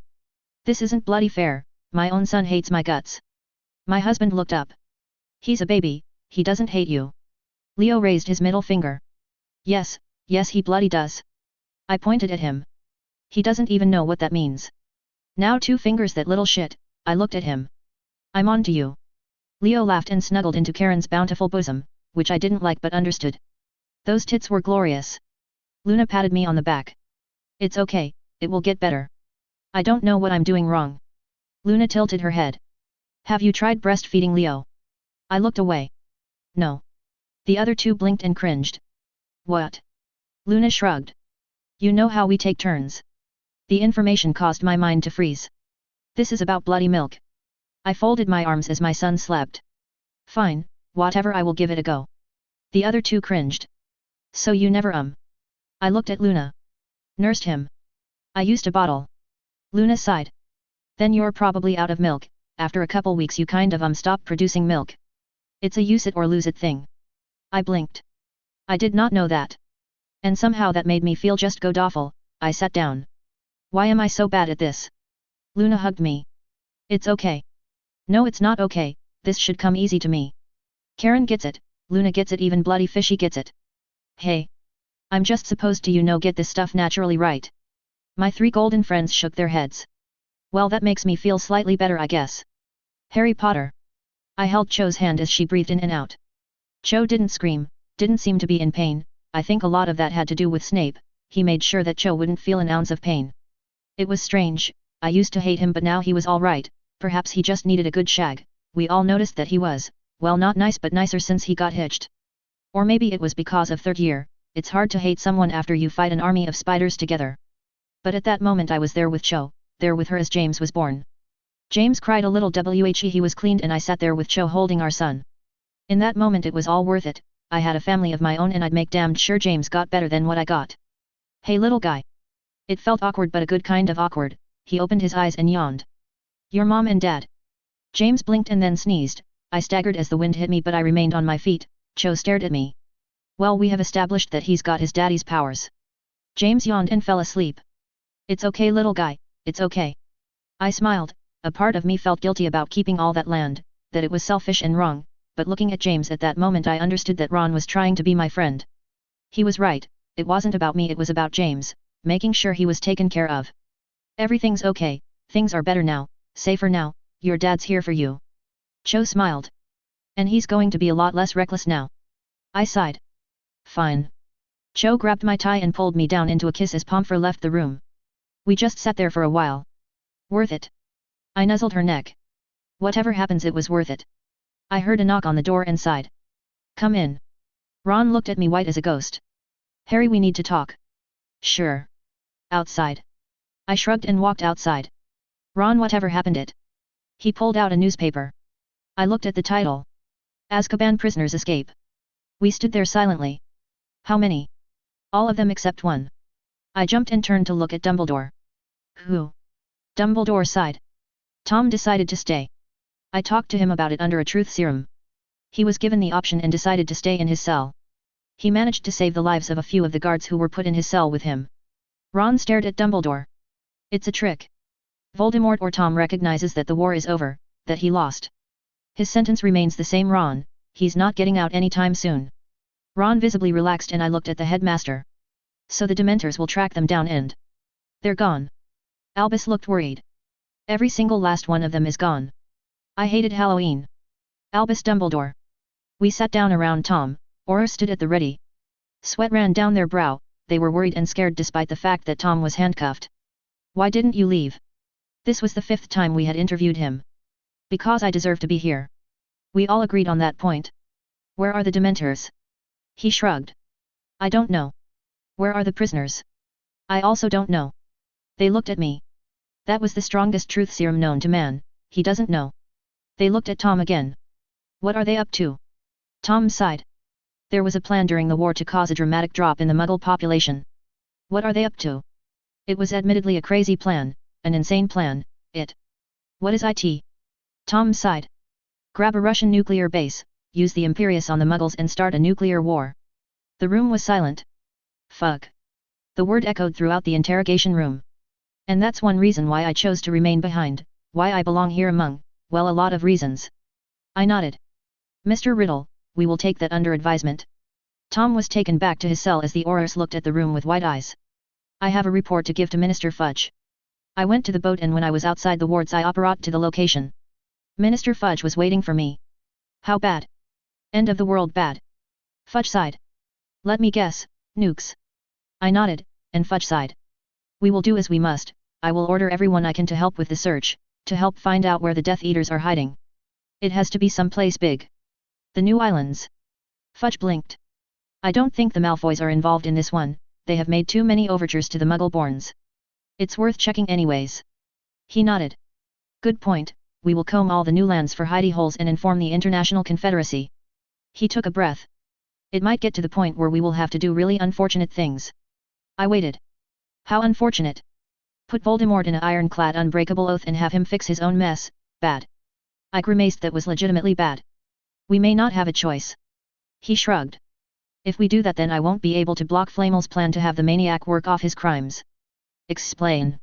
I felt just a little bit angry at the idea of this plan. Essentially Flamel wants to send Voldemort on suicide mission after suicide mission, with each one taking off just a little more time off his sentence.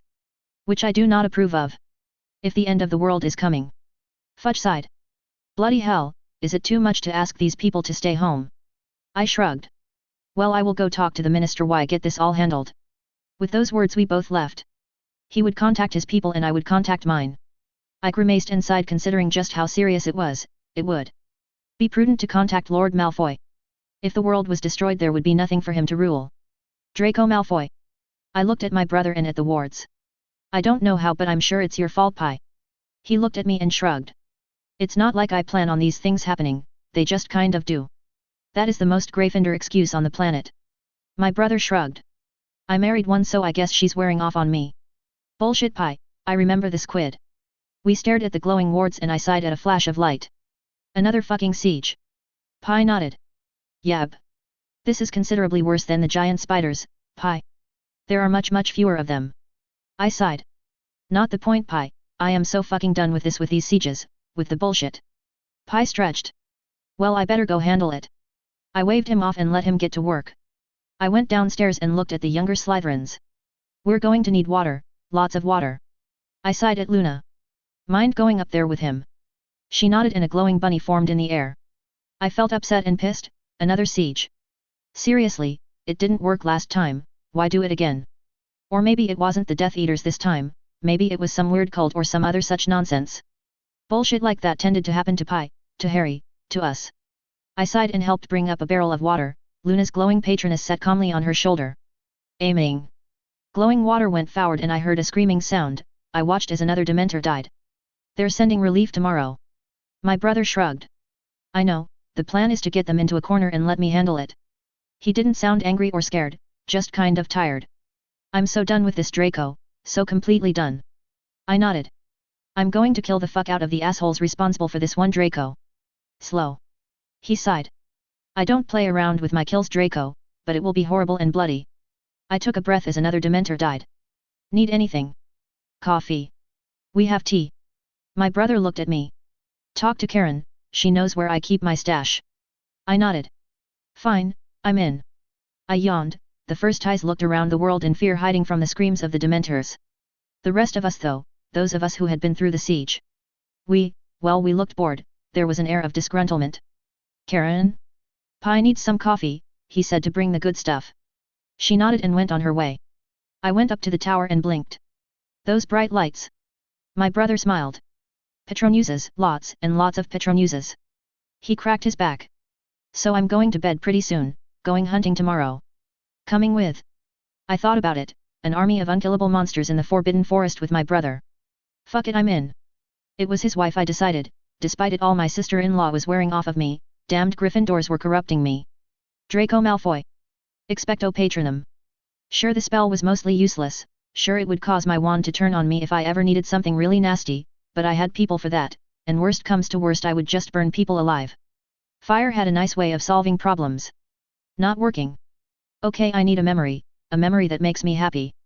I tried remembering my mother hugging me, my father saying he was proud of me, reconciling with my brother. Expecto Patronum, Expecto Patronum, Expecto Patronum. It didn't work. I tried remembering that time Ron fell down the stairs. Expecto Patronum. The glowing snake came out of my wand and winked at me. You know the fact that worked of all things says bad things about me, doesn't it? Somehow the snake managed to shrug at me, I sighed.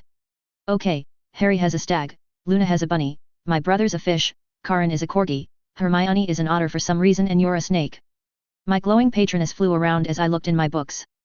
Not just any snake but a king snake. My patroness nodded. Well, bloody, of course you're a king snake, I'm bloody fabulous. Oh, you're a snake that eats other snakes, better remind people of that when they get out of line. Draco, I don't have all bloody day. Come in, Pi. My brother walked in and looked at my patroness. It's a snake. He sighed. Of course it's a snake, well I guess you get to join the club. I smiled. It's exclusive, right? Yep, Cho's patroness is a swan, Ron's is a Jack Russell Terrier. I laughed. His patroness is a bloody dog. My brother frowned. Karen's is a corgi. Yes, but corgis are adorable, terriers are bloody annoying little nippy dogs. So anyone else? Yeah, Neville's is a horse. I froze, sweat running down my brow. Yeah, no kidding. My brother nodded. I'm glad you're not picking on him anymore. I grimaced. Yeah, well, he stopped screwing up, so there's no reason. I didn't mention that I didn't want to be anywhere close to him when that whole Aaron thing blew the fuck up. I was risking way too much covering for him as it was. If I didn't keep my distance I could screw up and then we would both get hit. Sure, I would get hit less, but I didn't need that drama at all. I took a breath, I could get out of it though, tell someone and get a ticket out of this mess, but then Neville's pathetic lonely face would return to the front of my mind and I'd chicken out. I kept hoping that it wouldn't work out, that this would all stop, but it's been more than 2 years. Maybe if I talked to my brother, we could work something out, put Neville and his girl on some private island, let them live it up and make little, whatever half-centaurs were. I looked at him following him, could I trust my brother with this? I knew my brother didn't give a shit about most people's opinions, but even he had to have limits. Could I risk Neville's life, risk his girl's life on this? I clenched my fists, I hated feeling so weak, so helpless. I looked around and saw Neville sneaking a girl in. I recognized the face and the hair, I looked away as they snuck into a passageway. He's gotten better at potions. I was sweating now. Yeah, maybe it's because Uncle Sev mellowed out, stopped scaring him. Maybe so. The door opened and Uncle Sev looked at us. Patroness now Draco. I cast the spell and he sighed. Of course it's a snake. Why did everyone have to be so bloody judgmental? Arad. I had to go, had to run away. The herd had spoken, my heat was coming soon and they wanted a stallion to claim me, to turn me into his broodmare. I would not get a choice in who would claim me, who would father my children. No. I struggled as the elder woman dragged me forward, my father looked at me with guilt and helpless. I screamed as they poured the vile concoction down my throat. It tasted terrible and I screamed at the pain seemed to seep into every part of me, it was cold, so cold. The elder looked at me with her white hair. We are too few to indulge your childish whining about love. I wept, the pain spreading through my body, it felt horrible, so horrible. A stallion is coming from another colony to breed the mares. When he breeds you, this concoction will make you his, forever. This isn't right. We worked very hard to get him to come, our colony was devastated by those spiders. Your opinion about right and wrong doesn't matter. Nothing matters except the survival of the herd. It was so painful. You will enjoy it, the potion was the most powerful I have ever made. She looked at the others. Chain her down, make sure she doesn't escape. When the stallion gets here we will all hold her down until he's finished. They left and I heard a door slam.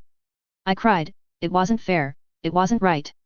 I tried to look for anything to get rid of the chains, I tried. Keys. I looked up. Father. He undid the locks and untied me. You escaped, we found your body mauled. You got eaten, you died. Father. He hugged me, and I looked outside at the sleeping herd. What happened? They made me choose between my herd and my daughter. I choose you. We rushed forward through the great forest. I still felt that cold evil feeling in my veins as we rushed away in the night. We got to a clearing and my heart jumped in my chest as Neville walked out. My Neville. My father looked at him. Mr. Forenza. Longbottom. My father clenched his hands. I know. Neville's face flashed with fear and then determination. I love your daughter, sir. He nodded. I know. I will take care of her, stand by her. I know, boy, that is the only reason you're alive. I know she would be happy with you, I know you would be a good man to her, a good father to my grandchildren. I know all of this, I also know she can't stay with me. Sir. He looked at Neville. They want to bring someone in to breed my daughter, to rape her. I just found out about it. It's not safe for my daughter to remain here. He looked at Neville, eyes pleading. Please, my girl is all I have left in this world, keep her safe. My father took a breath. I know there are magics that can help produce children. Make sure they are like you. Sir. My father looked at us. The herd kills half-breeds, they always kill half-breeds, whatever faults wizard folk have they let their halflings live. If you must produce children, make sure they take after their father. Neville nodded. I know someone who owes me one. I can keep her safe. My dad hugged me one last time. I'm sorry, so sorry my little girl, please stay safe. With that my father ran off. Neville led me into the hidden tunnels of Hogwarts, our tunnels. We held hands. Neville. He looked up at me. Roddy, I'm not letting you go. I blushed and then fell to my knees, my whole body was on fire. Roddy. Neville sounded panicked, scared. It's a potion, normally forbidden, when one of us gets into a heat if you take it, whoever seats you next, they claim you, own you. Neville looked disgusted. That's horrible. I looked at him, at the man I loved. I trust you. Roddy. I grabbed his tie and kissed him. Claim me. Roddy, you said. If I must be claimed by a stallion, I want it to be you. Neville kissed me, his pants dropped. He entered inside me, we hadn't done it like this before, and never during a heat. It was too awkward, we were too different. I panted as pleasure overtook me, I moaned and moved and an explosion of pleasure took me when I felt his seed hit my womb. We both collapsed in those tunnels. He held me tight. Roddy. My head was clear, I read about the potion, knew what it did. Roddy. I smiled at him. It doesn't work if you're already in love. We smiled and held each other, the world was dangerous, but my mind was still my own and I still had my stallion. Whatever happened next, we would face it together. Forenza. Everyone has their limits. No matter how patient, no matter how noble you are, everyone has limits. For my entire life I have tried to be a good member of the herd, try to work within its traditions to improve it, to expand our horizons, but time after time they have rejected any change. They have rejected any reforms. I know for a fact that pretty much every herd is in the same boat as it were. You would think after ensuring the herd's survival that my voice would be respected and heard. The voices of mindless tradition almost destroyed us, the voices of isolation left us defenseless when the world went mad. Instead of respect, instead of gratitude, they attempted to rape my daughter for the sake of the herd. They have crossed my limits, my patience has been used up. I looked up at the sky. Mars is red in the sky. I heard the howls and sighed, more monsters heading towards the castle, another warning I would have to issue, another crisis to deal with. I walked up to that cave, one given to me in friendship by Lily Evans, a gift left behind.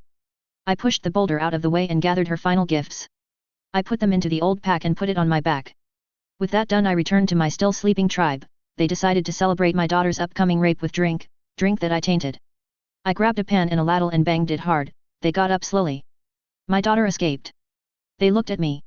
She was killed by a beast, I found her half-eaten corpse. The old women looked at me with dismissal. I have discovered that I am finished with your collective bullshit, I am finished with traditions that no longer work, and I am oh so finished with all of your nonsense. There will be hard times ahead, difficult times, and the current leadership of the herd is far too stupid to lead. This is a coup. The elders scoffed. You are unfit to lead.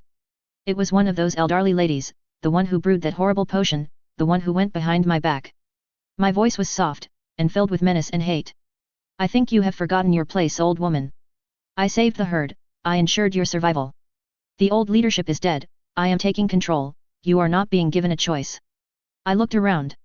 Everyone who has a problem with my future leadership step up and face me on that field right over there. The younger centaurs looked at me, the ones I considered friends looked away, their faces filled with guilt. 30 people, the oldest and most conservative stepped up, they gathered their bows. Destroy this whelp. The herd back away, 30 to 1 odds. They notched their bows and then I brought out that last and final gift, the roar of gunfire cut through the grove like a knife. They didn't even have time to notch their bows, I didn't let them have that time. When it was over the herd looked at me in horror and then looked at the fallen. I remembered those words Lily Potter told me oh so long ago. Of all the weapons in the vast Soviet arsenal, nothing was more profitable than Avtomat Kalashnikova model of 1947. More commonly known as the AK-47, or Kalashnikov. It's the world's most popular assault rifle. A weapon all fighters love. An elegantly simple 9-pound amalgamation of forged steel and plywood. It doesn't break, jam, or overheat. It'll shoot whether it's covered in mud or filled with sand.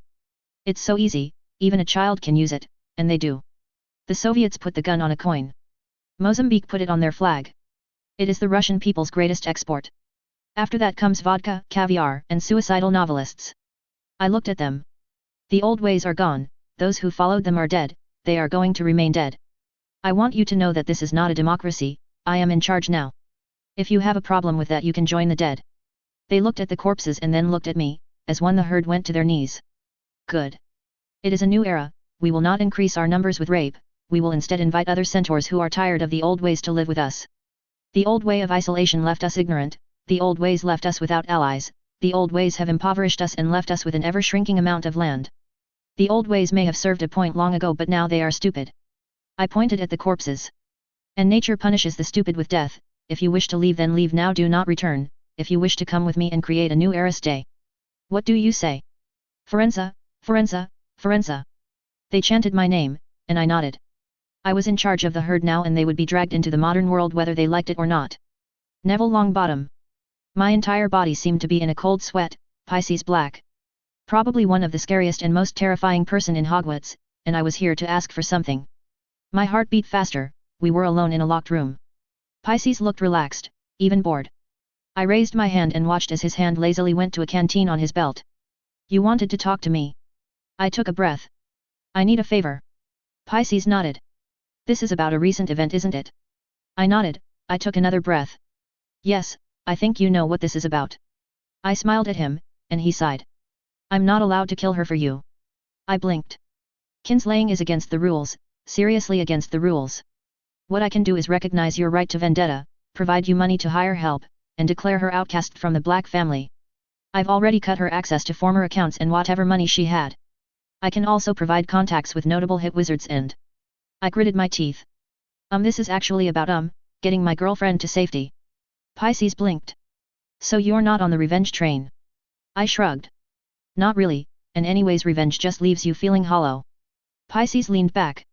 No, that's really not true at all, revenge feels great, I mean it's not sex great but it feels really fucking good. I mean wow good. I frowned at him. Aren't you supposed to be trying to convince me not to kill your aunt? He shrugged. She really does have it coming, I mean she tortured your parents into madness, if she just did a clean kill I'd see your point. Also she's a pain in the ass and if she died, well that would make things a whole lot easier for me, because the bitch is a total PR disaster. I stared at him. She's your aunt. And I'm not exactly fond of her, you sure you don't want to get on the revenge train?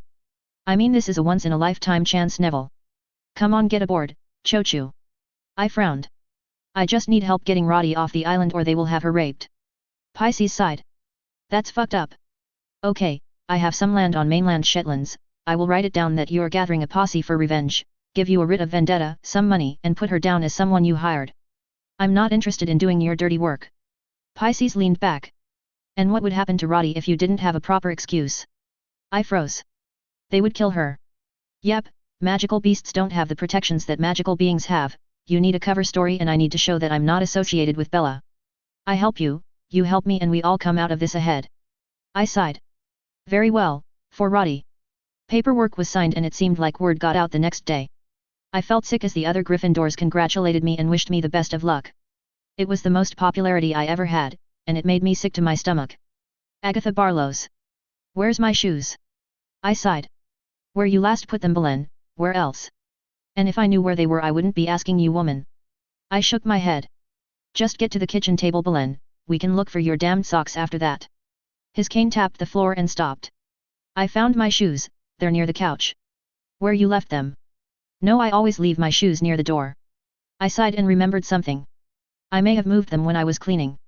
My husband smiled, his eyes covered by a blindfold. You're very lucky you're pretty. I rolled my eyes, all of my eyes, even the ones in my hair of snakes. That means an awful lot from a blind man. He sat down. I wasn't always blind, woman, and anyway you'll always be as beautiful as the day I married you. Flatterer. We were lucky to live here in King Black's lands. A Gorgon and a man couple in Greece, there was always trouble. In most countries there was trouble, but King Black's very public policy that the government didn't have the right to tell people who they couldn't love caused us to move. We were pleased to find out that he took his words seriously, and had enshrined it in law. I looked at a letter. Oh fuck. What is it, woman? It's a letter from the king. Belen tilted his head. Do you need me to read it for you? I shook my head. Always the smart ass Belen. True, but it's a glorious ass. I looked at it. A new couple's moving into town, sensuar, and a magical. My husband nodded. Another woman seduced by horse. Male wizard, female centaur. My husband shut his mouth. I never heard of that match-up before, well good for them. We got dressed and cleaned our small house. I smiled at a picture of my scowling son and my smiling grandchildren and we went outside. We waited and a rather nervous-looking boy walked next to a smiling blonde centaur. He looked at me in fear but then clasped his woman's hand and stood in front of her protectively. What's he doing? I sighed. He heard the legend and doesn't know shit behind it. My husband sighed. Hey idiot, she doesn't turn people to stone automatically, you have to fuck up first. I sighed. Always the diplomat, Belen. He gave me a quick hug. Just cutting through the bullshit, Agatha. The two went closer, the boy's arm protectively around his girl who leaned into him. Like my husband said, we don't turn people to stone automatically, it's an addict, not something we can't control. But Medusa. I sighed. Had a horrible condition and was forced to live on an island by herself to protect others. By the way, my name's Agatha and this is my husband Belen. Amarat and this is my... She blushed. Stallion Neville. Ha. I shook my head at my husband's nonsense. Welcome to the island, it's okay, the king doesn't believe in telling people who they should or shouldn't be with. I believe the words were the fucking government doesn't have a right to tell people who they can and cannot love. First royal I ever met who had a fucking clue. Shush Belen, you're scaring the children. He held me tight. Fat, better toughen em up now, there are always going to be shitheads around, people getting in your business, best they get prepared for it. The boy looked at us with determination. Anything worth having is worth fighting for. The girl blushed and my husband laughed. Good, you get it boy, come inside, we need to talk. Bellarix Lestrange. I looked at the girl, her eyes had dark circles, she looked nervous, she looked guilty, she looked afraid. Fortunately I was disguised, we went into a back room and slammed the door. I let the disguise drop and the girl froze in fear. Pansy Parkinson, our girl inside Hogwarts, how the mighty have fallen. I remembered when our spies were everywhere, when our reach was omnipresent. Now our old allies told us to run, told us to let it go, like I could ever do that. Miss Lestrange. She gave me a curtsy and took an offered seat. I took a chair across from her. I found a switching cabinet, I just need to figure out how to fix it and I can get you an end. Don't. She blinked. What? You're far more valuable to the cause at Hogwarts as a spy, Pansy, not as an assassin. We need you to stay silent, to listen and report what you see. An assault on Hogwarts would be incredibly risky. Her hair was frazzled. But security is being increased, we need to strike now, get rid of Dumbledore while we still can end. I put a hand on her shoulder. You remind me of myself as a young girl. She blushed and I tossed my hair out of the way. Thank you, Miss Lestrange. It's Bella between friends. It's just, our school is infested with stupid mudbloods and filth and it's dirty. I sighed. Do you know who killed the most of us during the war? Pansy shook her head. Lily Evans, or later Lily Potter. Filthy mudblood. I took in a breath and slapped Pansy hard, she held her cheek, and looked like a hurt puppy. Have you ever fought in a war, Pansy? Have you ever risked your life in the heat of battle? Put everything on the line in a toss of a die? Experienced the thrill of matching wits in a contest to the death? I may. That isn't the same and you know it. Pansy sighed. No. There is a community between warriors, Pansy, an understanding between those forged in blood and fire. Lily Evans was my enemy, but even though she was a mudblood I respected her. It's okay to hate your enemy, it's okay to despise them, but when an enemy is strong you respect that strength. Is this about that Granger girl? She's a black now, I know my sister well enough to know that she would never let a mudblood into the family unless she was special, and after reading up on her I agree. If you arrange an assault on Hogwarts she will become aware of you and she won't have any mercy. I looked at her. But the Dementors. That business. Do you honestly think we control them at all? We simply gave them the news that someone could kill them in exchange for our freedom. You don't control creatures like that, Pansy, the best you can do is bargain with them, and even that is always dangerous. I looked at her. I was like you once, eager to fight, eager to spill the blood of my enemies. I'm still like that, my blood runs hot. People like us need a cause, we need to fight or we wither up and die, but we need you to be patient. Stay where you are and do not go behind my back. Yes, Bella. I smiled at her and ruffled her hair. Just be safe. The meeting ended and we left. I put up my disguise and watched the sunset.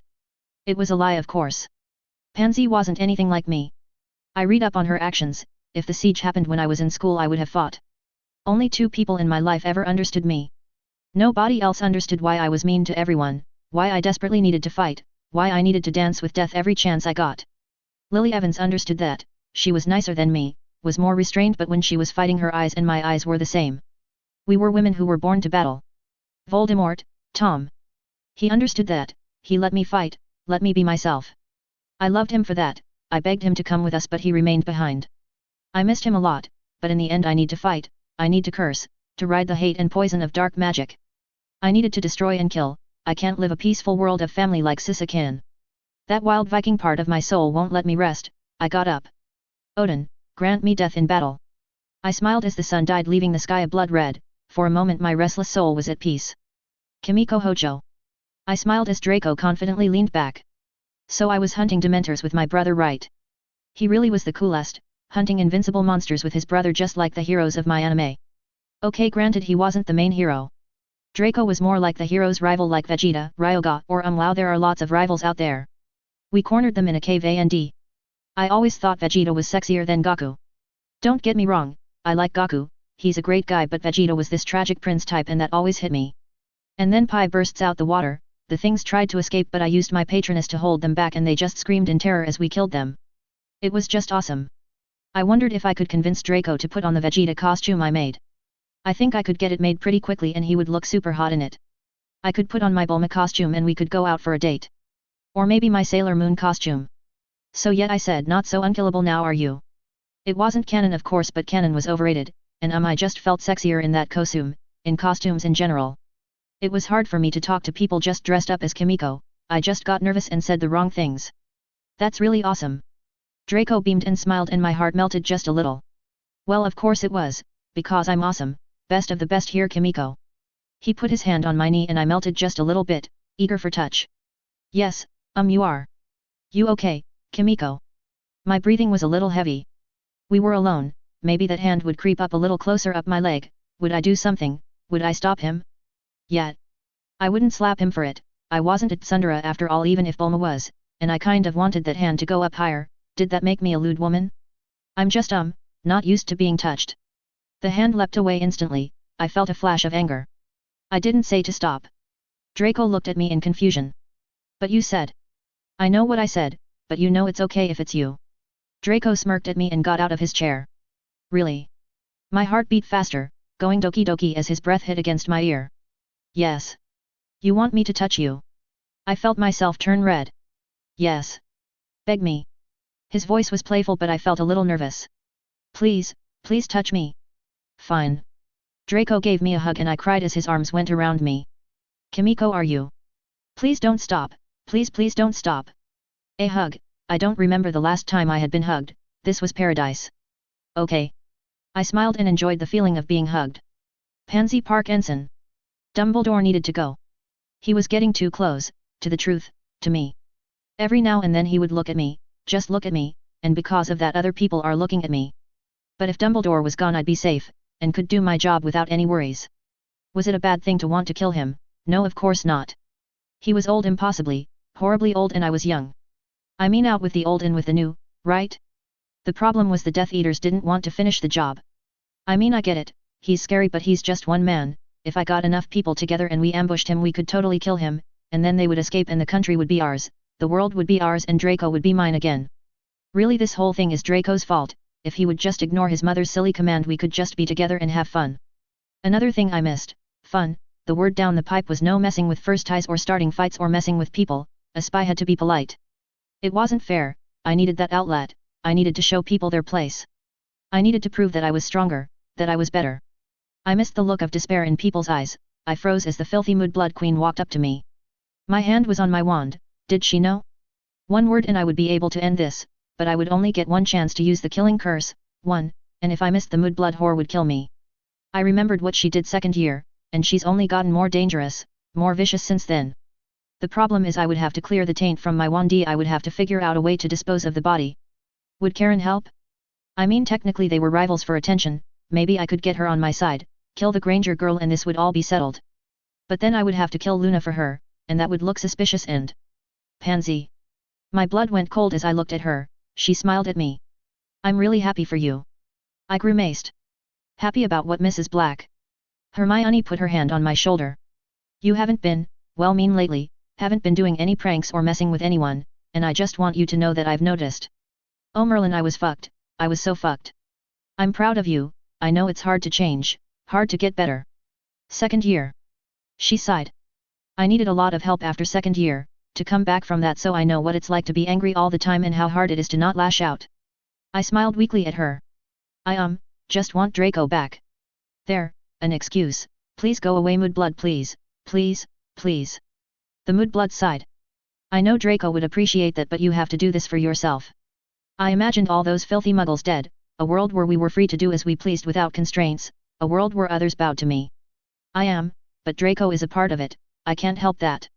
I squirmed as she hugged me. I know, Narcissa had some pretty good boys. Bloody irresistible. Hermione laughed. Yeah, take care Pansy and wish you luck. The Moodblood walked away and I thought about it, when the revolution came I would spare her. Now I just had to figure out a way to finish that damned box. Hermione Granger. Why am I so bad at this? I read all the books, I have tried so much, but Leo just doesn't seem to like me that much, and the books weren't that helpful because none of them agreed on anything. Breastfeeding is good, breastfeeding is bad, this is good, no it's really bad. I have no idea what I'm doing and I'm afraid I'm messing it all up, and Leo is still crying. Want me to hold him? I looked at Luna and sighed. The minute he was in her arms Leo stopped crying, he snuggled into her with a look of happiness and contentment. What am I doing wrong? Luna looked up at me. What are you talking about? Kids, children, everything, I just keep messing up and Leo hates me. Luna leaned back. Your fear of failure is causing your failure. I blinked and stared at her. What? Leo knows that you're worried, that you're scared, that you're panicking and that causes him to be scared. I looked away. I just don't want to mess this up. Luna tilted her head. You will. I felt a little offended. Excuse me. Every parent messes up, every parent fails in one way or another. We're all human, we all make mistakes and popping out a baby doesn't make you wiser or smarter. I don't want to hurt him. Luna smiled softly. You will, and he will hurt you, we all hurt the ones we love, we all hurt our friends, and they hurt us in return. Not because they're mean or because they're evil or anything like that, but because we're all broken in our own way. I felt frustrated. Then why bother? She cradled my son as he snored. You have to discover who is worth the pain, and what is worth the pain. She looked me in the eye. Us, this odd thing we all have going.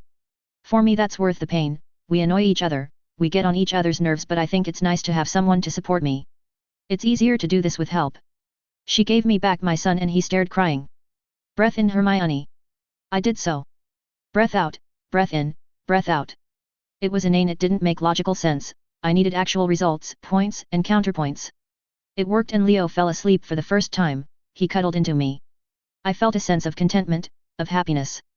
I wanted to cheer this small victory, instead I just help him. Luna got up and kissed me on the forehead. Anytime you need help I'm here for you. She got up and walked away. I was left in the darkness with my son, I don't know when it happened but I fell asleep. When I woke up I looked around for Leo, I felt scared, I felt horrified. What did I do wrong? What? A cup of tea was placed next to me. Fishy. I had a blanket over me. You were tired so I put Leo to bed, and changed him and fed him breakfast. I looked at him. We're all in this together. I smiled. Yeah we are. Draco Malfoy. There's a myth that snakes prefer the darkness, prefer the shadows. These people have never really dealt with a snake, snakes love sunning themselves on rocks. Likewise those Slytherins will say they prefer to be subtle, well it's a lie. We love the bloody spotlight, we love being the center of attention, or at least I do. Nothing I like better than being in the spotlight, the love, the affection, the attention. Nero got this about me. Tell me the story again. I told her a story of daring do, of hunting down dementors with my brother. Okay, I'm going to write down parts that you can safely embellish. One must make sure that one's stories are easy to repeat and stir the soul. It was kind of like Pansy, having a partner in crime, but it was also not like Pansy. Mom liked Nero, said that she was the kind of girl who would help me become great, and I did like her, but I wasn't sure if I liked her in that way. Thanks. 3 girls, 3 choices. I would not be allowed to have multiple women like Fishy. I was the heir. There were plans for me to become Minister of Magic one day, and that required a standard love life. So who would I pick? When I was with Gabrielle, I always felt like I had to be a better person, a better man. She made me want to be, well, a better human being. There was a massive age difference, but I also knew she would be the most attractive when she grew up, and her connections with the French ministry would make it easier for me to become Minister of Magic one day. Nero and I got along better, and her family was rich, even richer than mine. She knew how to play to a crowd. I think we would make a good power couple, but she also reminded me of my mom sometimes, which made things weird. Kimiko was nice, just really nice and affectionate and cute. She reminded me of Pansy when she was in one of her nice playful moods. I looked at her notes. Nice. She smiled at me. I live for art, Draco, and storytelling is an art that can make you very powerful. She leaned over, exposing some of her cleavage. I looked away. I give you permission to look. I stared at her. What? She leaned back. That is a thing to watch out for. There are unscrupulous girls looking for an easy mark. Honey traps. I talked about this with my parents when I was 8. And you did not listen. That Pansy girl was my friend. Nero raised an eyebrow. A friend makes you better than what you were. How many times did she help you do that? I frowned. She helped with a few pranks. Did those pranks help your reputation? Did they further your goals, or were they a waste of your time? I froze. She was my friend. I think there is a story behind that, isn't there? I looked away. It wasn't sex. I froze and looked at Nero. Her face had a smirk behind it. She did something, she went too far, there was a limit and she reached it, and it wasn't against you, it was someone else. I don't know what you're talking about, Nero. She continued to smirk. An actress needs to know her audience, be able to read the mood, and I know how read you, my love. She caressed my cheek, and she smiled and slowly moved her hand away. That said, this Pansy girl is in the past and you have a choice to make. I leaned back. Really? The Luna girl has had a child, your brother has had children, the Potter boy is married and has an official mistress, there is a lot of pressure to get you matched up. I'm 17 years old. Not a valid excuse, unfortunately. You will have to choose one of us soon. Any advice? Choose me, obviously. I am the best girl after all, but I think I will put my feelings aside and be honest. Why? I felt suspicious. Because I honestly think I'm the best, but if I must compete, then I will compete on my own merits. I will not lie to you. I sighed. Fine. If you choose that French girl, this Gabrielle. She's 10. She won't be 10 forever, and her connections with the French ministry are very useful. If you pick her, then she will work hard to make you a good man. To bring out the nicest side of you, but she is naive and it will take longer for you to become Minister of Magic using her clean methods. But I will be honest, she will be a pretty girl and a good mother. Charitable. I am being honest. Next, this Kimiko girl, she's broken. She's a nice girl. Didn't say she wasn't, but her family tried to create a wildflower and instead created a broken doll, but because of that brokenness she's able to give everything of herself to you. And that's a bad thing. Nero bit her lip and sighed. Yes, it is absolute trust, it is making yourself absolutely vulnerable to another person. No one should give someone that much power over you. Nero sighed. But she will love you with every inch of her soul, she will dedicate herself to you, to your family. She doesn't have what it takes for politics, so she will concentrate on the home. If you choose her, you will be happy. An endorsement. Being honest. Then there is myself. I am Italian, my blood runs hot, Draco. When I love absolutely, when I'm angry absolutely. When we fight, and I will be vicious, when we make love there will be passion, and when I'm happy I will be joyful, but most of all I know how to play the game. So. If you want to be a good man, pick Gabrielle. If you want to be a happy one, pick Kimiko. If you want to be great though, Draco, pick me. Why tell me this? Nero smiled sweetly. Because unfortunately I am becoming attached, I am falling in love with you, and once I pass the point of no return I can no longer be rational about such things. So do not play with my heart, yes. I sighed. Anything else? She smirked. I also have the biggest boobs. I chuckled. Fine. With that the date ended. I was brought into my father's study and he looked at me. We need you to make a decision, Draco. I'm 17. Dad sighed. I know, but I have talked with your mother, and with the current crisis we need to know that you have someone by your side. He looked away. How bad? I have secured our base and convinced them not to do anything stupid, but we are looking at another war, a bad one, and I don't know if we will get through that alive. I'm sorry, but House Malfoy needs heirs. My father nodded. We don't have any spares or any cadet branches, Draco. I closed my eyes. Can I have time to think about it? Of course. Draco Malfoy. Choices, in the end you have to make a choice in life. Gabrielle was a good girl, I liked her, but she was also 10 years old and that felt creepy, and I didn't feel like I could be myself around her, and I don't think I could live like that. I needed someone who I could be myself with, and in the end it came down to two people. I liked Kimiko, she was nice, she was sweet, she was adorable, and the outside world would eat her alive. Let's be honest, I liked Kimiko more. She was fun to hang out with, fun to tease, but my family had enemies, lots and lots of enemies. Hell, I had enemies. Then there was the fact that I wanted more. I wanted to be the first Malfoy to become a Minister of Magic. I wanted power, glory, and fame, and while Kimiko was a good girl, she didn't know how to do the nasty, horrible, underhanded stuff that sometimes came with a life in politics. I will give Fishy this, when he picked Hermione he picked wisely. Together the two of them went from strength to strength, making the Black-held lands strong again, with Luna going over and soothing hurt feelings and Karen punching anyone who went too far. They were a good team. Nero, in the end she was the best option. Yes, her passions ran high, but she also knew her stuff, and if anything happened to my parents in this bloody war I would need someone to help me rebuild everything. I went to my dad's study. I want to talk. The moonlight steamed through the window. Dad looked at me. A fire in the corner lit the room. I have a problem. He motioned for me to sit. Okay, talk. Gabrielle is, well, too young for me. Dad shrugged. I understand.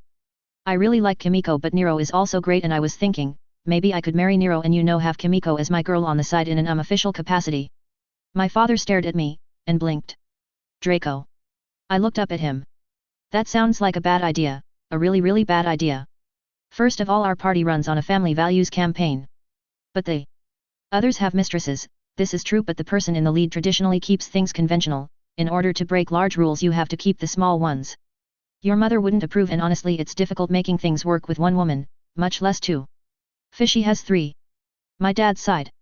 Your brother is by law banned from ever being Minister of Magic. He can play Kingmaker but he can't be king, which is rather ironic when you think about it. He gets away with his antics because he isn't looking for more power, because he keeps to himself. My father looked at me. And on a personal front it's more Hermione's harem than your brother's harem. I stared at him. What? Let's just say your sister-in-law is open-minded, in a way I don't think either Kimiko or Nero is. Can I at least talk about it with Nero? My father stared at me. Both of my sons. He shook his head. It's that Dumbledore influence, too much Gryffindor both of you. Dad waved his hand. Go ahead, talk to her, I will prepare a room in St. Mungo's for you. Hey, nothing ventured, nothing gained, right? My father shook his head. I will get a dentist too, Hermione's father. If you lose anything he will be able to get your teeth back in your mouth. I rolled my eyes. Really, father? You're talking to the voice of experience, Draco. I've been successfully married for over a decade now, and part of that success is knowing where not to tread. Just let me talk to her about it. Dad sighed.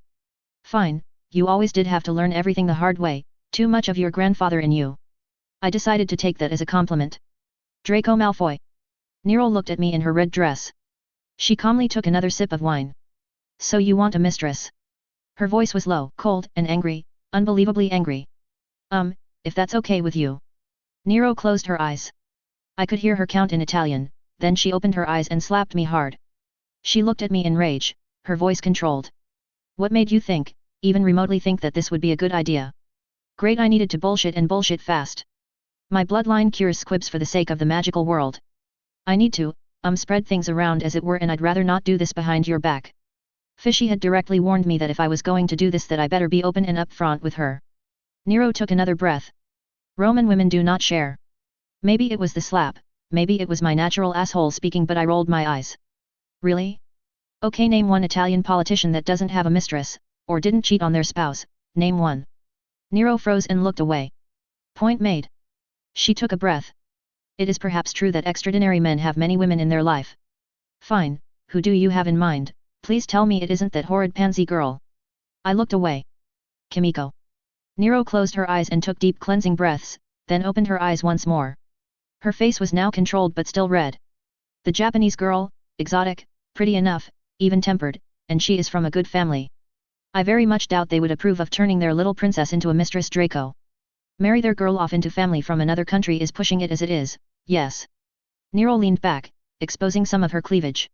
I am thinking of it, Harry Potter has a mistress, your brother has 3 women. I nodded. But here's the thing, they both proved themselves to be extraordinary.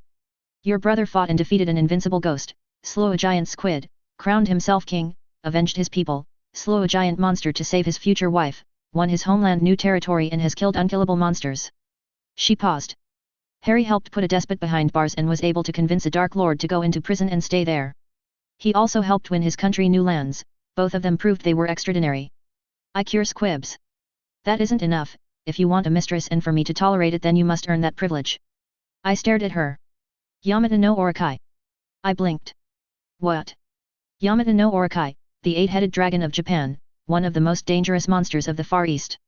You can't kill them, not forever, but if you do kill them they do not rise for 100 years. Inside the creature's lair is a pile of treasure and a copy of the legendary Kusanagi. I had not idea what she was talking about. The grasscutter sword, a magic blade. Every man who kills the creature receives one, there's around 12 of them floating around right now. Go into that lair, kill the beast, retrieve the sword and the creature's riches and then I will allow you to have Kimiko as your mistress. I looked at her. So go in and kill an invincible monster, steal a magic sword and steal its treasure. She's their little princess but she's still the younger of what, 5 children? If the bride price is high enough they will ignore the dishonor and do something like, oh pretend she ran off or something, or not. There is honor of being related to a slayer of the strongest dragon of them all. I felt a little fear and a little scared. Can I have help? Nero frowned.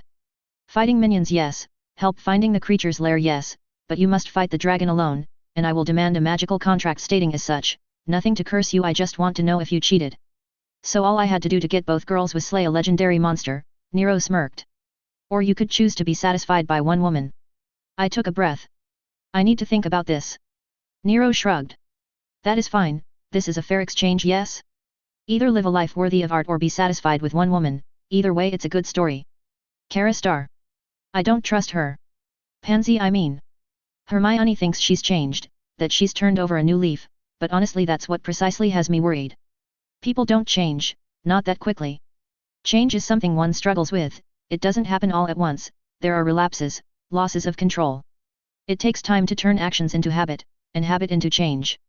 This was quite simply put way too sudden, her smiles are just a little too forced, her pleasantries just a little too sickly sweet. I could trust Pansy before, the mean one, the cruel one, there was an honesty in her cruelty, in her hate, in her mayness. This newer, better Pansy? I don't trust her, something is up, something big. Is it something that will affect us? She's still officially a friend of the family but she's been told pretty firmly she's out of the running. Pansy could still be successful, she won't reach the level she could as Draco's girl but her dad's still rich and she's still connected. No. No, as a member of Pansy's house I know her well enough to know one thing, Pansy puts her feelings above her ambitions. She doesn't play the long game, she doesn't play the medium game, the only thing she thinks about is the here and now. Don't get me wrong, she's smart enough to avoid making enemies with people who could hurt her. She doesn't mess with her fellow Slytherins because she knows Snape would stomp her hard for that, she doesn't mess with Hufflepuff because no one does that. Not anymore. Pansy smiled weakly at a first year and I frowned. That wasn't natural at all, that was forced. The number of people that would be able to force Pansy to do that was small, the number who cared enough was even smaller. Pansy didn't do civility with people weaker than her, especially first years. Watching her. Ingrid, former squib from Norway. I don't trust her. Ingrid shrugged. It's Pansy, who does. No, this change, her being nice to everyone, it's wrong. She's being nice, why is this a problem? She's planning something. Ingrid shook her head. We're Slytherins, we're all planning something, I mean you're planning on shagging your sister's husband. My face turned red. I am not. Ingrid grinned. Really? I looked away. My sister said she would share anything with me so Ingrid smirked. Right, well he has 3 women already, might as well take you on as a show of house unity. I tried not to think of him spanking me, tried not to get wet at the thought of him putting a collar on me and calling me a bitch. I failed but at least I tried. Look, can you just help me keep an eye on her? Ingrid sighed. Fine, but you help me get with Zabanai. You know he's gay, right? Ingrid frowned. He just hasn't met the right woman yet. I nodded. Hey Zambanai, Ingrid wants to shag you. Ingrid turned beet red. Zambanai looked up. She knows I'm a poof, right? Ingrid sunk into her chair. No. Well, I'm sorry love, but I'm taken and you lack the necessary equipment. Ingrid looked away. Well, I tried. She sighed. Fine, whatever, I will help you spy on your master's brother's ex. I looked away. Master, I liked that word. I shook my head. Thanks Ingrid. Whatever, she's probably just trying to get Draco back again. I disagreed with that, but there was a possibility she was right. Harry Potter. Resentment. I stared at Ginny as she looked at me nervously in her Bose Batons outfit and felt resentment. It wasn't the money, I didn't care about that so much, it was more the strain that her presence brought into my life. I liked her family, I honestly did. They were some of my first friends, but I also liked Hermione, I also liked Fishy, and I had been forced to choose between the two. I really didn't like being forced to do that, but the Weasleys needed me more, and I helped them. If I hadn't helped them they would have been really screwed, and the person who put them in this bloody situation was right in front of me. There's this rumor that I'm madly in love with her and that's why I tried and failed to get her pardoned. It isn't true. I just wanted it to stop, I just wanted the problem to be solved, to be over. For Ginny to be gone, but she's still here and there are all of these expectations. I hate that, those expectations, what people think I should do with my life.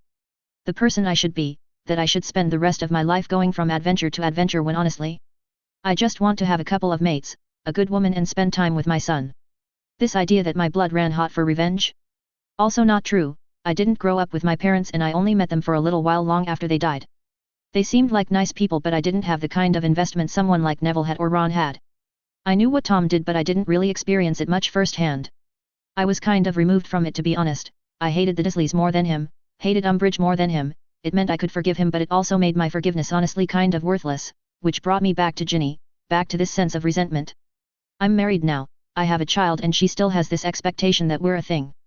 I had to meet her officially once a week, we were brought into a room together and then I would bring out a book and read something or take a nap or something like that. Figures I couldn't be that lucky forever. It was Christmas time, we were in Ginny's house and Cho sat on another chair. Sirius was taking care of little James. We had been in this room for more than an hour saying nothing to each other, just staring at each other. The awkwardness hung over the room like an executioner's axe. Cho grimaced and coughed. So, Harry, I understand you haven't shagged Ginny. I nodded. I wanted to remain unfaithful. Cho smiled weakly. That sounds nice but that isn't what we all agreed on, Harry, you made a commitment. I looked at Cho. What about my commitment to you? Cho frowned. I made peace with this before that commitment, you should have made peace with this a long time ago. I sighed. But Cho. Cho took a breath. We need to think about the bloodline, about the squibs. James has my power and we can. Cho looked at me and I knew the truth of it, it wasn't enough, there were millions of squibs out there and even with Fishy's insane amount of activity, even with us all working on it, there was too much demand and not enough of us. I don't like this. The room was silent at my words. I wasn't Fishy, who seemed at times impossibly old, who was always so calm. I wasn't Draco, who actually wanted to get into this kind of mess, I was just me. I just wanted something simple and quiet. Ginny looked up. I'm here to help. Well, that's a start. Ginny nodded. Please explain, Harry. I looked at her. You have made my life difficult, Ginny, just very difficult. It's not the money, I can deal with that, it's how you hurt your family, how you hurt my friends. How you hurt my family. And why do you feel that way? Her voice was soft but clinical. Everyone expects me to make you preggers, right? She nodded. Well, fact is, I don't love you, Ginny. She looked away. I understand. I don't think you do. I love Cho, I like her and she's the one I want to be with and I feel bad and horrible about this. Ginny gripped her dress and nodded. It doesn't have to be about love. Sex is very much about. No.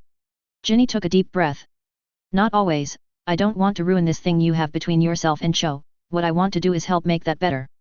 Cho agreed to this because you are having issues, because of how you were raised by the Dursleys. Your therapist. I looked away, the fucking Dursleys ruined everything. Say that you're a ticking time bomb, and while he has helped you still have a lot of hurt inside, a lot of rage inside. You need someone to help you out. A bloody mistress. Ginny nodded. One who is being trained how to be a therapist, to help you. I'm not here to replace Cho, Harry, I'm here to help you. Cho walked over to me and took my hand. So. I took a breath. Not today, maybe another day, but I want to spend Christmas with you and James. Cho nodded. Is that okay with you, Ginny? Her face turned a little pink but she smiled. This takes a lot of trust and I haven't earned that yet, Cho. If Harry isn't comfortable then nothing's happening. A weight was lifted from my back. Thanks. The expectations were still there but now I felt like I could handle them better. Draco Malfoy. Kimiko's parents looked at me with contempt, her father was upset. I'm not letting my girl be turned into a whore. Kimiko's mother poured some more alcohol into her small cup and studied it. She looked at her husband. It's Kimiko, the girl is an embarrassment to our family. Her father looked at her mother in a rage. That doesn't matter, she's still our daughter. Her mother drank another cup and then filled it, she looked at her husband again. Izu Oshima. Kimiko's father looked away. 1920 is when we lost it because of that great beast. 52 kilometers Muggle side, 56 kilometers Magic side, a 108 kilometers of land. Some of our richest holdings the Hojo clan has gone in an instant. The price of land has gone up over 7-fold since then. If that island could be returned into our family's hands that would bring us even more wealth. She filled her cup and sipped it. We're a branch family, yes our portion of the business is successful but we don't have any land holdings that we directly own, but if we commissioned this hunt we would by right of conquest gain the entirety of the island. Families, even the main branch have done this in the past without a loss of honor. Our oldest son Yuki would have his marriage prospects much improved and all it would cost us is Kimiko. The father sighed. But Kimiko is. We would of course get a contract out of the boy to make sure she isn't abandoned, to make sure her bastard children are taken care of, bastards with the power to cure squibs, and all of this would be reliant on Mr. Malfoy killing the great beast. The older man turned and looked at me. Aki, get our lawyers. The woman left and the man looked at me. The island is ours, we will receive a third of the treasure, a third of that treasure will go to Kimiko held in a Gringotts vault under her control. You will not be allowed to touch any of it, the last third will be divided amongst you and whatever comrades you bring to the field. Being stingy with the treasure. You're taking my daughter, she's worth a lot more to me than that, also you may keep the Kusanagi you find but it will be inherited by the firstborn son you have with Kimiko. Fair enough, so the Orokai. The man clenched his fist. As far as we can tell the creature isn't natural, we suspect some ancient wizard or cabal of wizards crafted it to mine for treasure, going deep into the earth to gather it. It worked but for whatever reason they lost control of the damned thing. Now it periodically arrives, takes over a random patch of land, kills everyone and then protects its hoard. Last time it happened we were the unlucky victims. And you lost an island. Correct. I shrugged. Well, a killing curse should take it down. The older man started laughing, it wasn't a happy laugh, it was a bitter laugh. Oh yes, the killing curse because no one has thought about using that one, why in the entire history of Japan no one has ever used a killing curse on the creature ever. I frowned. It doesn't work. Technically the creature isn't alive in the first place so no, the killing curse will not work. The lawyer came out and a stack of paper was put on a table. Last chance to back out boy. Maybe it was pride but I looked over the paperwork, read it and then signed it. It was just an immortal monster of legend after all, nothing that a Malfoy couldn't beat. Qin Shi Huang. Sometimes plans work. And I just feel kind of bad about it. And sometimes they work too well. There is a saying I heard once, hogs get fat, pigs get slaughtered. One should strive for more, but never try to strive to have it all. That is how I ended up in my current situation after all, I wanted it all, I wanted to control the whole world and put it into nice orderly pieces. This of course ended badly for me, and the historians I had burned alive had the last laugh. This current situation with the Potter boy, while definitely a feather in my cap was not a good long-term thing. The French made an effort not to interfere with my game because it did not interfere with theirs. You made a commitment, Harry. But I don't love her, I love Cho. And what would the French do if they found out you were not doing your duty? Emotional manipulation, it was way too blunt. Throw Ginny out. Or something worse, people are not rational when it comes to these kinds of things, Harry. Harry bit his lip and I went over the plan again. Invite James over for a summer during puberty, bring out some pretty girls, some nice scenery and let nature take its course. Ideally though Harry would have other boys, maybe one who felt like he didn't measure up would be great. I know but it feels like I'm being controlled, like I'm some horse being put out to stud you know. I smiled warmly. It took me a long time to master how to look like a harmless grandfather, I got way too used to intimidating people my first time around. I felt the same way when I was emperor, everyone was throwing their daughters at me. And at first I enjoyed it, I was a young man, but I had plans, ambitions, and I couldn't spend all my time in the bedroom and then of course the drama started. Harry winced in sympathy. How did you handle it? I smiled at him. I had one courtesan that I loved deeply and dearly, we had a similar problem like you and Cho and we worked through it. Harry looked at me.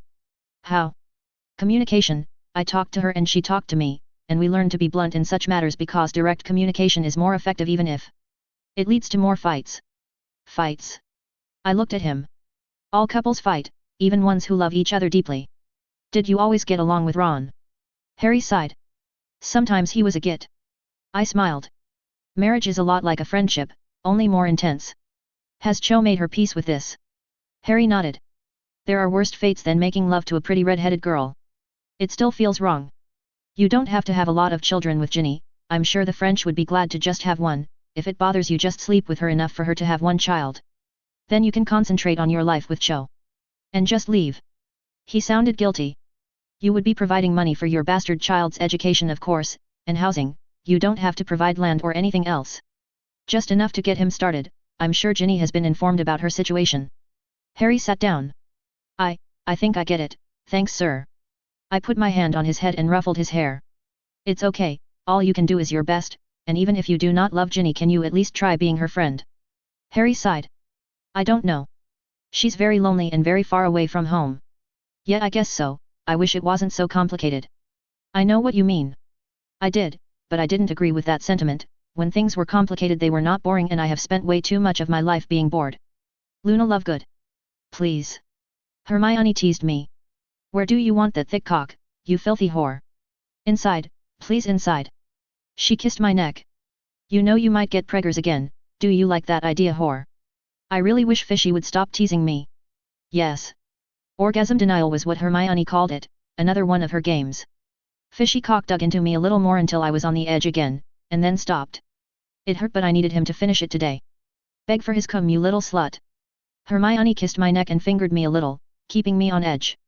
Please, please come inside me. She nuzzled me. Do you want his cum? Do you want his cock to fuck a baby into you, do? She was rambling again, and I was getting a little frustrated. Hermione. Do you want to be our little fuck doll, do you want? I sighed still on edge. I want another baby. Oh yeah you little slut, you want another one and? No, I really do want another baby. I grew up as a single child and I really didn't like it, I want Venus to have brothers and sisters. Yeah you're a nasty girl and... Fishy stopped his thrusting. Hermione she's being serious. Hermione stopped. What? I really do want a second baby, and since we don't know if Fishy will survive. Hermione was still fingering me. Really? Yes really. Hermione sighed. You know I was in the, well zone there, I mean I was being really bloody hot there and sexy and.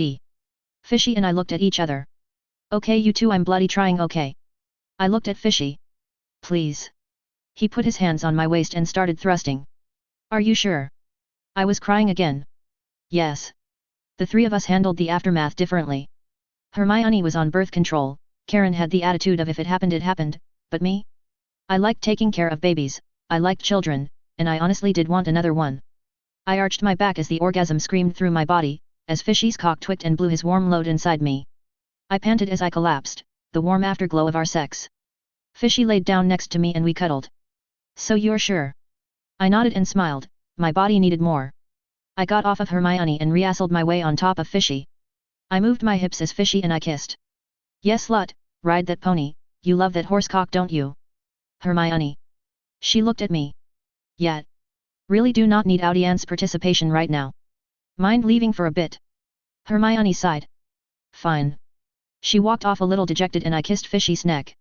That hurt her feelings. I know, I will apologize afterwards. His hands went around my growing breasts as I humped his growing cock. You sure? Yeah it's the right day. I want this. I felt my insides tighten up, felt the orgasm grow. I was on that edge again and then felt an explosion of pleasure. Then came his cum and another intense orgasm. I collapsed like a puppet with its strings cut on top of him. I felt the nargle's approval and I dozed off. During that sleep I saw images, distorted voices, it all added up to a debt repaid, a gift given. Permission to go through the veil of life and death once more, with promise of more if I kept this up. I woke up being cuddled, the nargles were silent as I was held. I'm pregnant. He held me protectively, I felt boobs behind me, too small to be Karen's. Good. Fishy hugged me, Hermione hugged me and I enjoyed our morning cuddle pile. Kara Star. The room of requirement, she spends a whole lot of time there. I haven't been able to sneak up on her, on Pansy but she goes there, and brings out stuff. I actually can't blame her for that, it's an open secret that lost items end up there, and the few people who know about it often try desperately to find things to sell back in Hogsmeade. Take wands, back before prices got sky high, richer students would just shrug and buy another one, and it wasn't worth mining the second-hand markets because the finder's fee was so low. These days you can make good money on the second-hand market, and if you find something that can be used to make cores, so much the better because the money for that's even better. Unicorn hair, dragon string. Core parts, she's been getting core parts, which means she's just trying to make money. She isn't the only one doing it though, wonder why she's been getting so much of it. Kara. She jumps as she sees me, great, just fucking great. Pansy. The two of us stare at each other silently. Gathering wand core parts. She's sweating. Yeah, going to tell anyone. You know there are at least 7 other people with the same plan, right? Her face looks panicked. Really? Yes, so who's your buyer? Suddenly Pansy looks relieved. Wand maker, new guy. I'm not going to say who it is because you know some people demand fresh parts for their wands. Freshness only matters for some cores, for other cores it's the exact opposite, older and aged is better. Pansy nods, looking smug. What can I say? Some people are stupid, we all can't be clever Slytherins after all. I look up at her. You're up to something. She smiles. Of course I am, Kara, I'm up to making a rather profitable change to my life. Is that why you have been so nice? Can't have people following me and stealing my idea, right, though it does bother me that other people know about the room. Eventually it will run out. I know, but by then things will have hopefully changed for the better. I looked at her. I thought your family was rich. She froze. Yes, but I could always be richer, right? Pansy was starting to sweat again. That's a good point.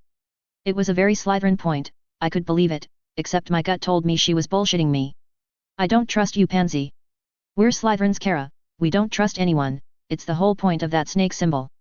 My hand was on my sword. I don't know what you're up to. Then you have no reason to get in my way. My eyes narrowed. Good point. She waved and walked away, I frowned as she walked away. Kara. I turned and looked at my master, she smiled warmly at me, her eyes lingering on my legs just a little too long. Come on, I need my bodyguard. Yes, my queen. Call me master. I blushed. Isn't it, mistress? I prefer master. Yes, Master Hermione. She purred. Good, now come on. I walked with Hermione as she smiled at the other passing students. Talking to Pansy. I don't trust her, she's up to something. Hermione sighed. I know, she's trying to get Draco back, bad news that he's been betrothed. I looked at Hermione. Well, can't change it, can we? No, my queen. Master. No. Master. She hugged me. So cute. I squawked just a little during the hug, it was hard to be a badass bodyguard when your master was hugging you. Pansy Parkinson. My plan was perfect. It was simple, get some Death Eaters, hide them as students and ambush Dumbledore and kill him. A simple plan, sure I had to go around Bella to make it happen, go around Junior, but I had 5 Death Eaters, enough polyjuice to get them into a room. I knew Dumbledore's schedule and thanks to my efforts the Death Eaters had working wands. Only one person had to die, only one person should have died. I watched as my Death Eaters took positions, cleaning the floors, pretending to be students who were being punished for something or other, and we cleaned, waiting for Dumbledore to arrive. When he arrived I was outside the window watching, waiting for everything to happen. Once they were finished I would sneak them out and Dumbledore would be dead. Months of work finally reaching fruition, all my hard work paying off. It's a trick. You ever have that moment where you know that everything has gone completely tits up? As Kara flew down the hallway with her sword, as Dumbledore dodged the killing curses, that was my moment. I watched briefly as Kara cut them into pieces, I then turned around and ran as quickly as I could to my changing closet, to our base. Which is why I'm here. Barty and Bella were angry at me. You disobeyed direct orders. Barty's words were filled with rage. I thought I could kill Dumbledore. You obviously thought wrong because he's still alive. When your commanding officer, one who has actually faced an enemy in battle and has more experience than you, tells you that a plan is a bad plan, you know what you do. He leaned over me. You do not execute the plan, you are not an assassin, Pansy, you are not fighter, your job was to be our spy. I wasn't doing anything. He stepped away. Bella, get out of here. Barty. I know what you want to do, get out of this room before you kill her. Bellatrix left the room and Barty took deep breaths. You were getting us valuable wand cores to outfit our forces, you were providing useful intel for future operations, you were doing more for the cause in your position than you would ever do on the battlefield, and you fucked it up. Now your cover has been completely blown, 5 of my men are dead, and we don't have anyone inside Hogwarts. Kara Starr was on to me, she thought. She was suspicious of you, you know what you could have done? Prepared ingredients for a prank, pick someone of a higher status than you and then let Kara find it. Expose a lesser crime to hide a greater one. Bella would have helped you if you talked to her about it, but you didn't talk to us at all and you went behind our backs. He took a deep breath. Okay, you want to be on the battlefield so much? You want glory, you're in. We're going on a mission soon, a dangerous one, and guess what, you just volunteered to be on the front lines. You know why? Because you had one job, Pansy, one fucking job, and you couldn't do it. He took another breath and sat down. You know, back in the old days that would have gotten you a cruciatus curse, that would have been a killing curse, at the very least it would have been a beating. Thank you for your mercy. Pansy, shut up. I cringed. But we have too many enemies and we're about to do something desperate and dangerous, so what's going to happen is Bella's going to train you and she's not going to be nice about it. He got out of his chair. Get the hell out of my room, right now, I do not want to see your face. I left the house and looked at Bella. She put a hand on my shoulder, her eyes boring into mine. Go to bed. MRS. Now, if I talk to you right now I will kill you. Tomorrow you will train with the others. I can't tell you how angry I am because the words do not exist. Instead we're going to give you one last chance to make up for your stupidity. Yes, ma'am. I slinked away into a tent. It was cold and rainy and I shivered and felt miserable. Karen Starr. Kara. I looked at her body frozen in ice. What happened? Killing curse. My lord was pacing. We have a plan. My sister is dead, that plan better be red hot vengeance. My lord looked at me. Okay, we have two plans. I talked to Luna and she thinks she might be able to fix this. The problem is that we need diamonds, lots of diamonds. You know that thing my brother wants to do? Fight a giant 8-headed dragon. Yeah, that. Well, people thinks that it's some kind of mining construct gone wrong. Every time it's been destroyed it's produced treasure, lots of treasure, diamonds especially. I don't have enough of them to bring back Kara, but if we help him on his little fool errand we could get enough diamonds for Luna's ritual and bring Kara back. It's the killing curse, there is no bringing her back. Yeah, and they said squibs can't be cured too. Point is I asked for and received a sabbatical to deal with this and I could really use your help, Karen, because this is going to suck a lot. I took a breath. Whose fault is this, my lord, who must taste my blade? He took a breath. If I tell you then, I need to know that you will do this plan first before you go looking for revenge. I want a name. I put even the slim chance of getting your sister back before revenge. I need your word that you do too. I frowned. You have my word that I will not seek vengeance until this quest is finished. Pansy Parkinson. I looked at my lord and took a breath. You're telling me that Pansy murdered my sister who gave up her rightfully earned spot as an enforcer of the school rules so that Pansy would get the position instead. Yes, apparently she was secretly a Death Eater. I'm going to murder her slowly, you know that, right? And that's perfectly okay, after the mission. Priorities. I took deep breaths. What did that horrid girl think she was doing? Apparently the plan was to sneak in a few Death Eaters, use polyjuice, and then ambush Dumbledore. Considering that Dumbledore is an expert duelist with a super wand, it wasn't a good plan. I gritted my teeth. Well, of course it was a bad plan, it hurt my little sister, and that means I'm going to kill her slowly. After we try to rescue Kara. It was unlikely, but small hopes were better than no hope. But I'm still going to murder her. My lord shrugged. And that's not my problem. Didn't she date your brother? My lord sighed. Draco has horrible taste in everything, you know that, and even he dumped her ass, so let's just do the mission, kill the horrible snake monster and go home, okay? Okay. He gave me a hug. It's going to be alright. And if it isn't? Then we will murder the fuck out of Pansy. I hugged him back. Damned straight. Draco Malfoy. Let's see, my brother, myself and 2 of my sister-in-laws. 4 people against a legendary monster with a long history of murder and violence. You'd think I would feel bad about that, scared. Fact was I felt pretty good. I spent some time studying how it was defeated in the past, and then I just stocked up on stuff, lots and lots of stuff. I had to burn some serious money, make a few deals with Potter and was forced to buy stuff from the Weasley gift shop, but at the end of the day I feel pretty good about my odds. Especially since I was going to cheat like crazy. What, did you expect me to play fair with a freaking monster? No, not going to make that mistake, thank you very much. Which reminds me. Ugh. Turns out I get seasickness and the only way to get all of my stuff to the island was by sea. Naturally Fishy was perfectly fine. Threw up again. I looked at him. Right, don't worry, you will get used to it. Hermione threw up next to me and looked at me in understanding. I expected Fishy to be immune to the sea's evil charms, the devil takes care of his own after all. What I didn't expect but probably should have was that Karen was unaffected. Why aren't you sick? Viking girl. Oh right, she's a magic Viking, why didn't I think of that? You finished yet? I nodded, yet. Karen grabbed the wheel. I'm going to grab Draco something to settle his stomach.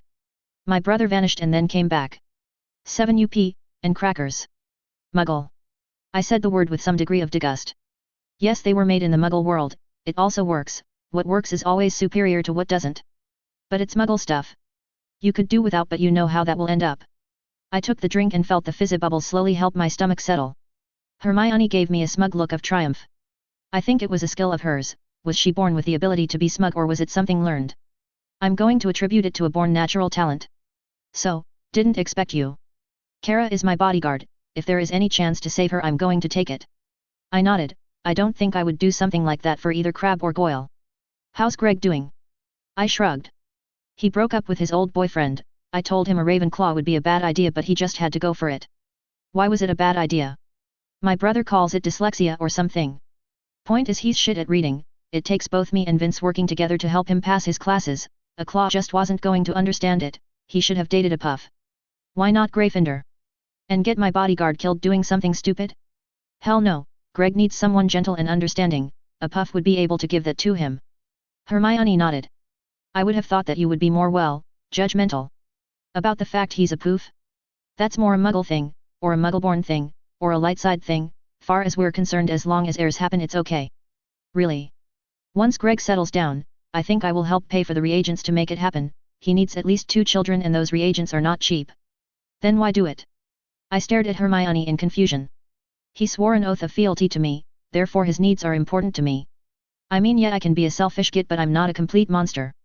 Hermione nodded and took another sip of her drink. Hate the ocean. In that much we were in complete agreement. Albus Dumbledore. Sometimes it is really difficult to be understanding and kind. This is the 5th time. This is one of those days. We have had some incidents in the past. Fudge shook his head. It's been something over and over again. These are no longer isolated incidents, this is a pattern, and they always involve either Harry Potter or Pisces Black. It's unfortunate that Kara Starr got hurt, but I assure you we are working on a cure. Fudge tilted his head. One more incident next year and I am forcibly removing them from Hogwarts for everyone's safety. That is quite uncalled for. Giant squid, giant snake, army of giant spiders, a Death Eater plot to kidnap them, a attack by an army of unkillable monsters, and now an attempted assassination attempt. This just keeps happening and it's a pattern, so what's going to happen is this: if there is one more incident next year, just one, both of those students will be expelled for their own safety. We will get them private tutors, they can take their newts and owls elsewhere, but this is the last chance. You can't remove a child for being unlucky. I can, and I will, because I have to think about the lives of the other children and their angry parents who vote. Next year is their last chance, one more incident, one more attack and both of them go. And if I refuse, then you will be forcibly retired. I blinked. What? This keeps happening, Albus, people keep dying, children keep dying, we can't keep doing this. Either they go or you go, and I know this isn't fair, but once again I'm at my limit here, I can't keep this up. And if I go, we will allow you to pick your replacement, the boys would be given another chance, but if something happens 7th year they're out. I don't recommend throwing yourself on your sword, it's like those two are magnets for danger. By the way, where is Pisces? Currently on an adventure to kill an 8-headed dragon. Fudge lifted a finger then put it down, he closed his eyes. I'm not even surprised anymore, this is kind of a theme with the boy, can't he go a year without killing some monster? Apparently not. You're sure he's not a Gryffindor? Hufflepuff all the way, the hat was quite insistent on that. Fudge sighed. It appears that my house has gotten far scarier than when I was at school. I remember when we just snuck out to get snacks from the kitchen. That still happens, Minister, it's just that the Hufflepuffs now periodically kill giant monsters too. This isn't funny, Albus. I thought so. So great, is Potter here at least? Yes. Okay, so about the Death Eaters, I found somebody to lead the task force. With that I opened the door. I heard someone needed killing. This is Mr. MacGregor, the leader of the task force. I looked at him. Do you think you're up for it? Sir, it's all part of the system. What system? The English start the war, the Welsh die in the war, and we Scots win the war. It's all very traditional, I assure ya. I wish you luck then. Hermione Granger. I woke up to the sound of a forge being hit. I frowned and got out of my cuddle pile and went into the bowels of the ship. I heard that tinging sound of steel being struck. It annoyed me, irritated me, and then I found Draco working at a makeshift forge. Hey! He looked up at me. It's a little early. Draco yawned. Yeah, I know, but this kind of thing takes a while and I want it finished before we get to Japan. I looked at what he was working at, a strange spear that was black, white, and at places glowed an ugly neon green. What is this? Something I got an idea for when I was in the restricted section. You know, when the spiders attacked. I stared at it. Is this dark magic? No, last time I played around with that shit Fishy lost the use of his hands. So what is this? Transfiguration. Very very dangerous transfiguration. Draco motioned around the workshop. Dangerous. Oh yeah, and powerful. This is stuff that you simply can't do with a wand. By the way, thanks for your Muggle science books, this wouldn't be possible without them. You're welcome. There was silence in the workshop. What would have happened if Fishy wasn't around? The question lingered on my mind. Draco sighed. Don't know, worst outcome for me is that I get involved in that Death Eater bullshit. Really? Yeah, well, let's face facts, I'm still an ass. I probably always will be to some extent, but I am working on limiting my bad behavior to people who annoy me, or have it coming. To a large degree, and don't tell Ron this, I'm kind of a jerk. I'm sure Ron already knows. But what happened with Fishy, it forced me to grow. Having him around forced me to grow, forced me to expand myself and become more. Forced Mom and Dad to become more. He helped bring out the best of us. He looked at me. So you. He reached out to me first, helped save my life, and actually talked to me. Without him, I'd have less friends, be less able to see the shades of grey. But it's a two-way street, I think. The two of us helped him out too. You helped him learn patience and I've been working on making sure he isn't so tightly wound up. I smiled. Don't want the details. So the plan. You guys run a distraction, but this fight, it has to be me. So, you know, don't be a hero because I'm going to do something very very sneaky. I smiled. Quite Slytherin of you. I know, and I hold some amount of pride in that. Also Fishy's cooking breakfast today, so wake him up. He's not a morning person. Which is why I want you to do it instead of me. I rolled my eyes and smiled, returning back to the bedroom. I wanted pancakes today. Albus Dumbledore. So you have agreed to cooperate. Tom stood there in chains, and more chains, he was surrounded by Aurors. Yes. So what are they planning? The one tactic that would have let them win, starting a nuclear war. The room was silent and I felt that familiar sense of rage returning. I would like to note that I was not in my right mind when I made that decision. Clearly. I took deep breaths. Where will they strike? Russia. I was able to gather some of their codes during the Cold War. There's a site in Siberia that was closed down. The nuclear weapons are still there, rusting from lack of maintenance but still there. Getting in through Muggle means would be a disaster, but with magic and some reparo spells. The world ends. Merlin. That would have killed millions of people. Billions actually, end of the world, but inside closed space we would be less affected. It was obviously a bad idea in retrospect. We need the site. I have it written down. You're coming with us, to try and talk them down. If that fails. I know, I'm expected to fight them. I took in a breath. If you behave and contribute, it will take 10 years off of your sentence. You will also be forcibly recruited for another mission, one by the Confederacy. I paused. They're giving you a chance, Tom, don't fuck it up. Wouldn't dream of it. Draco Malfoy. Transfiguration. That was the secret, transfiguration. Well, that and being a cheating bastard who cheats a lot. But mainly transfiguration. Karen knelt down as I worked on my ballista. Thunder rolls, lightning strikes. She held a hammer pendant. And the hammer flies across the sky. Her eyes closed. God of the weather, chariot of the storm, master of rain and torrents, son of the strength of Mother Earth, I ask you to grant me that strength for myself. You who are so great that you cannot walk. I refrained from rolling my eyes, must respect the old faith, otherwise Mother would be displeased. Across the rainbow bridge without breaking it, you whose tree is the mighty oak, O Thuner, grant me that unending sturdiness. Let me not break beneath the blows of misfortune. Personally I'm an atheist or agnostic, not really into the whole worship thing. Keep me from being crushed when the powerful stomp their large feet on the smaller ones below. You who are the guardian of the common man. Was that directed at me? I'm okay, admittedly I am that bad, but I never stomped on Karen or hers. I try to keep my personality defects aimed at my political enemies, or when it's really funny. You who care for the farmers and workers, look upon me here in this place where I am only one of many, and protect my steps. Okay, it's doubtful that it's directed at me now. My family respects the harvest, we grow wine, wheat, pot, and the best cocaine in the British Isles. It's my bread and butter, I respect it. Make me resilient and mighty as your own arm, make me unbreakable, you who are friend of man, I ask for one small percentage of the vigor. Cocaine sales were up actually. We were finally able to break into the colonials market, some place called Manhattan something buys pretty much everything that doesn't go to London. Of the right arm of the thunderer, that I might brave the tempest and stand firm in the gales. Why does one small island need so much cocaine? It's not even the entire city. Thunder rolls, lightning strikes, and the hammer flies across the sky. Karen got up and looked at me. I am ready, Lord Draco. I yawned as I loaded the ballista. All right. This is the plan. You're going to pick up a big rock, find the snake with 8 heads and throw it really hard at it. And that will kill it. Oh no, no.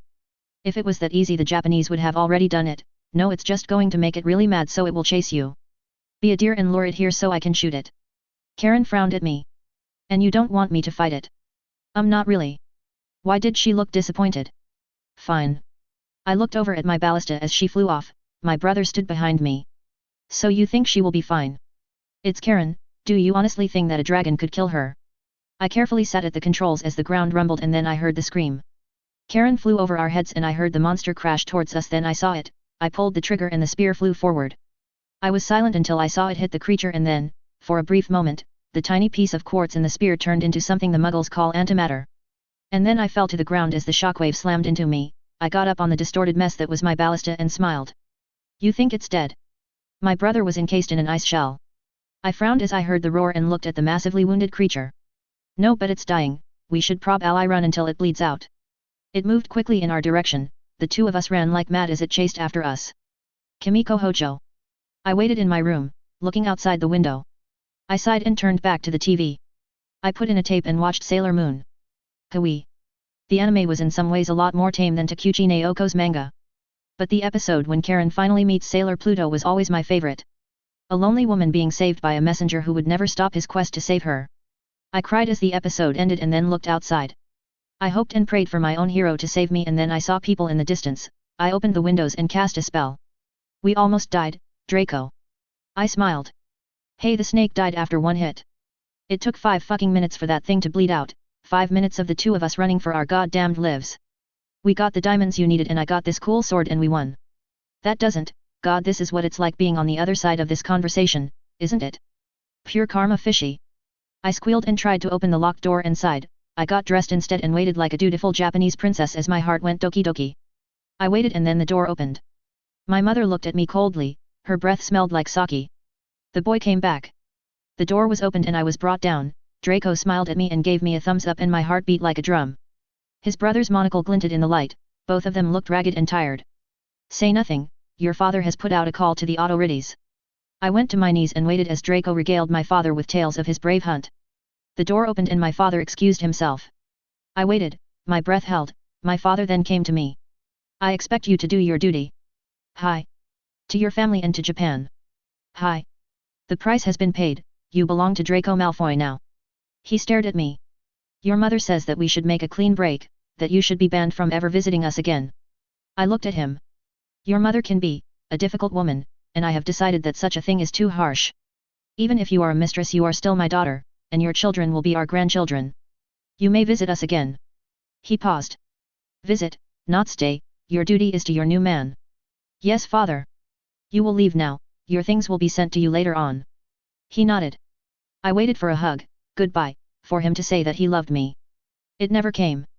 Instead I got up and left. Draco put his arm around me and I smiled as I enjoyed the sensation of touch. Home was a place where you were loved, it was a place where you had friends. Japan had never been my home, but maybe in this West I could find a place to call home. Pansy Parkinson. It was cold when we stormed that base, cold as we attacked the Russian troopers. My wand flashed green light, there was no turning back anymore.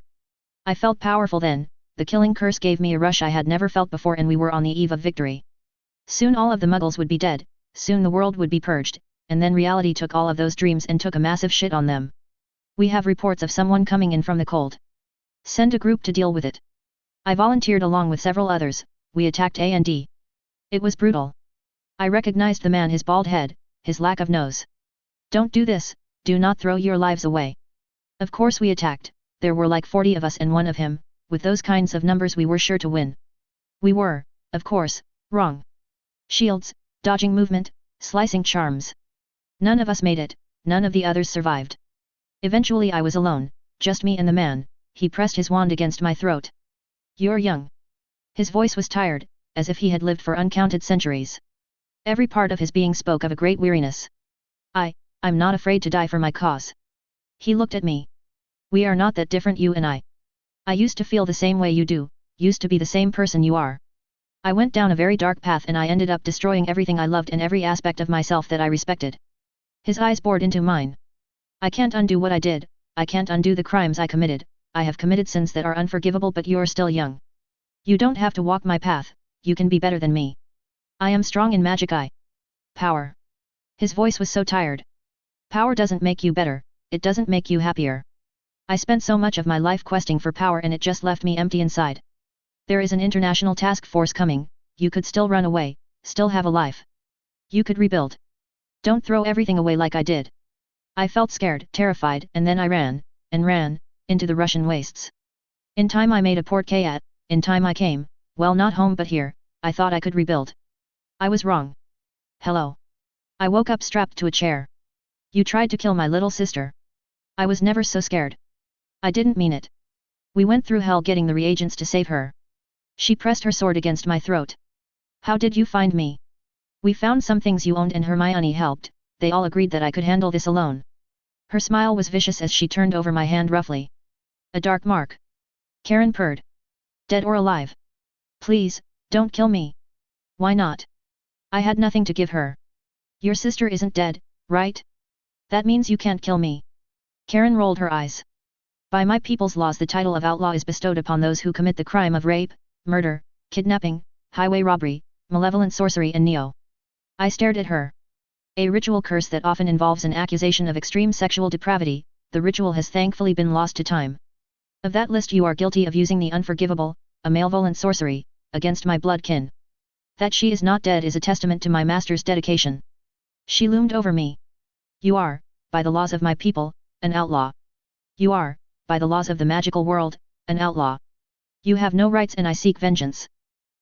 Your master talks about forgiveness, about ending the cycle of violence. There was a pleading in my voice, I didn't want to die here. My master isn't here. She smiled viciously. He wouldn't want this, you're better than this, please. I would do anything, don't kill me. Karen looked at me and then nodded. Are you sure? Please. She nodded and took her sword into the air and brought it down on my right hand. I screamed in pain as Karen brought a torch and burned the stump. Your right hand is the price of your transgression against me and mine, you will now swear an unbreakable oath to leave the United Kingdom and never return. If you ever show your face again I will show no mercy. I did it and then she marched me to a boat and kicked me off.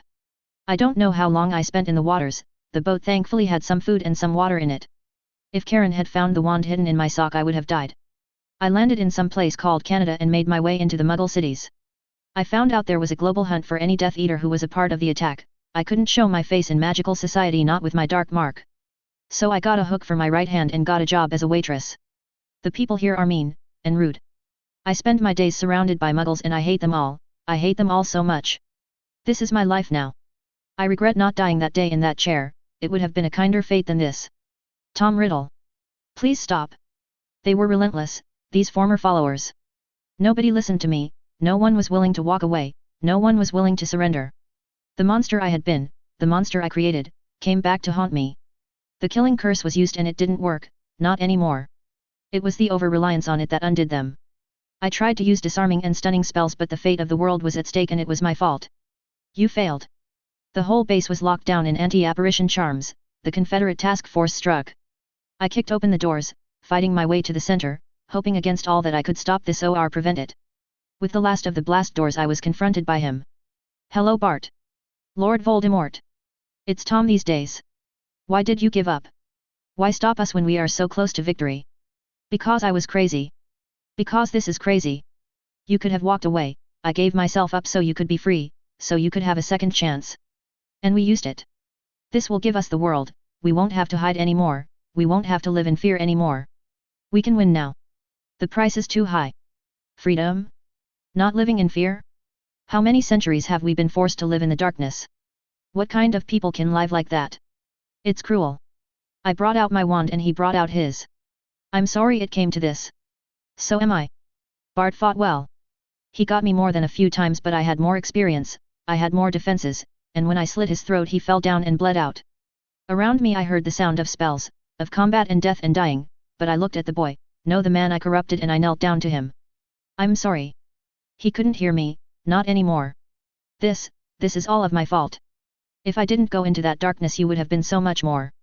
You deserve to be so much more. I took something that was good and pure and corrupted it. I hugged his body close and cried for the boy who would have been and for the man that would have been, my regret holding me down like a weight. I felt a hand on my shoulder and looked up at Dumbledore. It's time to go, Tom. I got up. Prison, right? Yes. He looked at the bomb. But maybe this wasn't a complete loss, I think this will be useful in the future. I got up and let him put me in chains. I walked through the dead corpse of my former followers and returned to my cell. I was now alone in the darkness, alone with my thoughts and with my regrets. A man knocked on my door and I looked up. You saved the world. I only helped stop something I caused in the first place. True, but we are taking 1,000 years off of your sentence. Only 2,000 more to go. I nodded my head. Thank you. Some porridge was placed into my cell and the darkness returned. It was bland and better than I deserved. Pisces black. I put the diamonds into the circle, around the ice block that held Kara's body.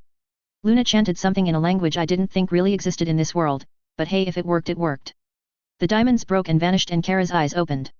I moved my hands and the ice turned into water, she coughed as the air went into her lungs. Kara. I smiled as Karen hugged her sister. I went over to Luna and hugged her, holding her as she dealt with the backlash caused by the ritual. You did good, Luna. She snuggled into my chest and I let the stress of the last couple weeks melt away. It had been a long couple months, a long couple of years. I smiled weakly at our little group of misfits. Am I interrupting anything? I got up and looked at Flammel. Just brought a friend back to life. He nodded his head. We need to talk. I sighed and walked with him. He had his arms folded. What happened? The Dementors who used to be in Azkaban are attacking. I sighed. Need me to help? No, we have Aurors working on that and I have something that can help end this problem permanently, but it's time sensitive. I was offered a bit of paper and I grimaced. A nuke. Will it help? I closed my eyes. I could work with this, but I would need to be on the ice side and need someone on the magic side. It would require someone who was incredibly skilled, the best of the best, and even then it would be a long shot. He looked at me. We have someone. I looked at him and had a sinking suspicion. It's Tom, isn't it? Got it in one. How? The number of people with that skill set who are also expendable enough to send on a suicide mission is small, ridiculously small. What is he being offered to go through this? Another 1,000 years off his sentence. He does this, he only has 500 years left. I thought about it. I take it that if he pulls this off there will be other missions for him. There are a lot of dark forces and dark lords out there, having someone around who is impossible to kill to send after them. He shrugged. But that said, this is probably the last big swing at the gates, as it were. Future missions will probably just shave years, maybe decades, off of his sentence at most. Minimum time he would be behind bars. Don't know. Depends on how many missions there are and what he's willing to do for the Confederacy. Though to be honest, even after his time is up the Confederacy would still own him because he would still have to pay off all of the civil damages. I sighed.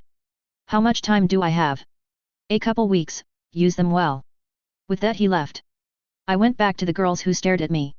I have a mission in 2 weeks, what do you want to do? If these were my last moments then I wanted to spend them with the people I cared about.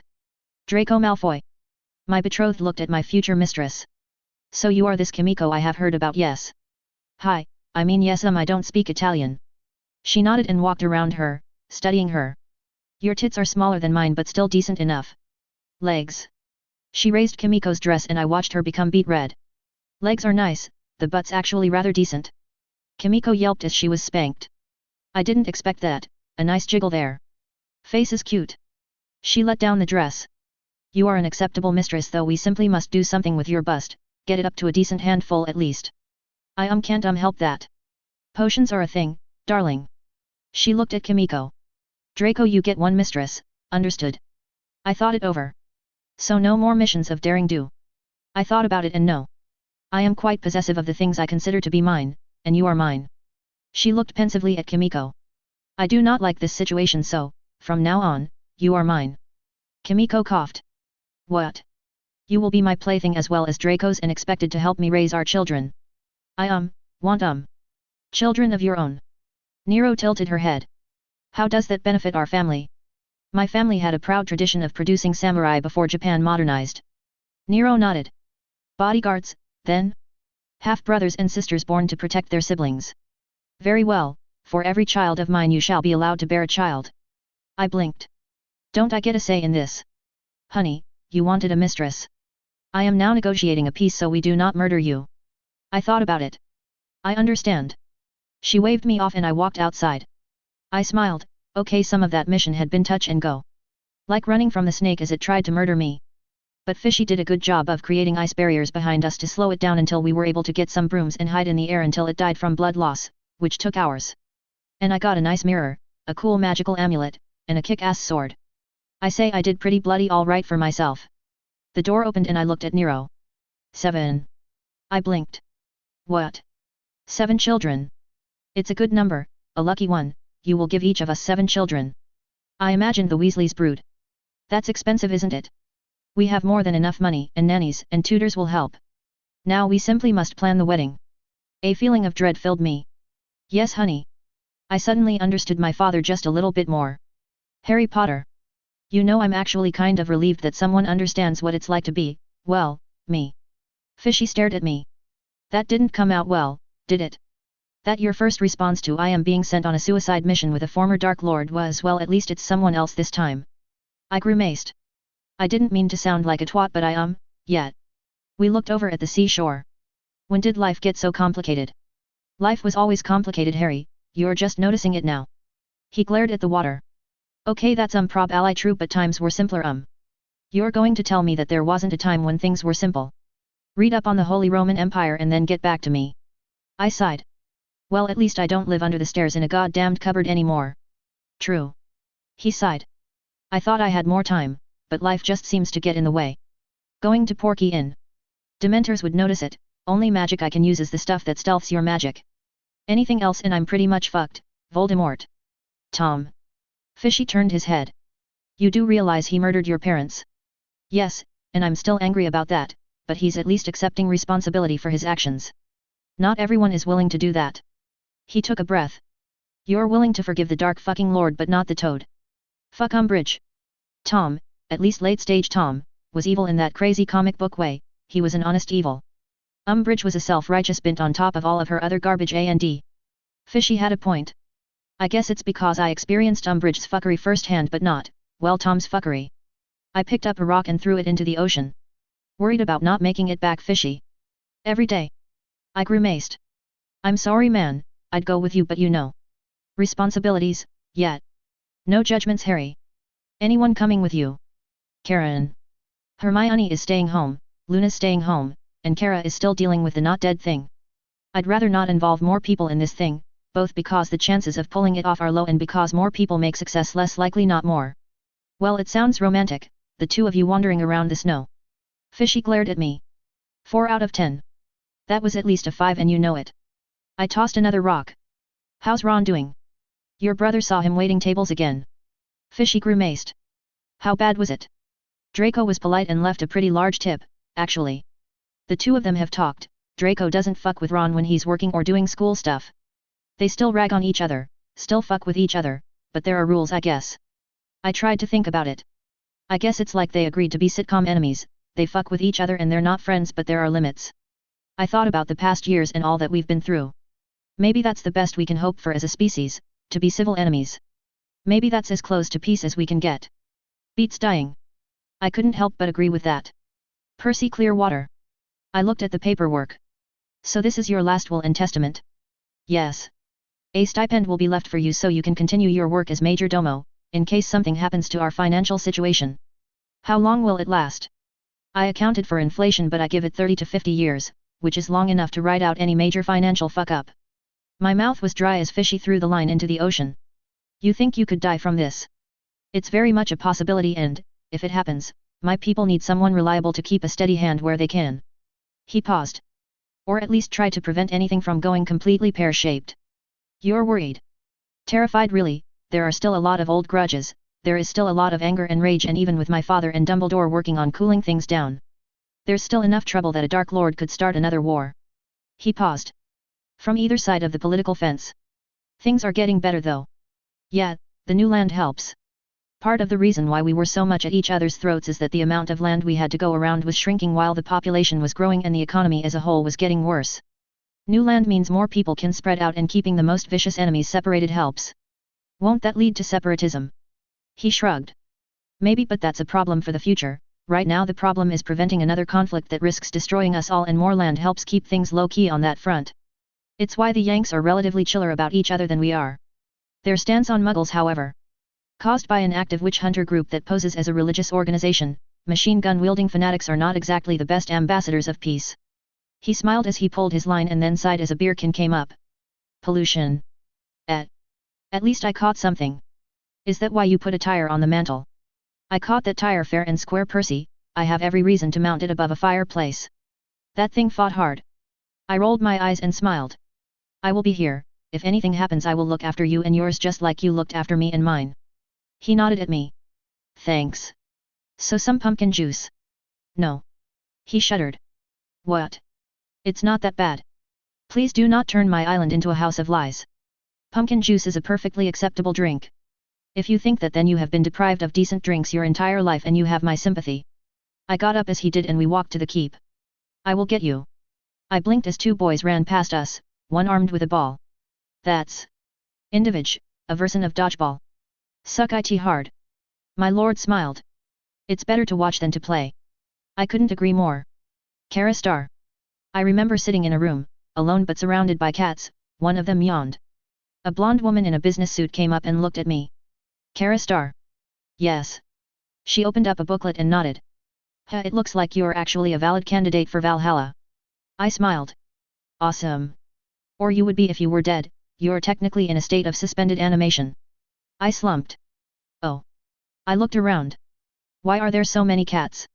The woman sighed. Freya insisted that cats be allowed into Valhalla. She's really big on cats. Really?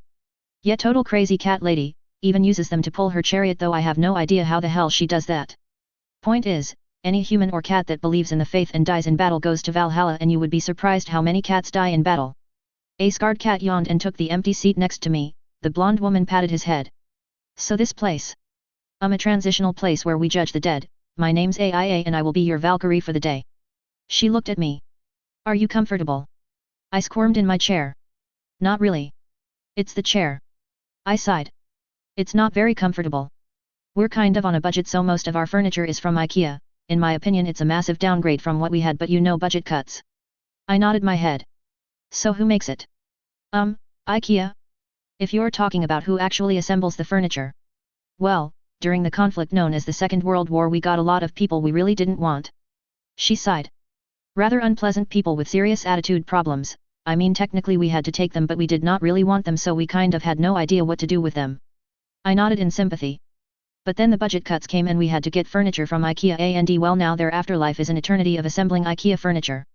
The assembly division is currently led by. She flipped some pages. Rudolf von Stroheim. Will I be doing that? Oh no, you're going straight into the halls of Valhalla. Well, if you die, you're currently on the ropes. She sighed.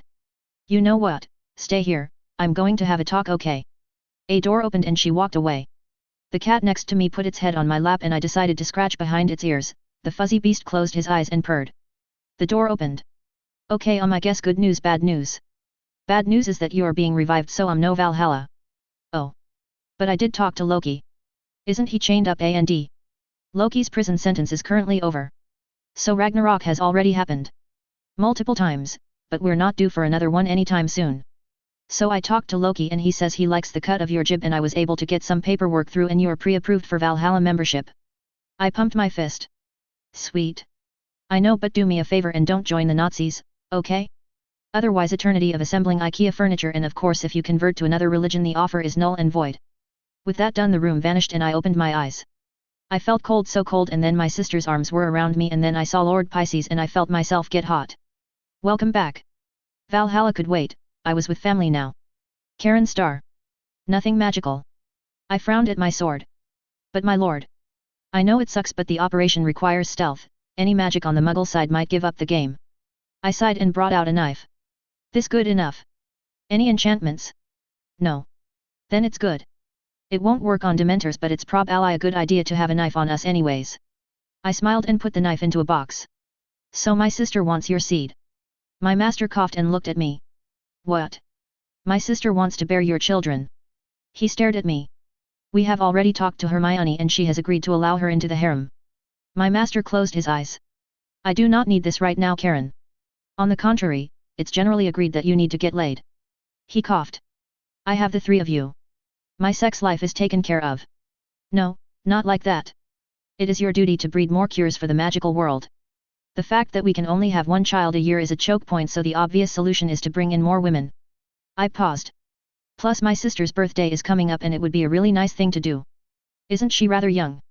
We were not that much younger when you bred us. My master opened his eyes. Let's talk to Hermione. I grabbed his arm and we walked into the basement of the keep. Hermione smiled at us. Did he agree? No, I have not, and we stared at the strange contraption in the corner. Hermione? What is that? She smiled. It's my sex machine, we're going to use it when we take away Kara's virginity. I stared at the jet black mix between a chair and a rack. That can't possibly be safe. Oh please. Let me show you. Hermione took out a button and pressed it. Phallic devices popped out of the chair as the clamps shut tight, the false penises made a whirring sound and started spinning. Shit. My master hit the ground as a fake willy flew by his head. Another one slammed its way forward, I caught it and studied the dildo. Yours is much bigger, master. Not the time, Karen. I looked at the tiny thing as it vibrated in my hand, I looked at Hermione as the other dildos were slammed all over the room. This is... I was on a bloody budget. The machine made a screaming sound and I smelled burnt rubber and then it caught on fire. My master brought water out to keep the fire from spreading but for some reason did not bother to save the chair. I looked at him, he sighed and reluctantly put out the fire. Then the three of us stood in the basement. Okay, I can fix this. No, Hermione. Better than new. Please no. Just no. My master got up and turned his head, he looked at the dildos that were now embedded into the walls and ceiling. Just no. He sighed. Can we all agree that this never happened, please? Hermione slumped. I just wanted it to be special. My master hugged her and gave her a kiss on her forehead. I love you and I want you, but please no more crazy sex machines. Hermione looked at the chair. It wasn't that bad. With a couple fixes. The machine collapsed into a heap. With a reparo. And then caught on fire. We stared at the fire as Hermione slumped. I tilted my head. Can we roast marshmallows on this? I want to try the s'mores again. My master sighed. Fine, Karen. Bring out the marshmallows. I gave him a quick hug and smiled as Hermione leaned against him, watching her sex machine burn before her eyes. Karen star. The three of us sat down in the office, Hermione squirmed. So.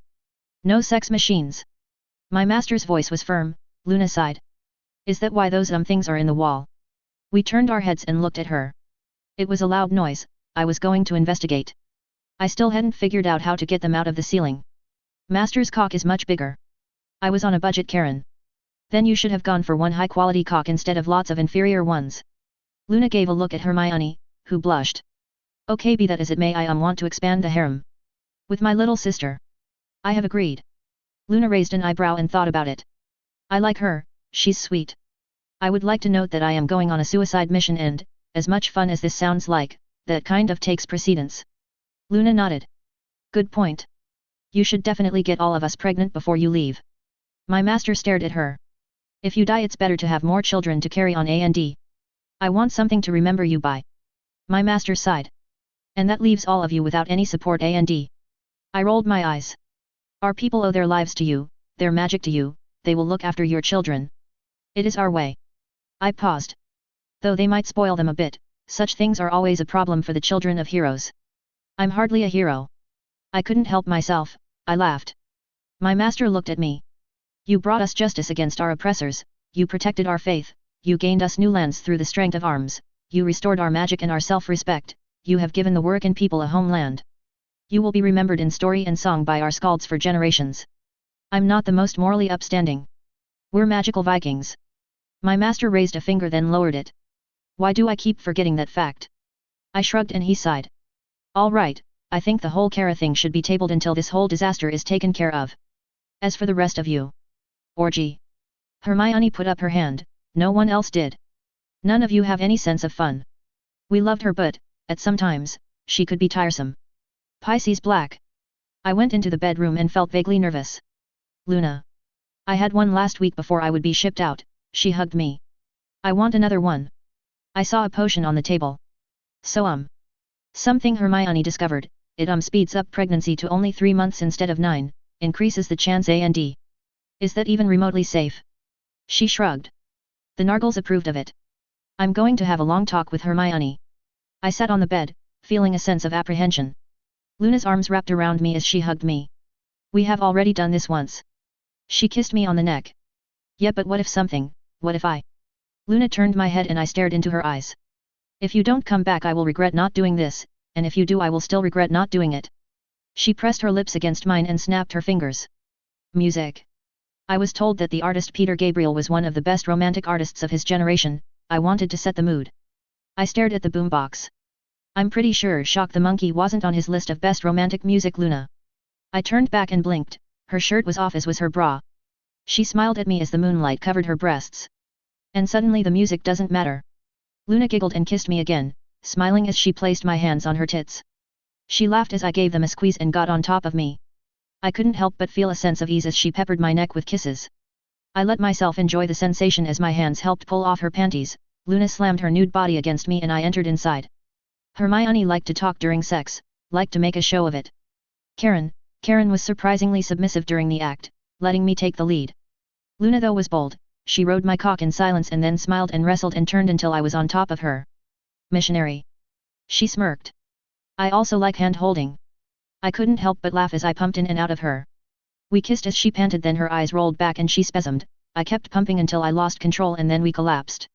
She held my hands in the moonlight and cuddled close to me. Come back to me. I can't promise that. I still want you to come back to me. 1 child is not enough, 2 isn't enough, I want a little army of minions. I hugged her. You're adorable. She kissed me. Stay in bed with me. We cuddled until the sun came up, just the 2 of us. Hermione Granger. The library. Karen sighed. What? You want to conceive your children in a library? Well, where do you want? My bedroom. Karen leaned back on a chair as we waited. Are you sure you're a Gryffindor? Because this is the most Ravenclaw thing I have ever heard about. Oh come on. The naughty librarian thing is a classic. I smiled as Karen's chest heaved in just the right way. How many fetishes do you have? I grit my teeth, clenched my hands and then sighed. I actually do not know. It has to be all that repression. I thought back to my childhood and shrugged. She was probably right, as my parents had been pretty strict and I didn't have any friends before I went to Hogwarts. Or maybe a life of danger and adventure had corrupted me. Maybe so. Karen sighed. Do I really need to memorize these lines? Yes. It helps set the mood. It's sex. The mood is inherently there. Look, I just want this to be special. Karen looked at the script and shook her head. If sex has become special, then you clearly have not had enough of it. I coughed. Just remember your lines. The door opened and I smiled as Fishy walked in. He looked at his script and then at me. This seems kind of degrading. I worked hard on those lines, please at least try. My husband locked the door and I smiled as my palms got sweaty. So this is the new slave Protestant? Slave prostitute? He looked at me. No, it clearly says Protestant. Karen waved her hand. Yeah, it says slave Protestant in my script too. I specifically wrote slave prostitute, not slave Protestant. I mean, what does nailing a bunch of stuff to a church door have to do with sex? The 2 of them looked at each other. Okay, let's just call her our slave. Karen rolled her eyes. So this is our slave. I felt frustrated. Emotion. I want emotion. What's my motivation again? You're an innocent little girl. Karen snorted. Who is about to have her virginity stolen from her by her cruel master and? No. Karen frowned and Fishy looked at me in disappointment. What? You do realize that my mother was raped in front of me, right? I froze. Okay, this might have been slightly insensitive. Karen glared at me. Alright, it was a fucking cunt move. Do you actually fantasize about being raped? Yes, I mean, look, I'm not the only one, okay? Karen stared at me. You know real actual rape is horrible, right? I know. Alright, so, how about this? I'm a naughty student and you 2 are here to discipline me. Why is it that every time we do this thing with you, we're punishing you for something? Sex is great, I don't see how it's supposed to be a punishment. It gets me hot, okay? Why? I sighed. Look. My family. Well, sex was something naughty, okay? Very naughty and. I took a breath. Look, this just helps me get off better and. Karen got up. You're a whore. She grabbed me and pressed me against the table. That's page 15 and. She spanked me and my knees buckled. I felt my dress get pulled down and taken off, my knickers fall to my knees. I was exposed. I felt fingers go inside me and then Karen went to the other side of the table.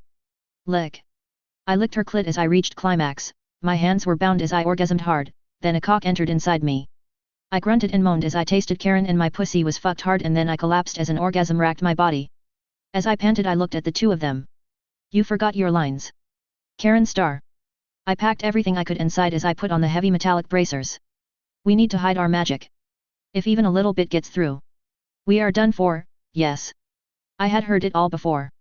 The two of us hugged our friends, our family, our lovers, and got on the boat. It was a muggle boat and the man who chartered it wore a simple outfit, there was nothing magical allowed on said boat for obvious reasons so we sailed in silence.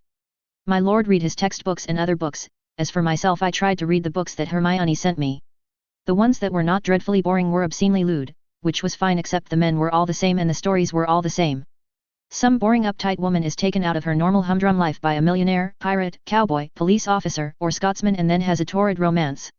There was nothing in said stories where said woman earned her man's heart, earned his affections or even worked hard to keep said affections. And during battles the woman just stood there and watched as her love fought. That disgusted me. If the love of your life is in danger then you fight by his side or at least do something, throw a rock. This was pitched battle with relatively even sides where there were arms. For the love of Odin fight, woman. But the women didn't fight instead remaining purposely useless as their so-called love was in danger. Sadly I was not able to punch or slap said lowlives through the book and instead focused on my studies. I learned more charms, more jinxes and more about the art of potions and furthered my studies. In a way I couldn't help but admire the sheer craftiness of Hermione's tactics. By giving me this utter trash she made reading textbooks more appealing. After all I now had a far worse alternative to my textbooks. We're getting close. My lord paced back and forth. There's nothing. He looked at me. Okay, there is a lot to worry about. What is the plan? Well. He took a deep breath and pulled out a suitcase. Our job is to wander in the snow until we get to the South Pole, use spirit magic to send a nuke through and then run like hell.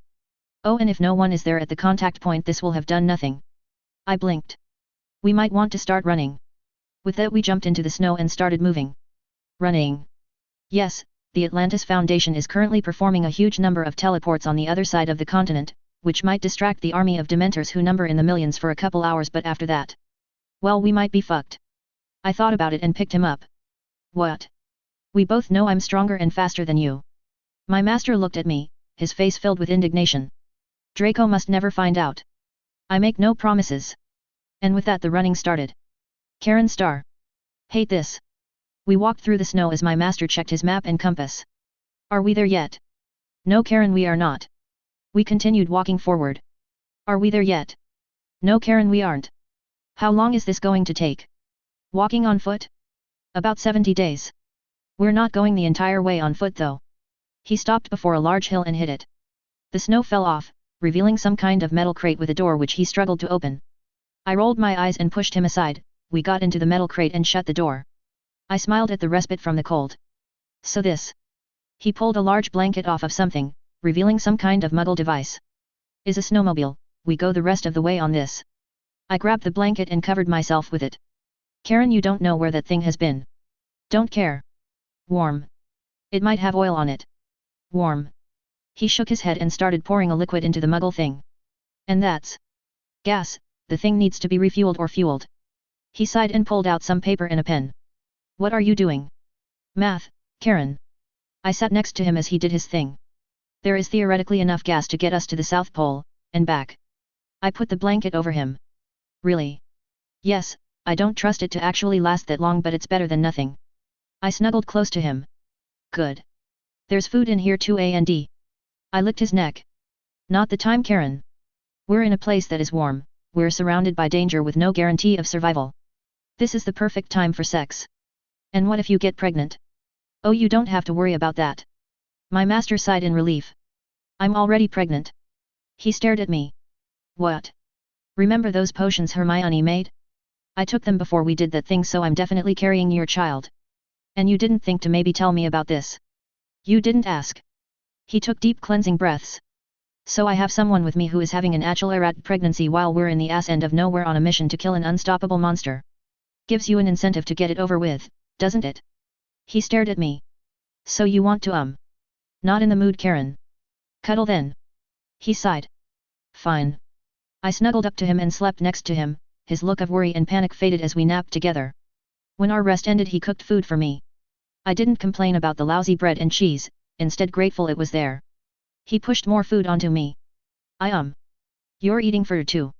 He looked at me with tired eyes. Won't that be a problem? I brought extra food because I thought something would go wrong. I rubbed my belly. I'm not insulting our kid, it's just that this is a really bad time. He got up and cleaned the dishes and we put on our heavy parkas. Can I drive? No Karen, just no. I shrugged and got onto the back of the muggle thing and we drove off into the distance. Karen star. I sighed as my master did some more math, raised a finger and pulled another pillar out of the trunk to place it in a hole. How many of these do we need? 108. And this? Makes it 107, just one more to go Karen. We got on top of the muggle thing and drove forward. He stopped, brought out another pillar and placed it into a hole. So we're done. He looked at me. Nope. We got on the muggle thing and drove towards the center of the circle. So what's the plan? The plan? Place the nuke in the dead center and pray to God or gods that I didn't mess up the math, then we wait for the people on the other end to do their job. The Atlantean Foundation warriors. Yeah, lots of them, acting as a distraction for the drones. Which are a bunch of muggle devices looking for the queen. If they find her they will crash into her and bring her here, then we set off the nuke. Which will kill her. He was laughing. Why was he laughing? Oh, I wish it was that easy. We stopped the vehicle and I helped him place the bomb in the circle and then we drove off into the distance, past the circle and then farther and farther until we stopped on a hill. He brought out a muggle device the size of a book and put in a number. The set-off point is ready. Roger that, our team is in place. Eyes on the bogey. We have visual. My master nodded. Getting my hands ready, tell me when the bogey is in. My master put what was apparently a phone on the ground and moved his hands. I noticed that the ice in the circle was moving. Sympathic magic, takes a lot of setup time but it allows you to work on a much bigger scale. The ice became watery. Queen en route. Then I saw a monster. It screamed, I felt a sense of horror and then my master closed his eyes and the world went white as a large mushroom cloud rose into the sky.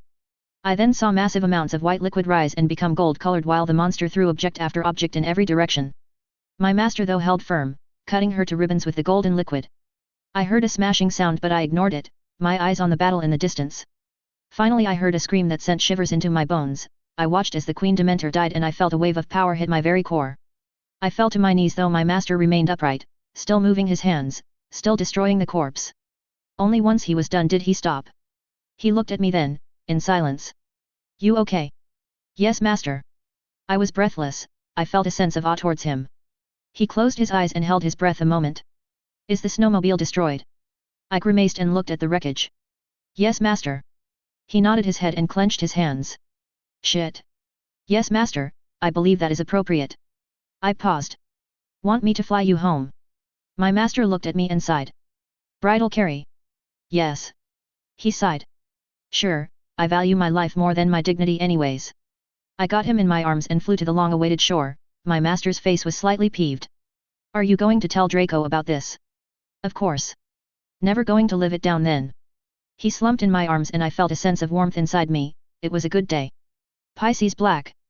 Back to Hogwarts, last year of it. Hey. I turned around and looked at Harry. You're late. I shrugged. Dealing with giant monster things. So big party. I sighed. No, now the International Confederation talks about how to divvy up the spoils. The Dementor situation. 76% of them were wiped out with the Queen, killing the rest of them will be the work of generations. And I'm the land. I'm officially king of Atlantis, it's a position with no real actual power but it sounds nice. How was your summer? Spent time with Cho and the kid, getting used to the married life. And Ron? Working out the complicated mess of a relationship he's in and helping his friend get through his mother's imprisonment. I grimaced. They finally got her. Yeah, she's going away for a long time, Blaze is in total denial but you know. He shrugged and I slumped. So the money? He's still inheriting everything. She targeted older men with no direct family and Blaze had nothing to do with the murders so he's rich. I shrugged. You're back. I felt Hermione's arms wrap around me as she hugged me. Yeah, spent most of that time being debriefed in quarantine but I'm back. I turned around and looked at my first wife, visibly pregnant, her face was full of mischief. I have a special surprise for you tonight. She kissed me and left. Harry shrugged. That's either a good thing or a bad thing. Yeah, you're probably right. I felt a sense of peace as I completed what few classes I had. Most people my age were cramming for their final tests, tests that I had long since completed because well I was me and I thought that I would get kicked out sooner or later. In other words, this last year was a vacation of sorts, the rest of my life would be dominated by governance and family, and I found that prospect well, comforting. It was a steady job, respected, surrounded by my loved ones. As it got dark I went to my quarters, I received respectful nods from my fellow puffs and was then stopped. Dumbledore. He looked not well, sick and older. Pisces. So now what? This will be both of our last years, the Tom issue is more or less settled, I have arranged for a replacement and my health isn't at its best. He looked at me. You did well. He gave me a quick hug and walked away. I smiled and opened the door and found 4 women in skimpy underwear. My wives hovered around a nervous Kara who spread her legs before me. Line. I blinked. How can you forget your lines? We practiced, Kara. Do you have any idea how many of those there were? I couldn't help but laugh and smile. I was tired, but it was a good kind of tired. My sister is fertile. She opened her legs, inviting me in. I thought about my life, 4 beautiful women, a kingdom, fame, and respect. It was a damned good life. It's good to be king. I closed the door and got ready for my impromptu orgy. Tom Riddle Epilogue. I got on my motorcycle and rode north. I sighed at the devastated landscape. It wasn't possible to hide the magical world from the Muggle one, not forever, and when the two came together. Well, it varied. The Yanks had the easiest transition. When they found out about their magicals and talked things over, they found their witch hunters and put them to the sword. It was more difficult in Europe as older hates lived there. A lot of people had to flee to Atlantis, but after 10 years or so things were fine, magic and technology mixed, creating a new space age, a better space age. I stopped before the castle. Then we screwed it up by putting the damned UN in charge of all of it. The UNPROC aided to mismanage the colonies and abused their power and became more and more corrupt. Until one day the Spacers had enough and rebelled. The wars of independence that wrecked the solar system were harsh, lots of people died. I looked up at the castle, every beat of my heart screaming out one word. Home. Tom Riddle. I shook myself out of my reverie. Headmaster Gilderoy Lockhart. The old man smiled, though I guess that wasn't fair, he was much younger than me. It's Roy, Gilderoy was my father. Fair enough. I walked with him to the boat, the Kraken eyed me with suspicion as we sailed forward. I have need of a defense teacher. I broke the curse decades ago. Nothing bad happened to her, she just retired, the lucky bitch. We landed on the shore. Oh. Then good for her, but why me, considering my history and...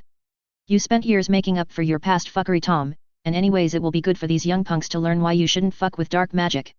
There's always some idiot who decides they're special and I'm a good cautionary tale. Yeah, plus you know your shit. He paused and smiled, placing a coin on the statue of his father. The wife has something cooked up. You're married? Yeah, Alice Starr, she was one of my students when I first started teaching. He smiled at some pleasant memory. Her father beat me black and blue, I almost lost my job over it, but it was worth it. He sighed. Not a fan of the late king. No, I was in the wrong. If I had waited another year he would have understood, and anyway his daughter gave me damned fine children. He nodded. How many children did he have? Let's see. 3 with Queen Hermione, 9 with Luna, 12 with Karen Starr, and 12 with Kara Starr, so 36 in all. Good kids, went to school with some of them, taught others. What was your subject? When I was at school? Potions. These days it's being taught by Harold Snape, he prefers Harry by the way. Naturally. The doors opened and we walked in. In some ways it was different, computers were everywhere, new enchantments were everywhere, a mixture of muggle and wizard. Bored children looked at me as they passed. Thing is these days I need the best, the war kind of well fucked things up hard, and the 7th years need someone who can. I will just teach 1 year's worth of student. He turned around. Of course. This is a school, what kind of rink-a-dink operation do you think I'm running here? Well, under Dumbledore. I'm not Dumbledore, I have more than 20,000 students, that requires professors and lots of them. Hell, you won't even be the only defense teacher teaching the 7th years. Understood. I was shown to my room and he walked away after giving me an information packet. I flopped on the bed and stared at the ceiling. You finally came home. I got up and looked into Myrtle's ghostly eyes, my voice cracked. Yeah, I did. Not quite as pretty as I remembered you. Did a lot of ugly things, Myrtle, horrible things. This. I felt my face. This is the price I have to pay for what I did, for what I became. Those old feelings of guilt returned, I couldn't wash away what I did, it wasn't possible. All I could do was try to repent, try to become a better person one day at a time. She tried to hug me, failed because she was a ghost, but she tried. Welcome home. I cried then, years of repression failing. I was home. Hogwarts, for all of its faults, was the only place that ever felt like home, and it was good to be back. Good to be here, Myrtle. Good to be here.